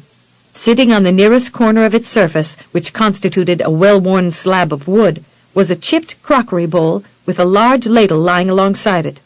On the cutting board beside it, a knife and a slab of smoked venison had been left seemingly as an invitation. Near the latter, Jeff found a note scrawled in a large hand. "Might be gone for several days, Geoffrey. Make yourself to home." Dropping his saddlebags in a chair, Jeff stripped off his slicker and peered into the bowl. Only then did he realize that his wife had come as far as the threshold. He made no effort to face her as he asked, "You like corn fritters, don't you, Raelynn?" Once again, Raelynn found her mouth salivating at the merest mention of food. Her voice seemed tiny even to her as she answered, "Yes." Shrugging off the sodden blanket, she went to stand behind her husband and peered past his arm at the food laid out on the table. "Will your friend be back soon, Geoffrey?" "No." Jeff's answer was brusque, as he continued to struggle with a husbandly ire. No doubt his wife would have been more comfortable with their host in residence, for it was obvious she was still reluctant to be alone with him. If not for the fact that she was exhausted beyond measure and nearly faint from hunger, she might have lit out on her own again. But then he was just in a mood to go after her and bring her back. Flipping his wrist, Jeff shot out a thumb toward the note, making no further effort to explain. She could read the missive as well as he could. She didn't need to be mollycoddled by a suspected murderer. Raelynn scanned the large script and heaved a forlorn sigh as she flicked a cautious glance about the interior. She had hoped that the one called Red Pete would be at home and could serve as some kind of buffer between them, but that apparently wouldn't be the case. For the first time in their marriage, Jeff and she would be entirely removed from other people while under the same roof. In the past, she would have eagerly welcomed such seclusion, but certainly not now, not when she was inundated with gruesome memories left over from what she had seen in the stables. Now the idea of this degree of marital privacy left her feeling immensely vulnerable. Her eyes wandered slowly about the room as she sought to thrust aside disturbing reminders. In every corner, she saw evidence of a man who lived in a state of isolation every day of his life. Why would a minister withdraw into this kind of solitude? "I never asked." Jeff only meant to toss a brief glance in his wife's direction, but the green orbs lingered overlong, losing their flinty hardness as they skimmed her bedraggled form. Still, his manly pride refused to yield so easily, not when she continued to cast him in the role of butcher. Her distrust had driven the painful blade in deep, and he was wounded nigh to his very soul. A Bible lay open near the far end of the table, giving him an excuse to distance himself from her. Lifting it, he shifted the open faces of the pages toward the firelight and took note of where it had been left open. Proverbs. A short laugh escaped him. I should have known Red would be inclined to offer a lesson along with his hospitality. What kind of lesson? The rich timbre of Jeff's voice commanded her full attention in the quiet serenity of the crude shack. Who can find a virtuous woman? For her price is far above rubies. The heart of her husband doth safely trust in her, so that he shall have no need of spoil. She will do him good and not evil all the days of her life. Raelynn felt her cheeks flaming beneath the chiding verses. She had never even met the vagabond parson, and yet it seemed as if he had spoken directly to her. How could Red Pete possibly have known? Jeff shut the Bible and laid it aside as he peered at her again. Known about us? Don't let that spook you, my dear. Derision imbued his tone. I saw Red Pete on my way through here earlier, but by then he had already heard about what had happened at Oakley. Was he also cognizant of the fact that I had left? When Jeff responded with a curt nod, she asked in amazement, But how could a simple parson who lives entirely alone in the woods be aware of what goes on at Oakley? Am I to understand that since we've stopped here for the night, that this cabin is still some distance from the plantation? 'Tis a fair jaunt away, but around here, my dear, news travels on the wind. I don't suppose there's much that Red Pete isn't aware of.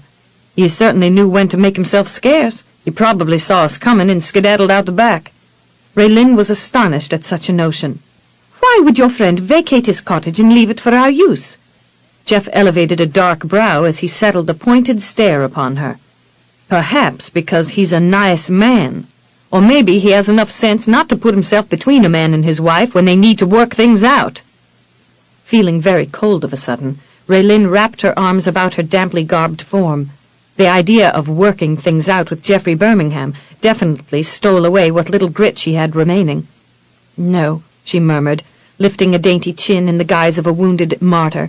He just leaves open Bible verses to make it clear what he thinks of the wife. Apparently, it doesn't matter what the husband might have done. Jeff couldn't resist a caustic barb. Perhaps Red Pete doesn't like to judge men at the first sign of trouble as you seem able to do, especially acquaintances he has known for some time. Stepping near the hearth, Jeff squatted on his haunches and began poking up the fire. Tossing on more logs, he advised, But you needn't go presuming about Red or what he's thinking. That message in Proverbs was likely intended for me. Rising to his feet, he dusted off his hands and gestured casually toward the crockery bowl on the table. He probably meant that message for you. Raelynn's eyes followed in the direction he had indicated, but for the life of her she had no idea what he was talking about. Granted, she was thoroughly exhausted, ravenously hungry, and greatly in need of sleep, all of which hindered her ability to decipher his meaning. But even if she had been fairly alert, she saw nothing that would have come close to solving the riddle. Noting her bewilderment, Jeff stepped near the bowl, dipped the ladle into the contents of the bowl, and, lifting the spoon, let the batter pour out in a golden stream. Red Pete asked me if you liked corn fritters. Seems he left the makings and the venison for you to cook. If you don't like the fare he provided, there's always the food Cora packed for us. Oh. It was the best reply Raelynn could muster.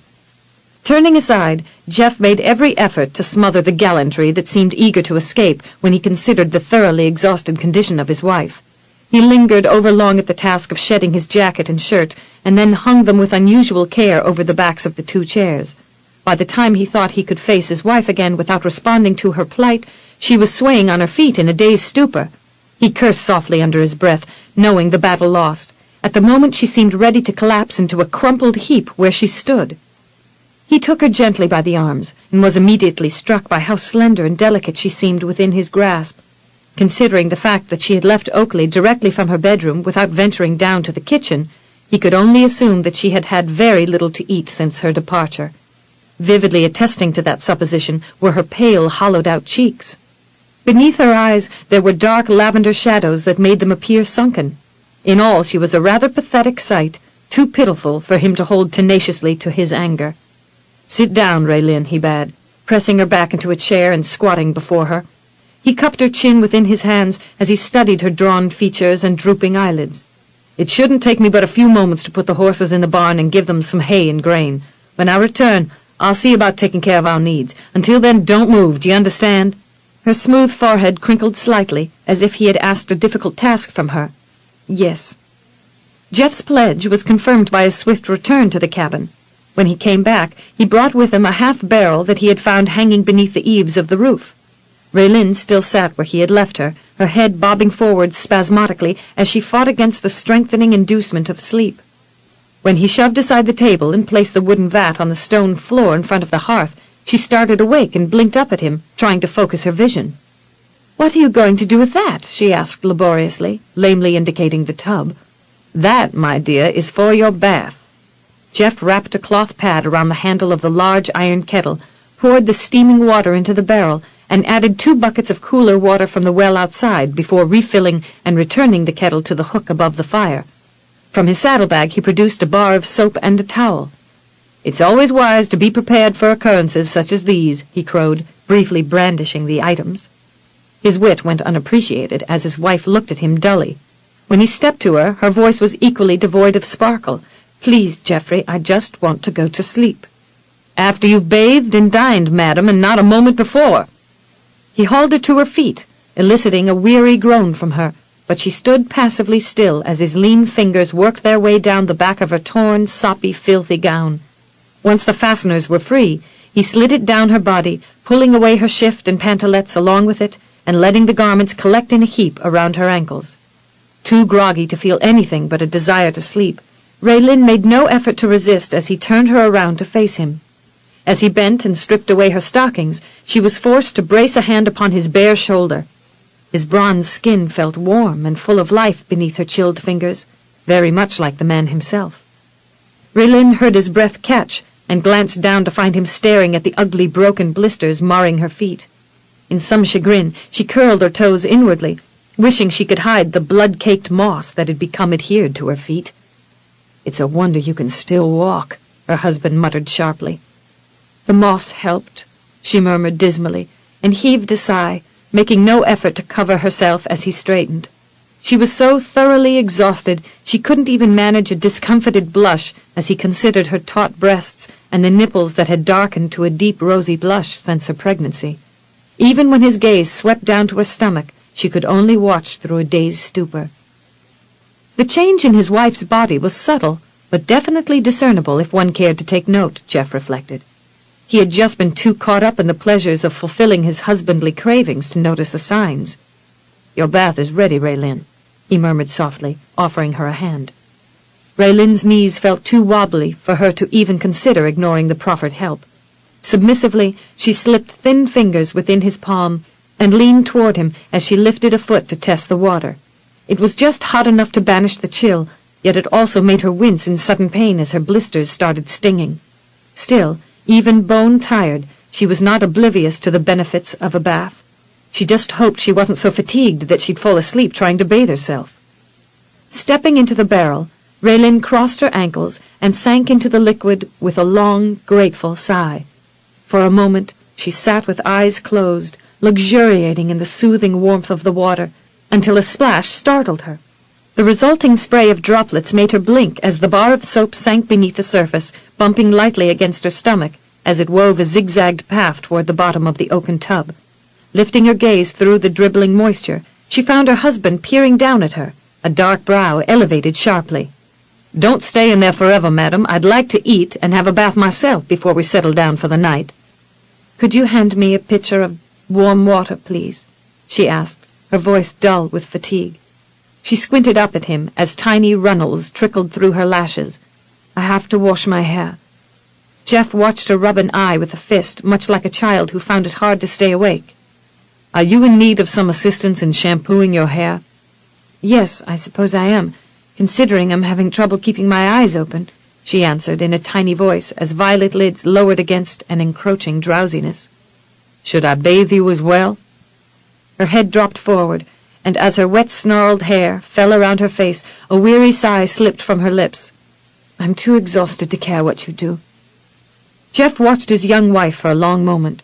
She sat slumped in the wooden tub like a limp rag doll. Taking pity on her, he knelt beside the tub and pressed her shoulders within the curve of his arm. She gave herself over entirely to his ministrations, hardly aware of him bathing her face and body. But when he slid the washcloth along the soft cleft between her thighs, she flung her eyes wide and scrambled upright. Staring at him aghast, she met his amused glance. "You're very thorough," she accused in a shocked tone. "My mother taught me to be at a very young age, madam. Nothing must go unwashed," she said. "Besides, I've touched you there countless times already, and you never once chided me about my boldness. If anything," he needled, "you seem to enjoy it." "I'll wash that area, thank you," she stated with finality. "You can wash my hair." Jeff heaved a laborious sigh. "You've gotten prudish, madam. Only a few days ago you let me wash you all over, even there. As you said, that was days ago, and this is now. So now it's look but don't touch, huh?" "Something like that. At least until I can sort everything out." Jeff's own patience had been severely frayed by his young wife's departure from the house and his lengthy search for her through the woods. After realizing she was safe, his relief had turned to a goading resentment over what she had done. Her readiness to believe the worst of him had been tantamount to a slap across the face. In a renewed mercurial rising of his resentment, he gave her no benefit of a warning, but dumped the whole pitcher of warm water over her head, causing her to gasp in surprise, and then fling up her hands to ward off another dousing as he grabbed a second pitcher. Raelynn sputtered and blinked up at him through wetly streaming hair and trickling water. Spitting both hair and water out of her mouth, she cried, "Do you intend to drown me because I won't let you fondle me?"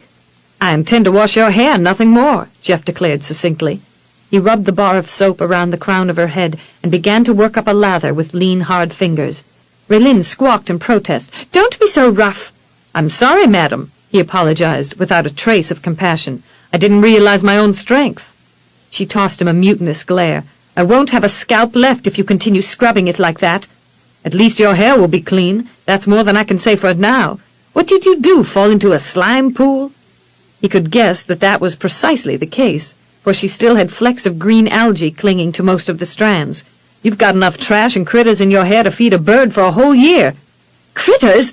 Raelynn screeched, scrambling to her knees in a panic. "Get them out!" "Patience, woman, I'm trying to do just that." "What kind of critters?" Jeff sought to curb his laughter, but it kept slipping out just the same. "Slimy things you'd normally find in a swamp. Even a few bugs, too." Raelynn groaned. Her husband's teasing wit could drive her to distraction at times. "Geoffrey Birmingham, if you're just saying that to frighten me, I'll never speak to you again." He whisked a strange beetle in front of her nose, sending her surging to her feet with a scream. Like a wild woman, she clawed at her hair, shuddering violently in revulsion as she did so. Jeff fell back guffawing and immediately got a sopping wet washcloth full in the face. His amusement was hardly subdued by the unceremonious christening. Through spits and spurts of erupting laughter, he finally assured her, "Let me finish washing your hair, madam, and then if any critters are left, I'll comb them out." "I want them out now." "You must learn patience, my dear. All things in good time." Though married but a few months, it certainly hadn't escaped Raelynn's notice that Geoffrey Birmingham could stand like a steadfast fortress when others' demands didn't meet with his approval. Nell had had to face his unyielding tenacity when she had tried to wheedle funds for her offspring both before and after the boy was born. For her efforts she had gained nothing, nor did Raelynn believe that she could force her husband to comply with her wishes by simply making demands. Indeed, she'd be wiser by far not to provoke his intractability. "As soon as you can manage," she beseeched in a softer, pleading tone, and couldn't subdue another shiver as she thought of what ugly-looking vermin might be crawling through her hair. Jeff relented. "All right, my sweet. Sit down in the tub and hang your head over the side." In her endeavor to submit herself entirely to his care, Raelynn faced away from him and complied with his directives, arching her back and leaning her head over the edge of the tub. Jeff began to comb the debris from the long strands, but as dedicated as he was to the task, he was inclined to feast his gaze liberally upon her lustrous bosom. In the flickering firelight, her soft breasts glowed like luscious golden melons. Though he yearned to taste their sweetness, he knew she wouldn't hold still for that, not when she was still debating his innocence or his guilt. After raking the trash from her hair, he washed and rinsed the long strands. Then he toweled the sodden tresses vigorously before handing her another linen by which she could dry herself. As she rose from the tub and began patting the moisture from her body, Jeff squatted on his haunches for a moment and watched her. Such sights proved too much of a temptation, and he turned aside and began spreading the bedroll on the floor. When he checked the garments he had hung over the chairs, he found his shirt already dry. "You can wear this for the time being," he said, tossing it to his wife. "I'll wash your gown and undergarments and hang them to dry before the fire. Then I'll see what I can do about rustling us up something to eat." "Thank you," she murmured quietly, managing a tremulous smile as she glanced up at him. "You're very considerate to do all of this when it's usually the wife who should be doing the cooking and washing. As tired as you are, madam, you'd probably fall asleep while cooking our food, and I, for one, have no liking for burnt victuals. Besides, I'm probably more used to it than you are. Brandon and I had to fend for ourselves whenever we went hunting or camping in the woods. Believe it or not, madam, I'm not without experience." "I'm glad one of us is capable of doing something," she murmured wearily. "I don't think I've ever been so exhausted my entire life." "A lesson to be garnered from your flight through the marsh, madam. Trudging through a swamp is definitely more challenging than traversing higher terrain."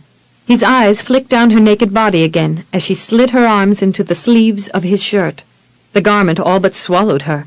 The tail reached past her knees, and though she rolled the sleeves up several times, the shoulders fell almost to her elbows. Still, she seemed grateful to have something other than her sodden clothes to wear.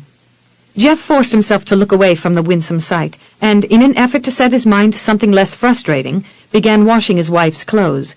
He'd do well to remember that she had all but condemned him as a murderer. Raelynn was more appreciative of the shirt than she cared to let on. The manly essence that clung to it, and the luxurious feel of the soft linen brushing across her naked breasts, reminded her of the passion she had often shared with its owner, and of his unswerving tenderness throughout their intimacy. Could a man who had given every evidence of being such a gentle, considerate lover actually turn so completely about-face in character and brutally stab a young mother to death? Jeff finally lent his attention to the matter of food. After placing a griddle to warm on the rack above the fire, he set about slicing enough venison for the two of them.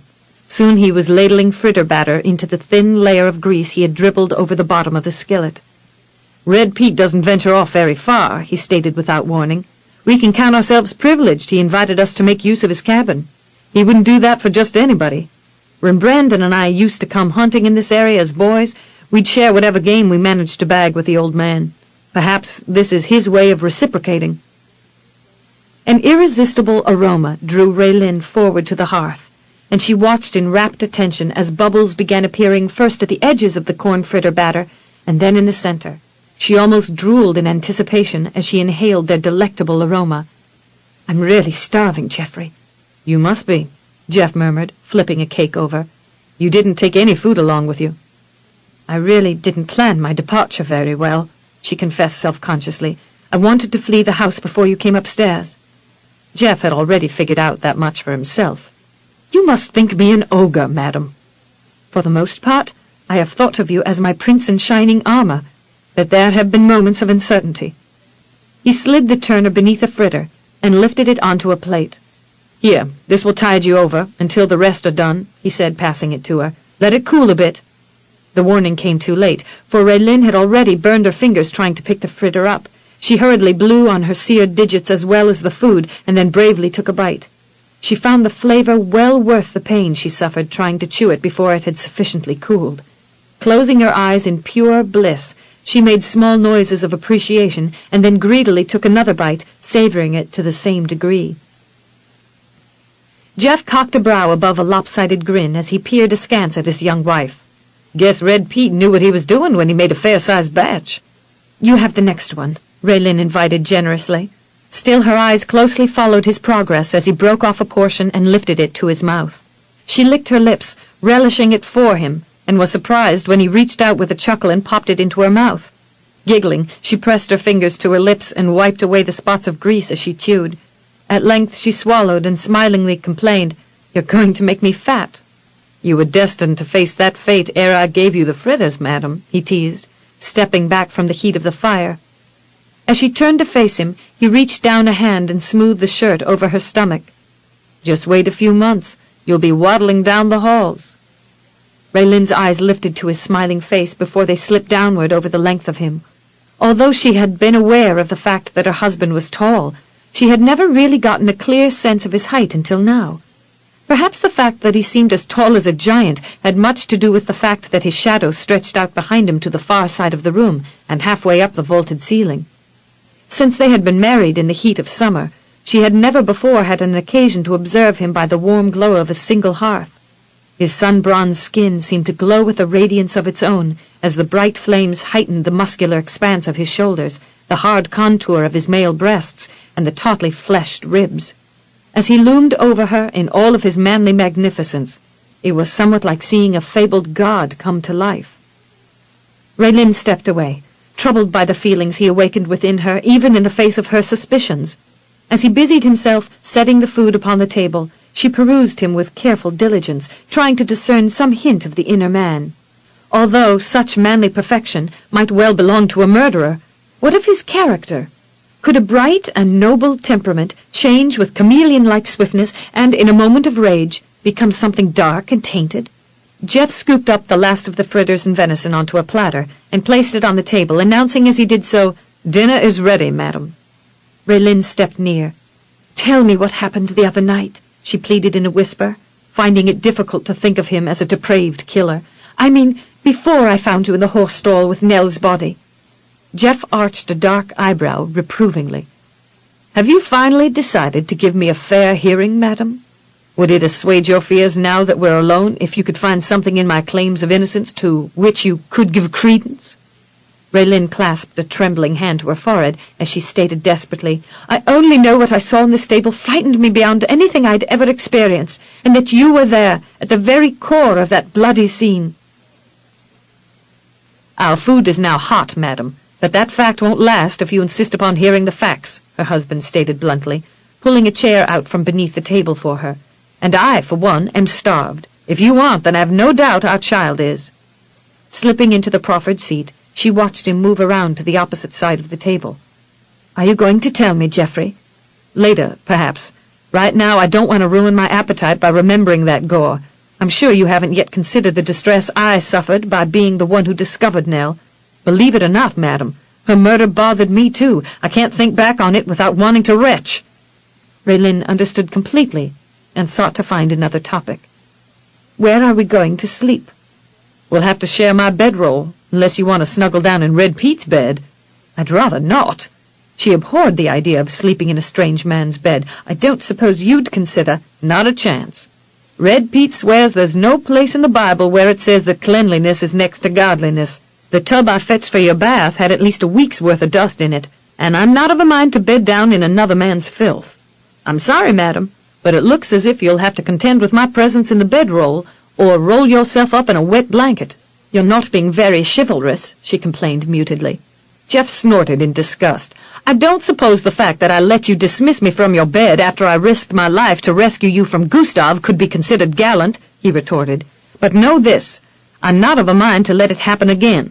That much I've decided. We'll at least share a bed, madam, if nothing else." "You would force me?" "Hell and damnation, Raelynn, no," he barked. "But neither am I going to let you throw me out of our bed or flee to another bedroom. I watched my brother agonize for months on end because he had distanced himself from Heather. I don't intend to be so foolish. As long as you live under my roof, madam, you'll share my bed." "How easily you forget the conditions I set forth for our marriage," she retorted. "You agreed then to give me time—" "That was before you yielded yourself to the idea of becoming intimate with me." Canting his head slightly, Jeff met her gaze at an angle. "Just tell me one damn thing, madam. What am I to you? Your puppet on a string, that I should dance at your bidding, and then, when you've grown bored or vexed with me, allow myself to be tossed into a shadowed corner of your life, where I must wait patiently until the mood strikes your fancy, and you take me up again and expect me to perform for your pleasure? By damned, I'll not be at any woman's beck and call, not even yours, my dear. You'll either conform to this marriage, or we will have no marriage at all." Raelynn lifted her chin obstinately.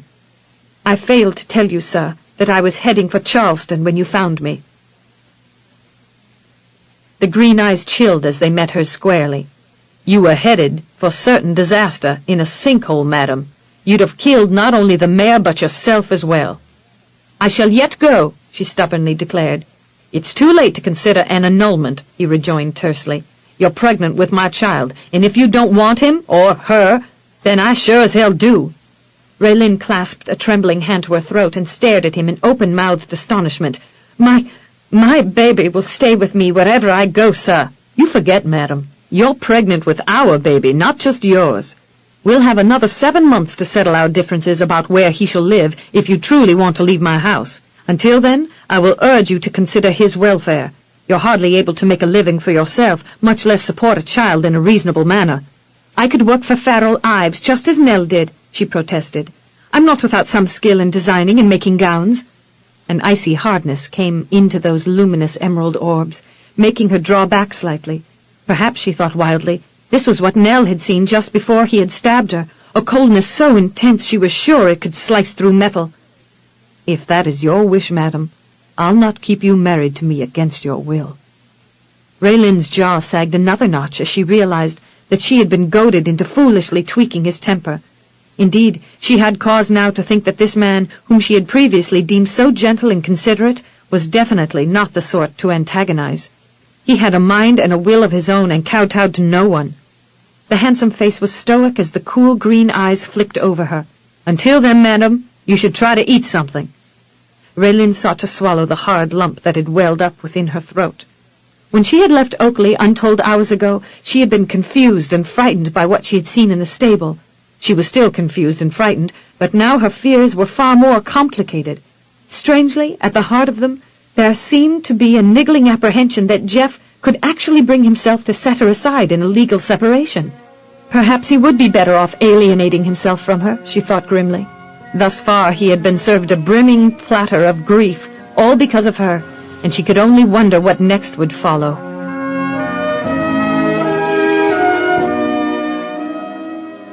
This is the end of Side 1. This program is continued on Side 2 of this cassette.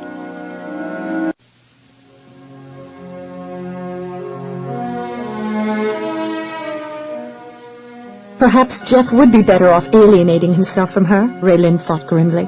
Thus far he had been served a brimming platter of grief, all because of her, and she could only wonder what next would follow. Since marrying her, he had been attacked, shot, accused of fathering a child out of wedlock, and recently suspected of murder, mainly by her. The verse from the Bible came back to haunt her. She will do him good and not evil all the days of her life. Good and not evil. Raelynn started suddenly as she realized she had spoken aloud.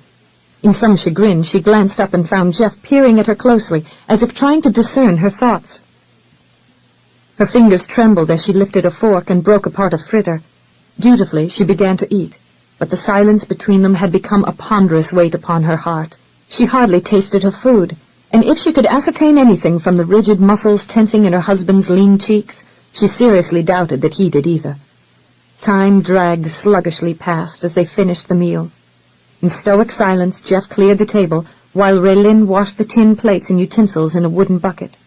The griddle was the last to be cleaned, but it was near enough to the fire to cause her to cry out in anguish when she took hold of it. Jeff was immediately beside her, grabbing her hand and thrusting it into a pail of cold water. After a moment he withdrew it and slapped soda upon her fingers. He tore a long strip off the bottom of his shirt, wet the makeshift bandage, and wound it around the seared digits before tying it off across her palm. Raelynn winced as she clasped her bandaged fingers in her free hand. I didn't realize the griddle was still hot. Obviously, Jeff retorted, and threw a thumb over his shoulder, indicating his bedroll as he strode toward the door. You'll be safe enough over there. I suggest you stay there and keep out of trouble. But where are you going? Outside to get some more water from the well. Then I intend to take a bath. He settled a pointed stare upon her. Any objections, madam? Raelynn closely inspected the frayed edge of his shirt. I doubt that I'll be unduly shocked by the sight. You just might be if you stare hard enough, Jeff quipped without a trace of humor. I still consider myself a newly married man. Her voice was tiny. I won't look if it will make you uncomfortable. He grunted. Uncomfortable is hardly the word for it, my dear. Aroused would better describe the way I'd be feeling. Even when you're angry with me. I doubt that I'll ever be angry enough to ignore your presence, madam. You need only beckon with a finger for me to rise to the occasion. I'll dry my hair and wait for you in the bedroll, she replied quietly, seeing no other choice. No longer afraid of me? She wrung her hands, not daring to meet his gaze. I'm still cautious. Oh. The disappointment in his tone reluctantly drew a weak smile from her, but he had already turned away, and she found no need to do the same. Seated upon the bedroll, Raelynn raked the tangles out of her hair, first with her fingers and then with his comb. Her bandaged hand made her attempts at grooming clumsy. Nevertheless, she made fairly good progress, at least until she happened to glance up at her husband. Then she forgot about her hair altogether. At the moment, he was silhouetted against the firelight with his back turned for the most part to her, with one knee drawn up nigh to his waist, as he balanced on one foot. He had doffed his riding breeches, except for one legging, which he was presently in the process of tugging free. Never having observed him from this particular angle before, Raelynn felt her cheeks becoming inflamed with her own temerity as she eyed him surreptitiously. The sight was certainly more revealing than any she had yet seen, for the dancing flames vividly defined everything that was manly about him. Upon ridding himself of the breeches, Jeff tossed them over a chair near the fire and faced her abruptly, naked as the day he had come into the world, in the process sending her eyes chasing elsewhere.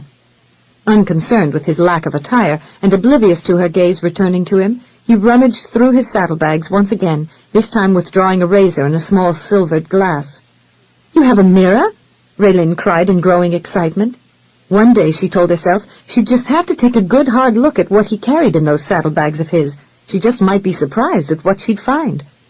"Some people venture into the woods better prepared than you did, my dear," Jeff gently taunted.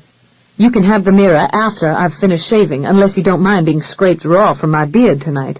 I was too anxious about you to even think of shaving." "Thank you. I'll wait." Emboldened by his casual disregard of his nakedness, she flicked a meaningful glance toward his loins. It took no more than a brief inspection to put him on full display. As a result, she was prompted to inquire, "May I ask what you are going to wear tonight?" When she finally lifted her gaze, his glowing eyes met hers unswervingly. "As usual, madam, nothing more than my skin." "Perhaps tonight you should wear your breeches." "Afraid of what I might do while naked?" "Afraid of what you might do, period." Jeff snorted cantankerously.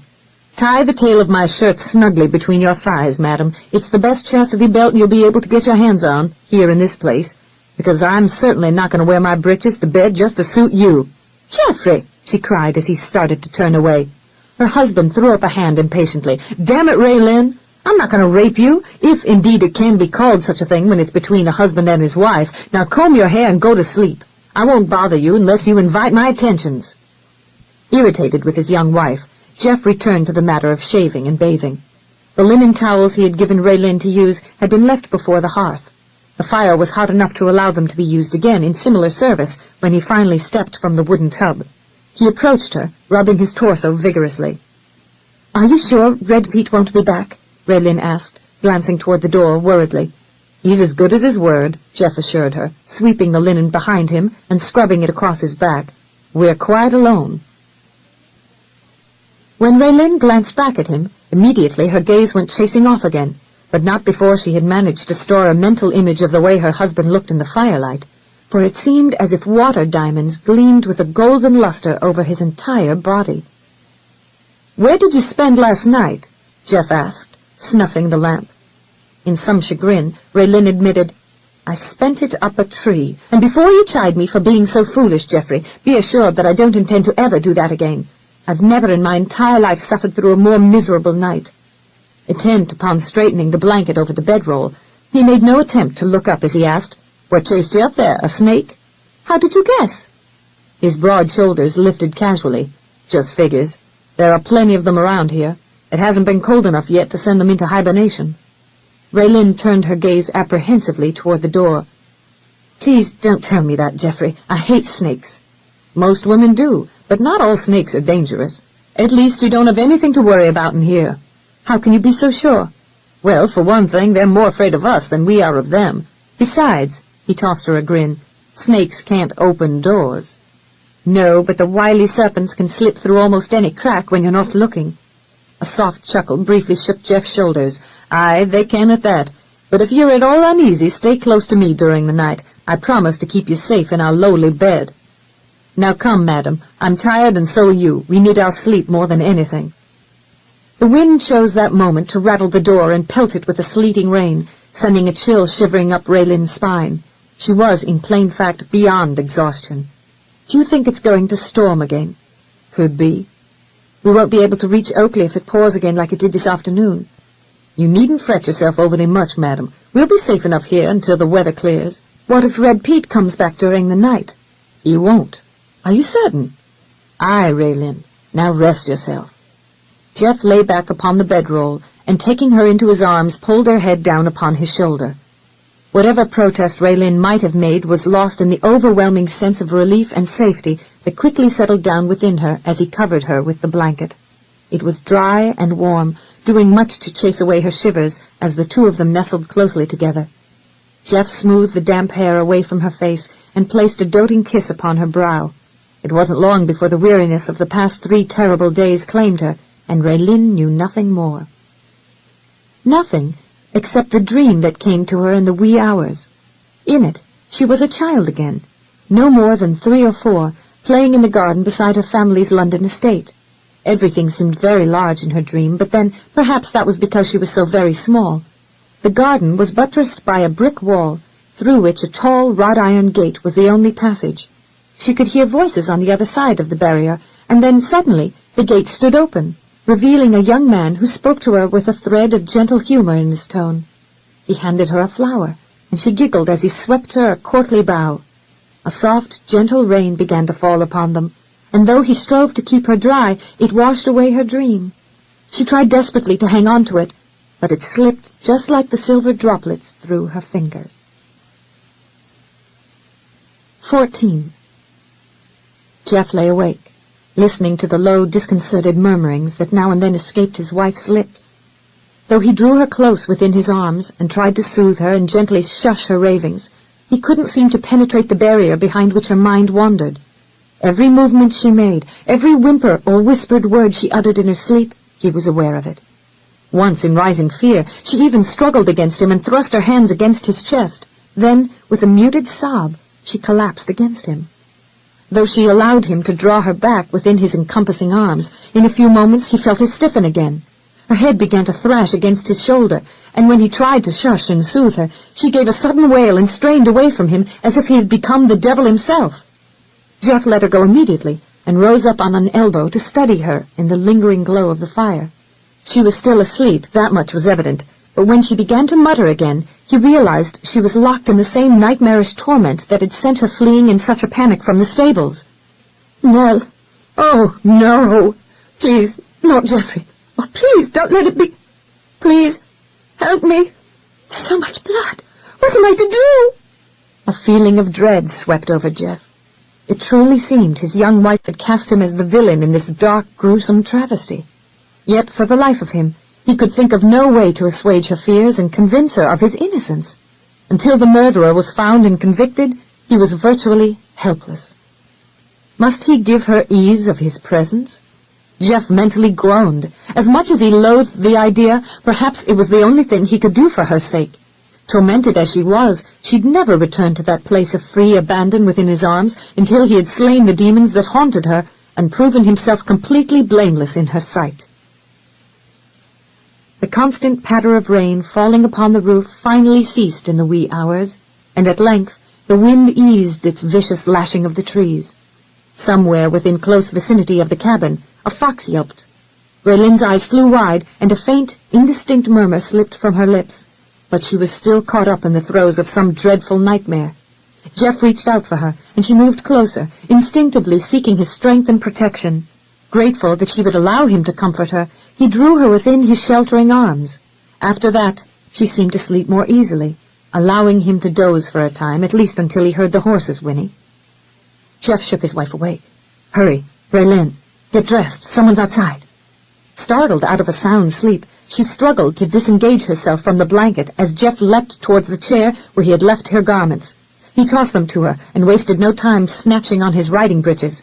He was just reaching for his pistols when the front door was kicked open, wrenching a startled gasp from Raelynn. The rough-hewn plank rebounded against the far wall as Olney Hyde limped through the portal with his left arm bound up in a poorly improvised sling, a long ragged rent flapping open in the left legging of his hide breeches, and an ominously large pistol clutched in his right hand. "Drop your weapons, damn it, or I'll put a hole through this bitch's head," the young rogue barked, lowering the sights of his flintlock upon Raelynn, who sat frozen on the bedroll with the blanket clutched beneath her chin. She had barely managed to doff her husband's shirt and don her chemise before the door had been flung wide. "I'm lowering them," Jeff stated, taking great care as he placed the pair of flintlocks on the table in front of him. "Now turn your pistol away from my wife." "Not till you lay your rifle there too, like a good lad," Olney replied, his voice taut with pain.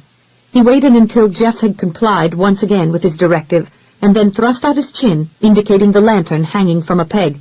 "Now, listen carefully so's I don't have to repeat myself. I want you to light a lamp so's I can see you real good like. After you do that, move yourself away from the table. And if I were you, I'd be very cautious about what you do, lest you riles me temper." Olney eyed his adversary warily until that one stepped around behind the girl.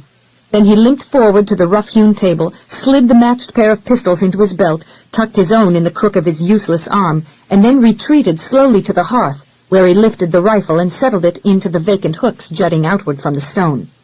"'Twill be safe there for the time being, seems how I'll blow both of you to smithereens if you try anything." Olney's yellowed teeth gnashed in a painful grimace as he took his own pistol in hand again and pressed the butt of it against his injured shoulder.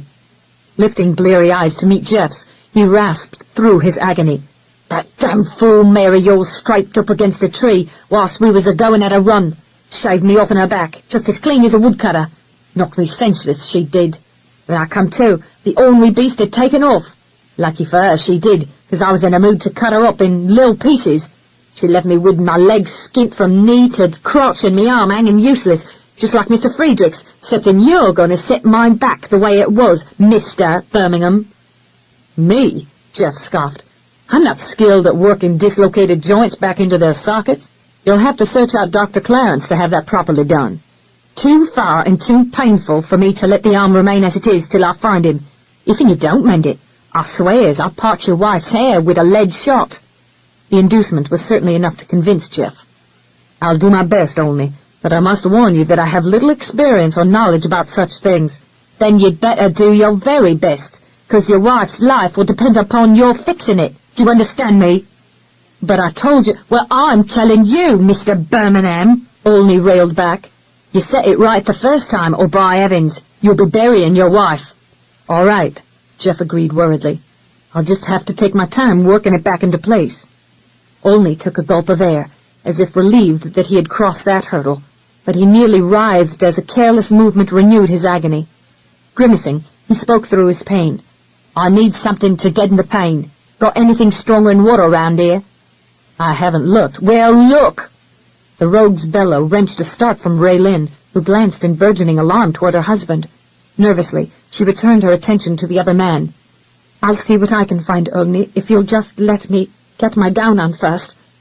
The man smirked through his pain, but gave her a consenting nod, and then watched in wry amusement as she drew the blanket up over her head. She formed a protective tent around herself, securing it to the degree that he was forbidden even a brief glimpse of what she was doing. "You needn't be so timid about showing me what you got, your ladyship. You can bet I've had me some of what you're trying to hide. Probably a damn sight more'n you've had him." Raelynn ignored his boasting as she yanked on her clothes. When she lowered the enveloping shroud a moment later, she held her gown carefully clasped together behind her back as she rose to her feet. "My husband will have to fasten it for me," she informed their captor. "Will you permit him to do so?" "Guess I'll have to, considering me arm is useless," Olney jeered, sweeping her with a prurient perusal. There was no real threat behind his inspection. He was in too much pain to think of appeasing himself with any wench, much less one Friedrich fancied for himself. It was one thing to satisfy fleshly cravings, but quite another entirely to court certain disaster. Resenting his rude inspection, Raelynn struggled to subdue a shudder and to keep her expression carefully passive as she sidled toward Jeff. She dared no comment as she felt the lean fingers begin to work their way up the back of the gown. Apparently, her husband wasn't shaking nearly as much as she was, for the task was completed without delay. Once the placket was secure, Raelynn set about searching for a jug of whiskey or something of similar strength to placate the bully. She found such an item in a small rough-hewn cupboard in the adjoining bedroom, and hurried back to the main room, where she poured the brew to the brim of an earthen mug. Olney promptly tossed down the contents and passed the cup back for a refill. As Jeff approached them, the scamp brandished his pistol. "Wait till the pain eases," he bade, and downed another swallow. I ain't wanting to bellow me head off like Mr. Friedrich did in front of your wife. She might be a mind to make one of her nasty little comments again, or do something just as foolish. Then I'd likely lose me temper, and you'd be out a wife. That might leave you might reluctant to fix me arm." Jeff grew concerned over the rogue's ability to control his emotions. "I give you my pledge to be as gentle as I can, Olney. You've got to believe that. In return, I'd like your promise that you won't shoot my wife because you might become vexed with me." "That's right gentlemanly of you, Mr. Birmingham. But you've got to know something. Mr. Friedrich wants the wench real bad-like, enough to pay a weighty purse for her, and though's I ain't in any shape to take her with me now, you can bet I'll be collecting her fairly soon." "Is that why you killed Nell?" Jeff prodded, and heard Raelynn gasp in surprise. "You brought her out to my plantation, didn't you? Probably hoping that by murdering her you could force a wedge between my wife and me. What I can't understand is why you took the mare and did so in such haste, not even bothering to put a saddle on her." "You bastard, don't go blaming Nell's murder on me," Olney snarled savagely.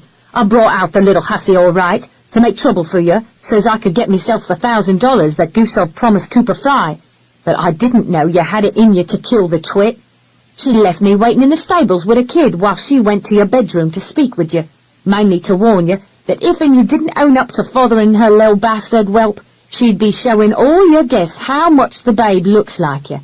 That fool Mary of yours almost stopped me to death when I tried to slip into her stall. She started kicking up such a ruckus and carrying on, I had to flee to the next stall with Nell's kid under me arm.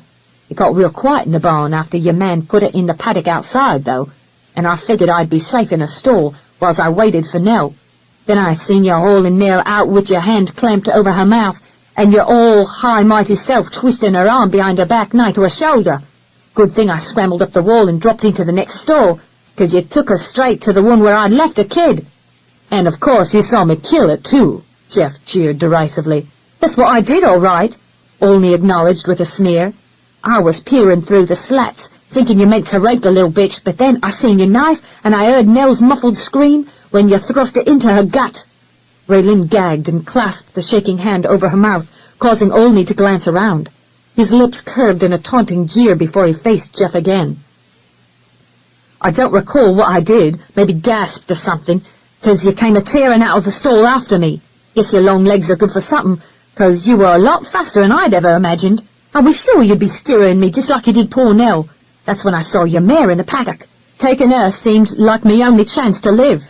I barely pulled myself astride before you were upon me, trying to drag me off, but I gave the mare a hard kick, and she took off, cleared the fence without so much as a stumble. I thought I'd lacked onto something fine the way she raced off. As fast as we were going, I'd every hope of reaching Charleston in good time so as I could tell Mr. Friedrich of your murdering deed. It would have made him real happy. But that fool animal threw me, and here I be." Jeff sneered. "Come on now, Olney. You planned all this to entrap me in your foul deed so you could collect your filthy lucre, but it won't work. I sent Elijah out to track the murderer down, and he told Red Pete that he was chasing you." "I knows all that," Olney growled irascibly. "Elijah followed on me heels till late last night. As much as I tried, there was no getting free of the man. I got tired of running with me bad leg and arm, so's I waited in the brush for him. Shot him in the leg, I did, and sent him limping home on that old nag of his." "You seem very capable of disposing of anyone who gets in your way," Jeff retorted caustically. "Believe me, wounding Elijah will be one more crime for which you'll be held accountable. Once Sheriff Townsend catches you, if he e'er catches me, I'll have a story to tell about you killing Nell," Olney snarled. "There was no mistaking you. You were all decked out for your fancy ball. Can't say as I'm overly fond of black, not the way you gents are, but then it 'peared like you were the only one wearing it when I peeked into your window shortly after Nell and I got there." "Wait a minute," Jeff urged, a bit confused. "Let me get this straight. When you saw me in the stables, I was wearing black?" "Yep." "When I went out and discovered Nell in Ariadne's stall, it was about 1 in the morning. At the time, I was wearing a white shirt and tan trousers." "No, it were more like 11:30 when you stabbed her," Jeff scoffed. "That's impossible. As many wounds as Nell had, she would never have lasted more than a few moments, much less an hour and a half." "What are you talking about? I only saw you knife her once." "She was stabbed as many as 3 times. How do I know what she did? Maybe you went back later and finished her off. All I know is what I seen you do about 11 or so. And you saw my face clearly at that time." At Olney's crisp nod, Jeff squinted at him suspiciously. "Tell me, Were there any lanterns burning in the stables? Normally there wouldn't be. There certainly weren't any lit when I went down. I took a lantern from the back porch when I heard Nell scream. I could tell it was ye, all right. I didn't need no light. Jeff arched a brow, clearly dubious of the man's claims. So it was dark, and you couldn't really see my face in the shadows, so tell me, how were you able to identify me? You're a tall enough bloke, no one could mistake you. You remember Sheriff Townsend, don't you? And Farrell Ives? What about my brother? Have you seen any of them? You know's well and good I did the night all of you raided Mr. Friedrich's warehouse. The lot of 'em were right alongside you. But it weren't none of your cohorts. The one I saw coming across the yard with Nell was tall and on the lean side. Some of them others must weigh 5 stone more than you. Another thing, the murderer had black hair, too. That much I saw in the moonlight. You sure it wasn't brown or auburn or something that would look dark or black at night? I'm willing to swear it was as black as yours is now. I was dancing with my wife at the time you say the murder happened, Olney. I've witnesses to prove it. Raelynn bit a trembling lip, not wishing to correct her husband in front of the brigand. Around 11 that night, he had gone outside to the privy. She remembered distinctly looking at the clock after he had left, wondering if she'd have time to run upstairs before he returned. If not for Farrell asking her to dance, she might have gone. Perhaps she would have even found Jeff with Nell in their room. Jeff approached the younger man with measured care. I'd better get to the business of setting your arm, Olney. By now the whiskey should have had enough time to work. At the scamp's nod, Jeff gently stretched the injured limb toward him until the other's hand rested upon his shoulder. Olney's face paled at the pain it caused him, but he gritted his teeth against the heightening need to cry out in anguish. Having come this far without incident, Jeff mentally breathed a sigh of relief and began to work the arm around in a small circle. Even so minuscule a movement caused Olney to shudder, but he never once released his grasp on the pistol as he held its bore directed toward Jeff's midsection. I'm gonna give your arm a slight tug, Jeff warned him. Hopefully it will pop into place. And if it don't? Olney asked thickly, his eyes glazed with pain. We'll continue working on it until it does. Stepping near, Raelynn wiped the dappled sweat off the man's brow and offered him another sip of the strong brew, but he shook his head. Let's get it over with, he urged Jeff. Clasping the other's shoulder in one hand and his wrist in the other, Jeff gave the latter a long, slow tug as he tried to guide the bone back into the socket with the hand that held his shoulder. Olney ground a curse between gnashing teeth at the agony he was being put through, but in the next instant he felt his arm slip into the hollow. The pain faded almost instantly, allowing him to breathe a sigh of relief. I think we've done it, Jeff announced, his tension easing considerably. Olney was panting as if he had just run a hard race. Aye, it doesn't hurt any more. Nevertheless, I think I should bandage your arm to keep it snug against your chest until the socket has a chance to heal, Jeff advised. Do so. I don't want to have to go through that torment again. Olney glanced at Raelynn, who hovered near. I need something to eat. I ain't taken any food since I lit out on the mare. There's some venison and corn fritters left from last night, she informed him. Anything will do, just as long as I don't have to skin it. How are you going to eat while you're holding the pistol on my husband? She dared to ask. I'm going to send him across the room to sit in a corner like a good little lad whilst I fill me gullet.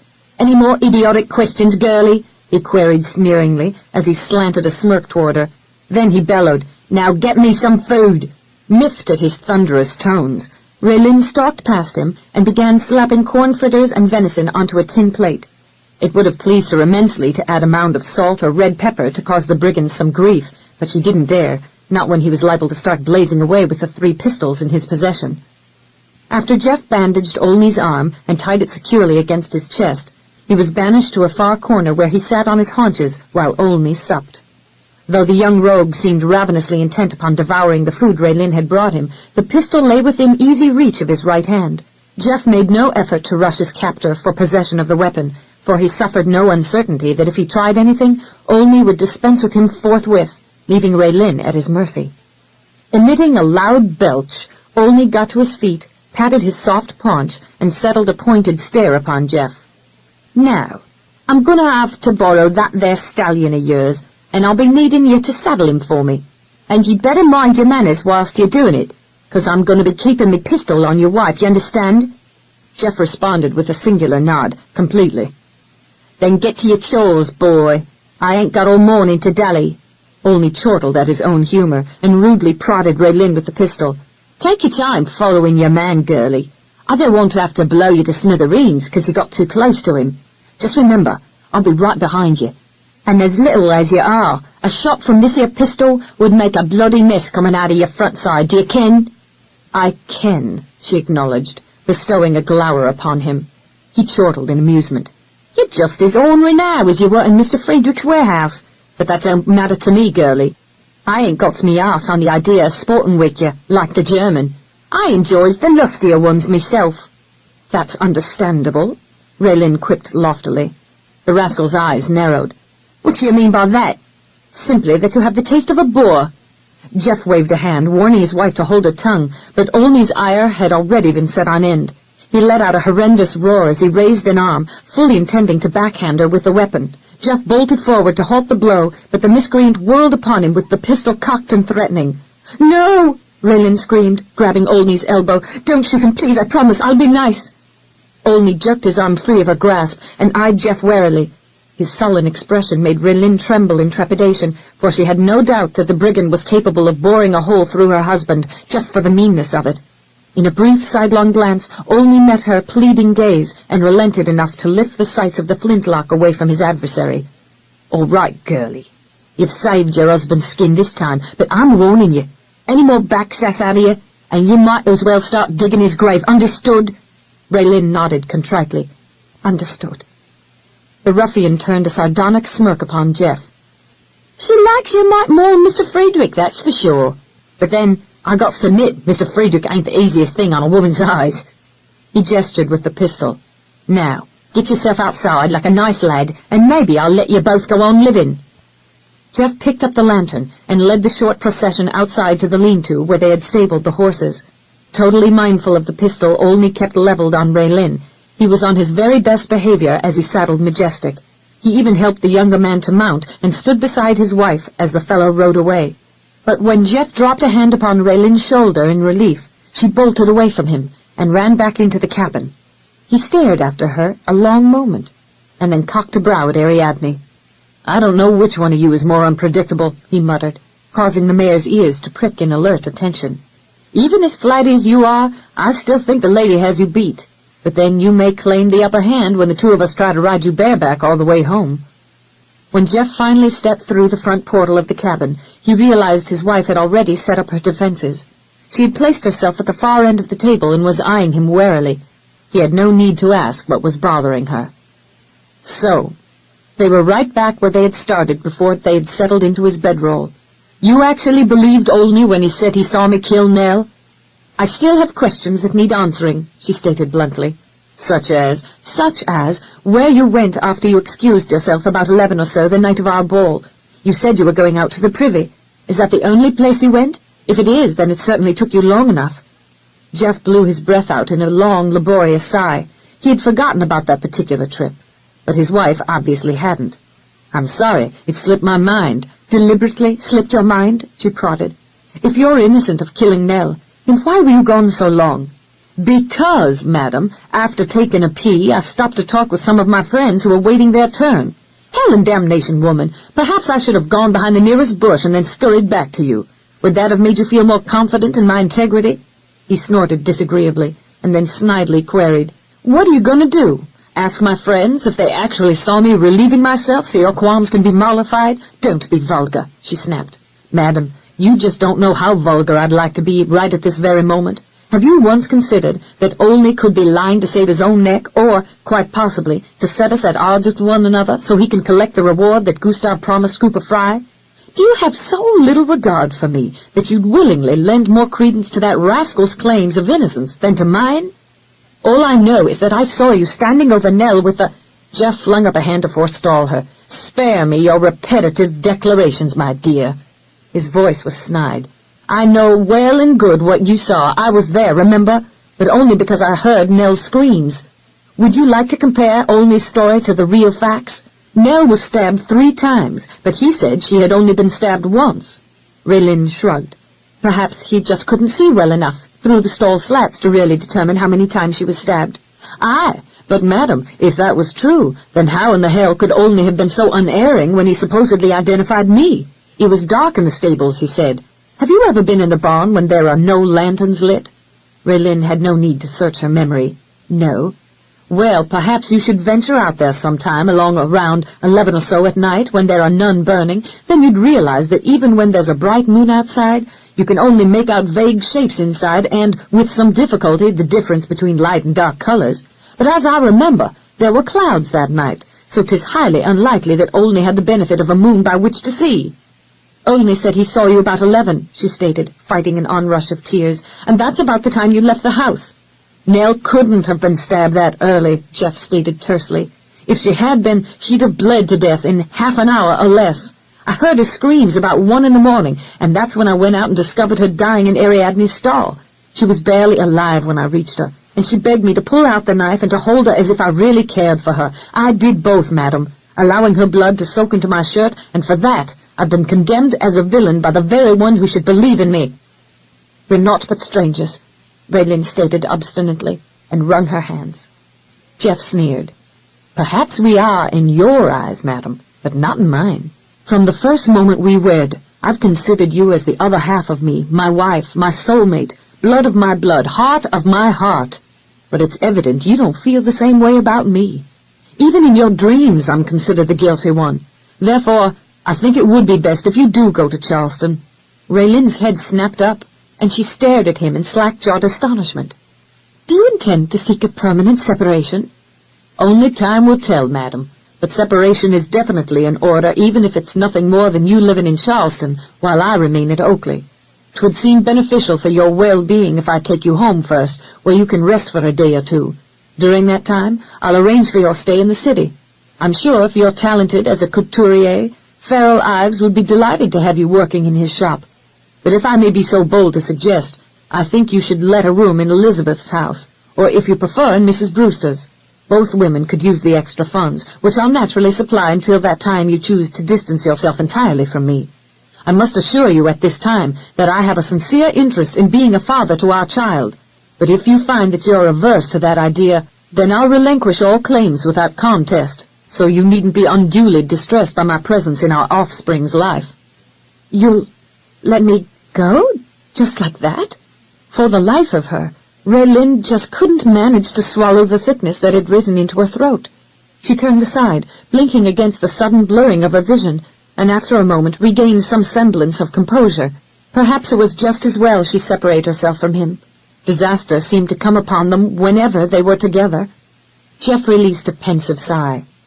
I can't bear being looked upon as a murderer in my own house, and by the very one who should trust me. You can be assured that I'll not send you away without some provisions for your comfort. You can take Tizzy with you to see after your needs, and of course whatever you've been given since we've been married is yours to keep. Once I've arranged for your accommodations and spoken to Farrell about the possibility of hiring you on, Thaddeus can drive you in. Beyond that point, I won't burden you any more with my presence.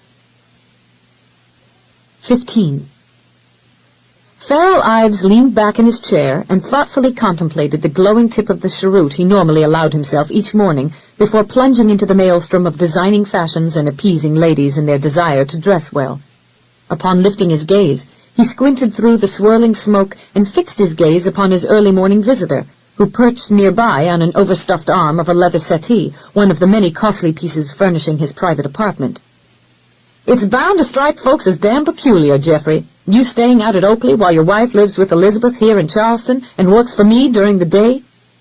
Jeff lifted his wide shoulders in a perfunctory shrug. I can't concern myself about what people may think, Farrell. I'm more interested in what is going on in Raylynn's head. I must give her the freedom and time to make up her own mind about me. Letting her go seems the best way to do that. You know better than anyone that we hardly knew each other before we wed, and though I'm firmly convinced we're well suited for one another, I can't force that premise on my wife. She must come to her own conclusions about me in her own time, at her own pace. The couturier shook his head in utter bemusement. Damn it, Geoffrey, what has happened between you two? Every time I've been around the both of you, Raelynn has given every indication that she's totally smitten with you. Jeff met his gaze squarely. When Raelynn came into the stables and found me standing over Nell's body with the murder weapon in my hand, the shock proved too much for her. She has yet to get over the trauma. It even haunts her dreams. I can only hope that by releasing her from any marital obligations and allowing her to come to know me as a man and possibly as a friend rather than a husband, she will eventually realize that I'm not capable of such brutality. How do you suppose that will happen while you're miles away and Raelynn is living here in Charleston? If you haven't realized it yet, my friend, it's no short jaunt from here to yonder, Farrell pointed out with satiric wit. He wasn't being unkind, just practical. And what if Friedrich decides to masquerade as Attila the Hun again? Who's going to protect her? I've considered all of that, and have taken the initiative to speak with several trustworthy men who are willing to keep watch over her from a distance. Her safety, naturally, is of paramount importance to me. Though Elijah is presently hampered by his injured leg, he has agreed to keep a vigil from an upstairs window at the boarding house across the street from Elizabeth's house. I've spoken to Mrs. Murphy already about the idea of allowing me to rent a front room from which Elijah can watch. If there's any trouble, Elijah will send her chore boy to fetch me. Jeff chuckled briefly before adding, I believe I saw a vindictive glint in that old woman's eyes when she assured me that it would be her greatest pleasure to be of service in that respect.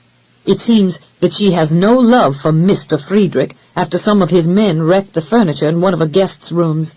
It was their way of convincing her that she should pay the German for providing her protection. She showed me the weapon she fired behind his men when she sent them skedaddling, and I can understand why they've never been back. Believe me, it was closely reminiscent of a blunderbuss.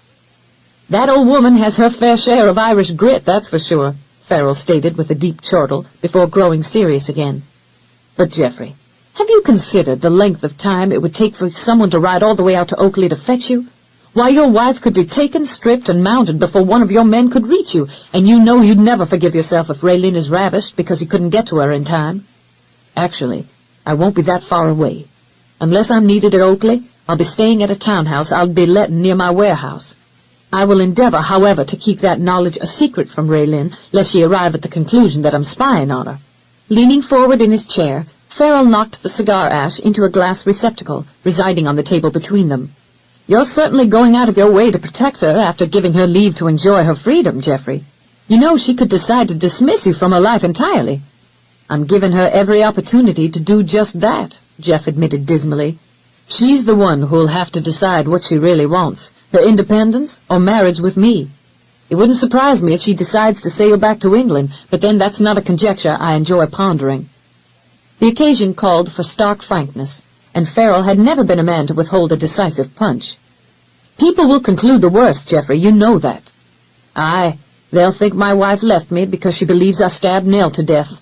Such bluntness made even the world-hardened ex-boxer flinch, but he made no effort to deny such speculation. On the contrary, he matched his friend's candor with more of his. Geoffrey, my dearie, have you given due heed to what that would mean if you're brought to trial for Nell's murder? The men who will sit on your jury may well have their judgment swayed by the knowledge that your own wife believes you're guilty. I guess I haven't really reached that far in my thinking yet, Jeff conceded, his mouth twisting grimly awry. He didn't dispute Ives's supposition, but he couldn't allow himself to be influenced by it either. Only Hyde claimed that he was innocent of the deed, and that he saw me stab Nell, yet he can't come forward into the open and accuse me, because Reese would then be able to arrest him for making an attempt on my life. We both know Olney is capable of such a crime. He definitely meant to kill me before Raelynn was kidnapped, but it remains to be proven that he murdered Nell. The fact that he stole Ariadne clearly puts him at the scene of the crime when she was killed, but Elijah pointed out the fact to both Reese and me that other footprints had scuffed up those that Olney had made. His footprints disappeared after he mounted the mare. The second set were obviously made by a pair of my own boots, which Cora found in my bathing chamber the morning after Nell was killed. Since I hadn't worn them for about a week, the fact that they bore fresh mud from the rain we had that night leaves me no other option but to conclude that Nell's killer wore them while murdering her. He might have even been one of our guests. Farrell tamped the cheroot out in the dish. Do you suppose Cooper Fry could have ventured out your way that night? It's certainly possible, Jeff acknowledged.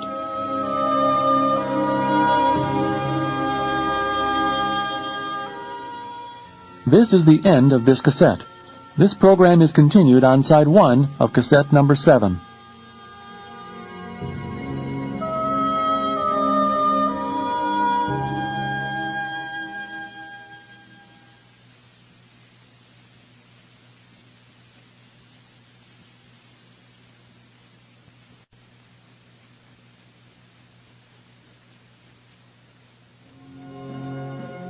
This is cassette number 7.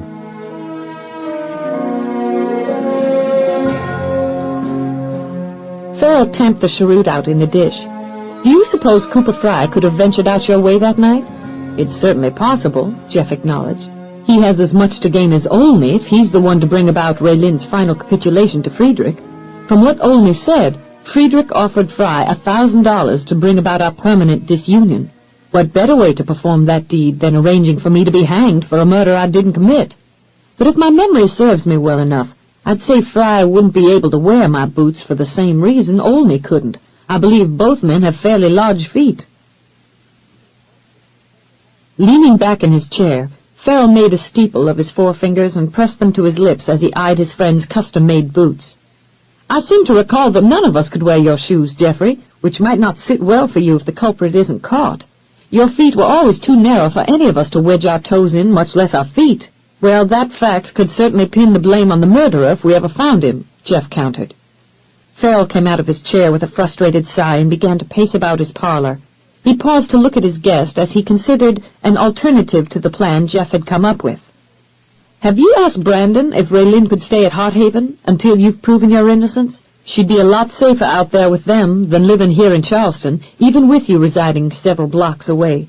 Raelynn doesn't want to involve him or Heather in this matter. Farrell couldn't subdue a flicker of surprise. Given the gravity of the situation, Geoffrey, should your wife's preferences dictate the course of action you should take? Not necessarily, but I consider myself a practical man. If I'm to win Raylynn's trust and regard, I must court her as a suitor. Having her ensconced in the midst of my family would seriously hinder her liberty to reject or to invite my attentions. In short, she'd find it difficult to dismiss me from my brother's house. As for Friedrich, if he really believes she has broken with me, he may be content to bide his time until I am dispensed with in one fashion or another. Once the path is clear, he may think he can claim her without opposition. He jeered in rampant sarcasm. As magnanimous as the man is, he'll probably suppose she has learned her lesson and will be grateful enough to accept his attentions. If she goes to Hearthaven, he may well make another attempt to take her by force. My brother isn't going to stand for that without a fight, and considering the number of men Friedrich brought with him to Oakley, Brandon could be killed trying to protect her. Friedrich just may attempt that kind of force here if she's working on the premises, Farrell pointed out, not unreasonably. The possibility didn't concern him overmuch. He just thought his friend needed to be apprised of the hazards his wife could be facing outside his husbandly protection. If you're not averse to the idea, I could draw a couple of men from the lumber mill, or one of my other businesses to watch over Raelynn here. She wouldn't be able to recognize them, neither would Friedrich. Both would think you just acquired a few extra helpers. Business is certainly good enough to warrant some help, Farrell remarked drolly before casting a glance toward his guest. I don't suppose you intend to send me someone who can actually thread a needle? Jeff chuckled. Well, if you're that much in need, I could send you experienced sailors who can stitch canvas with the best of 'em. Marvelous, Ives muttered, making much of his lack of enthusiasm. If Charleston's gentry suddenly takes to wearing sailcloth, my future will be secure. I will be happy to provide you with employment, Mrs. Birmingham, Farrell Ives assured the young beauty a pair of days later after admitting her into his shop before opening time. Her maid was sitting quietly in the parlor, where she had a clear view of the area where Raelynn and he sat facing each other across the surface of his desk. Tizzy was there for the specific purpose of providing reasonable chaperone service to allay any rumors. Considering his bachelor's status and the fact that gossips were wont to enlarge upon his reputation with the most outrageous stories, the presence of the maid was most needful. If anyone had taken such tales seriously, then Farrell supposed that in the last few years they had credited him with siring half the city's infants, but to perform such a feat he'd have been far too busy making babies to even think of carrying on his high-fashion business. Farrell swept his hand toward the tooled leather desktop where he had spread Raylynn's drawings to better peruse them after Jeff had delivered them. It was a plain fact that the more he had studied them, the more he had become intrigued. These fashion sketches of yours are marvelously animated, Mrs. Birmingham. They certainly leave no doubt as to your skill as a couturier. Formality had come into play now that he could foresee them working together. First names would no longer be used, but more than that, the lengthy appellation would serve to remind him that this very fetching lady was the wife of his best friend. As much as he might have enjoyed courting her had she been free, he was not about to endanger a close camaraderie that had been firmly established in his earlier youth. "Would it be possible for you to start immediately?" "Immediately?" Raelynn was aghast. "You mean today?" "Yes, of course. As I understand it, you'll be letting a room from Elizabeth from now on, and unless you have other things planned, I thought we could get you settled in here as well. Is that at all acceptable to you?" Raelynn leaned back in her chair, totally taken aback. When Jeff had asked her for the fashion plates, he had made it known that he would be leaving them with the couturier to allow him to consider her merits as a fashion designer. But Jeff had also warned her that if Farrell didn't think her contributions would come up to his standards, the man would likely find her other work to do in his shop. Relieving Elizabeth of some of the paperwork involved in keeping the accounts and records up to date for Ives Couture had been an option, although one that Raelynn hadn't particularly relished.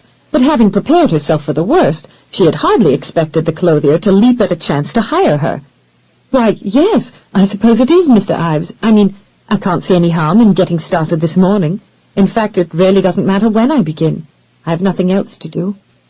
Her voice caught, and she hurriedly turned her face aside lest she break down in front of the man.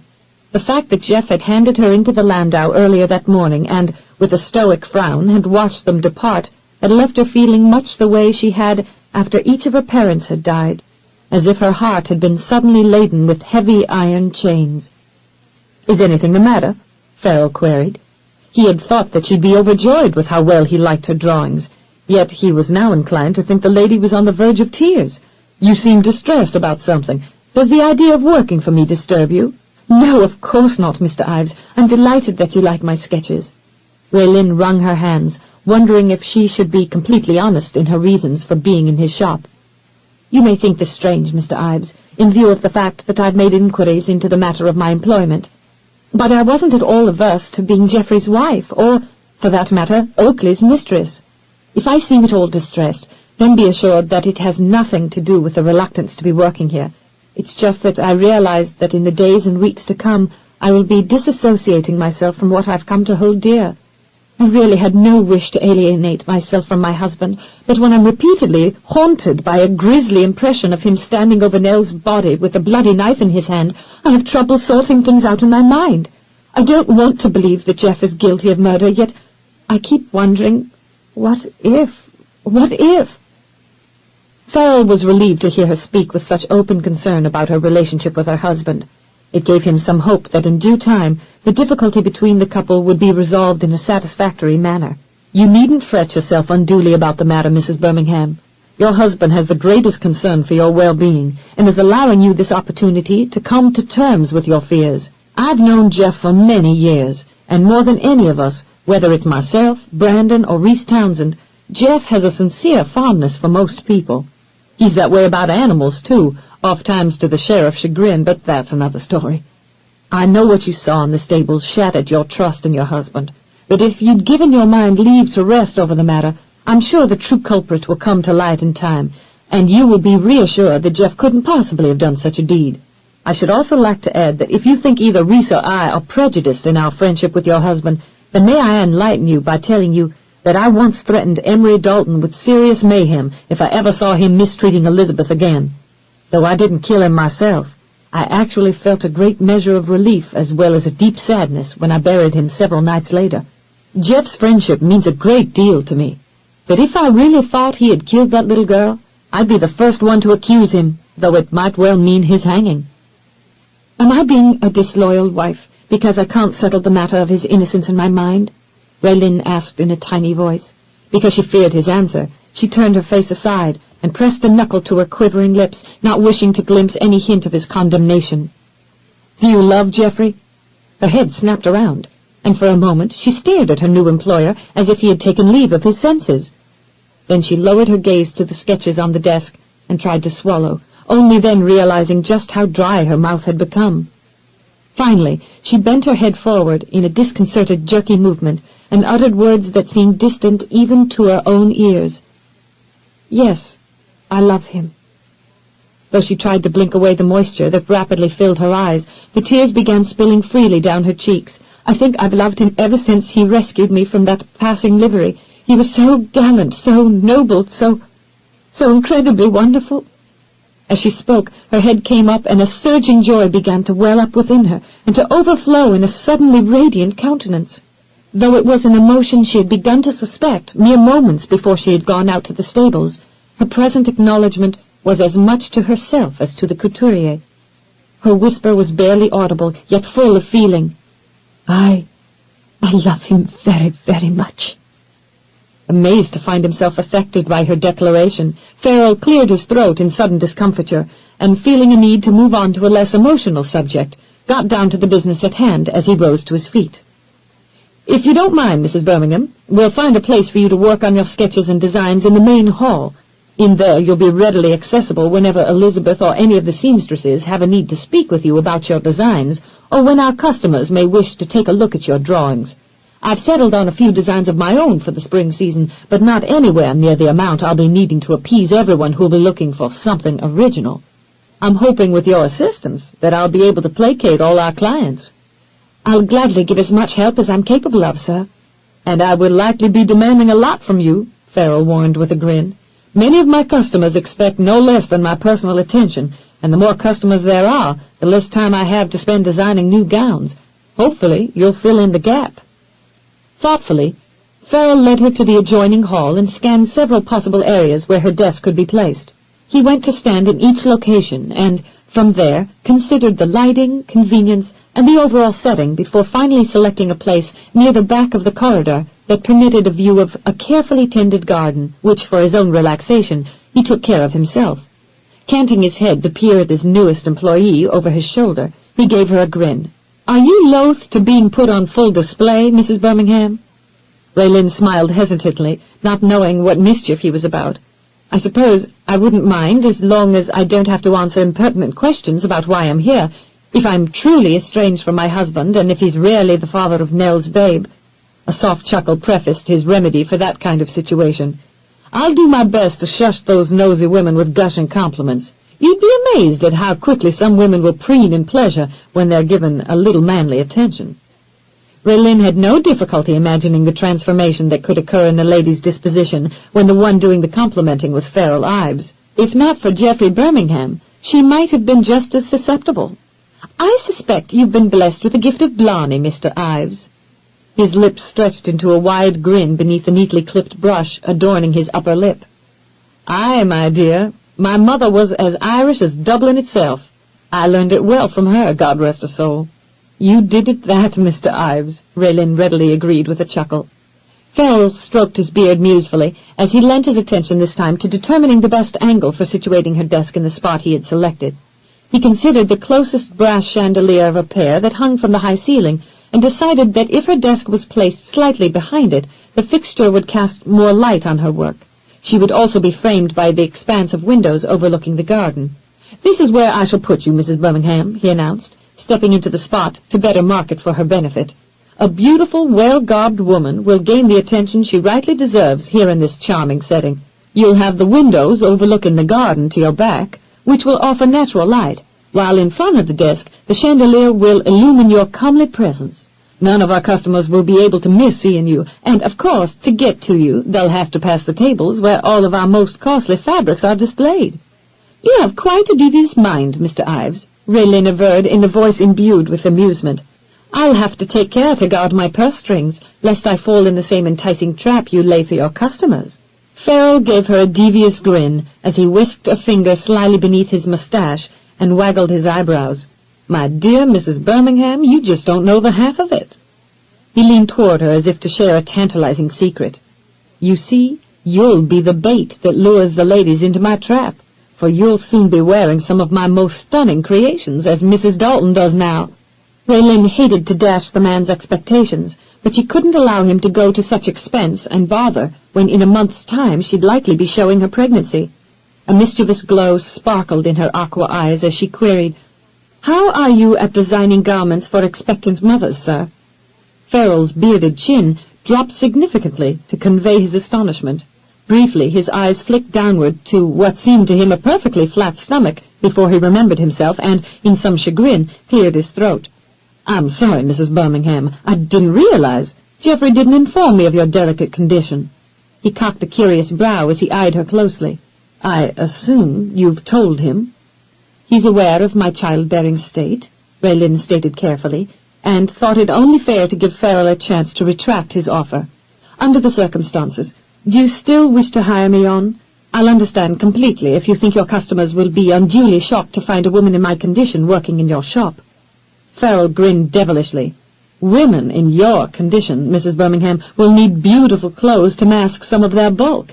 It's about time they had a source from which to procure such stylish garb, and I'm quite willing to supply them with gowns that will bring them out of hiding. If I can supply clothes for old spinsters and stout matrons, then I can only imagine how much more delightful it shall be to adorn a woman who has been truly appreciated by her husband. Raelynn blushed significantly, even as her effervescent laughter spilled outward in amusement. Mr. Ives, you're positively perverse. Grinning knavishly, Farrell flicked his eyebrows once again. To be sure, Mrs. Birmingham, to be sure. 16. Well before any of the other employees arrived, Elizabeth Dalton entered and approached Raelynn with a dazzling smile, readily conveying her eagerness to have the younger woman as a boarder in her home. Your room is all ready for you, Mrs. Birmingham. Your coachman insisted upon taking your baggage upstairs, so if you'd like to send your maid over now, my Flora can show her to your bedrooms. Tizzy can start unpacking for you, and by the time we leave here this afternoon, everything should be done, and all we'll have to do is relax and enjoy supper. Flora normally has a meal ready and the table set by the time I get home, but I'm afraid for breakfast and weekends, you'll have to struggle through my cooking. I do what shopping needs to be done on Saturdays. Although I know there'll be things you'll be wanting to do on your own, Jake and I would love to have you accompany us whenever you feel up to it, Mrs. Birmingham. What I'd really enjoy is making you better acquainted with the city. I'm sure you'll come to love it as much as I do.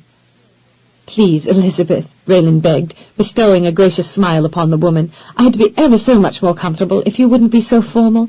Besides, if you continue calling me Mrs. Birmingham, it will arouse the customers' curiosity. They'll soon be gawking at me as if I'm an oddity in the shop.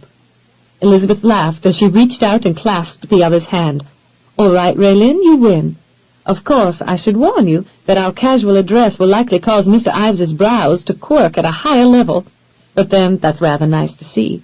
Our employer looks diabolically handsome whenever he's crossed. Both women broke into sudden giggles, drawing the couturier's curious attention even from where he was standing down the length of the hall. As the pair eyed him, his eyebrows shot up to a lofty height, evoking more laughter. Growing increasingly suspicious, he paced forward almost warily, sending the pair fleeing in opposite directions. Raelynn to her desk, and Elizabeth to the first cubicle, where she promptly began checking the prior day's progress of the seamstress who worked there. Farrell followed his winsome assistant as far as the open door, and, tilting his head at a curious angle, peered intently at her ignoring back until Elizabeth finally deigned to glance back at him. "Did you want something, Mr. Ives?" Farrell was most appreciative of the enchanting vision she presented, wearing one of his own creations, a fetching pink gown with a pleated collar that flared outward charmingly from beneath her finely boned jaw. The delicate hue favored her fair skin and rosy cheeks, and, in like degrees, set off her lustrous dark hair, which today had been intricately woven into a heavy chignon at her nape.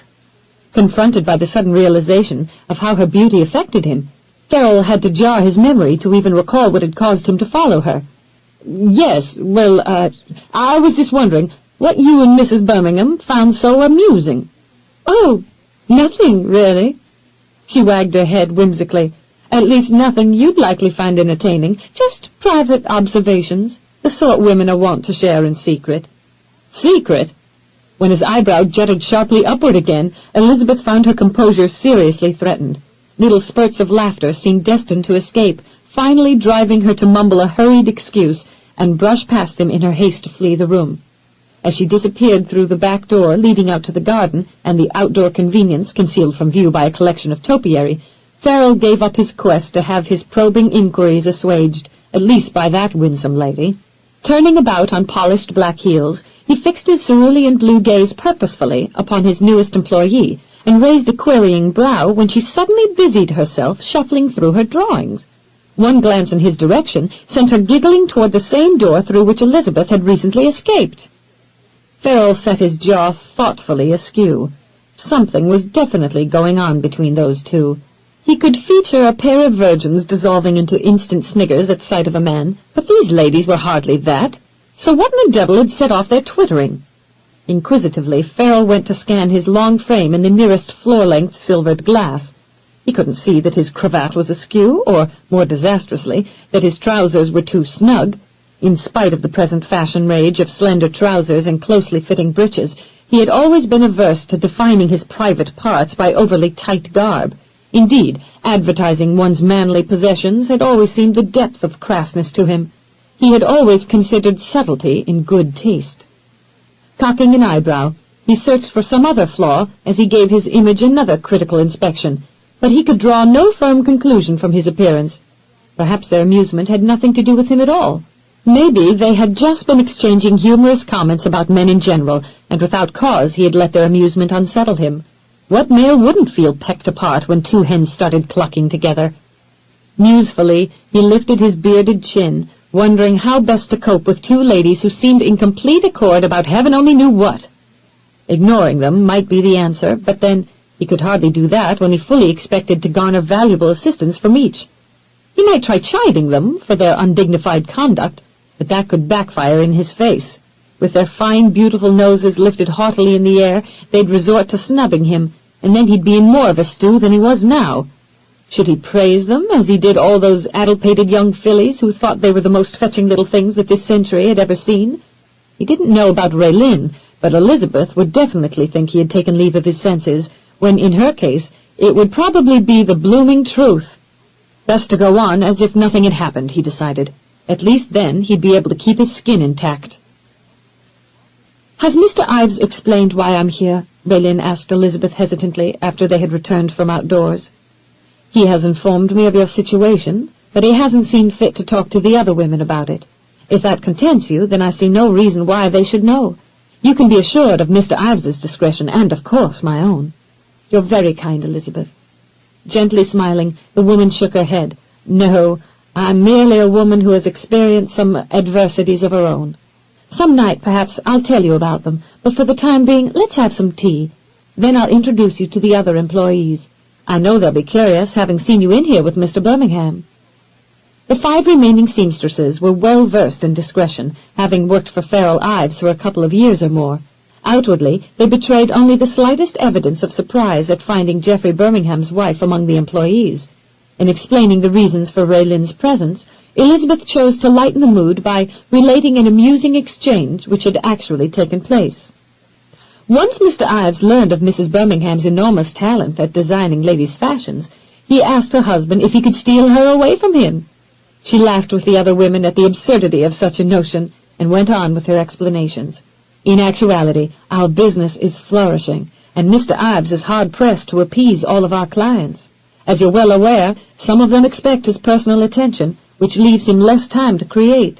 Therefore, as the wife of his best friend, Mrs. Birmingham has been gracious enough to consent to help him, at least for a time. We're fortunate to have such a talented employee with us for a time, do you not think?"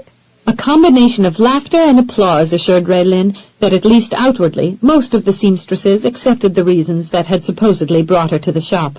Only one spoke obliquely of the real reason, a tall older woman with kindly grey eyes, who hesitated to speak but finally seemed driven. "Such a terrible shame what happened to poor Nell.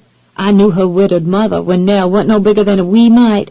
After her ma died, Nell went to live with an aunt, but the woman was so busy raising her own 8 she didn't have much time to spare for poor Nell. Whatever Nell's failings, no one can say she weren't a good mother to her babe. He's such a winning little soul, he is, and handsome as can be. I hope it won't be long before a nice family takes him in. 'Twould be a bloomin' shame if the little tadpole was to grow up without loving parents." Scarcely had the woman spoken than she looked horrified at her own temerity, and clasped a trembling hand over her gaping mouth. Having overheard her comments, the other seamstresses, aware of the gossip that had claimed Geoffrey Birmingham as the sire, seemed clearly anxious. Raelynn managed to smile, and was further motivated to set them at ease by conveying a willingness to discuss the matter of the boy's welfare. "Presently, Daniel is being tended by Mrs. Fergus, the wife of my husband's overseer. She seems to have a great fondness for babies, and it's obvious that he's thriving from her attention. Until his father can be located, or a good family decides to take him in, the babe will remain with her." Raelynn's gaze never wavered from her audience of seamstresses as she deliberately added, "She'll give him the best of care which any orphan who is found at Oakley and is thrust into similar circumstances will receive.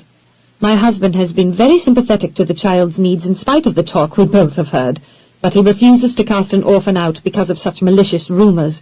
He's too much of a gentleman for that." Feeling relieved that she had gotten through such declarations with some measure of dignity, Raelynn found her tensions easing. Though the 5 women seemed to accept her claims, one could only guess what they were really thinking. In spite of her own qualms, she had managed to voice her confidence in her husband's integrity, calmly refuting as merely rubbish such claims that he had impregnated Nell and had left the girl to whelp his bastard child in shame. She could only hope and pray that that was the truth. Discretion notwithstanding, Raelynn had no doubt that her statement would be spread abroad throughout the whole of Charleston ere the sun lowered its face behind the horizon, and that other conjectures would likely rise up just as quickly and be hopelessly mired in muddled confusion as the city's populace tried to determine why, if indeed she believed her husband innocent of siring Nell's babe and of other things which they dared not openly speak, she had left Oakley to work at an establishment belonging to a bachelor who was only one of a handful who rivaled the striking good looks of her husband. The first customers arrived, and that heralded the beginning of a steady stream of ladies which did not ease throughout the remainder of the morning. During this heavy deluge of customers, Farrell hired a new seamstress, a janitor, and a doorman. The latter 2 were burly young fellows who seemed eager for the work. The more handsome of the 2, who spoke with an Irish brogue and a twinkle in his eyes, also seemed gifted with words, and ever ready with a charming greeting. Farrell chose him to fill the doorman's position, for he had no doubt the ladies would come to adore the man. A nice cloth of a deep green hue to match the distinctive green door of Ives' couture was found, and immediately a seamstress was given the task of making the fabric into a dapper uniform for him. The new doorman was then sent to Farrell's barber and favorite hatter, the latter place to be fitted for a top hat. Much plainer apparel in matching green was bestowed upon the janitor, the more reticent of the 2, but it soon became evident that this one enjoyed cleaning and working, and that he was a perfectionist in his own right. He was promptly given several tasks, which included washing the square-paned windows stretching across the front and back of the building, polishing the large brass lanterns hanging on each side of the front door, and renewing the golden luster on all of the brass fixtures, adorning the front and interior of the shop, including the sign firmly affixed to the brick structure beside the main portal, which identified the shop and owner as Ives Couture, proprietor Farrell Ives. Farrell was no less than impressed by the man's capabilities and decided forthwith that if both fellows proved equally adept at their chosen tasks, that it would behoove him to keep them on as permanent employees. Into the midst of all this